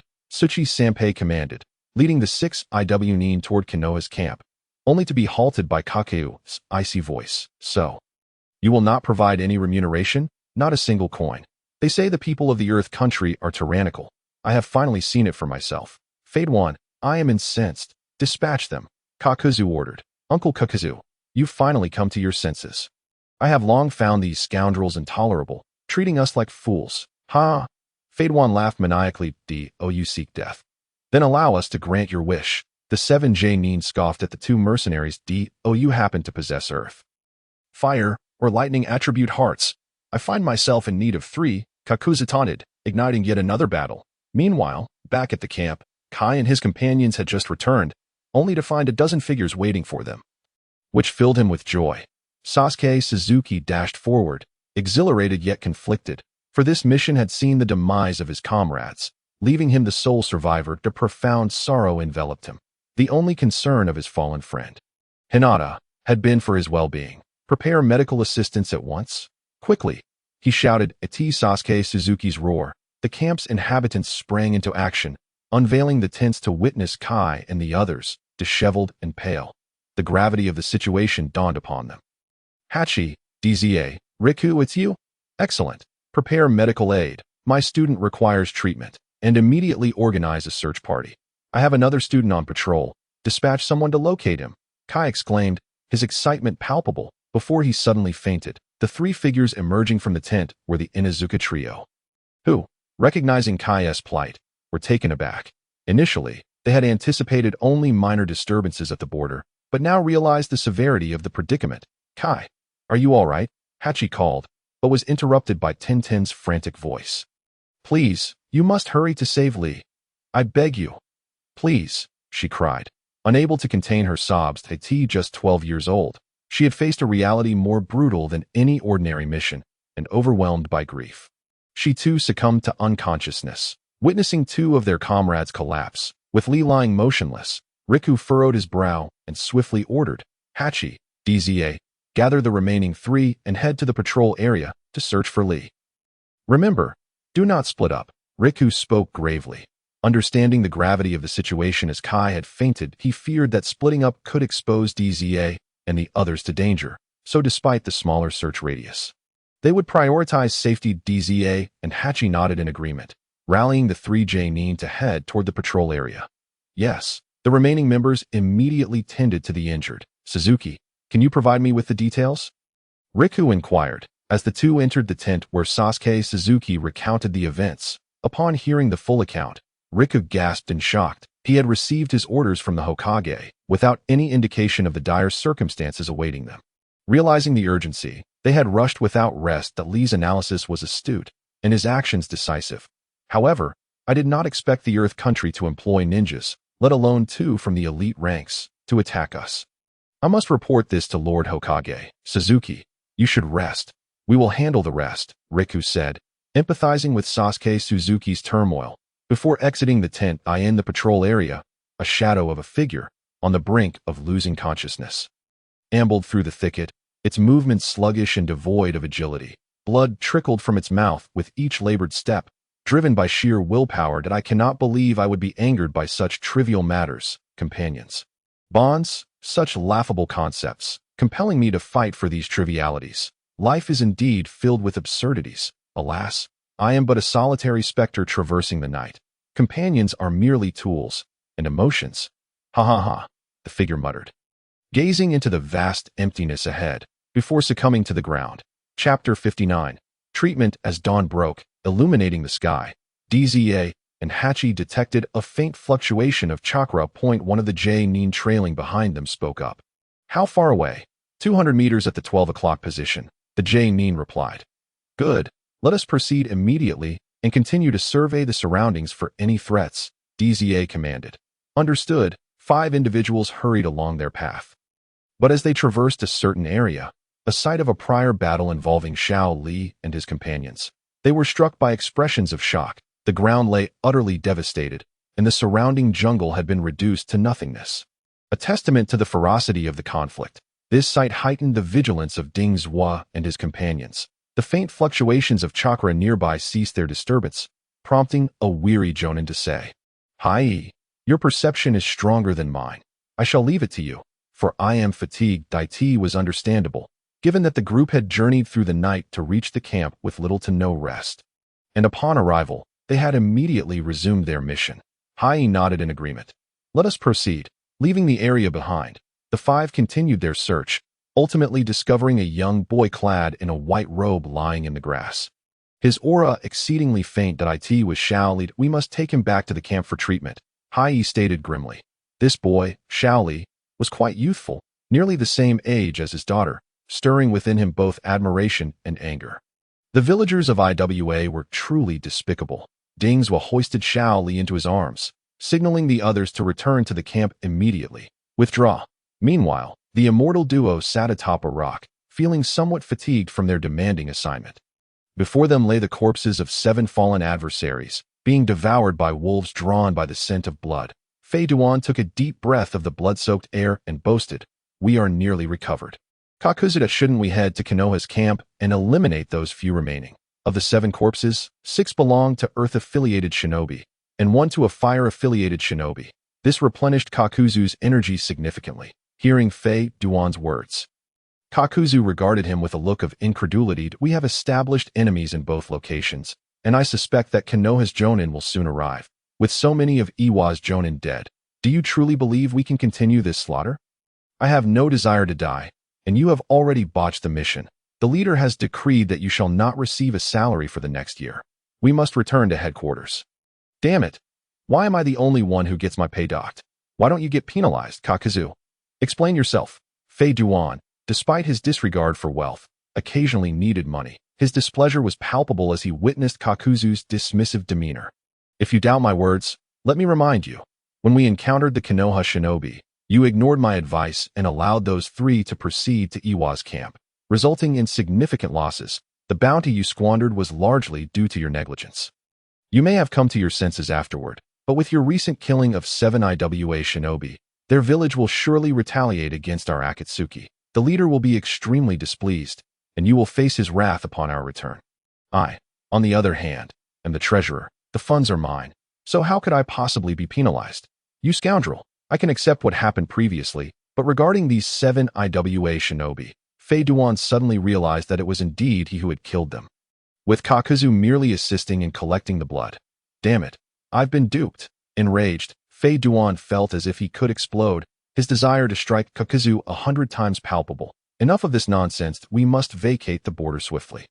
The leader is preparing to assemble, and we cannot afford to be late, lest our pay be docked further, Kakuzu stated coldly. What are we waiting for? Let us depart at once. Lord Tsuchikage, this is the latest situation at the border. A Jonin reported as he handed a document to a diminutive old man, Anoki, the Tsuchikage of the Land of Earth. Upon reviewing the intelligence, Anoki's fury flared, and he crushed the document in his fist, slamming it onto the stone table. The surrounding shinobi were perplexed by Anoki's sudden outburst. That I intended to gauge Konoha's circumstances, but their response has been overwhelmingly aggressive. 17 Jonin have perished. Damn Konoha, Anoki fumed. As his plan to let the hired shinobi clash with Konoha's forces had backfired, resulting in a loss of 17 Jonin. This unexpected turn left him bewildered. The information from his spies within Konoha had suggested they would not react so strongly. Could it be false intelligence? Shaking his head, Anoki remained uncertain. Another report has arrived for the Tsuchikage that a new informant entered the Tsuchikage chamber, prompting Anoki to snatch the document from his hands. Reading it, his rage escalated. Damn Akatsuki. They dare to employ such tactics against me. Once I resolve the border situation, I will make them aware of Iwa's might. With a sudden motion, he winced, having strained his back again. Meanwhile, in Konoha, Lord Hokage, here is the latest intelligence from the border. The 3rd Hokage scrutinized the report before exhaling in relief. Gunma, send a message to Kakashi and the others, instructing Guy and his team to return. They have completed their mission and deserve a respite. Understood, Lord Hokage. Sigh. It seems we must engage in negotiations with the Land of Earth soon. The 3rd Hokage mused, his expression growing grave. A day later, Guy and Tenten, carrying Niji and Xiao Li, hurried back to Konoha. Upon arrival, they rushed to the hospital. Xiao Li and Niji had remained unconscious for a full day and night, although their lives were not in jeopardy. They had yet to awaken. Their injuries were severe. some burns, muscle necrosis, and damaged meridians complicating their recovery. Reaching the hospital, the medical team awaited them at the entrance. Even the third Hokage was present as he approached the unconscious Xiao Li and Niji. He immediately ordered the medical personnel to do everything in their power to heal them. Guy, you performed admirably on this mission. You may take time to rest. 10:10. You two have done well. Return home and relax. Your parents are quite worried about you. 10:10. Momentarily dazed, watched as the medical team took Niji and Xiao Li inside, feeling a sense of relief mixed with turmoil, observing their departing figures. She felt like a burden, the most useless person. Yes, Lord Hokage. Guy placed a reassuring hand on 10:10's shoulder, kindly saying, you two must be weary. Go home and rest. The teacher will look after them. 10:10 nodded, her heart heavy as she left, tears streaming down her face. I hope I am not a burden, but rather a companion in battle. As she walked away, she had never felt such helplessness nor such resentment for her own perceived inadequacy. Guy, there are only 2 weeks until the Chunin selection exam. We must ensure that Xiao Li and the others have ample time to recover. I eagerly anticipate their performance during the trials. The third Hokage remarked, turning to depart. Chapter 60. The Shift of Fate. In a high-level meeting, representatives from the Land of Earth and the Land of Fire engaged in extensive discussions. Ultimately, both parties reached a peaceful resolution regarding the border issue. 4 days had passed since Xiao Li and his companions completed their mission, yet they remained in the hospital. Both Niji and Xiao Li's injuries were grave, but fortunately, they had begun to awaken. In a hospital room, the two lay side by side. You're awake. Niji, having regained consciousness slightly before Xiao Li, lay bandaged on his bed. Xiao Li, similarly afflicted, opened his eyes to the ceiling. He replied after a prolonged silence. Niji, with a look of confusion, ventured, Xiao Li, may I ask you something? His heart was in turmoil, grappling with the meaning of his existence after the death of Hinata. The loss had brought him back to square one. And he suddenly recognized how naive and foolish his past self had been. In contrast, Xiao Li's maturity shone through. Ask away, but I may not have an answer. Xiao Li replied softly. I know you are an orphan, but have you never resented the unfairness of fate? Fairness. You know well that fate is inherently unjust. Why even pose the question? If fate were a blade, we are but dancers upon its edge. A single misstep could lead to an abyss. Xiao Li spoke softly, reflecting on the nature of fate. True fairness is a rarity in this world. If everyone were to resent the inequities of fate, what then would it signify? In his past life, he never lamented his fate, enduring a childhood devoid of joy, a youth absent of scholarly pursuits, and a young adulthood lacking romantic endeavors. He had always accepted the arrangements of fate. Though he had harbored grievances, what could he do? Seek revenge on those who enjoyed the privileges of fairness bestowed by fate. Niji was taken aback. He had hoped that Xiao Li would provide a response that mirrored his own innermost thoughts. Yet he was unprepared for the piercing clarity of Xiao Li's words, leaving him at a loss for how to counter. The Hyuga clan, with its main house constraining the branch family, treated them like mere dogs, wielding control over them as if they were slaves. After enduring a protracted struggle between the main and branch families, no branch family had ever emerged victorious, and the sole reason lay in the caged bird that marked their foreheads. At this moment, neither of them wore their forehead protectors, and the white bandage on Niji's forehead gradually unraveled to reveal the green curse seal. Niji pointed to his forehead with his fingers. Xiao Li, aware of the caged bird, nodded in acknowledgement. I have heard of the caged bird. The Hyuga clan employs it to bind the branch members if a branch member harbors any malicious intent. This curse seal can be used to control them, rendering their existence a living hell. Xiao Li remarked with a calm demeanor. Niji gazed at Xiao Li in astonishment once more, wondering how Xiao Li could be so familiar with the caged bird. While it was not a secret and many ninjas were aware of it, most were high-ranking shinobi. Niji was curious about Xiao Li's depth of understanding, but refrained from questioning him about it. Instead, he continued, do you think I could find a way to break free from the caged bird? Throughout the long-standing conflict between the main and branch families, countless branch family strongmen have attempted to escape its control. Yet all have met with failure. Even those among the branch family who have reached the level of a Kage have been unable to break free from the shackles of fate. Xiao Li was momentarily taken aback. It was surprising for Niji to express such thoughts to him. If a member of the main house were to overhear this conversation, Niji would undoubtedly be eradicated without mercy. This should be your own concern. The seal of the caged bird cannot be undone even by those at the Kage level. What power could I, merely a lowly genin, possess to assist you? Niji shook his head. If it were anyone else, I would not believe it. However, I have a feeling that if you are willing to help me, I trust you can assist me in lifting the seal of the caged bird. Of course, I will not ask you to do so without recompense. If you can free me from the caged bird, my life shall be yours, to command as you wish. Niji's expression was resolute, devoid of any jest. Both he and Xiao Li were not inclined to frivolity. It seems that the death of Hinata has intensified your hatred towards the main house. But have you considered that even if I possess a means to help you lift the seal, the main house would immediately take notice? Once you break free, you could find yourself the target of an all-out pursuit by the entire Hyuga clan. Are you not afraid of that? At worst, I would die. Besides, I fear not death, but a coward's demise. That I would rather perish while breaking the cursed seal than live shackled by these bonds, which are imprinted upon my soul for eternity. I wish to instill new hope in the Branch family. They are not slaves, nor are they mere dogs for hire. They possess thoughts and their own emotions if it can be achieved, if it is at all possible. Niji's expression gradually twisted into a snarl. Hyuga Niji, you are finally awakening. This is the true you, not the resigned figure depicted in the anime, accepting a tragic fate. Xiao Li regarded Niji earnestly. If I had the ability, I would help you, but not at this moment. Both of us are still too weak. The heavy price we paid resulted in merely wounding two Kage-level opponents. Are we not pitifully weak? Xiao Li teased as he looked at Niji. Needing someone like Niji, proud at his core yet redeemable, such individuals, once committed, rarely betray. Now, Niji had finally displayed a capability worthy of Xiao Li's respect. You speak the truth.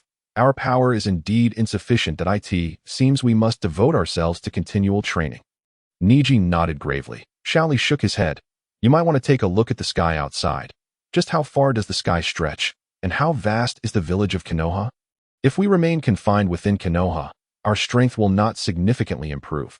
Only by venturing outside can we grow stronger. Reading thousands of books cannot compare to traveling thousands of miles. Outside, we frequently undertake missions outside, don't we? However, leaving Konoha recklessly would label us as rogue ninjas. Niji glanced cautiously at Xiao Li. Aside from performing missions, ninjas are forbidden from leaving their villages unless they are strong enough that no one dares to question them. Unfortunately, neither of us falls into that category at present. It is too early to discuss such matters. We should wait until we are discharged from the hospital. The Chunin exams are approaching, and I am sure there will be some surprises worth anticipating. The Chunin exams? Niji suddenly realized that the biannual exam was indeed nearly upon them. Just then, the door to the hospital room swung open, startling both of them.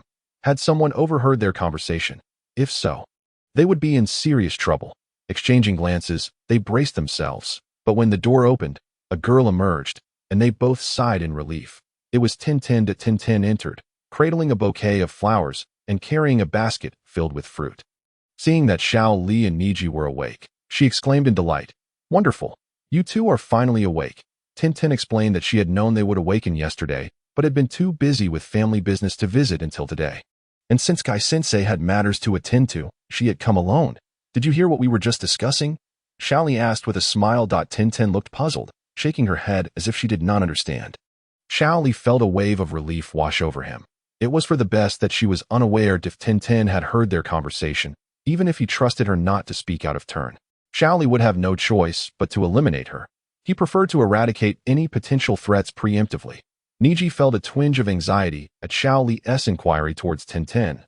If a third party had overheard their conversation, it would indeed pose significant complications. However, he had not anticipated that the visitor would be Tintin.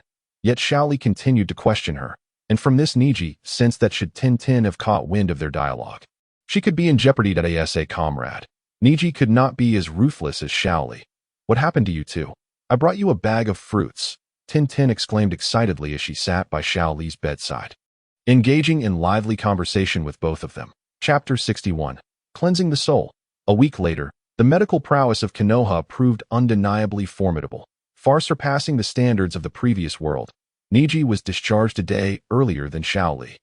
By the next day, Xiao Li had fully recovered. The previous forced opening of the 8 gates had inflicted severe damage upon his body, causing muscle strains, injuries to his meridians, and significant harm to his bones. Fortunately, he had now returned to his former state, in the recovery room. Xiao Li sat cross-legged on the bed, eyes closed in contemplation as he reflected on his battles with Heiyin and Cuckoo. This fight had been the most brutal and the closest to his true capabilities since arriving in this world. The power of the 8 gates had far exceeded his expectations. Merely opening the 4th gate in conjunction with his assassination techniques had allowed him to surpass the combat prowess depicted in the original work for Xiao Li at that level. Though the cost had been steep, the rewards were undeniable. He could distinctly feel that following this mission, his bright energy had loosened. He was but a hair's breadth away from breaking through to dark energy. Bright energy was a precursor to dark energy, the latter being silent and imperceptible during combat. Its principle was akin to Niji's gentle fist, both aiming to damage the enemy's internal structure. Although the underlying principle was similar, their application differed. Gentle Fist required the cooperation of the Byakugan and intricate chakra control techniques. In contrast, dark energy merely consumed physical stamina, much like the initial bright energy, which did not require chakra. Something Gentle Fist could not compare to. To break through that final barrier, he would need to pursue the path he had previously tread. However, he had already comprehended the concept of as an unknown variable. Bright energy necessitated years of diligent practice, while dark energy required a cleansing of the spirit and a transcendence of one's realm that in his past life. Xiao Li had achieved a breakthrough into dark energy through spiritual cleansing. Another method involved elevating one's realm, yet regrettably, no one had succeeded through this means. The intricacies of realms are profound. A story from Buddhist teachings illustrates this well.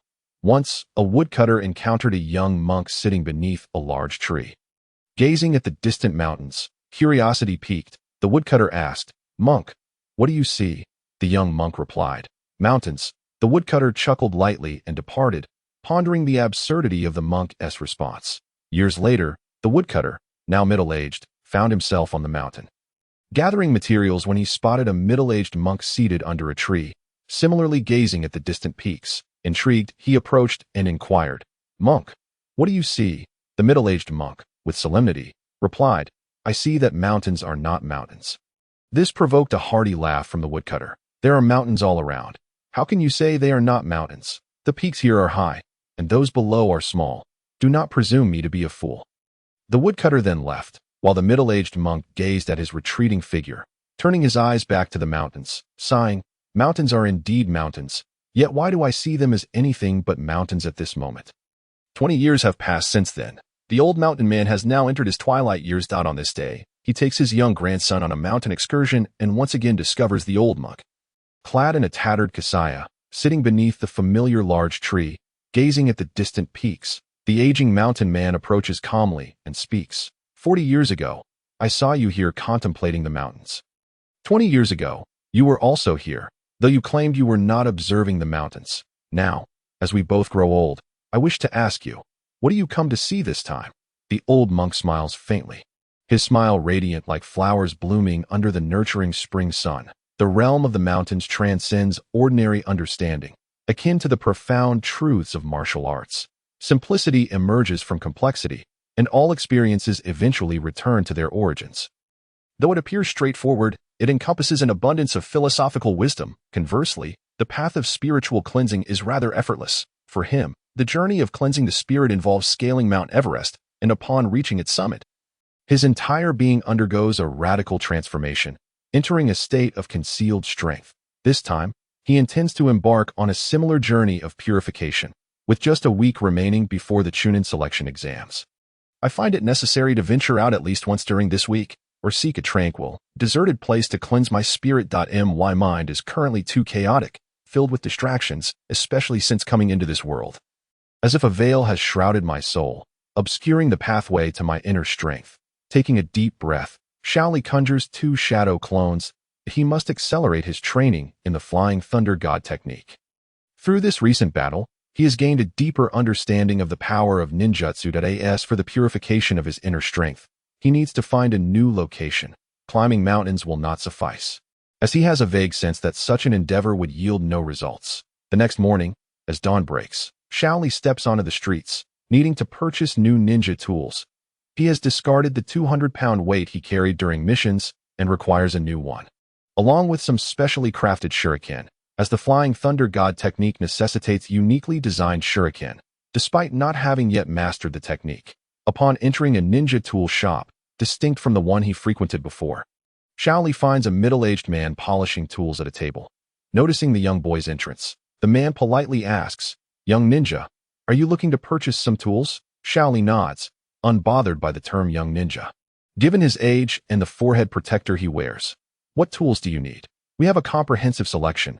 Shuriken, kunai, ninjutsu scrolls, explosive tags, you name it." The shopkeeper begins to introduce. Xiao Li smiles and replies, "I need a 200-pound leg weight. 200-pound leg weight." The shopkeeper thinks he must have misheard, but Xiao Li's tone is serious. "Yes, indeed.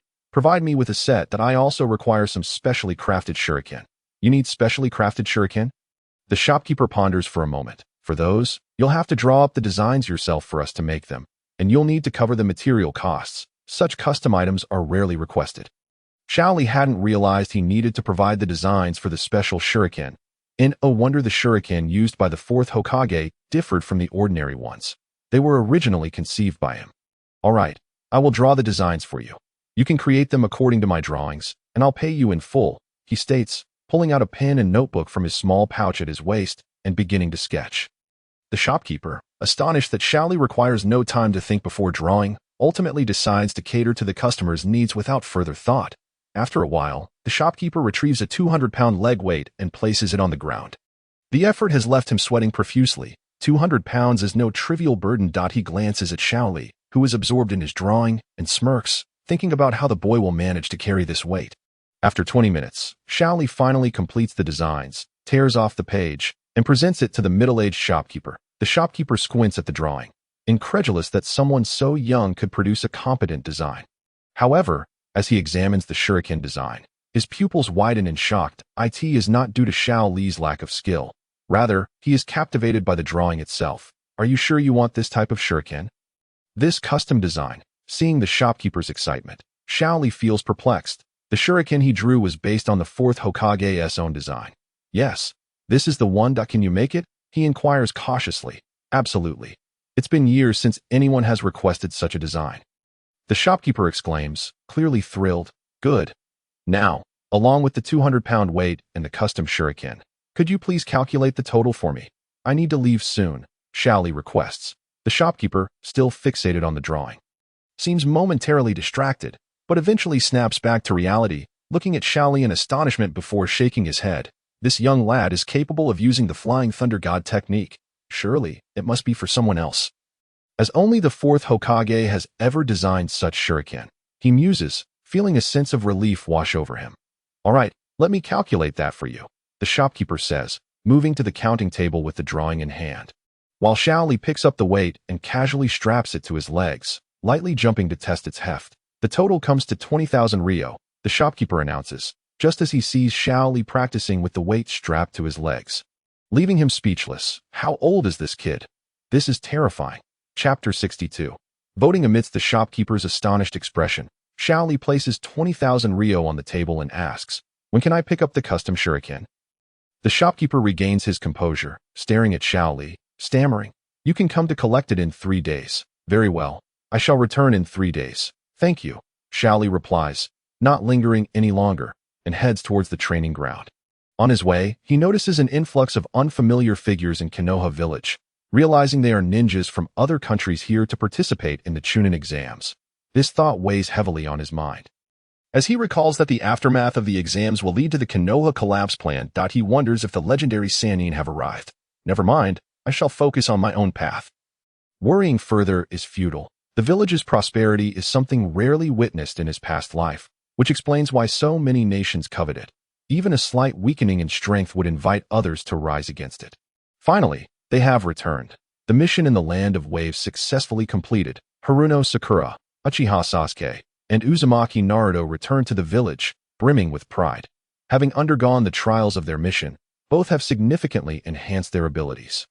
In contrast to Naruto's brash nature, Sasuke clenches his fists and turns to Kakashi, saying, "Kakashi, can you take me to see that Xiao Li? I wish to challenge him." Naruto, feeling competitive, interjects, "Kakashi-sensei, I want to fight him too."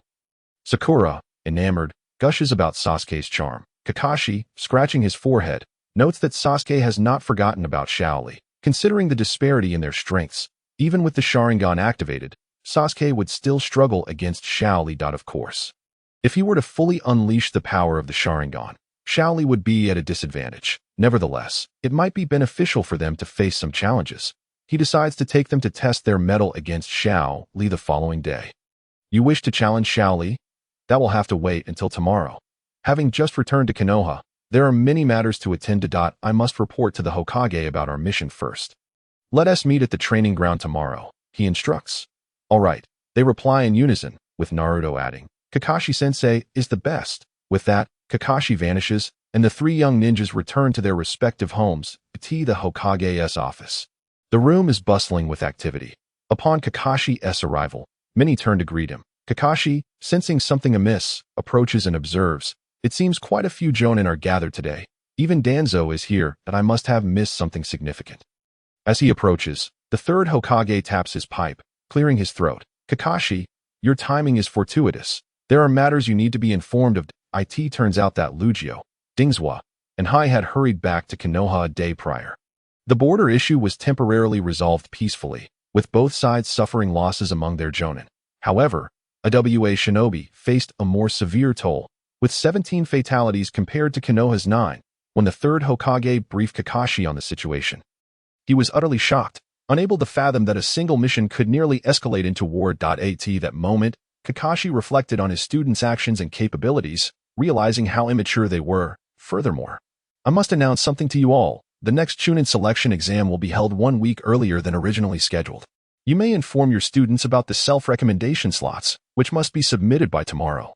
Everyone nodded in understanding, as they were all well-versed in the procedures of the Chunin exam. The third Hokage took a puff of smoke and continued. This is the Chunin selection exam. However, I would like to seek your opinions on directly promoting the 3 members of Guy's team to Chunin. What do you think? This requires a vote, and I have documents on my desk outlining their task completion records and standards from the past few months. Asuma, Kakashi, and Hong, along with the other Jonin, nodded in agreement. The purpose of the Chunin exam is to select Chunin, but if a team's strength and cooperation during missions meet certain standards, they can apply for direct promotion. However, Guy was not present today. Otherwise, his exuberant reactions would have been quite a spectacle. After reviewing Guy's team's task performance, it was noted that their tasks in the first month were average, but from the second month onward, their evaluations consistently ranged from D to A. Out of 65 D-rank missions, an astonishing 60 were rated A. This was truly remarkable. Additionally, their final mission, a B-rank task, was completed with an S-rank rating. The evaluations and completion rates left the assembled shinobi astounded. How could these still be classified as Jonin? Even the Jonin could hardly contain their amusement, realizing that Guy had indeed struck gold with these 3 students, who were now capable of being promoted to Chunin. It was historically rare for an entire class to be promoted to Chunin, having only occurred once before with the legendary Sannin. Now, you 32 individuals, please raise your hands if you agree to their promotion to Chunin. Hong was somewhat surprised and turned to Asuma, whispering, Is this the little monster you mentioned last time? I thought you were joking at first, but now I see that Guy's team is indeed the strongest among this year's Jonin. With sensory type, tactical type, and reserve type ninjas, they rival a full platoon, but it's often the quirky individuals who produce equally eccentric students. Thankfully, Guy was absent today, or he might have been in tears again. After a brief discussion among the group, votes were cast swiftly. The first hand to rise was surprisingly Kakashi's. Asuma voted, followed by Hong, Lugio, Shinkai, Huolien, Dingzhua, and Hai. Ultimately, 26 votes were in favor, 4 abstained, and 2 opposed. It seemed that consensus had been reached regarding their promotion to Chunin. And following the Chunin exam, the announcement would be made. The third Hokage smiled, satisfied with the outcome, knowing that once Lee became a Chunin, he would be eligible for the Umbu, a talent that needed to be secured promptly to prevent Danzo from snatching him away. Well, there's nothing more to discuss in the coming week. Maintain vigilance regarding the village's defenses. After all, the Chunin exam is not only a grand exchange, but also a potential opportunity for espionage. We must not allow our enemies to exploit any weaknesses. Understood. In the roots, Danzo received the report. 32 Jonin voted, with 26 in favor, 2 against, and 4 abstaining. Danzo nodded, a sinister smile creeping across his face. Saratobi, your people will ultimately come to me. Do not celebrate too soon. Taimon, send this letter out. Yes. The dark-clad ninja vanished with the letter, and Danzo gazed into the shadowy room, muttering, a new trial awaits. I hope my methods prove correct. My apologies, Sarutobi. Chapter 63. Kicking the turtle ball, my dear disciple. Li, you have finally returned. I have missed you dearly. On the training field, Niji and Guy were engaged in a sparring match when they spotted Li approaching from a distance. Cheering loudly, Niji seized the opportunity and shouted, air palm. In a panic, Guy was unable to defend against Niji's strike and was sent flying. Niji shrugged, somewhat exasperated, and remarked, how could you let your guard down? Guy, well, I can't blame you. The teacher was lost in thought. One must never let their guard down in battle, Niji explained. All right, I won't mention it again. Guy sighed in resignation. Li, observing Niji's successful strike, felt somewhat incredulous. However, such damage was trivial for Guy, who was nearly recovered and should focus on training, as the Chunin selection was approaching, and they couldn't afford to fall behind. Indeed, the three of them ignored Guy, who had been knocked aside, and focused on their training. After a while, when Guy regained his senses and saw his three students diligently training, a sense of pride swelled within him, having long dismissed Niji's air palm incident. My dear students, today I have something extraordinary to introduce to you, something with immense power, Guy exclaimed, capturing the attention of the trio, who looked at him with curiosity. What could you possibly have for us to train with? Teacher, they wondered, perplexed, for Guy usually suggested intense physical training or extreme exercises, making such statements rare and intriguing. Just wait a moment. Let me summon it. Guy declared that he bit his thumb, allowing blood to flow, swiftly forming hand signs before exclaiming. Summoning jutsu. A thick mist enveloped the area, revealing a turtle before the three students. The turtle was red and appeared to be half asleep, seemingly dozing off. Guy introduced, little ninja, these are my students. The one in white is Li. The dashing one is Niji, and the adorable one is Tintin. Allow them to meet you. Huh? Teacher, why did you summon a turtle for no reason? Tintin inquired, unfamiliar with the summoning technique, while Niji was witnessing it for the first time. Li, on the other hand, felt a surge of excitement. Summoning was indeed a powerful jutsu, and its potential in future battles would be unparalleled. The half-asleep red turtle seemingly heard Tintin's words and became disgruntled. Berating Guy, Guy, you fool. What kind of impolite students do you have? Do they not know how to greet properly? Little ninja, please don't be so stern. After all, we've known each other for many years, haven't we? Guy replied, Humph, if it weren't for your deadbeat father begging me, I would never have signed a contract with you. We, the Ninja Turtle clan, are formidable summoning beasts. The red turtle scoffed. All right. I simply wanted you to see if my three students are worthy of signing a summoning contract with you. You promised me last time, didn't you? My students are indeed strong.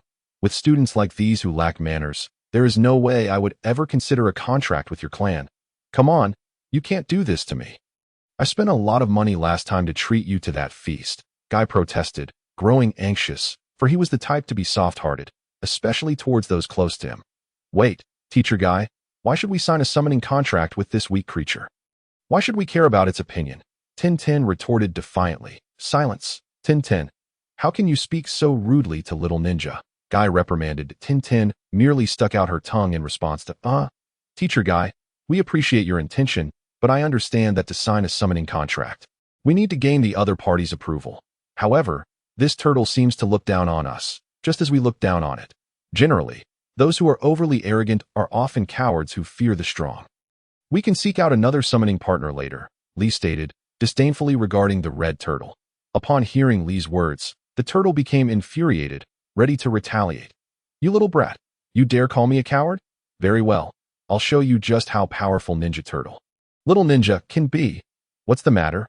Can't you handle our words? Just as I suspected, you truly are a coward who preys on the weak, Li scoffed. This is outrageous. Outrageous. Guy, I have made up my mind to teach these three little brats a lesson. If you dare interfere, don't expect to summon me again. Li, how could you? Guy began to fume, but Li waved him off and leaned in to whisper something in Guy's ear. Guy's eyes lit up. Giving Li a thumbs up. Little ninja, if you wish to teach them a lesson, then go ahead, but if you lose, you must sign the contract as agreed.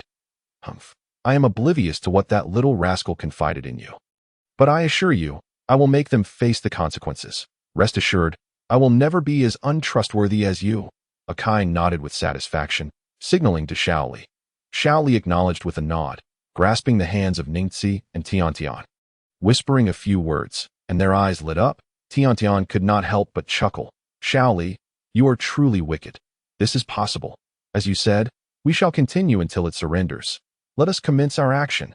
Tiantian, Xiao Li, and Ningxi positioned themselves in a triangular formation, while Akai had already moved aside to watch the spectacle. The turtle ninja, Xiao Run, felt a tinge of oddity, sensing a trap, but the audacity of this Xiao Li in disregarding him ignited a fury within. He launched the first attack, do not be deceived by his hefty frame. His movements were far from sluggish. Turtle spin ball. The turtle ninja spun rapidly, levitating in the air, forming a spiral ball aimed at Xiao Li. Its speed formidable. Yet, Xiao Li had never underestimated his adversaries. If Akai summoned it, it must possess considerable strength. He swiftly dodged the spinning ball's assault, which promptly altered its trajectory. Xiao Li reached Tintian's side, their eyes locking in understanding. Earth release. Earth flow wall. The ground heaved, and a stone wall rose defiantly. Humph! As if a mere stone wall could obstruct me. Break for me. The turtle spin ball collided with the wall, shattering it almost instantly, sending debris scattering to that moment. Xiao Li, Tiantian, and Ningxi exchanged conspiratorial glances. Tiantian unfurled a scroll. Pooh!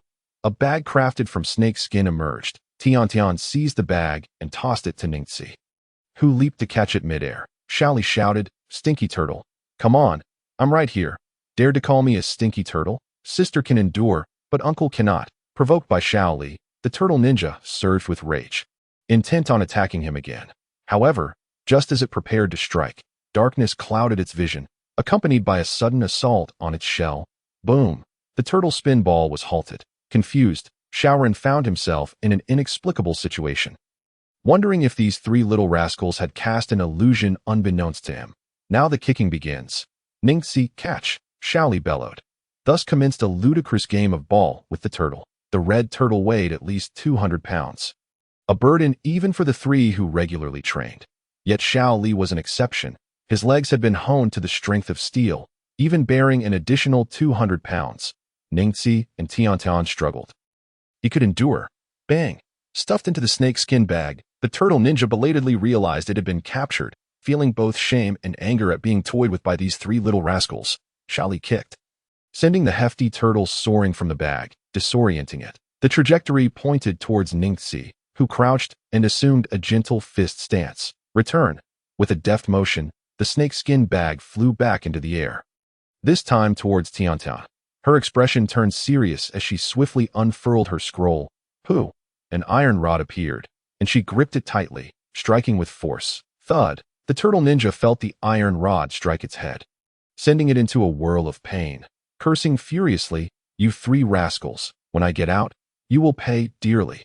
Finished your ranting? It's my turn. Xiao Li kicked again, while Ningxi executed return and Tiantian swept with the iron rod.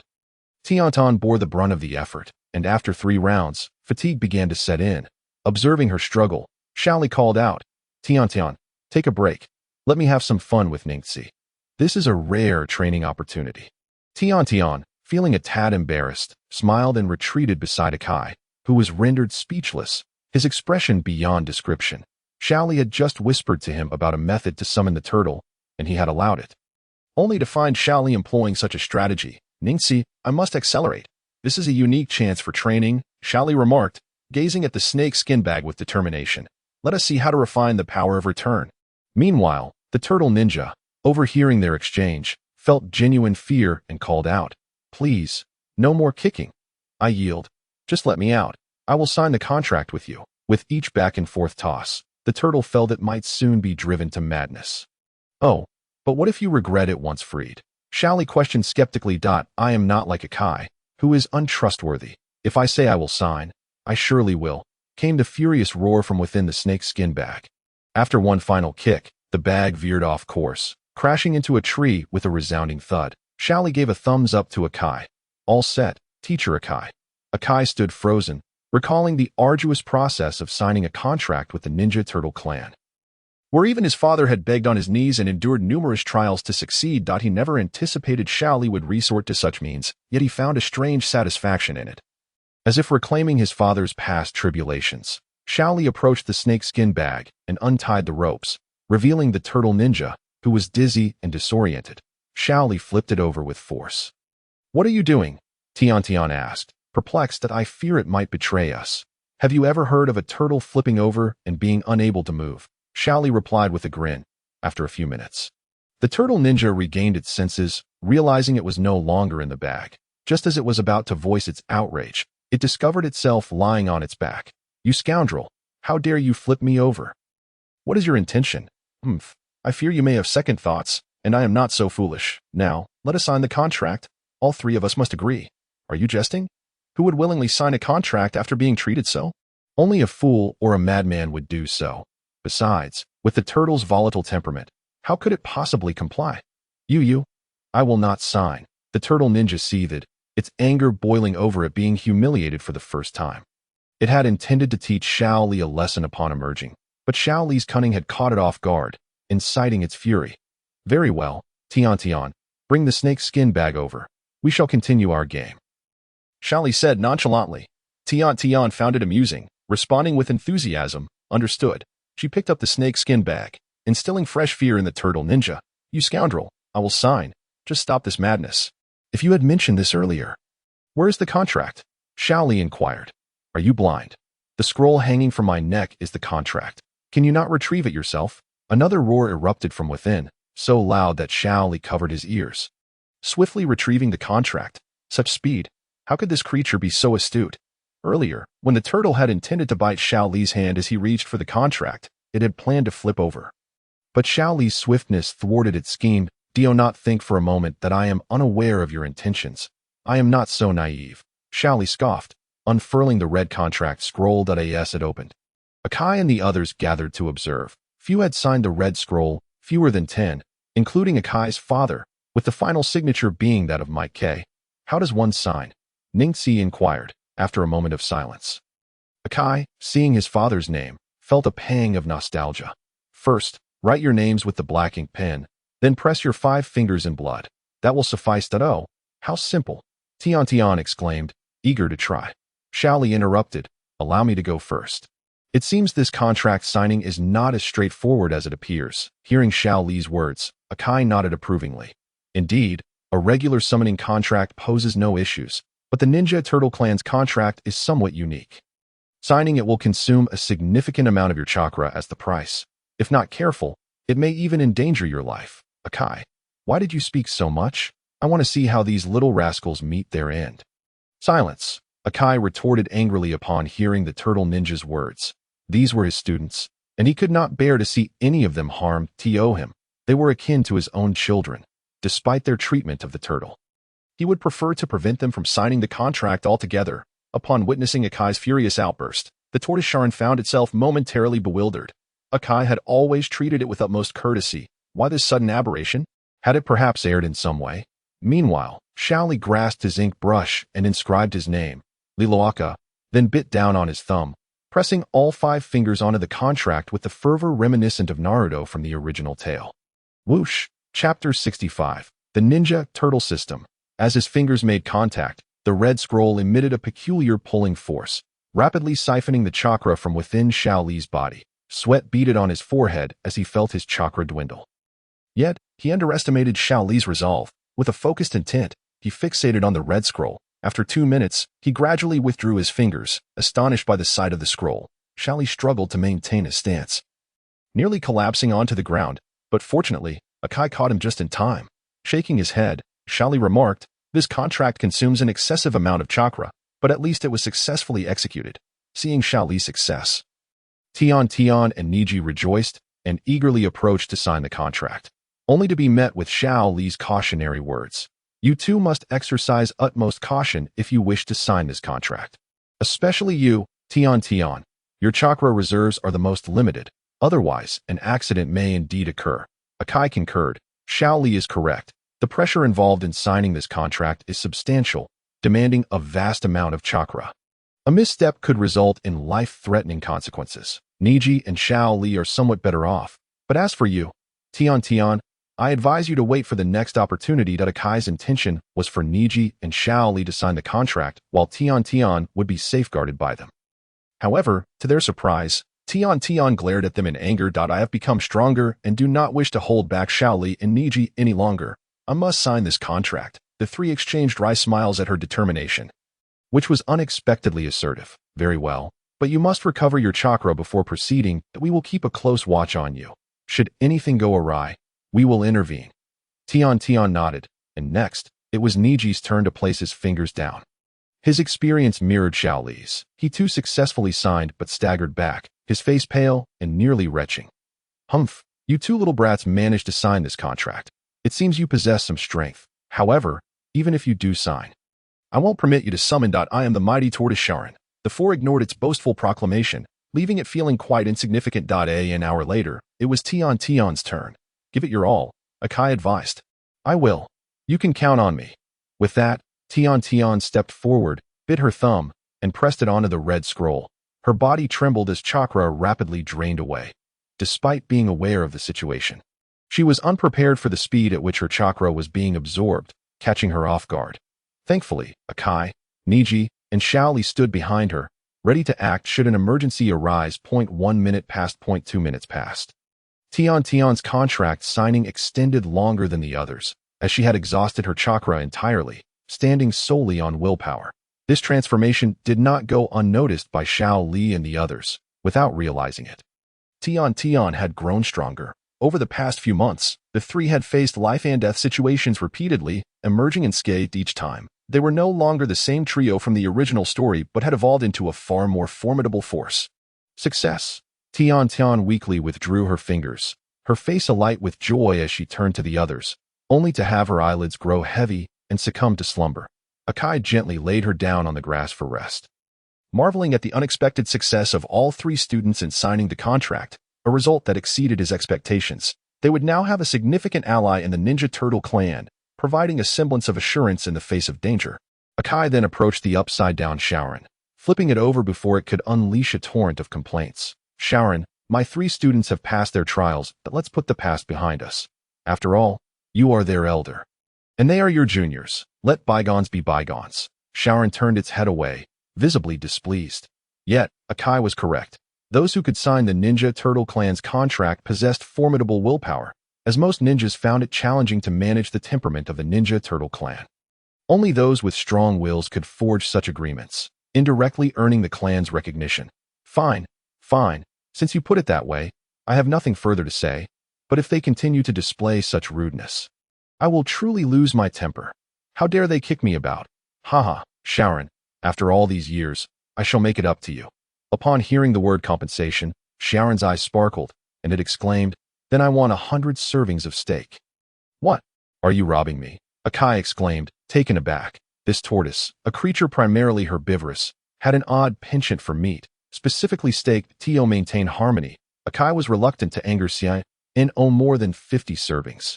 Absolutely not. 90 servings. No. 60 servings. 70 servings. Deal. 70 servings of steak left Akai exasperated, while Xiao Li and Niji watched the absurd negotiation in disbelief. Remember, 70 servings of steak. Humph, this has nothing to do with me. I'm off. Shaoran prepared to return to Ninja Turtle Mountain. But Akai hastily stopped it. Shaoran, it seems you've forgotten something. What else could there be? At the very least, introduce my students to the specifics of the Ninja Turtle clan, Akai said sheepishly, scratching his head. You idiot. Do you really not know how to establish a contract with someone of such low intelligence? Didn't I mention this before? Have you forgotten? I'm done with you. Add 10 more servings of steak. Not a problem. You truly are my best partner, Shaoran, Akai exclaimed excitedly, rushing forward for an embrace, only to be sent flying by Shaoran's spinning kick. Don't you dare get all mushy with me. Turning to glare at Xiao Li and Niji, Shaoran declared, humph, you two little brats are finally aware of my might. Now listen closely, for I shall only say this once regarding the Ninja Turtle clan. Avoid invoking the wrath of the turtles in the future. You must heed my words. Xiao Li and Niji surprisingly remained silent, attentively listening to Shaoran's explanation. Ninja Turtle Mountain mainly consists of 5 types of ninja turtles, corresponding to your chakra attributes: wind, Fire, lightning, water, and earth. I am the wind attribute turtle, skilled in wind-based ninjutsu. Each of the other turtles excels in their respective elemental techniques, and it is imperative to note that the wind attribute turtle is irritable. The water attribute turtle is arrogant. The earth attribute turtle is lazy and gluttonous, while the fire attribute turtle is generally gentle and suited for females. Lastly, the lightning attribute turtle is extremely volatile. A single misstep could lead to conflict. Therefore, when summoning our clan, never call upon the lightning attribute turtle, for doing so necessitates bloodshed. If you do not kill, it will kill you. Xiao Li and Niji were left utterly astonished by the bizarre nature of these turtles. According to conventional wisdom, water is typically gentle, while fire is known for its volatility. The ninja turtles were indeed peculiar, with personalities that contradicted the norm, especially the lightning attribute turtle, which was frighteningly aggressive. A phenomenon rarely seen in the world of summoning beasts. Did you understand? Yes. The two responded with surprising politeness, which pleased Shaoran. With a puff, it vanished, leaving the two in contemplation over the intricacies of the Ninja Turtle clan. Chapter 66. A Return of Favor. In the following day, Akai imparted the technique of summoning the Ninja Turtles to 3 individuals. Due to the constraints of the spirit summoning technique, Xiao Li's original plan to seek a perilous location to cleanse his mind had to be postponed. During the remaining days, Akai engaged in one-on-one training sessions with each of them. When matched against Xiao Li, he struggled to gain the upper hand, for Akai's physical prowess was formidable, despite Xiao Li's mastery of the bright force and his nearly perfected national martial arts. He still could not rival Akai. However, when teamed with Niji, the two were able to hold their own against Akai, achieving a near stalemate. As 2 more days passed, Akai summoned Xiao Li to a secluded area to inquire about the status of the 8 gates.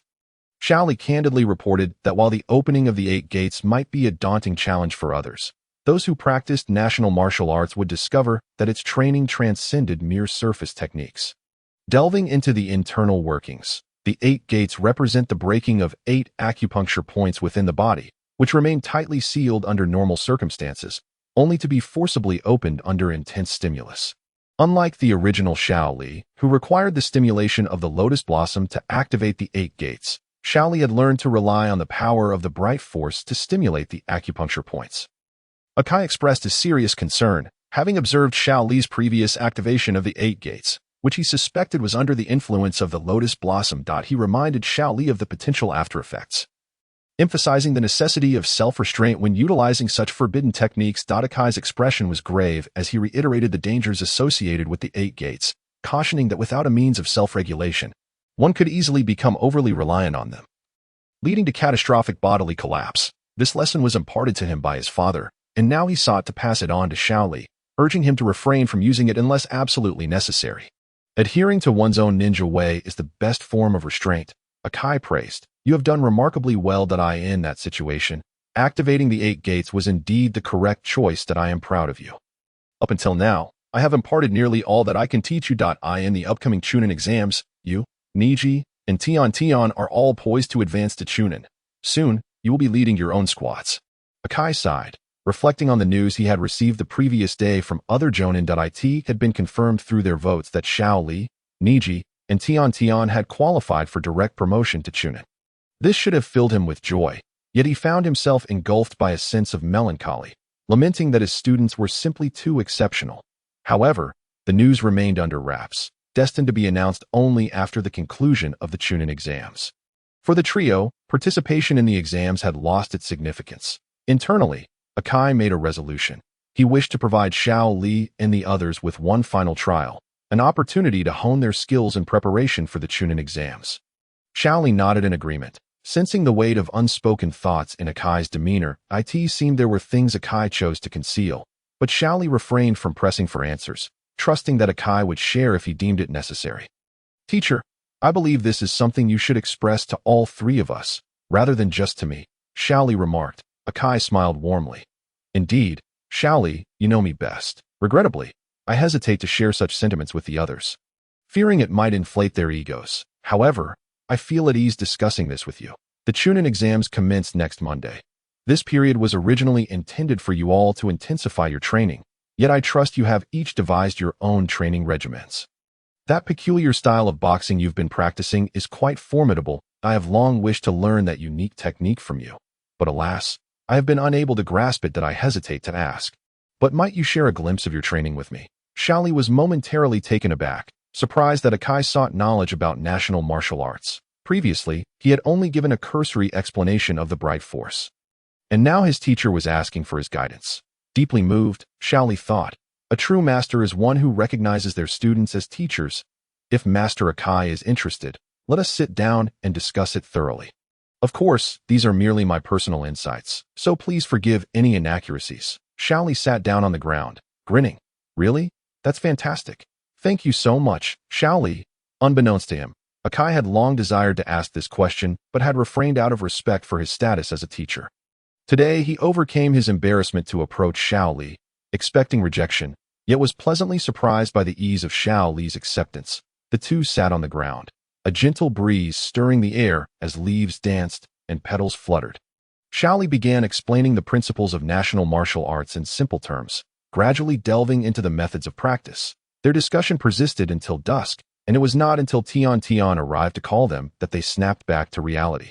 Having lost track of time, Akai prepared to leave. Xiao Li solemnly expressed, Teacher Akai, thank you for your guidance all this time.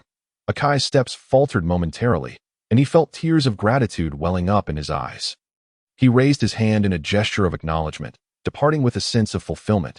Meanwhile, at the Hokage office, Irika was reassured by a fellow Chunin. You need not worry too much. Irika, Kakashi-sensei, has mentioned that Naruto and the others are exceptional.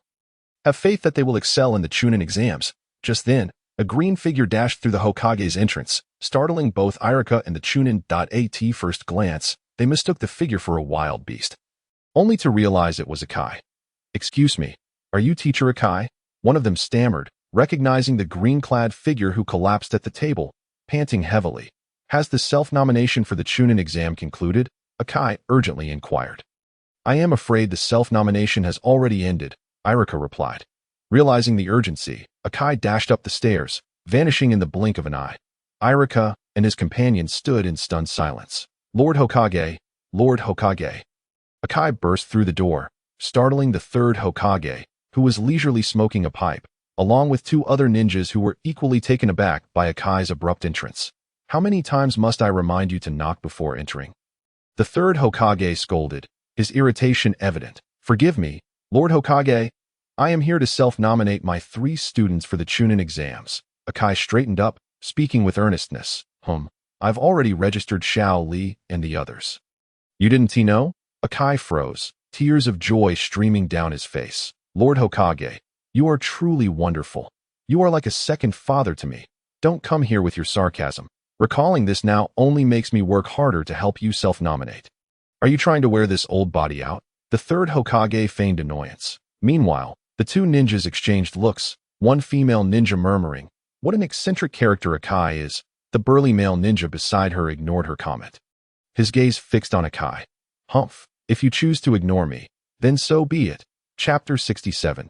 Training before the exam. With merely 3 days remaining until the Chunin exam, the village of Konoha is bustling with unprecedented vibrancy. The streets are more lively than ever, with ninjas from various foreign villages making their presence felt, evoking a profound sense of pride among the common folk of Konoha. On this particular morning, Lee ventured to the ninja tool shop to collect his specially ordered kunai, while also purchasing additional equipment.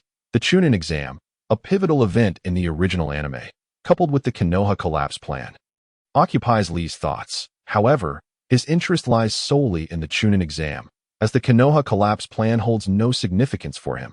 Having retrieved his custom kunai, Lee strolled through the streets and noticed some peculiar figures. These individuals were not adorned with the forehead protectors of Konoha, and their appearances and attire were rather unusual. Casting a brief glance, Lee continued on his path towards the training grounds. As he passed down a certain street, he was momentarily taken aback to encounter 3 familiar figures. Inazuka Kiba, Hyuga Hinata, and Yamanaka Ino, members of the Konoha 12. The trio ambled leisurely down the street, and as Lee brushed past them, he turned to glance at them before resuming his journey to the training grounds. My bugs are trembling? Yamanaka Ino exclaimed, her sensitivity to chakra making her acutely aware of the presence of a strong individual. The boy clad in a white robe had caused her insects to quiver. What could this mean? Ino, what's wrong? Kiba inquired, noticing her lagging behind. The person who just passed by seemed quite powerful, Ino replied coolly. Kiba scoffed, I think you've just been playing with your bugs too much. That was merely an ordinary kid we just sawed out. We need to hurry to training. Woof? Akamaru, perched atop Kiba's head, let out a bark. A sound only Kiba could comprehend. His expression shifted to one of surprise. Dogs possess an acute sense of smell and a heightened awareness of danger. Akamaru's bark affirmed Ino's assessment. Whoever had just walked by was indeed formidable. Why are you all making such a fuss? Let's hurry to find Irika-sensei. He has special training planned for us today, and I don't want to be late, Kiba urged, quickening his pace. Hinata, flustered and unsure, followed closely behind. Could it be that my bugs are malfunctioning? Ino pondered in confusion. Hey Kakashi-sensei, didn't you promise us a chance to challenge that guy named Lee? Why haven't we gone yet? Uzumaki Naruto shouted at Kakashi at the training ground. While Uchiha Sasuke regarded him with a steady gaze, Kakashi, scratching his head with a resigned expression, contemplated the situation that he truly wished to avoid discouraging his students. Presently, a match against Guy's team would yield no favorable outcome. Having assessed the conditions of the B-rank missions, he knew that Lee could now open the 8 gates. Even if the 3 of them combined their strengths, they would not stand a chance against Lee. Moreover, Lee's team included the prodigious Hyuga Niji, whose capabilities he had noted. Calm and competent, he was already on par with the typical Chunin that AS for Haruno Sakura. Kakashi dismissed her entirely. It's not that I don't want to take you. But they are also participating in the Chunin exam. I mentioned the exam's details to you yesterday. They are currently engaged in specialized training for it, and have no time to spare for you. I expect you will encounter them during the exam, which is why I have not brought you along. Oh, I see now. That makes sense, Sakura replied. Naruto, stop pretending to understand, she scolded, delivering a playful punch. What was that for? Sakura, Naruto protested, raising his hands defensively. Well, it's your fault for trying to show off in front of me, Sakura retorted. Oh, they're preparing for the Chunin exam. I look forward to facing him during the competition. I am curious to see how many moves he can withstand under my Sharingan, Sasuke remarked with a smirk. All right, that's the situation. With only 2 days left, I will provide you with some specialized training to ensure you aren't at a disadvantage during the Chunin exam. Great, Kakashi-sensei, let's get started now, they exclaimed, enthusiasm evident in their voices. Upon returning to the training ground, Lee found only Tintin and Niji present. Realizing that Guy had not arrived, he understood the implications of their conversation from the previous day. For the 3 of them, there was little left for him to teach. It was best to allow them to train independently. Lee, why are you so late today? Tintin queried, crossing her arms as she approached him. I had to pick up some things, so I arrived a bit late. Lee replied that it's frustrating that Guy-sensei has taken the day off right before the Chunin exam. How could he do this? She lamented, unaware that Guy was currently training on a mountain, practicing the martial arts Lee had mentioned the day before. Guy-sensei told me that for the next 2 days, we should train in our own ways. Tintin, you should continue to enhance your physical abilities and strengthen your mental fortitude. Your scroll is your greatest weapon. As for Niji, we need to spar frequently to improve our combat experience, Lee instructed. Oh, so Guy-sensei had already given you instructions. I guess I misjudged him. But why can only you 2 spar? What about me, Lee? Tintin challenged. Lee, adopting a serious demeanor, clarified, it's because your strengths do not lie in close combat. Niji and I excel in melee, necessitating frequent duels, while your expertise lies in ranged attacks. But physical training can also improve through sparring. Isn't that what Guy-sensei taught us? Tintin countered swiftly. At this moment, Lee found himself momentarily at a loss. While mental training can indeed be enhanced through combat, that only applies to life and death scenarios. Casual sparring lacks the necessary urgency and thus does not contribute to mental strength, merely draining energy and stamina. How about this? For the time being, you and Niji can attack me, and I will point out your weaknesses during our sparring. I trust you will have no objections to this arrangement. Lee proposed. Hee, now that's more like it. Tintin responded eagerly. Niji approached without further ado. Recognizing Lee's superior strength and his capacity to guide them, Lee's insights often pinpointed issues with remarkable precision, and neither Niji nor Tintin held any resentment. Rather, they were filled with anticipation, hoping they could team up to best Lee. Thus, the trio commenced their training. Chapter 68. The probe. On the eve of the exam, All genin, including Li and his companions, received their notification letters, delivered not by Guy but by another Chunin. The following day, July 1 SD, the three gathered early at the meeting point and made their way towards the Ninja Academy building. Word had it that this Chunin exam would attract many ninjas from other villages, and they were eager to discover who they would encounter. Throughout their journey, Tintin initiated a lively conversation, while Niji clutched his notification letter. A glimmer of excitement in his eyes. Observing Tintin's chatter, Niji turned to Li, who seemed unfazed, walking calmly without a hint of emotion regarding the upcoming exam. Li, aren't you curious to meet the ninjas from other villages?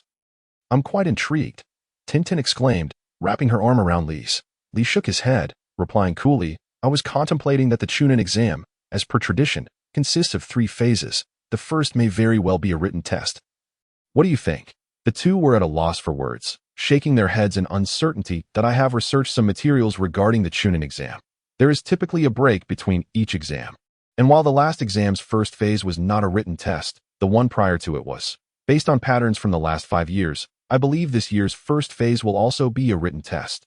Originally, this was a written examination subject. Based on Xiao Li's understanding of the original work, the first subject of the written test primarily assesses trust among peers. The dark interrogator, Heiyin and Baiyin, creates an invisible pressure as soon as he appears.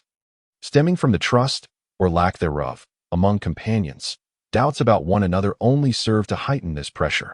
Moreover, this examination is predicated on cheating, designed to provide the ninjas with a target to emulate, thereby showcasing their abilities. Those adept at cheating remain untroubled, while those less skilled are inevitably eliminated from the examination. This invisible pressure crafted by Heiyin and Baiyin shatters a person's confidence that in truth, the first round of the examination is relatively simple.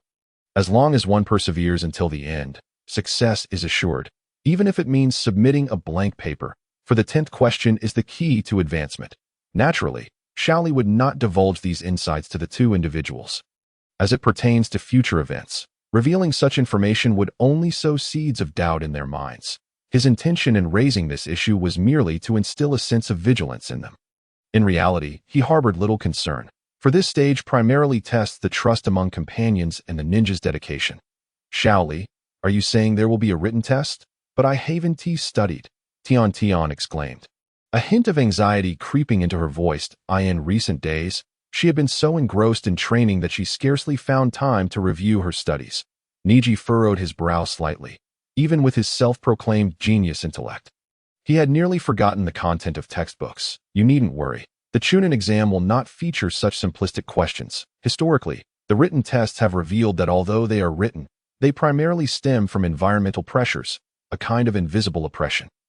For instance, the examiners might utter certain phrases designed to stimulate the candidates and induce stress. To clarify, when we graduated from the Ninja Academy, we were grouped into teams of 3. This is because a solitary ninja cannot possibly excel in every aspect. Cooperation among companions is essential for mutual strengths to shine. The Chunin exam also requires 3 individuals to complete the tasks. You must have heard that all 9 new genin are participating in the Chunin exam together this year, an unprecedented occurrence in 5 years. Typically, newcomers must complete 8 tasks to pass, 16 for a satisfactory rating, and 24 for perfection. Of course, during the Chunin exam, the genin will present a challenge to the newcomers. Participation is optional, but should even one person opt out, all 3 will lose their eligibility for the Chunin exam. I trust you both understand my point. Upon hearing Xiao Li's explanation, the two nodded in agreement, fully convinced by his well-founded reasoning. Moreover, Xiao Li's analyses often approach the subject from unique angles, enhancing their credibility.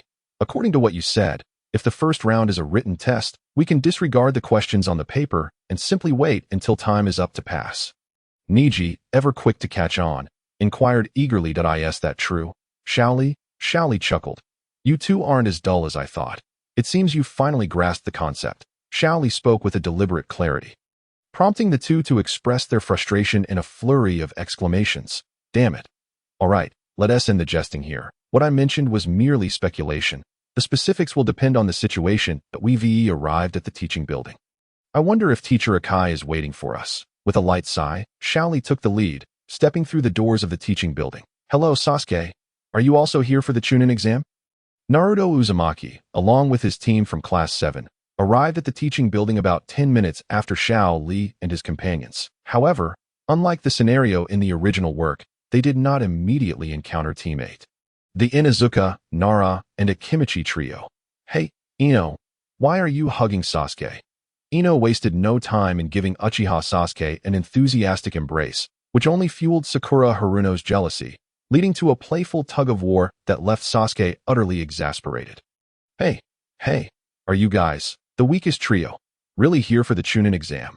Naruto shouted arrogantly at Shikamaru Nara and Choji Akimichi. Unfortunately, Shikamaru merely yawned in response, while Choji continued munching on snacks. This is troublesome.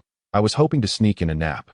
Thanks to my annoying father, Shikamaru sighed. But speaking of which, why is your team entering the Chunin exam? ISNT it said that few newcomers participate. Humph, Shikamaru, you'd best hope you don't run into our team.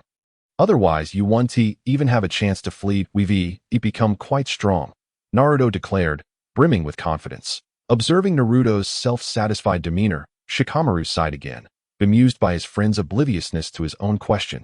Puffed, having finished another bag of snacks. Choji squinted his eyes and remarked, there are still 45 minutes until the report time.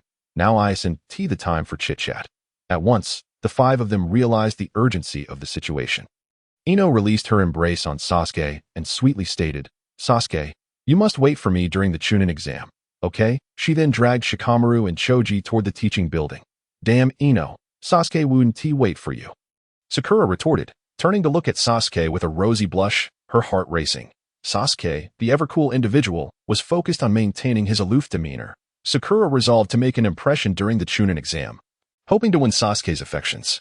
This time, unlike in the original narrative, Xiao Li had no intention of engaging in trivial pursuits to test Naruto's team's strength. He had his own objectives. As they ascended to the second floor of the teaching building, they found it already teeming with people. What is happening up front? I don't know. It seems they're saying that those without strength can't enter to report. How infuriating, a nearby voice murmured. Easily overheard by Xiao Li and his companions. It appears that room 201 is where we're supposed to report, Tian remarked, a hint of nervousness in her tone. I thought we'd mistakenly gone to the third floor. As long as we're sure it's the second floor, we should proceed directly inside, Xiao Li replied nonchalantly. Seeing Xiao Li's indifference, the other two, who were not children, felt that this commotion paled in comparison to the tasks and dangers they had previously endured. Thus, the trio navigated through the crowd, making their way to room 201, which was already surrounded by a throng of people, all gazing at them in astonishment. Chapter 69. The Incident at 201 ITS Makai. I've seen them around before. Some candidates from the same grade as Xiao Li murmured among themselves. At the door stood two youths, who were actually two middle-ranking ninjas in disguise. Their transformation technique was rather rudimentary, sufficient to deceive some genin but clearly lacking sophistication. This was a setup orchestrated by two genin, who had anticipated the arrival of Xiao Li and his companions. They exchanged knowing glances. Having received word from a genin that these three were on the verge of becoming middle-ranking ninjas, and thus were exempt from participating in the Chunin exam. Naturally, some genin harbored resentment about this, particularly the two who had successfully advanced to nin in the previous year. Ninjas aren't playing house. If you can't even pass through a single door, you think you can participate in the Chunin exam? You should return to the Ninja Academy for a refresher course, one of the young ninjas scoffed coldly. Exactly. We wouldn't want you to perish during the Chunin exam without even knowing how. The other added mockingly. We possess certificates of passage, Tian retorted, casting a glance at the two, sensing they were not to be underestimated. However, she refused to show weakness, her tone resolute. After saying that, the three attempted to press on. Stop. If you have proof, present it. One of the guards stepped forward, his expression arrogant and mocking, eager to see what these three were capable of.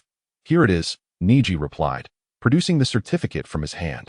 The guard frowned slightly upon seeing it, continuing, you need to bring it closer for me to examine it thoroughly. At that moment, Niji smirked lightly, disdainfully saying, how can you not see the certificate clearly from this distance? You re quite bold to speak so brazenly. I suggest you return to the Ninja Academy for a refresher course as well. You. The young ninja's face flushed with anger as Niji's retort struck a nerve. An outright slap to their pride. Just as he seemed ready to retaliate, a companion behind him grasped his arm, advising, Don't act rashly. The angry ninja glared at Niji, yet Niji paid him no mind and continued. Your transformation techniques are appallingly poor. Don't obstruct our path. We're in a hurry to report. Niji's words resonated. The surrounding genin began to murmur in confusion. Niji's reputation as a genius had preceded him, with many recognizing him as a peer of Xiao Li. Upon hearing Niji's remarks, several faces turned pale. Could it be true that the individuals blocking the entrance were merely transformed? Humph. What transformation? Dante spread fear unnecessarily. Otherwise, don't blame us for being unkind. The ninja who held back his companions let out a cold snort, yet his heart was filled with astonishment. How did Niji manage to discern their transformation technique without a single flaw? However, they would not admit it, for they still needed to probe further. Throughout all the Chunin exams, as well as the reports preceding them, I have perused extensive materials and found no instances of students being obstructed from registering. I suspect this year's registration will not witness such occurrences either. The notion that only those with strength may participate is, quite frankly, a disdainful perspective towards us aspiring Chunin candidates. Other villages do not impose such barriers on their participants. Yet it seems our own village's ninjas are subjected to this humiliation that it appears the village has little regard for us lowly genin. So why should we even bother to partake in this examination? Enough is enough. Let us go home, Tintin. With that, Li turned on his heel and walked away, while Niji and Tintin shared a brief smile before also turning to leave. Yet, the surrounding crowd was left in utter shock. For Li had spoken with such undeniable truth. Why should their village's ninjas face unnecessary hurdles when other villages do not? Such behavior is akin to treachery from within. Well said. Why must we endure such hardships to report for the Chunin exam? You two are unworthy of being Konoha ninjas. We are leaving. Humph. Treachery from within. We are leaving. Gradually, the crowd erupted in furious denunciations, as Li's words resonated with their sentiments. Among those gathered, there were at least 20 individuals. And after Li's remarks, they all turned and departed, leaving only one or two behind. Startling the two who had been blocking the entrance, their initial intent was merely to test these individuals, with a particular focus on Gaia's class, yet they had not anticipated the situation would escalate to this point. Just because of Li's single statement, such a commotion ensued if these individuals chose not to participate in the exam.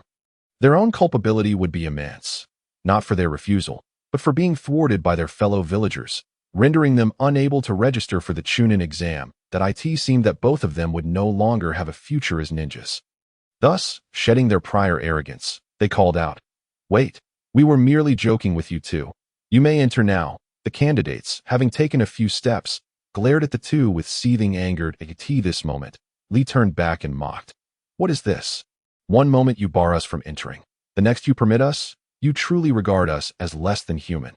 How do you expect to call yourselves Konoha ninjas? You ought to return to ninja school for a refresher course. You scoundrel, utter another word and you shall face my wrath."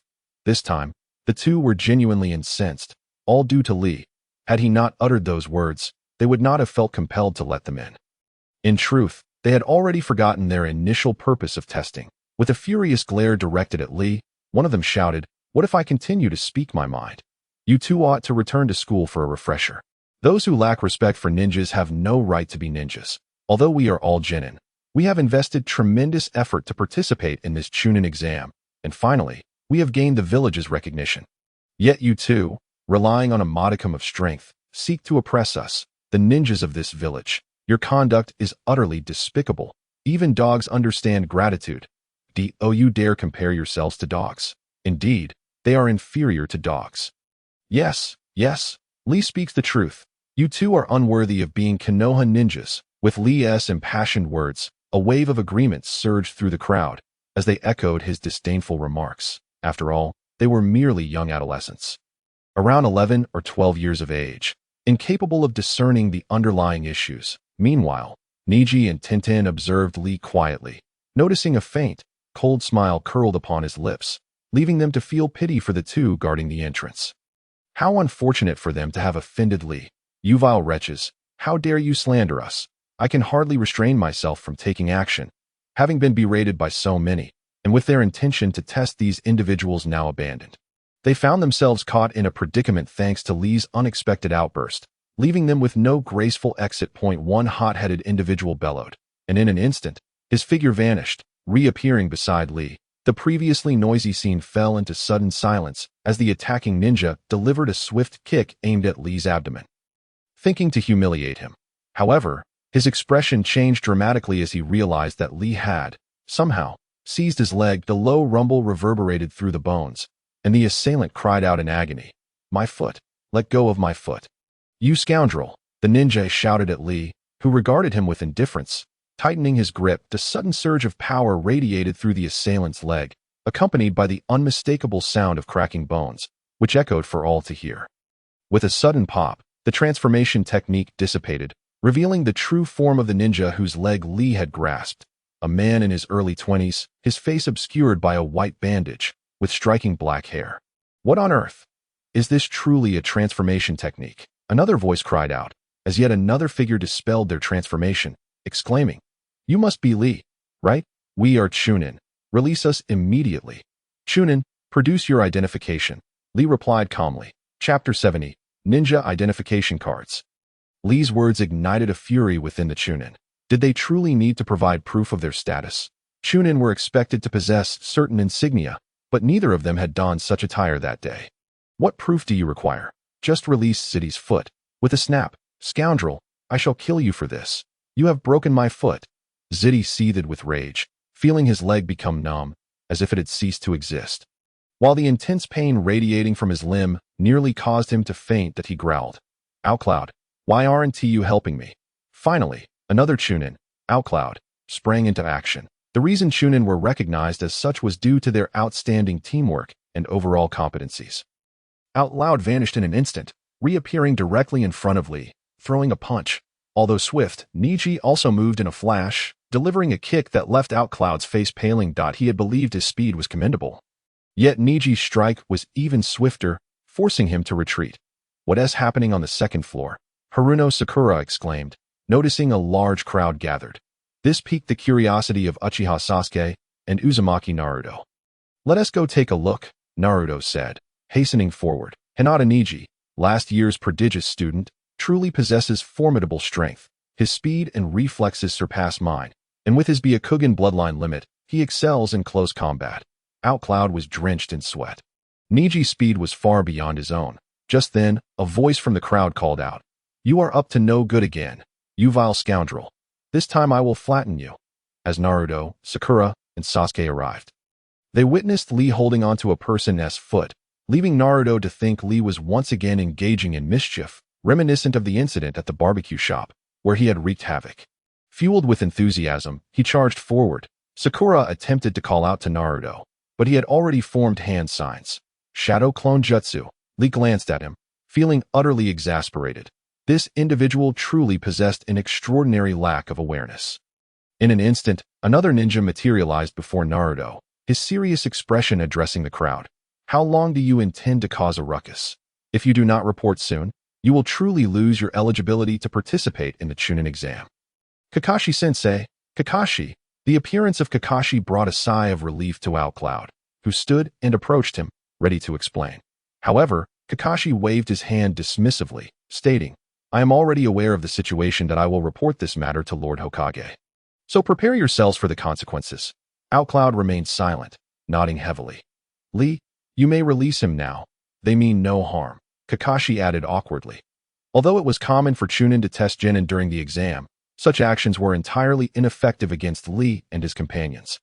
And they had now been wrongfully accused of harming fellow villagers. That it was solely due to Outcloud and Zidi's poor judgment in choosing their targets. As Li loosened his grip, Zidi immediately clutched his injured foot. Glaring intently at Li, realizing that had Kakashi not been present, a fierce confrontation would have ensued. "That scoundrel Kakashi is truly infuriating. Every time I see him, he's wreaking havoc. I will flatten him. Don't stop me." Naruto shouted in defense of Outcloud and Zidi. However, his words failed to resonate with the crowd, and some even retorted angrily, "You, newcomer, should keep your mouth shut if you don't understand the situation. Li is standing up for us, and you dare think to lay a hand on him? Indeed. If you wish to confront Li, you must first contend with us." The classroom 201 erupted into a cacophony of noise. A veritable uproar. To be candid, The trio had only just arrived and were utterly oblivious to the specific circumstances at hand, now inciting the ire of the masses. These were not mere commoners, but a group of fellow genin. It was only then that Uzumaki Naruto began to grasp the gravity of the situation. He pondered why the crowd held such unwavering support for Rock Lee, while he had witnessed Lee engaging in a brawl. He remained unaware of the reasons behind it. Even Kakashi was taken aback. If this continued, matters would only spiral further into chaos. He immediately interjected, "There are still 20 minutes left until the exam reporting time. If you wish to participate in the Chunin exam, make your way to the reporting area. Those not interested in the exam should vacate the classroom." At the sound of the Jounin's ire, the genin promptly fell silent. "Niji, let us hurry to the reporting area," Lee remarked. Throughout the commotion, Lee had cast but a single glance at Kakashi, showing no interest in anyone else, including Naruto and Sasuke.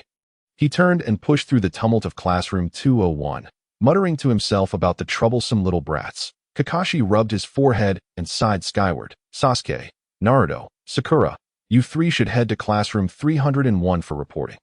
The exam is about to commence," he advised. Naruto seemed poised to argue, but in the blink of an eye, Kakashi had vanished. "Well then, we should make haste to report," he conceded. Agreed. The trio departed, leaving behind only Inuzuka Kiba and Shino Abure. Kiba helped Shino to his feet, who appeared pale as he seethed. "I'll find an opportunity to teach those two a lesson for daring to break my leg," with a resigned sigh. The two exited in defeat. 10 minutes later, the majority had arrived at the exam venue. In true fashion, Naruto let out a boisterous shout, capturing the attention of all present and drawing a throng of gazes. The 9 genin from Konoha had assembled. "I take it you lot are the new recruits for this year," remarked a bespectacled youth with silver hair, exuding an air of self-importance that irked both Kiba and Naruto. "And who might you be?" Kiba retorted sharply. "I am Kabuto. Perhaps you should take a moment to observe your surroundings," he replied at his words. The 9 turned to see that everyone in the exam hall was fixated upon them, causing a palpable tension to mount, particularly from the Rain Village ninjas lurking behind them, who were certainly not to be trifled with. Sakura, too, felt the weight of their scrutinizing gazes, which filled her with trepidation. You must be Senior Kabuto, right? You've participated in the Chunin exam before. May I inquire how many times?" Kabuto adjusted his glasses and replied, "This will be my 7th time, with 2 exams each year. This marks my 4th year." "Humph, I expected something more impressive." Naruto and Kiba muttered in disdain. "So, Senior Kabuto, you must be quite knowledgeable about the Chunin exam. Could you perhaps share some insights with us?" Sakura inquired eagerly. "Very well. Allow me to divulge a morsel of information about the Chunin exam, courtesy of my ninja information cards." "Ninja information cards? What are those?" The 9 genin questioned, perplexed that in simple terms, they are special cards where a ninja records intelligence using unique symbols. "I possess 200 cards filled with information I have gathered over the past 4 years. As you can see, they all appear blank now, but watch closely." He extracted one of the white cards and, with a flick of his fingers, a vivid image materialized upon it, eliciting gasps of wonder from the onlookers. "Wow, that's incredible. How did you do that?" "Senior Kabuto, according to your description, there should also be personal profiles within." Sasuke interjected. Kabuto smiled knowingly. "It seems you have a target in mind. Of course, intelligence is merely a general overview. Who do you wish to learn about?" "Gaara from the Sand Village, Rock Lee from Konoha, and the white-eyed boy who is on Lee's team," Sasuke stated. "Knowing their names simplifies matters significantly. Allow me to assist you." With a swift motion, he completed the first card. Gaara of the Sand has completed 8 C-rank missions and 1 B-rank mission. Quite impressive for a genin to have undertaken a B-rank mission. However, acquiring information about him is challenging due to his status as a foreign ninja. One noteworthy detail: he has never sustained a single injury during missions. Truly a terrifyingly formidable genin. The 9 genin exchanged nervous glances, realizing the vast disparity in abilities among their ranks. Kabuto then retrieved another card. Rock Lee, a Konoha orphan, graduated last year at the bottom of his class, yet he serves as the leader of his team under Jounin Guy. His strength approaches that of a Jounin, having completed 64 D-rank missions with an A-rank completion rating. His most recent mission involved delaying 2 elite enemies to allow his comrades to escape, after which he returned injured and recuperated in the hospital for a week. His B-rank mission was deemed perfect with an S-rank rating. The revelation left everyone dumbfounded, including Kabuto, who questioned whether the intelligence card had malfunctioned. Are you certain your information card is accurate? Graduated last in his class, yet a team leader? And he delayed 2 elite foes. The crowd, drawn in by the discussion, began to murmur, particularly the Sand Village's Gara. Intrigued by this, Rock Lee. I believe my information card is correct. Additionally, there's a note that every mission Lee has completed has been flawless, and his teammates include last year's top graduate, Niji, and the exceptional Kunoichi, Tenten. Kabuto then produced another white card, revealing Niji's profile. Niji, the heir of the branch family, graduated as the top talent in the last class, with strength nearing that of a jounin.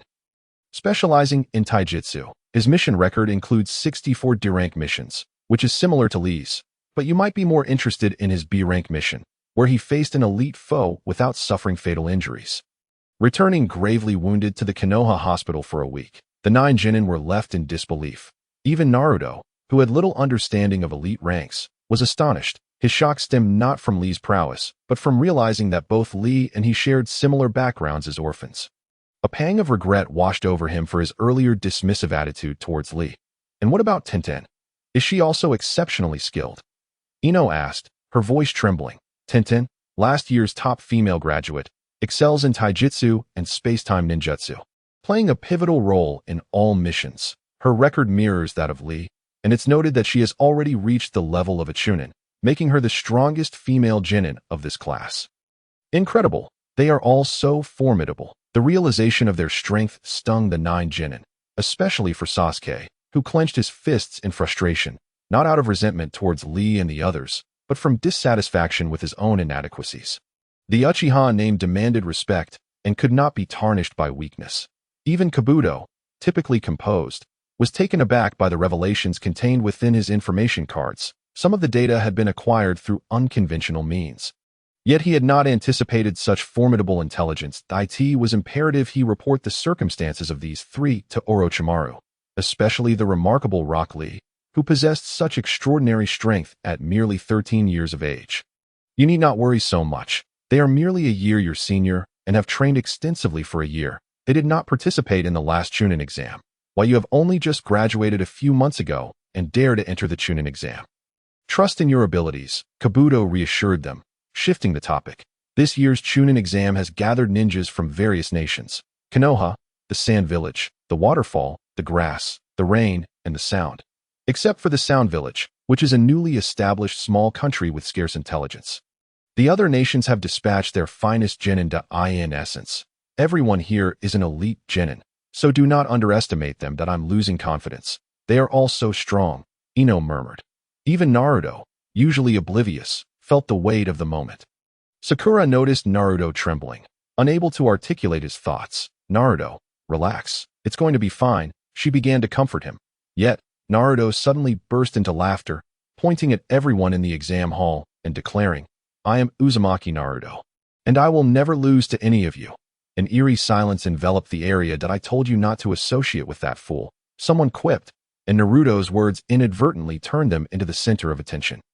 Did he just refer to our Sound Village as a small country? Perhaps we should pay them a visit and have some fun, they retorted with a mischievous grin. A cruel ninja sneered, his eyes glinting with malice. So you deem us mere second-rate ninjas, do you? Let us indulge in cruelty. Then, Naruto, you fool, you truly dare to speak such words? I will never concede to you, Kiba laughed, his bravado evident. Everyone, ignore him. He is an idiot, Sakura exclaimed, wrapping her arms around Naruto's head to prevent him from further provoking anyone, for this could lead to offense. This Uzumaki Naruto is quite the character, Tenten remarked, tilting her chin slightly. Indeed, we must not underestimate him, Lee responded calmly, momentarily startling Niji and Tenten. Tenten was merely jesting, yet Lee's serious assessment caught her off guard that he may not be strong now. But in time, you will understand. This individual's power will become formidable. Let us not dwell on that. Some cannot contain their urge to strike. Niji and Tenten turned to find 3 figures darting towards them. One, clad in yellow garb emblazoned with the kanji for death, launched 2 shuriken aimed at Kabuto, who effortlessly evaded the attack. Its the Sound Ninja. At that moment, another ninja emerged, his body swathed in white bandages, left hand pressing against his right arm, while his right hand bore a spiked iron weapon. Kabuto quickly reacted, blocking the incoming assault. You may have dodged, but my attack is not so easily evaded. The bandaged sound ninja sneered. Indeed, after Kabuto deflected the assault, he staggered back a few steps, his glasses shattered, collapsing to the ground, and retching Kabuto-senpai. Are you all right? No, he clearly avoided it. How could his glasses be broken? Sasuke pondered, as the others gathered around. You've been a student for 4 years, and this is all you can manage, one of the sound ninjas mocked. Lee sensed a subtle, lethal aura flash by. It came and went swiftly. Following the source of this menacing presence, he saw a man with long black hair licking his lips, watching him with an unsettling gaze. Lee was taken aback and then turned to Niji and Tenten, saying, "Would you two like to encounter less trouble during the exam? Of course, too much trouble is undesirable. Lee, what are you planning?" Niji sensed something was amiss, but in the next instant, Lee's figure vanished. Chapter 72. Who holds the greater truth? The three sound ninjas, brimming with arrogance, gazed mockingly at Kabuto, while Naruto and others, eager to retaliate, were captivated by the scene before them. A figure materialized behind the trio. Konoha Rindan what? Lee appeared so suddenly that no one had time to react. In an instant, all three sound ninjas were driven against the wall with a resounding crash. Niji and Tenten watched in shock, unable to comprehend Lee's actions, and without a word, they quickly moved to stand beside him. When in Konoha, one must adhere to its rules. Similarly, Konoha's shinobi are not to be trifled with by mere sound ninjas. Lee's cold voice resonated, emanating a potent killing intent that suffused the examination hall with a nauseating atmosphere. The previously oppressive air grew heavier and more volatile. In his past life, Lee had taken countless lives. His aura laden with wrath, especially the terrifying killing intent hidden within him. The exam hall was filled with lower-ranking shinobi, many of whom had never encountered such malevolence. In that instant, the atmosphere transformed into a boundless hell, instilling fear even in Niji and Tenten, who had always been with Lee. He seemed like a different person altogether, a version of Lee they had never seen before. The other prominent ninjas, too, found themselves paralyzed with trepidation, trembling as they stared at Lee. Is he human or a monster? His killing intent surpasses that of my brother. Who is he? Nearly everyone in the examination hall could withstand Lee's oppressive aura except for two individuals, Gaara of the Sand and the previously menacing grass ninja, both of whom stared with wide eyes, utterly dumbfounded. "Curse it! I will kill you!" one of the sound ninjas, hot-tempered Saku, shouted, yet he found himself ensnared in Lee's overwhelming aura. That he looked up to see Lee's pale, colorless eyes fixed upon him, a grin creeping across his face like a demon's. "Since you wish to kill me, I trust you won't mind if I return the favor." With a swift motion, a shuriken appeared in Lee's hand, and in the blink of an eye, it was poised against Sokka's throat. What incredible speed! No one noticed how Lee had moved. Instead, they were captivated by his actions.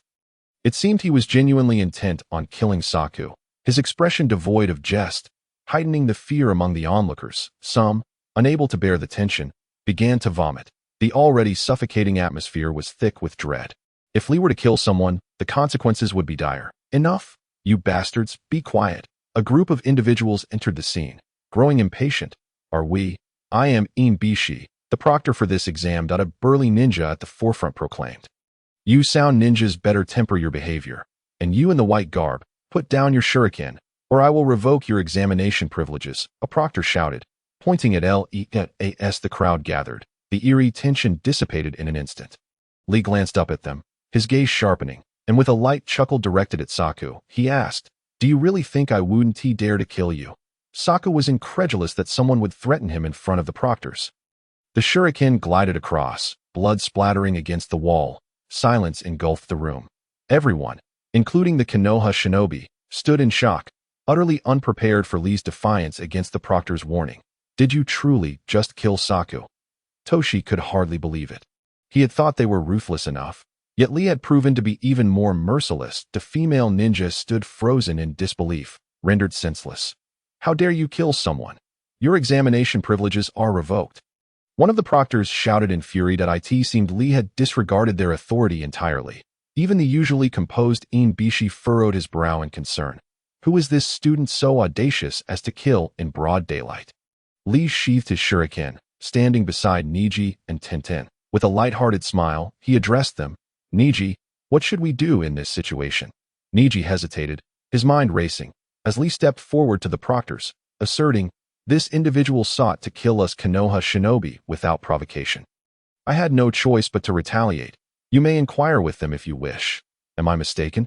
As he spoke, Li scanned the crowd, who were all drenched in cold sweat, too terrified to respond.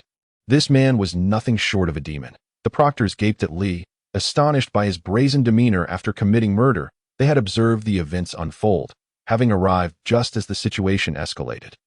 "However, you have violated the examination rules. Internal conflict is prohibited within the exam," Bishi stated.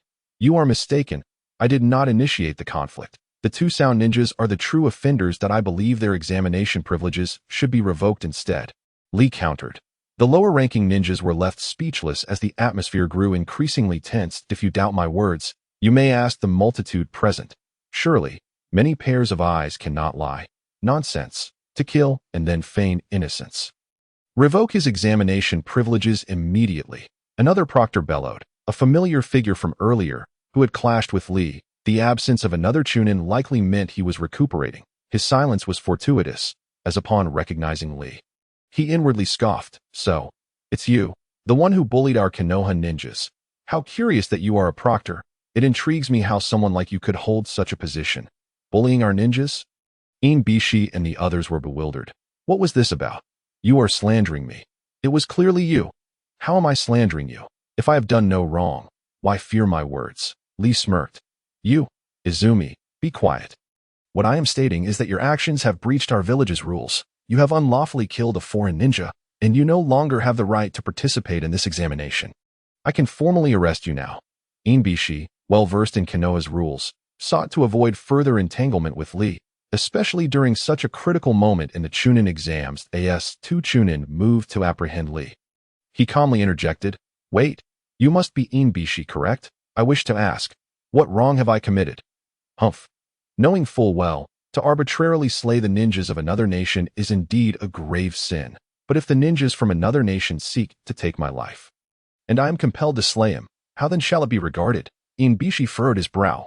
This could be deemed self-defense, and there is no fault in it. Moreover, he had just heard Sak's intent to eliminate Xiao Li. Suddenly, Bishi perceived that this lower ninja before him was no ordinary foe, skillfully employing Dali to absolve himself of guilt. Indeed, there was no wrongdoing. Xiao Li nodded in agreement, asserting that if there were no wrongdoing, how could there be talk of crime? Conversely, this individual disregarded the rules of the examination venue and attempted to kill a Konoha ninja. I merely sought to redress the injustice. Who could have known that this person harbored such a vicious heart? Intending to kill me, I was left with no choice but to act in self-defense. Such is the situation. If you doubt, you may inquire of all present. The entire assembly was left in astonishment. The convoluted exchanges between the two left the younger participants dizzy, while the more seasoned lower ninjas grasped the underlying intricacies but dared not voice their thoughts. Chapter 73. The ability to cheat. In truth, if I were to write in the style of Naruto, I could update 6 to 7 chapters a day. Alas, the issue arises that hasty writing may leave numerous flaws, making subsequent corrections twice as arduous. I find myself revisiting Naruto on my phone daily. Hence at times my updates may be somewhat delayed, as I must contemplate how to write better in the future. That I ask for your understanding in this matter. Bishi cast a glance over the crowd, only to discover that none dared to utter a word, seemingly intimidated by Xiao Li's earlier display of killing intent. Furthermore, he had witnessed the preceding events unfold, yet Xiao Li held the reins of the situation. Even as an examiner, he could not abuse his authority, for this was Konoha's domain. If ninjas from other villages sought to slay a Konoha ninja, and Konoha ninjas idly stood by without resistance, allowing one to perish, it would not only bring shame upon Konoha, but would also prompt inquiries from Konoha's higher-ups. This would leave many Konoha ninjas disheartened. To be assaulted at their doorstep without aiding their own would transcend mere embarrassment. Encroaching upon Konoha's dignity, Xiao Li had deftly cornered the discussion, and Bishi understood that if they were to revoke Xiao Li's examination qualifications, it would spell serious trouble. All the proctors were sweating profusely, gazing at Xiao Li, who remained tranquil yet unyielding, with no one daring to suggest the cancellation of his examination qualifications. Bishi, being a person seasoned in grand affairs and an interrogator of the Umbu, swiftly regained his composure, bellowing, "Remove the deceased from this venue. The rest of you, return to your seats." The Chunin exam shall now commence. His voice resonated with authority, jolting all the candidates back to reality. Seeing the proctor's fury, the ninjas obediently returned to their seats. The Konoha's 9 little strong cast anxious glances at Xiao Li and the others, hastily sitting down as if they had seen a ghost. Xiao Li, I presume this is the effect you desired, Niji murmured. Xiao Li, you truly are mischievous. Even I was taken aback, remarked Tenten. Xiao Li gently patted Tenten's head, saying, Isn't this merely a means to eliminate trouble? I suspect that thereafter, no one shall wish to confront us, particularly those 2 sound ninjas, who must be utterly terrified. The remaining 2 sound ninjas, Jin and Tuasi, glared at Xiao Li with eyes filled with resentment. However, Xiao Li paid them no mind, as his actions were not intended to aid Naruto and the others, but rather for their own sake. At that moment, Xiao Li sensed 2 intense gazes directed his way, emanating a powerful killing intent. For someone like Xiao Li, who could exude such potent aura, these threats were inconsequential that he glanced in 2 directions. One was the gaunt-eyed Gaara, and the other was a gender-ambiguous grass ninja. Let us proceed.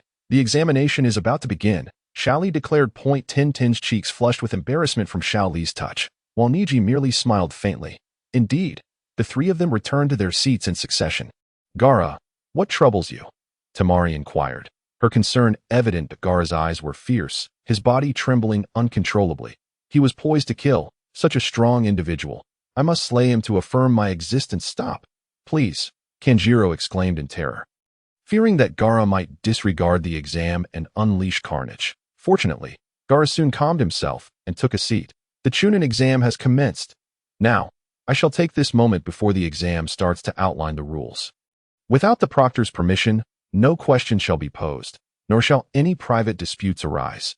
Even if such disputes occur, lethal force is strictly prohibited. Otherwise, do not blame me for my lack of courtesy, as I shall promptly send you to the Konoha Umbu for a few days of rest. Bishi declared coldly. This deviated somewhat from his intended message, casting a warning glance at Xiao Li. Now submit your application forms, and proceed in an orderly manner to collect your identification tags. Thereafter, finding your seats accordingly. The written examination papers will be distributed to you in due course. No. A written exam, Naruto exclaimed, despair evident in his voice as he sensed 2 more waves of killing intent approaching him. The crowd settled into their assigned seats as the papers were distributed. Naruto dreaded the written exam, thinking that he would have to rely on Sasuke to push through. Sakura quietly muttered, concerned for Naruto's well-being. Before you begin the exam, I have several points that require clarification, Bishi stated, chalk in hand, poised to write on the blackboard. There are several critical rules for this examination. Simply listen, no questions allowed. The prohibition on questions heightened the tension among many. Initially, each participant will start with 10 points, with 1 point awarded for each correct answer. This examination employs a negative marking system. In other words, if you answer correctly, you retain your 10 points. For each incorrect answer, 1 point will be deducted, and if you answer 3 questions incorrectly, 3 points will be deducted from your total score. The final rule is that the exam will be evaluated based on the total scores of groups of 3. If any member of a group scores 0, or if a candidate answers all questions incorrectly, that individual will lose their eligibility to continue the examination. What? Naruto gasped, utterly aghast. This was a dire predicament. Suddenly, 2 more waves of explosive killing intent bore down upon him. Furthermore, during the examination, should any cheating or misconduct be detected, proctors will impose point deductions from your total score. Once your points are exhausted, you will lose your eligibility to take the exam. Do not attempt to employ inferior cheating methods in front of the proctors. If you wish to become a Chunin, demonstrate your true abilities. Now, the examination begins. You have 1 hour. Bishi's words left most participants feeling stifled and anxious, while only a few remained composed and unaffected. Xiao Li had previously suggested that if proctors uttered anything to unsettle the candidates before the exam, it could be disregarded, for the true examination would not hinge solely on point allocation. The final statement, urging candidates to showcase their true abilities if they wish to ascend to Chunin status, essentially implied that to successfully cheat, one must possess genuine skill. Indeed, Xiao Li was astute. Merely speculating allowed him to deduce so much. 10 chuckled quietly to herself, while Niji, having already discerned the underlying issue, exchanged knowing glances with Xiao Li before shaking his head in a wry smile. Xiao Li had the audacity to simply rest his head on the desk and sleep. Well, since the main event has yet to commence, I might as well catch a nap, Tintin thought, only to find Niji also resting his head down for a snooze. She felt a mixture of exasperation and admiration. Being a diligent student, she didn't wish to follow suit, and instead picked up her pencil to begin writing. Point 2 members of a group are napping. How amusing. She mused. It seems the Hokage was correct. This group exhibits remarkable calmness. Both in cooperation and in facing challenges, they have already identified the problem based on my words. Bishi reflected, nodding inwardly. The atmosphere in the examination hall was tense. Some had begun employing various tactics. Uchiha Sasuke utilized his Sharingan to copy answers. Gaara employed his sand eye to do the same. Oil girl Shino relied on her insects, while Kiba used Akamaru to gather information from Shino. Various ninjutsu flourished as candidates busily engaged in the exam. Meanwhile, Xiao Li, feeling utterly exhausted, lay his head on the desk. Just moments ago, he had unleashed all his killing intent, and now he needed to rest. The exertion of such aura drained mental energy rather than physical strength. Fortunately, he had a solid understanding of killing intent, and now he was far stronger than in his previous life. His mastery over such aura had reached a level where he feared not losing control and becoming a mindless killer. It seems I cannot be as carefree as Xiao Li. I must at least attempt the questions, Niji thought. Lifting his head and smiling slightly, it appeared that most had recognized the underlying issue and were already resorting to copying. The true purpose of this examination was to test their information-gathering abilities, with only the final question holding significant weight. Byakugan, Chapter 74. The second exam. All right, the time is nearly up. Those who need to leave have departed. The exam has progressed for 45 minutes, and now I shall announce the 10th question. However, before doing so, there are a few rules I must clarify. The 10th question will be announced in 45 minutes, and many are waiting anxiously. Yet, Bishi insists on stating the rules, inadvertently adding a layer of pressure upon everyone. As for the 10th question, before it is released, you may choose whether to participate or not. Upon hearing this, someone immediately inquires why one would choose not to participate. Of course, the answer is to participate. Humph, shut your mouth. I have not finished speaking yet. Realizing the gravity of the situation, the individual promptly silences himself. After all, one must not offend the proctor. The reason for this choice is that if you decide to participate in the 10th question and answer incorrectly, your entire group will be disqualified, and you will not have the opportunity to partake in the Chunin exam again. However, if you choose not to participate, you may still take part in the next Chunin exam. What? How can this be? There are candidates from the previous session here. Why can they not participate in the Chunin exam again? This has never happened before. Humph, because I am the proctor this time, and I set the rules. If you disagree, you may opt not to participate. As Bishi reaches this point, many feel intimidated. The choice to participate, knowing that a wrong answer would bar them from future exams, weighs heavily, while not participating offers another chance.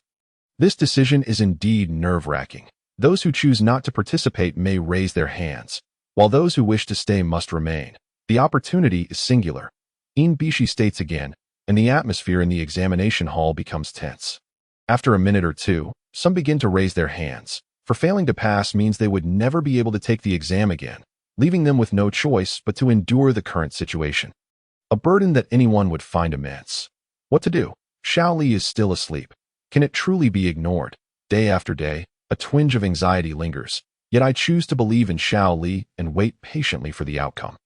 Ning Xi shares the same sentiment as Tian, while other candidates, whose resolve is weak, have already declared their decision not to participate.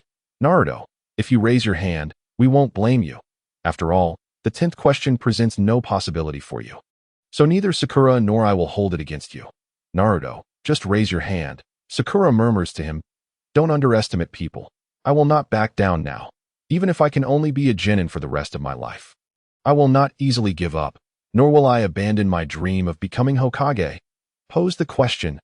Uzumaki Naruto stands, his expression serious, completely dismissing Bishi's words. His voice resonates with authority, instantly igniting a spark of courage among many. Encouraging those who had initially considered giving up. Humph, impressive spirit, kid, but I will give you one more chance. This decision will affect your entire life, and if you regret it, there is still time to retract. Afraid? You are like a little pig. My ninja way is to speak plainly. So pose the question. This kid is not bad. Well said. Uzumaki Naruto. No wonder you will become one of the pinnacle warriors in the future. Such resolve is not something an ordinary person can match. Xiao Li raises his head, observing Naruto with quiet vigilance. Though he is still weak now, he will undoubtedly become a strong warrior in the future. Naruto has ignored me, but perhaps that is for the best. It aligns with his character. Sasuke breathes a sigh of relief. He truly is an enigma.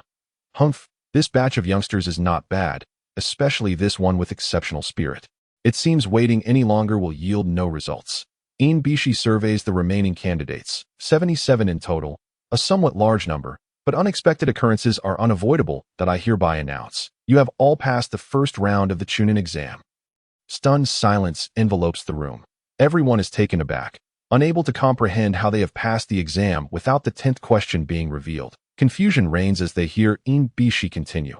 The 10th question was the choice to stay or leave. Those who chose to stay have passed, while those who left have answered incorrectly. So you have all done well. Bishi commends. Does that mean the previous 9 questions were meaningless? Temari inquires, perplexed. Who said they were meaningless? The first 9 questions were meant to test your ability to gather intelligence. Gather intelligence? Indeed, it is about gathering intelligence. This exam was conducted in teams of 3, with your collective scores determining the overall score, increasing your burden while simultaneously instilling fear of holding back your teammates. Moreover, the questions we posed were quite challenging, exceedingly difficult, which is why I deliberately included 2 Chunin disguised as candidates to enable you to copy answers. Naturally, those whose methods of copying were ineffective were eliminated, because sometimes information is more crucial than life itself. During missions or on the battlefield, one must risk their life to obtain intelligence. After saying this, Bishi removes his headband, revealing numerous burn and blade scars, instilling a sense of dread. Once the enemy or a third party becomes aware, the information obtained becomes unreliable. Erroneous intelligence can bring fatal repercussions to both the village and comrades.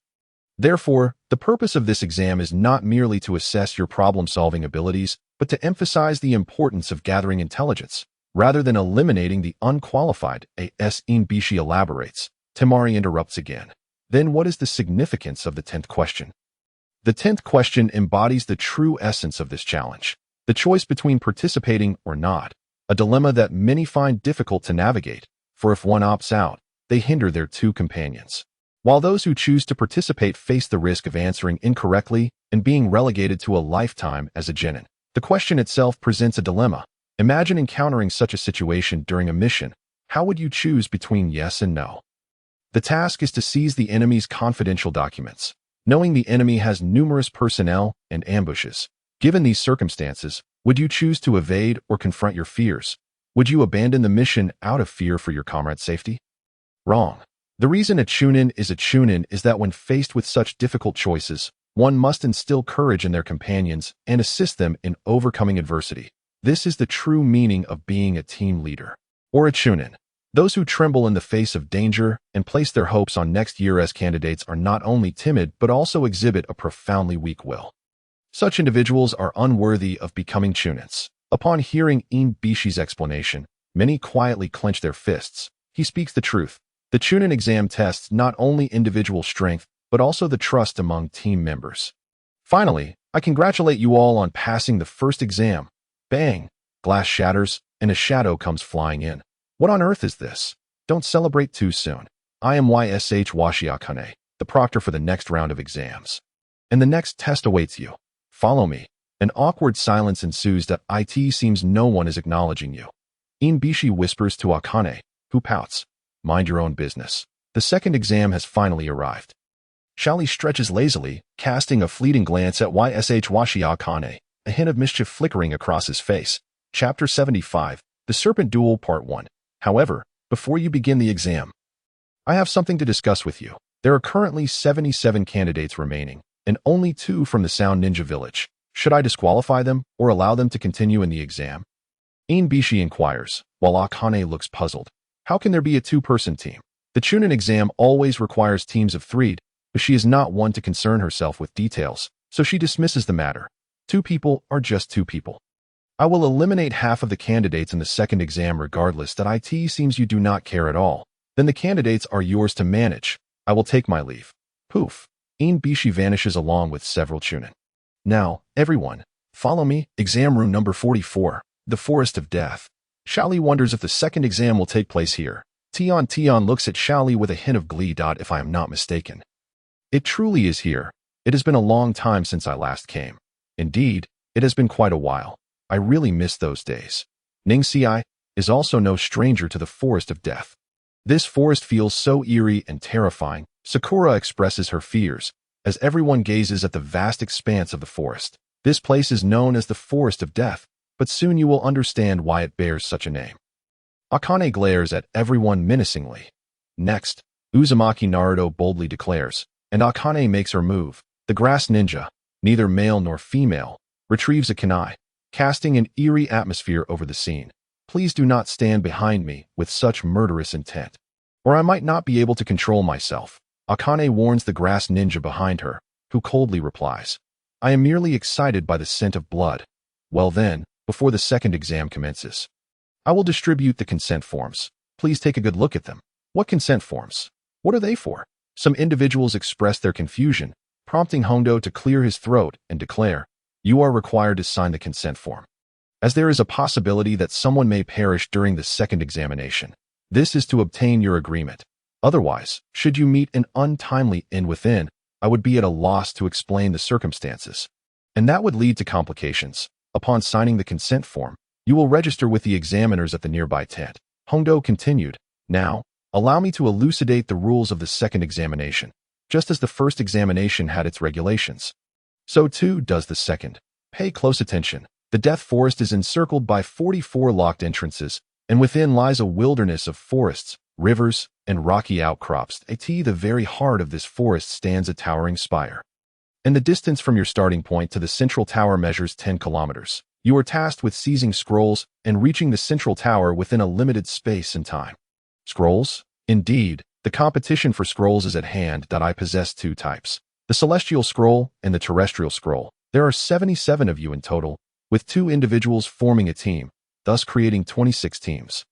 Half of these teams will possess the Celestial Scroll, while the other half will hold the Terrestrial Scroll. To reach the central tower, you must collect both types of scrolls. This is the requirement of this examination.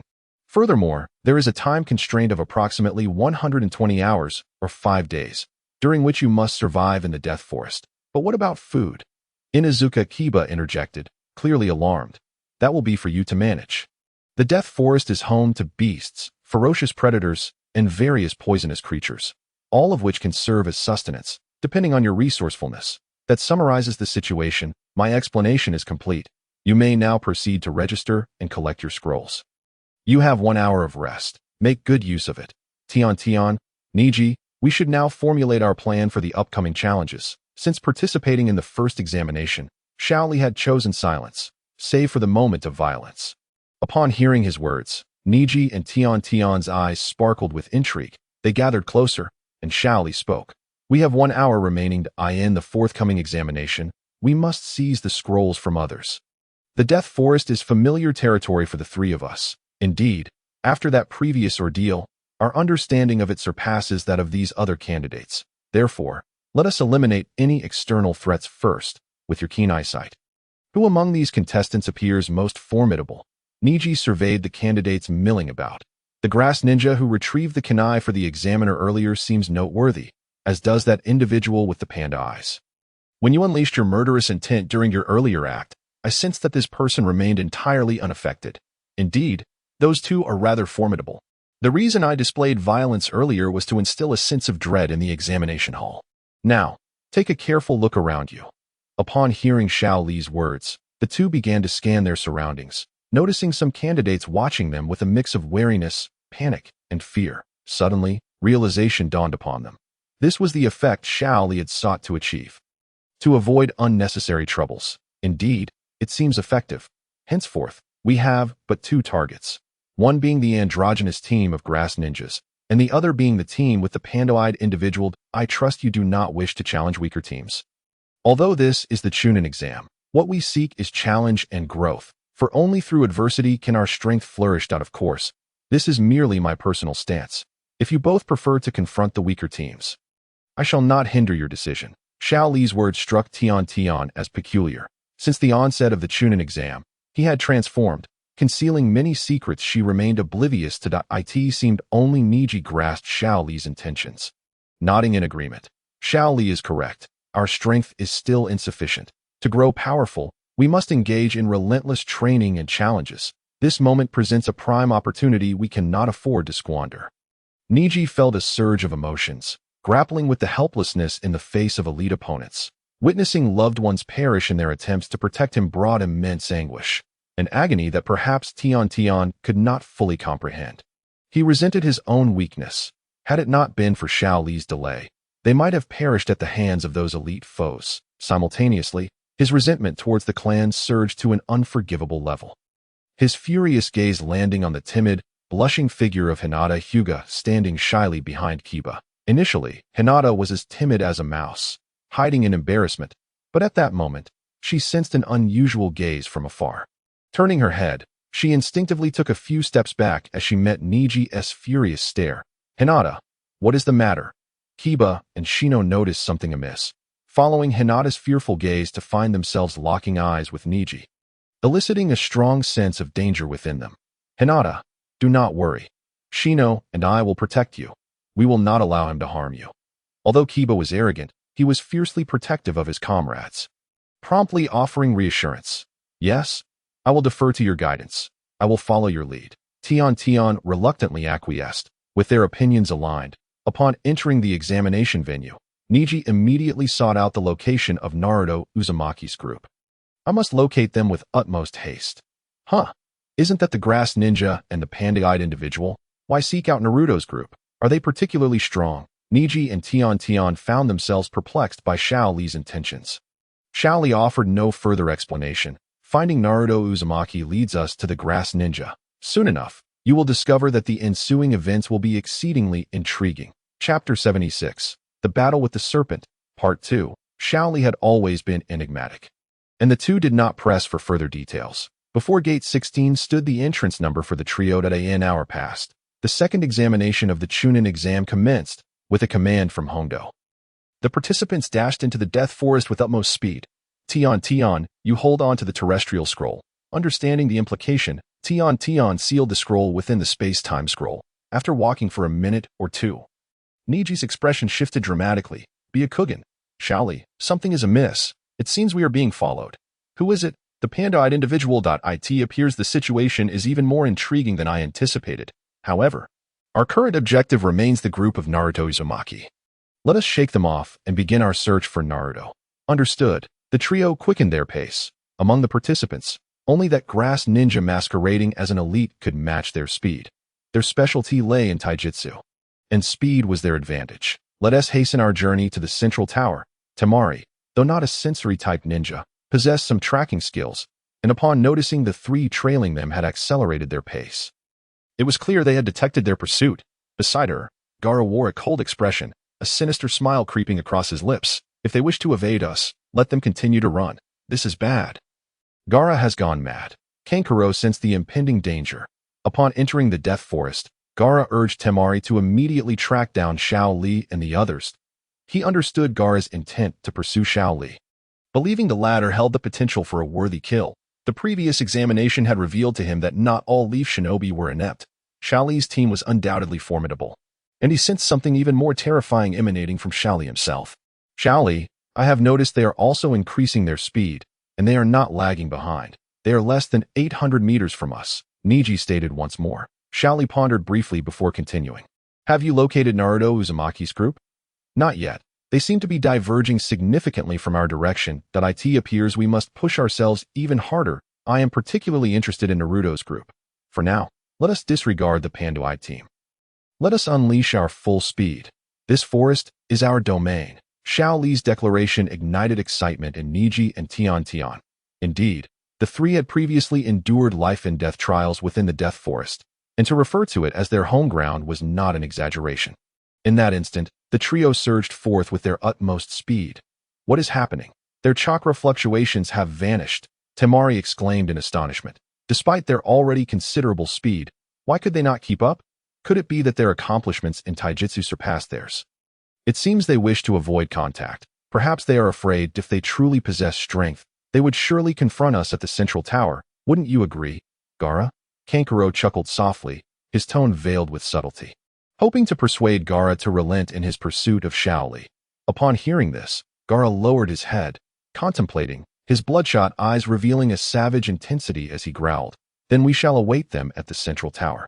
I shall eliminate them to assert my existence. Move." With that, the three altered their course toward the central tower. We have shaken them off, Xiao Li. Excellent. Now our focus shifts to locating Naruto Uzumaki and his team. Why must we incessantly seek out Uzumaki Naruto? Their strength is hardly remarkable.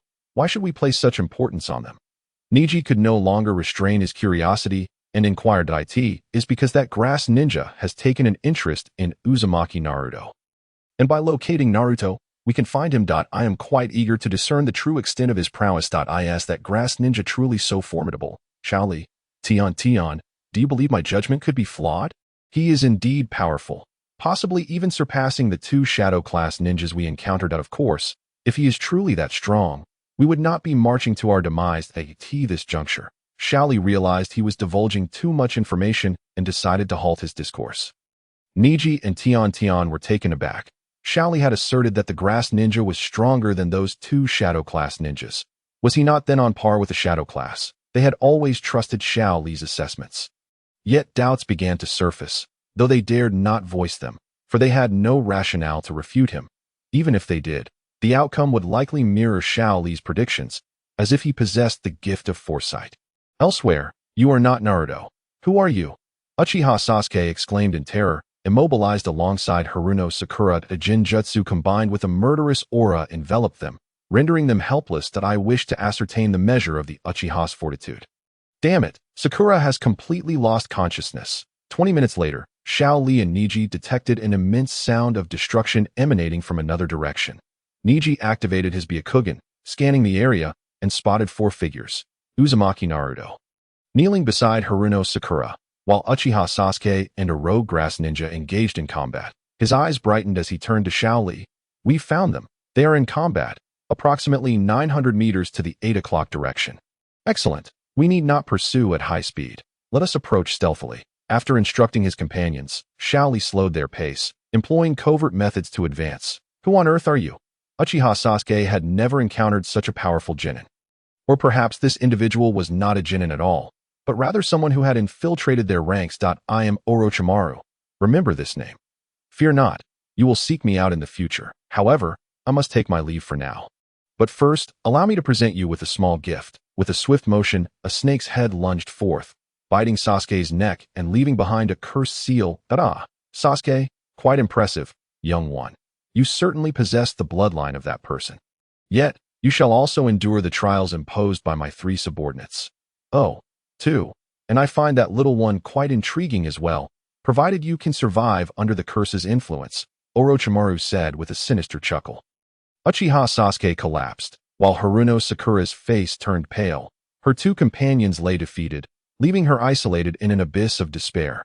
Tears welled in her eyes as she cradled Sasuke, weeping profusely. In a flash, 3 kunai with explosive tags were silently hurled. Orochimaru, taken aback as he was about to depart, deftly evaded, his expression darkening. Who dared to disturb his amusement? In a blink, he vanished, and a massive explosion ensued behind him. Konoha Gale, Gentle Fist, 8 trigrams. Xiao Li and Niji closed in on Orochimaru, delivering powerful kicks and palm strikes. Orochimaru, caught off guard by their sudden assault and the swiftness of their attacks, swiftly countered. He blocked Xiao Li's flying kick with one hand, bending his body to evade Niji's gentle fist, and the 2 retreated, locking eyes with Orochimaru, who was finally aware of their presence. "How unexpected to find you here. I had intended to seek you out, yet you have delivered yourself to me. How fascinating." Young one. Orochimaru's expression was sinister as he regarded Xiao Li and Niji, releasing an aura of malice. Moments later, he chuckled. "It appears that your fearlessness is of little consequence. It seems you both have blood on your hands. It is good that you understand, Orochimaru," Xiao Li replied, a cruel smile gracing his face. "How do you know my name? Who are you?" Orochimaru was taken aback. How could this boy, Xiao Li, possess knowledge of his name? He had operated in secrecy within Konoha, and few had remembered his moniker over the years. How could a child of 11 or 12 know of his existence? Senior Xiao Li, this individual is formidable. We should not engage him. Sakura, witnessing the arrival of Konoha ninjas, particularly the impressive Xiao Li team, felt her heart lift from the depths of despair. You must be Sakura. Take them both and leave, that I hope you do not witness what transpires next, or else I shall not hesitate to act. Xiao Li's harsh words left Sakura stunned and fearful. Niji interjected, stop dawdling. We cannot protect while simultaneously battling. At that moment, Sakura grasped the gravity of the situation.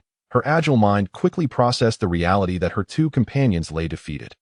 Without hesitation, she hoisted Naruto and Sasuke and fled. My interest grows. Xiao Li, you presume I will not pursue them. And how did you come to know my name? Is it that Konoha has declared my name among the Genin? Orochimaru spoke nonchalantly, but Niji's eyes widened in shock. A rogue ninja. Who exactly is this Orochimaru? Orochimaru is one of the legendary Sannin of Konoha, renowned throughout the ninja world for years. After conducting forbidden research and ruthlessly slaughtering many innocent lives in Konoha, he was discovered and fled, becoming a rogue ninja. Niji glared at Orochimaru, an innate sense of danger rising within him. He had heard of the legendary Sannin. Each one was a formidable force in the ninja realm. With Xiao Li's explanations, he was increasingly convinced that the man before him was undoubtedly a shadow-class ninja. However, Niji could not fathom why Xiao Li would seek out a rogue ninja of such caliber. Surely there was something amiss. Remaining vigilant, Niji took a fighting stance against Orochimaru. Who would have thought that after my long absence from Konoha, there would still be those who remember me? Quite impressive. Young one, however, to knowingly approach a rogue ninja is rather unwise. Orochimaru's gaze darkened as he noted Xiao Li's composed demeanor, devoid of fear. This was contrary to his expectations. Perhaps the boy held some leverage. Contemplating this, Orochimaru chuckled wryly. What could a mere child possibly possess? I had intended to seek you out, yet you have delivered yourself to me. I too wish to test your fortitude. Orochimaru chuckled menacingly. My fortitude? That depends on whether you possess the capability to match it. Suddenly, a spiky black sphere hurtled past Xiao Li, prompting him and Niji to retreat swiftly. What should we do, Xiao Li? Niji asked. His anxiety palpable. That we must have struck. In the distance, Tian had thrown a landmine. As the explosion's shockwave dissipated, Xiao Li dashed into the smoke. As the fog cleared, Orochimaru appeared, swaying precariously, as if about to topple. Xiao Li's eyes glinted coldly as he silently leapt onto a branch, his palms weaving through the air. Cloud palm. The gust of wind surged from his palm, a powerful force propelling towards Orochimaru, sending him flying. Xiao Li sprang into action, but when he realized the figure soaring away was merely a wooden substitute, his expression remained unchanged. Niji was acutely aware that their adversary was far from ordinary. Activating his Byakugan, Xiao Li, above you! Niji shouted, warning Xiao Li as he hovered in midair. Orochimaru's voice, devoid of gender, echoed from below. Shadow snake hand. 5 black-scaled serpents with glistening fangs surged upward. Xiao Li inhaled deeply, then discarded the weights from his legs, hurling them at the snakes, and in the blink of an eye, his figure vanished. Crash! The 200 pounds of weights smashed down upon the snake's head. Startling even Orochimaru as the smoke cleared. Only Orochimaru stood there, calmly observing the reemergence of Xiao Li and Niji. Who would have guessed that a child so young would bear such heavy weights? You surpass the Uchiha brat by far, Orochimaru remarked, increasingly impressed with Xiao Li. However, his approval was self-centered. Xiao Li shrugged, replying, if you wish to assess our capabilities, it should be you who demonstrates your prowess. Lest you tarnish the name of the Sannin sharp-tongued, are we? Soon, you shall taste the bitterness of defeat. With a swift motion, 3 more kunai with explosive tags were launched. Orochimaru's irritation grew as he realized someone was covertly targeting him. Determined to unearth the hidden assailant, Orochimaru prepared to act.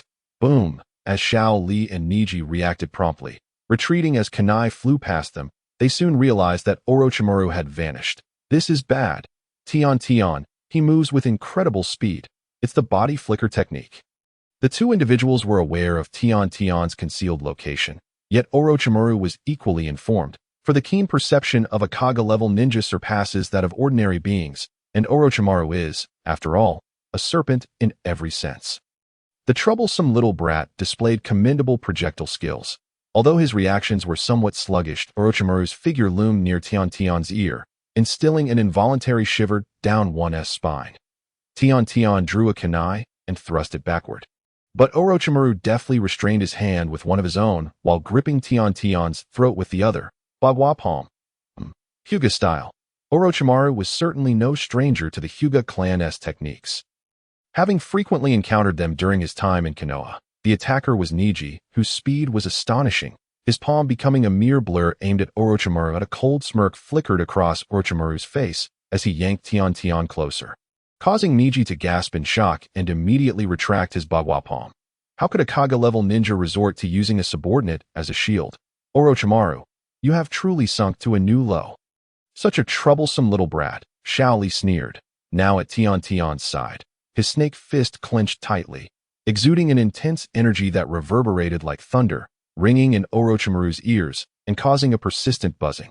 In less than a breath, Xiao Li had darted to Orochimaru's side, seizing the hand that gripped Tian-Tian. The sound of bones grinding echoed, and Orochimaru felt a tremendous shock reverberate through his hand, compelling him to release his grip. Seizing the moment, Niji leaped forward, enveloping Tian-Tian in his arms, swiftly retreating as Tian-Tian succumbed to unconsciousness. Little brat, you would do well to choose your words carefully, or I may find myself compelled to kill you.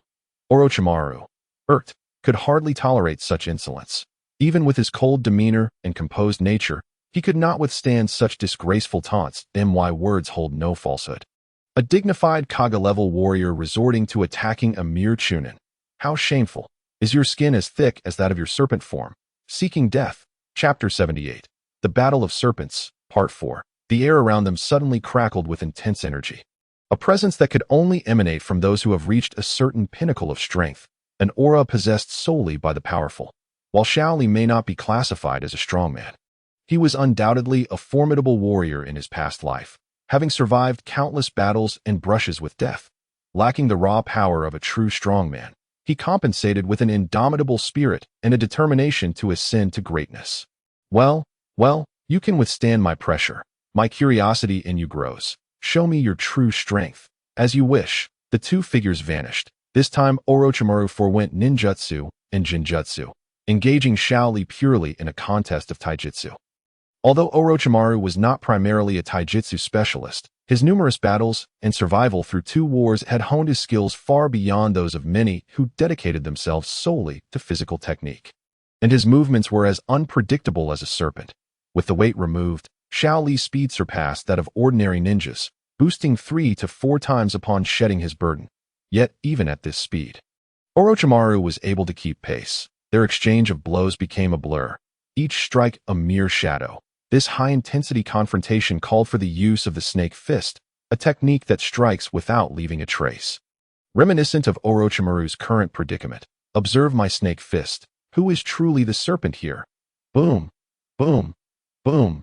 Beneath the great tree, the 2 figures flickered in and out of sight, and Niji, witnessing the ferocity of the clash, felt his blood surge. Xiao Li's prowess had evidently surged beyond his own, and while Niji's Byakugan allowed him to track their positions, the intricacies of their movements eluded him. Orochimaru's strikes were straightforward. Yet Xiao Li's punches followed paths that even the Byakugan could not perceive. Orochimaru found himself astonished. Every attempt to intercept Xiao Li's blows seemed to miss by a hair's breadth, as if Xiao Li possessed an uncanny elusiveness akin to that of a serpent. While he himself gave off an impression of clarity, receive my fist. Orochimaru, lost in thought, suddenly realized he was in the midst of combat with Xiao Li. Although his opponent was far from a match for him, he could not afford to underestimate the situation, for Xiao Li had seized upon his momentary distraction, launching a fist towards him. Bang! The punch struck Orochimaru's face, causing a portion of his disguise to peel away. While his lips trembled slightly, this fist bore an unusual force, capable of splitting and penetrating the flesh to disrupt the very cells. How peculiar! Could this be the gentle fist? Orochimaru pondered, glancing toward Niji, only to feel something amiss. The gentle fist targets the internal organs directly, causing damage to the flesh. Yet this young brat, with his high-speed movements, could inflict harm without relying on the Byakugan. This was indeed a delightful surprise. How strong could his taijutsu truly be? Orochimaru found himself intrigued. His initial intent had focused on Uchiha Sasuke, yet he now included Xiao Li in his considerations. Xiao Li was exceptional, with only one shortcoming. He lacked a bloodline limit. Had he possessed one, he would have been perfect. Orochimaru would have gone to great lengths to acquire him. Little brat, I must admit, I underestimated you in terms of taijutsu. You have the upper hand. However, I have lived long enough to not be reduced to a mere dog. My taijutsu has only reached 80% of its potential. You should tread carefully now. Orochimaru warned Xiao Li with a mix of amusement and caution, preparing to unleash his true taijutsu prowess. Xiao Li regarded him with disdain, then calmly positioned himself atop a tree branch. Show me what you can do. I am not afraid of you in taijutsu. Very well. Let us resume. Orochimaru indeed spoke truthfully. His speed escalated beyond that of Xiao Li, who steadied himself, brandishing a kunai, and vanished in an instant. Boom! Boom! The clash of their battle was both brutal and spectacular, with blood splattering amidst the chaos. While their confrontation became a dance of shadows, their speeds far surpassing that of ordinary jounin. How powerful! Is this truly the Xiao Li I know? Why do my hands tremble? This is the essence of a true strongman. Why am I, Hyuga Niji, so weak? Niji felt a twinge of resentment as he observed the fierce duel between Xiao Li and Orochimaru, his blood boiling with fervor, a fervor that penetrated to his very core, intensifying with each moment. Whoosh! Xiao Li was sent hurtling backward, blood cascading from his lips, his body riddled with countless wounds, yet his eyes sparkled with exhilaration, an overwhelming thrill coursing through him. This was what battle was meant to be, raw and authentic. Far surpassing any ninjutsu or jinjutsu, for the first time, Xiao Li experienced an unparalleled euphoria. This battle was exhilarating, and even Niji, tending to the unconscious Tian below, was swept up in excitement. Orochimaru reappeared. Though his attire was tattered and stained with blood, remnants of kunai strikes that had not struck any fatal areas, his eyes burned with interest as he gazed at Xiao Li. This young brat was utterly fascinating. Almost irresistible, I must admit. You are formidable. I have never encountered a chunin quite like you, nor even a jounin with such remarkable taijutsu. Orochimaru, acknowledge your prowess, albeit only in taijutsu. But now, I shall resort to ninjutsu. For my expertise lies therein, not merely in physical combat. Orochimaru's genuine admiration bore the weight of a strong man's recognition. While the uninitiated might dismiss it, the acknowledgement from a warrior carried profound respect for strength. And Xiao Li's abilities indeed deserved such reverence, especially considering he was merely an 11 or 12-year-old boy. That I never anticipated that my own taijutsu would fall short against yours. Truly, you are a Kage-level warrior. And I concede my defeat with a sense of honor. However, I am not solely reliant on taijutsu. I possess other skills as well. With that, Xiao Li retrieved 5 specially crafted kunai from his pack, launching them in 5 different directions. Orochimaru's expression shifted from confusion to shock as he grasped the implications of the kunai's form. Little brat, could it be that you possess this ninjutsu? Indeed, I wield this technique. Come, our battle is far from over. Witness the extent of my prowess. Without further ado, and without hesitation, Orochimaru understood the gravity of the situation, that if Xiao Li truly commanded that ninjutsu, it would complicate his intentions to eliminate him, for that technique was renowned for both its lethal and evasive capabilities. Wind release. Great breakthrough. Niji, take Tian and retreat. Xiao Li commanded, and Niji realized that remaining would only hinder Xiao Li's efforts. He swiftly hoisted Tian and sought a concealed location to recuperate, while Xiao Li faced the great breakthrough, closing his eyes and swiftly forming hand seals. Flying Thunder God technique. Smack. The silhouette of Xiao Li vanished, only to reappear upon one of the shurikens embedded in the trees. However, his expression bore a mixture of relief and bitterness. The formidable nature of the Flying Thunder God technique was indisputable. He had successfully executed it a few days prior, though success was not guaranteed each time. The training required for mastering the Flying Thunder God was exceedingly rigorous, ever since he had acquired the technique. Both of his shadow clones had been tirelessly honing their skills day and night. Fortunately, his innate talent was not lacking, and he had finally achieved success. Orochimaru was utterly astonished. This young boy truly mastered the Flying Thunder God technique. It was noteworthy that he had previously familiarized himself with this technique, and the training was not only demanding, but also required immense mental fortitude for the positioning marks. This boy was indeed extraordinary. If a seasoned Jonin had performed it, Orochimaru would not have been so shocked. The dilemma lay in the fact that the youth before him was merely a genin. The notion of a genin wielding such power was disconcerting for seasoned shinobi of their caliber. Who did you learn the Flying Thunder God technique from? I recall that in Konoha, this technique is classified as forbidden, Orochimaru inquired, his eyes gleaming with covetousness. Chapter 79, The Transaction. Unbeknownst to him, the realms of proficiency were no trifling matter. Orochimaru's fleeting avarice was swiftly perceived by Xiao Li. It was essential to remember that Orochimaru harbored a keen interest in Konoha's sealing scrolls, which contained records of every powerful ninja throughout Konoha's history, including techniques that could be deemed celestial in nature, such as the Edo Tensei. Engaging Orochimaru in battle could be deemed an unwise decision, and Xiao Li was acutely aware of this fact. For his own strength was insufficient to vanquish Orochimaru. Even with the 8 gates opened, he would not stand a chance to eliminate Orochimaru in his current state would require powers akin to those possessed by Uchiha Itachi.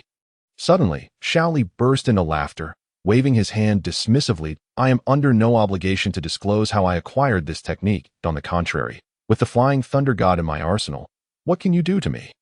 Xiao Li's audacious demeanor irked Orochimaru, yet he dared not underestimate him. Previously, he had dismissed Xiao Li's abilities due to his mere prowess in taijutsu, but the presence of the Flying Thunder God altered the game entirely.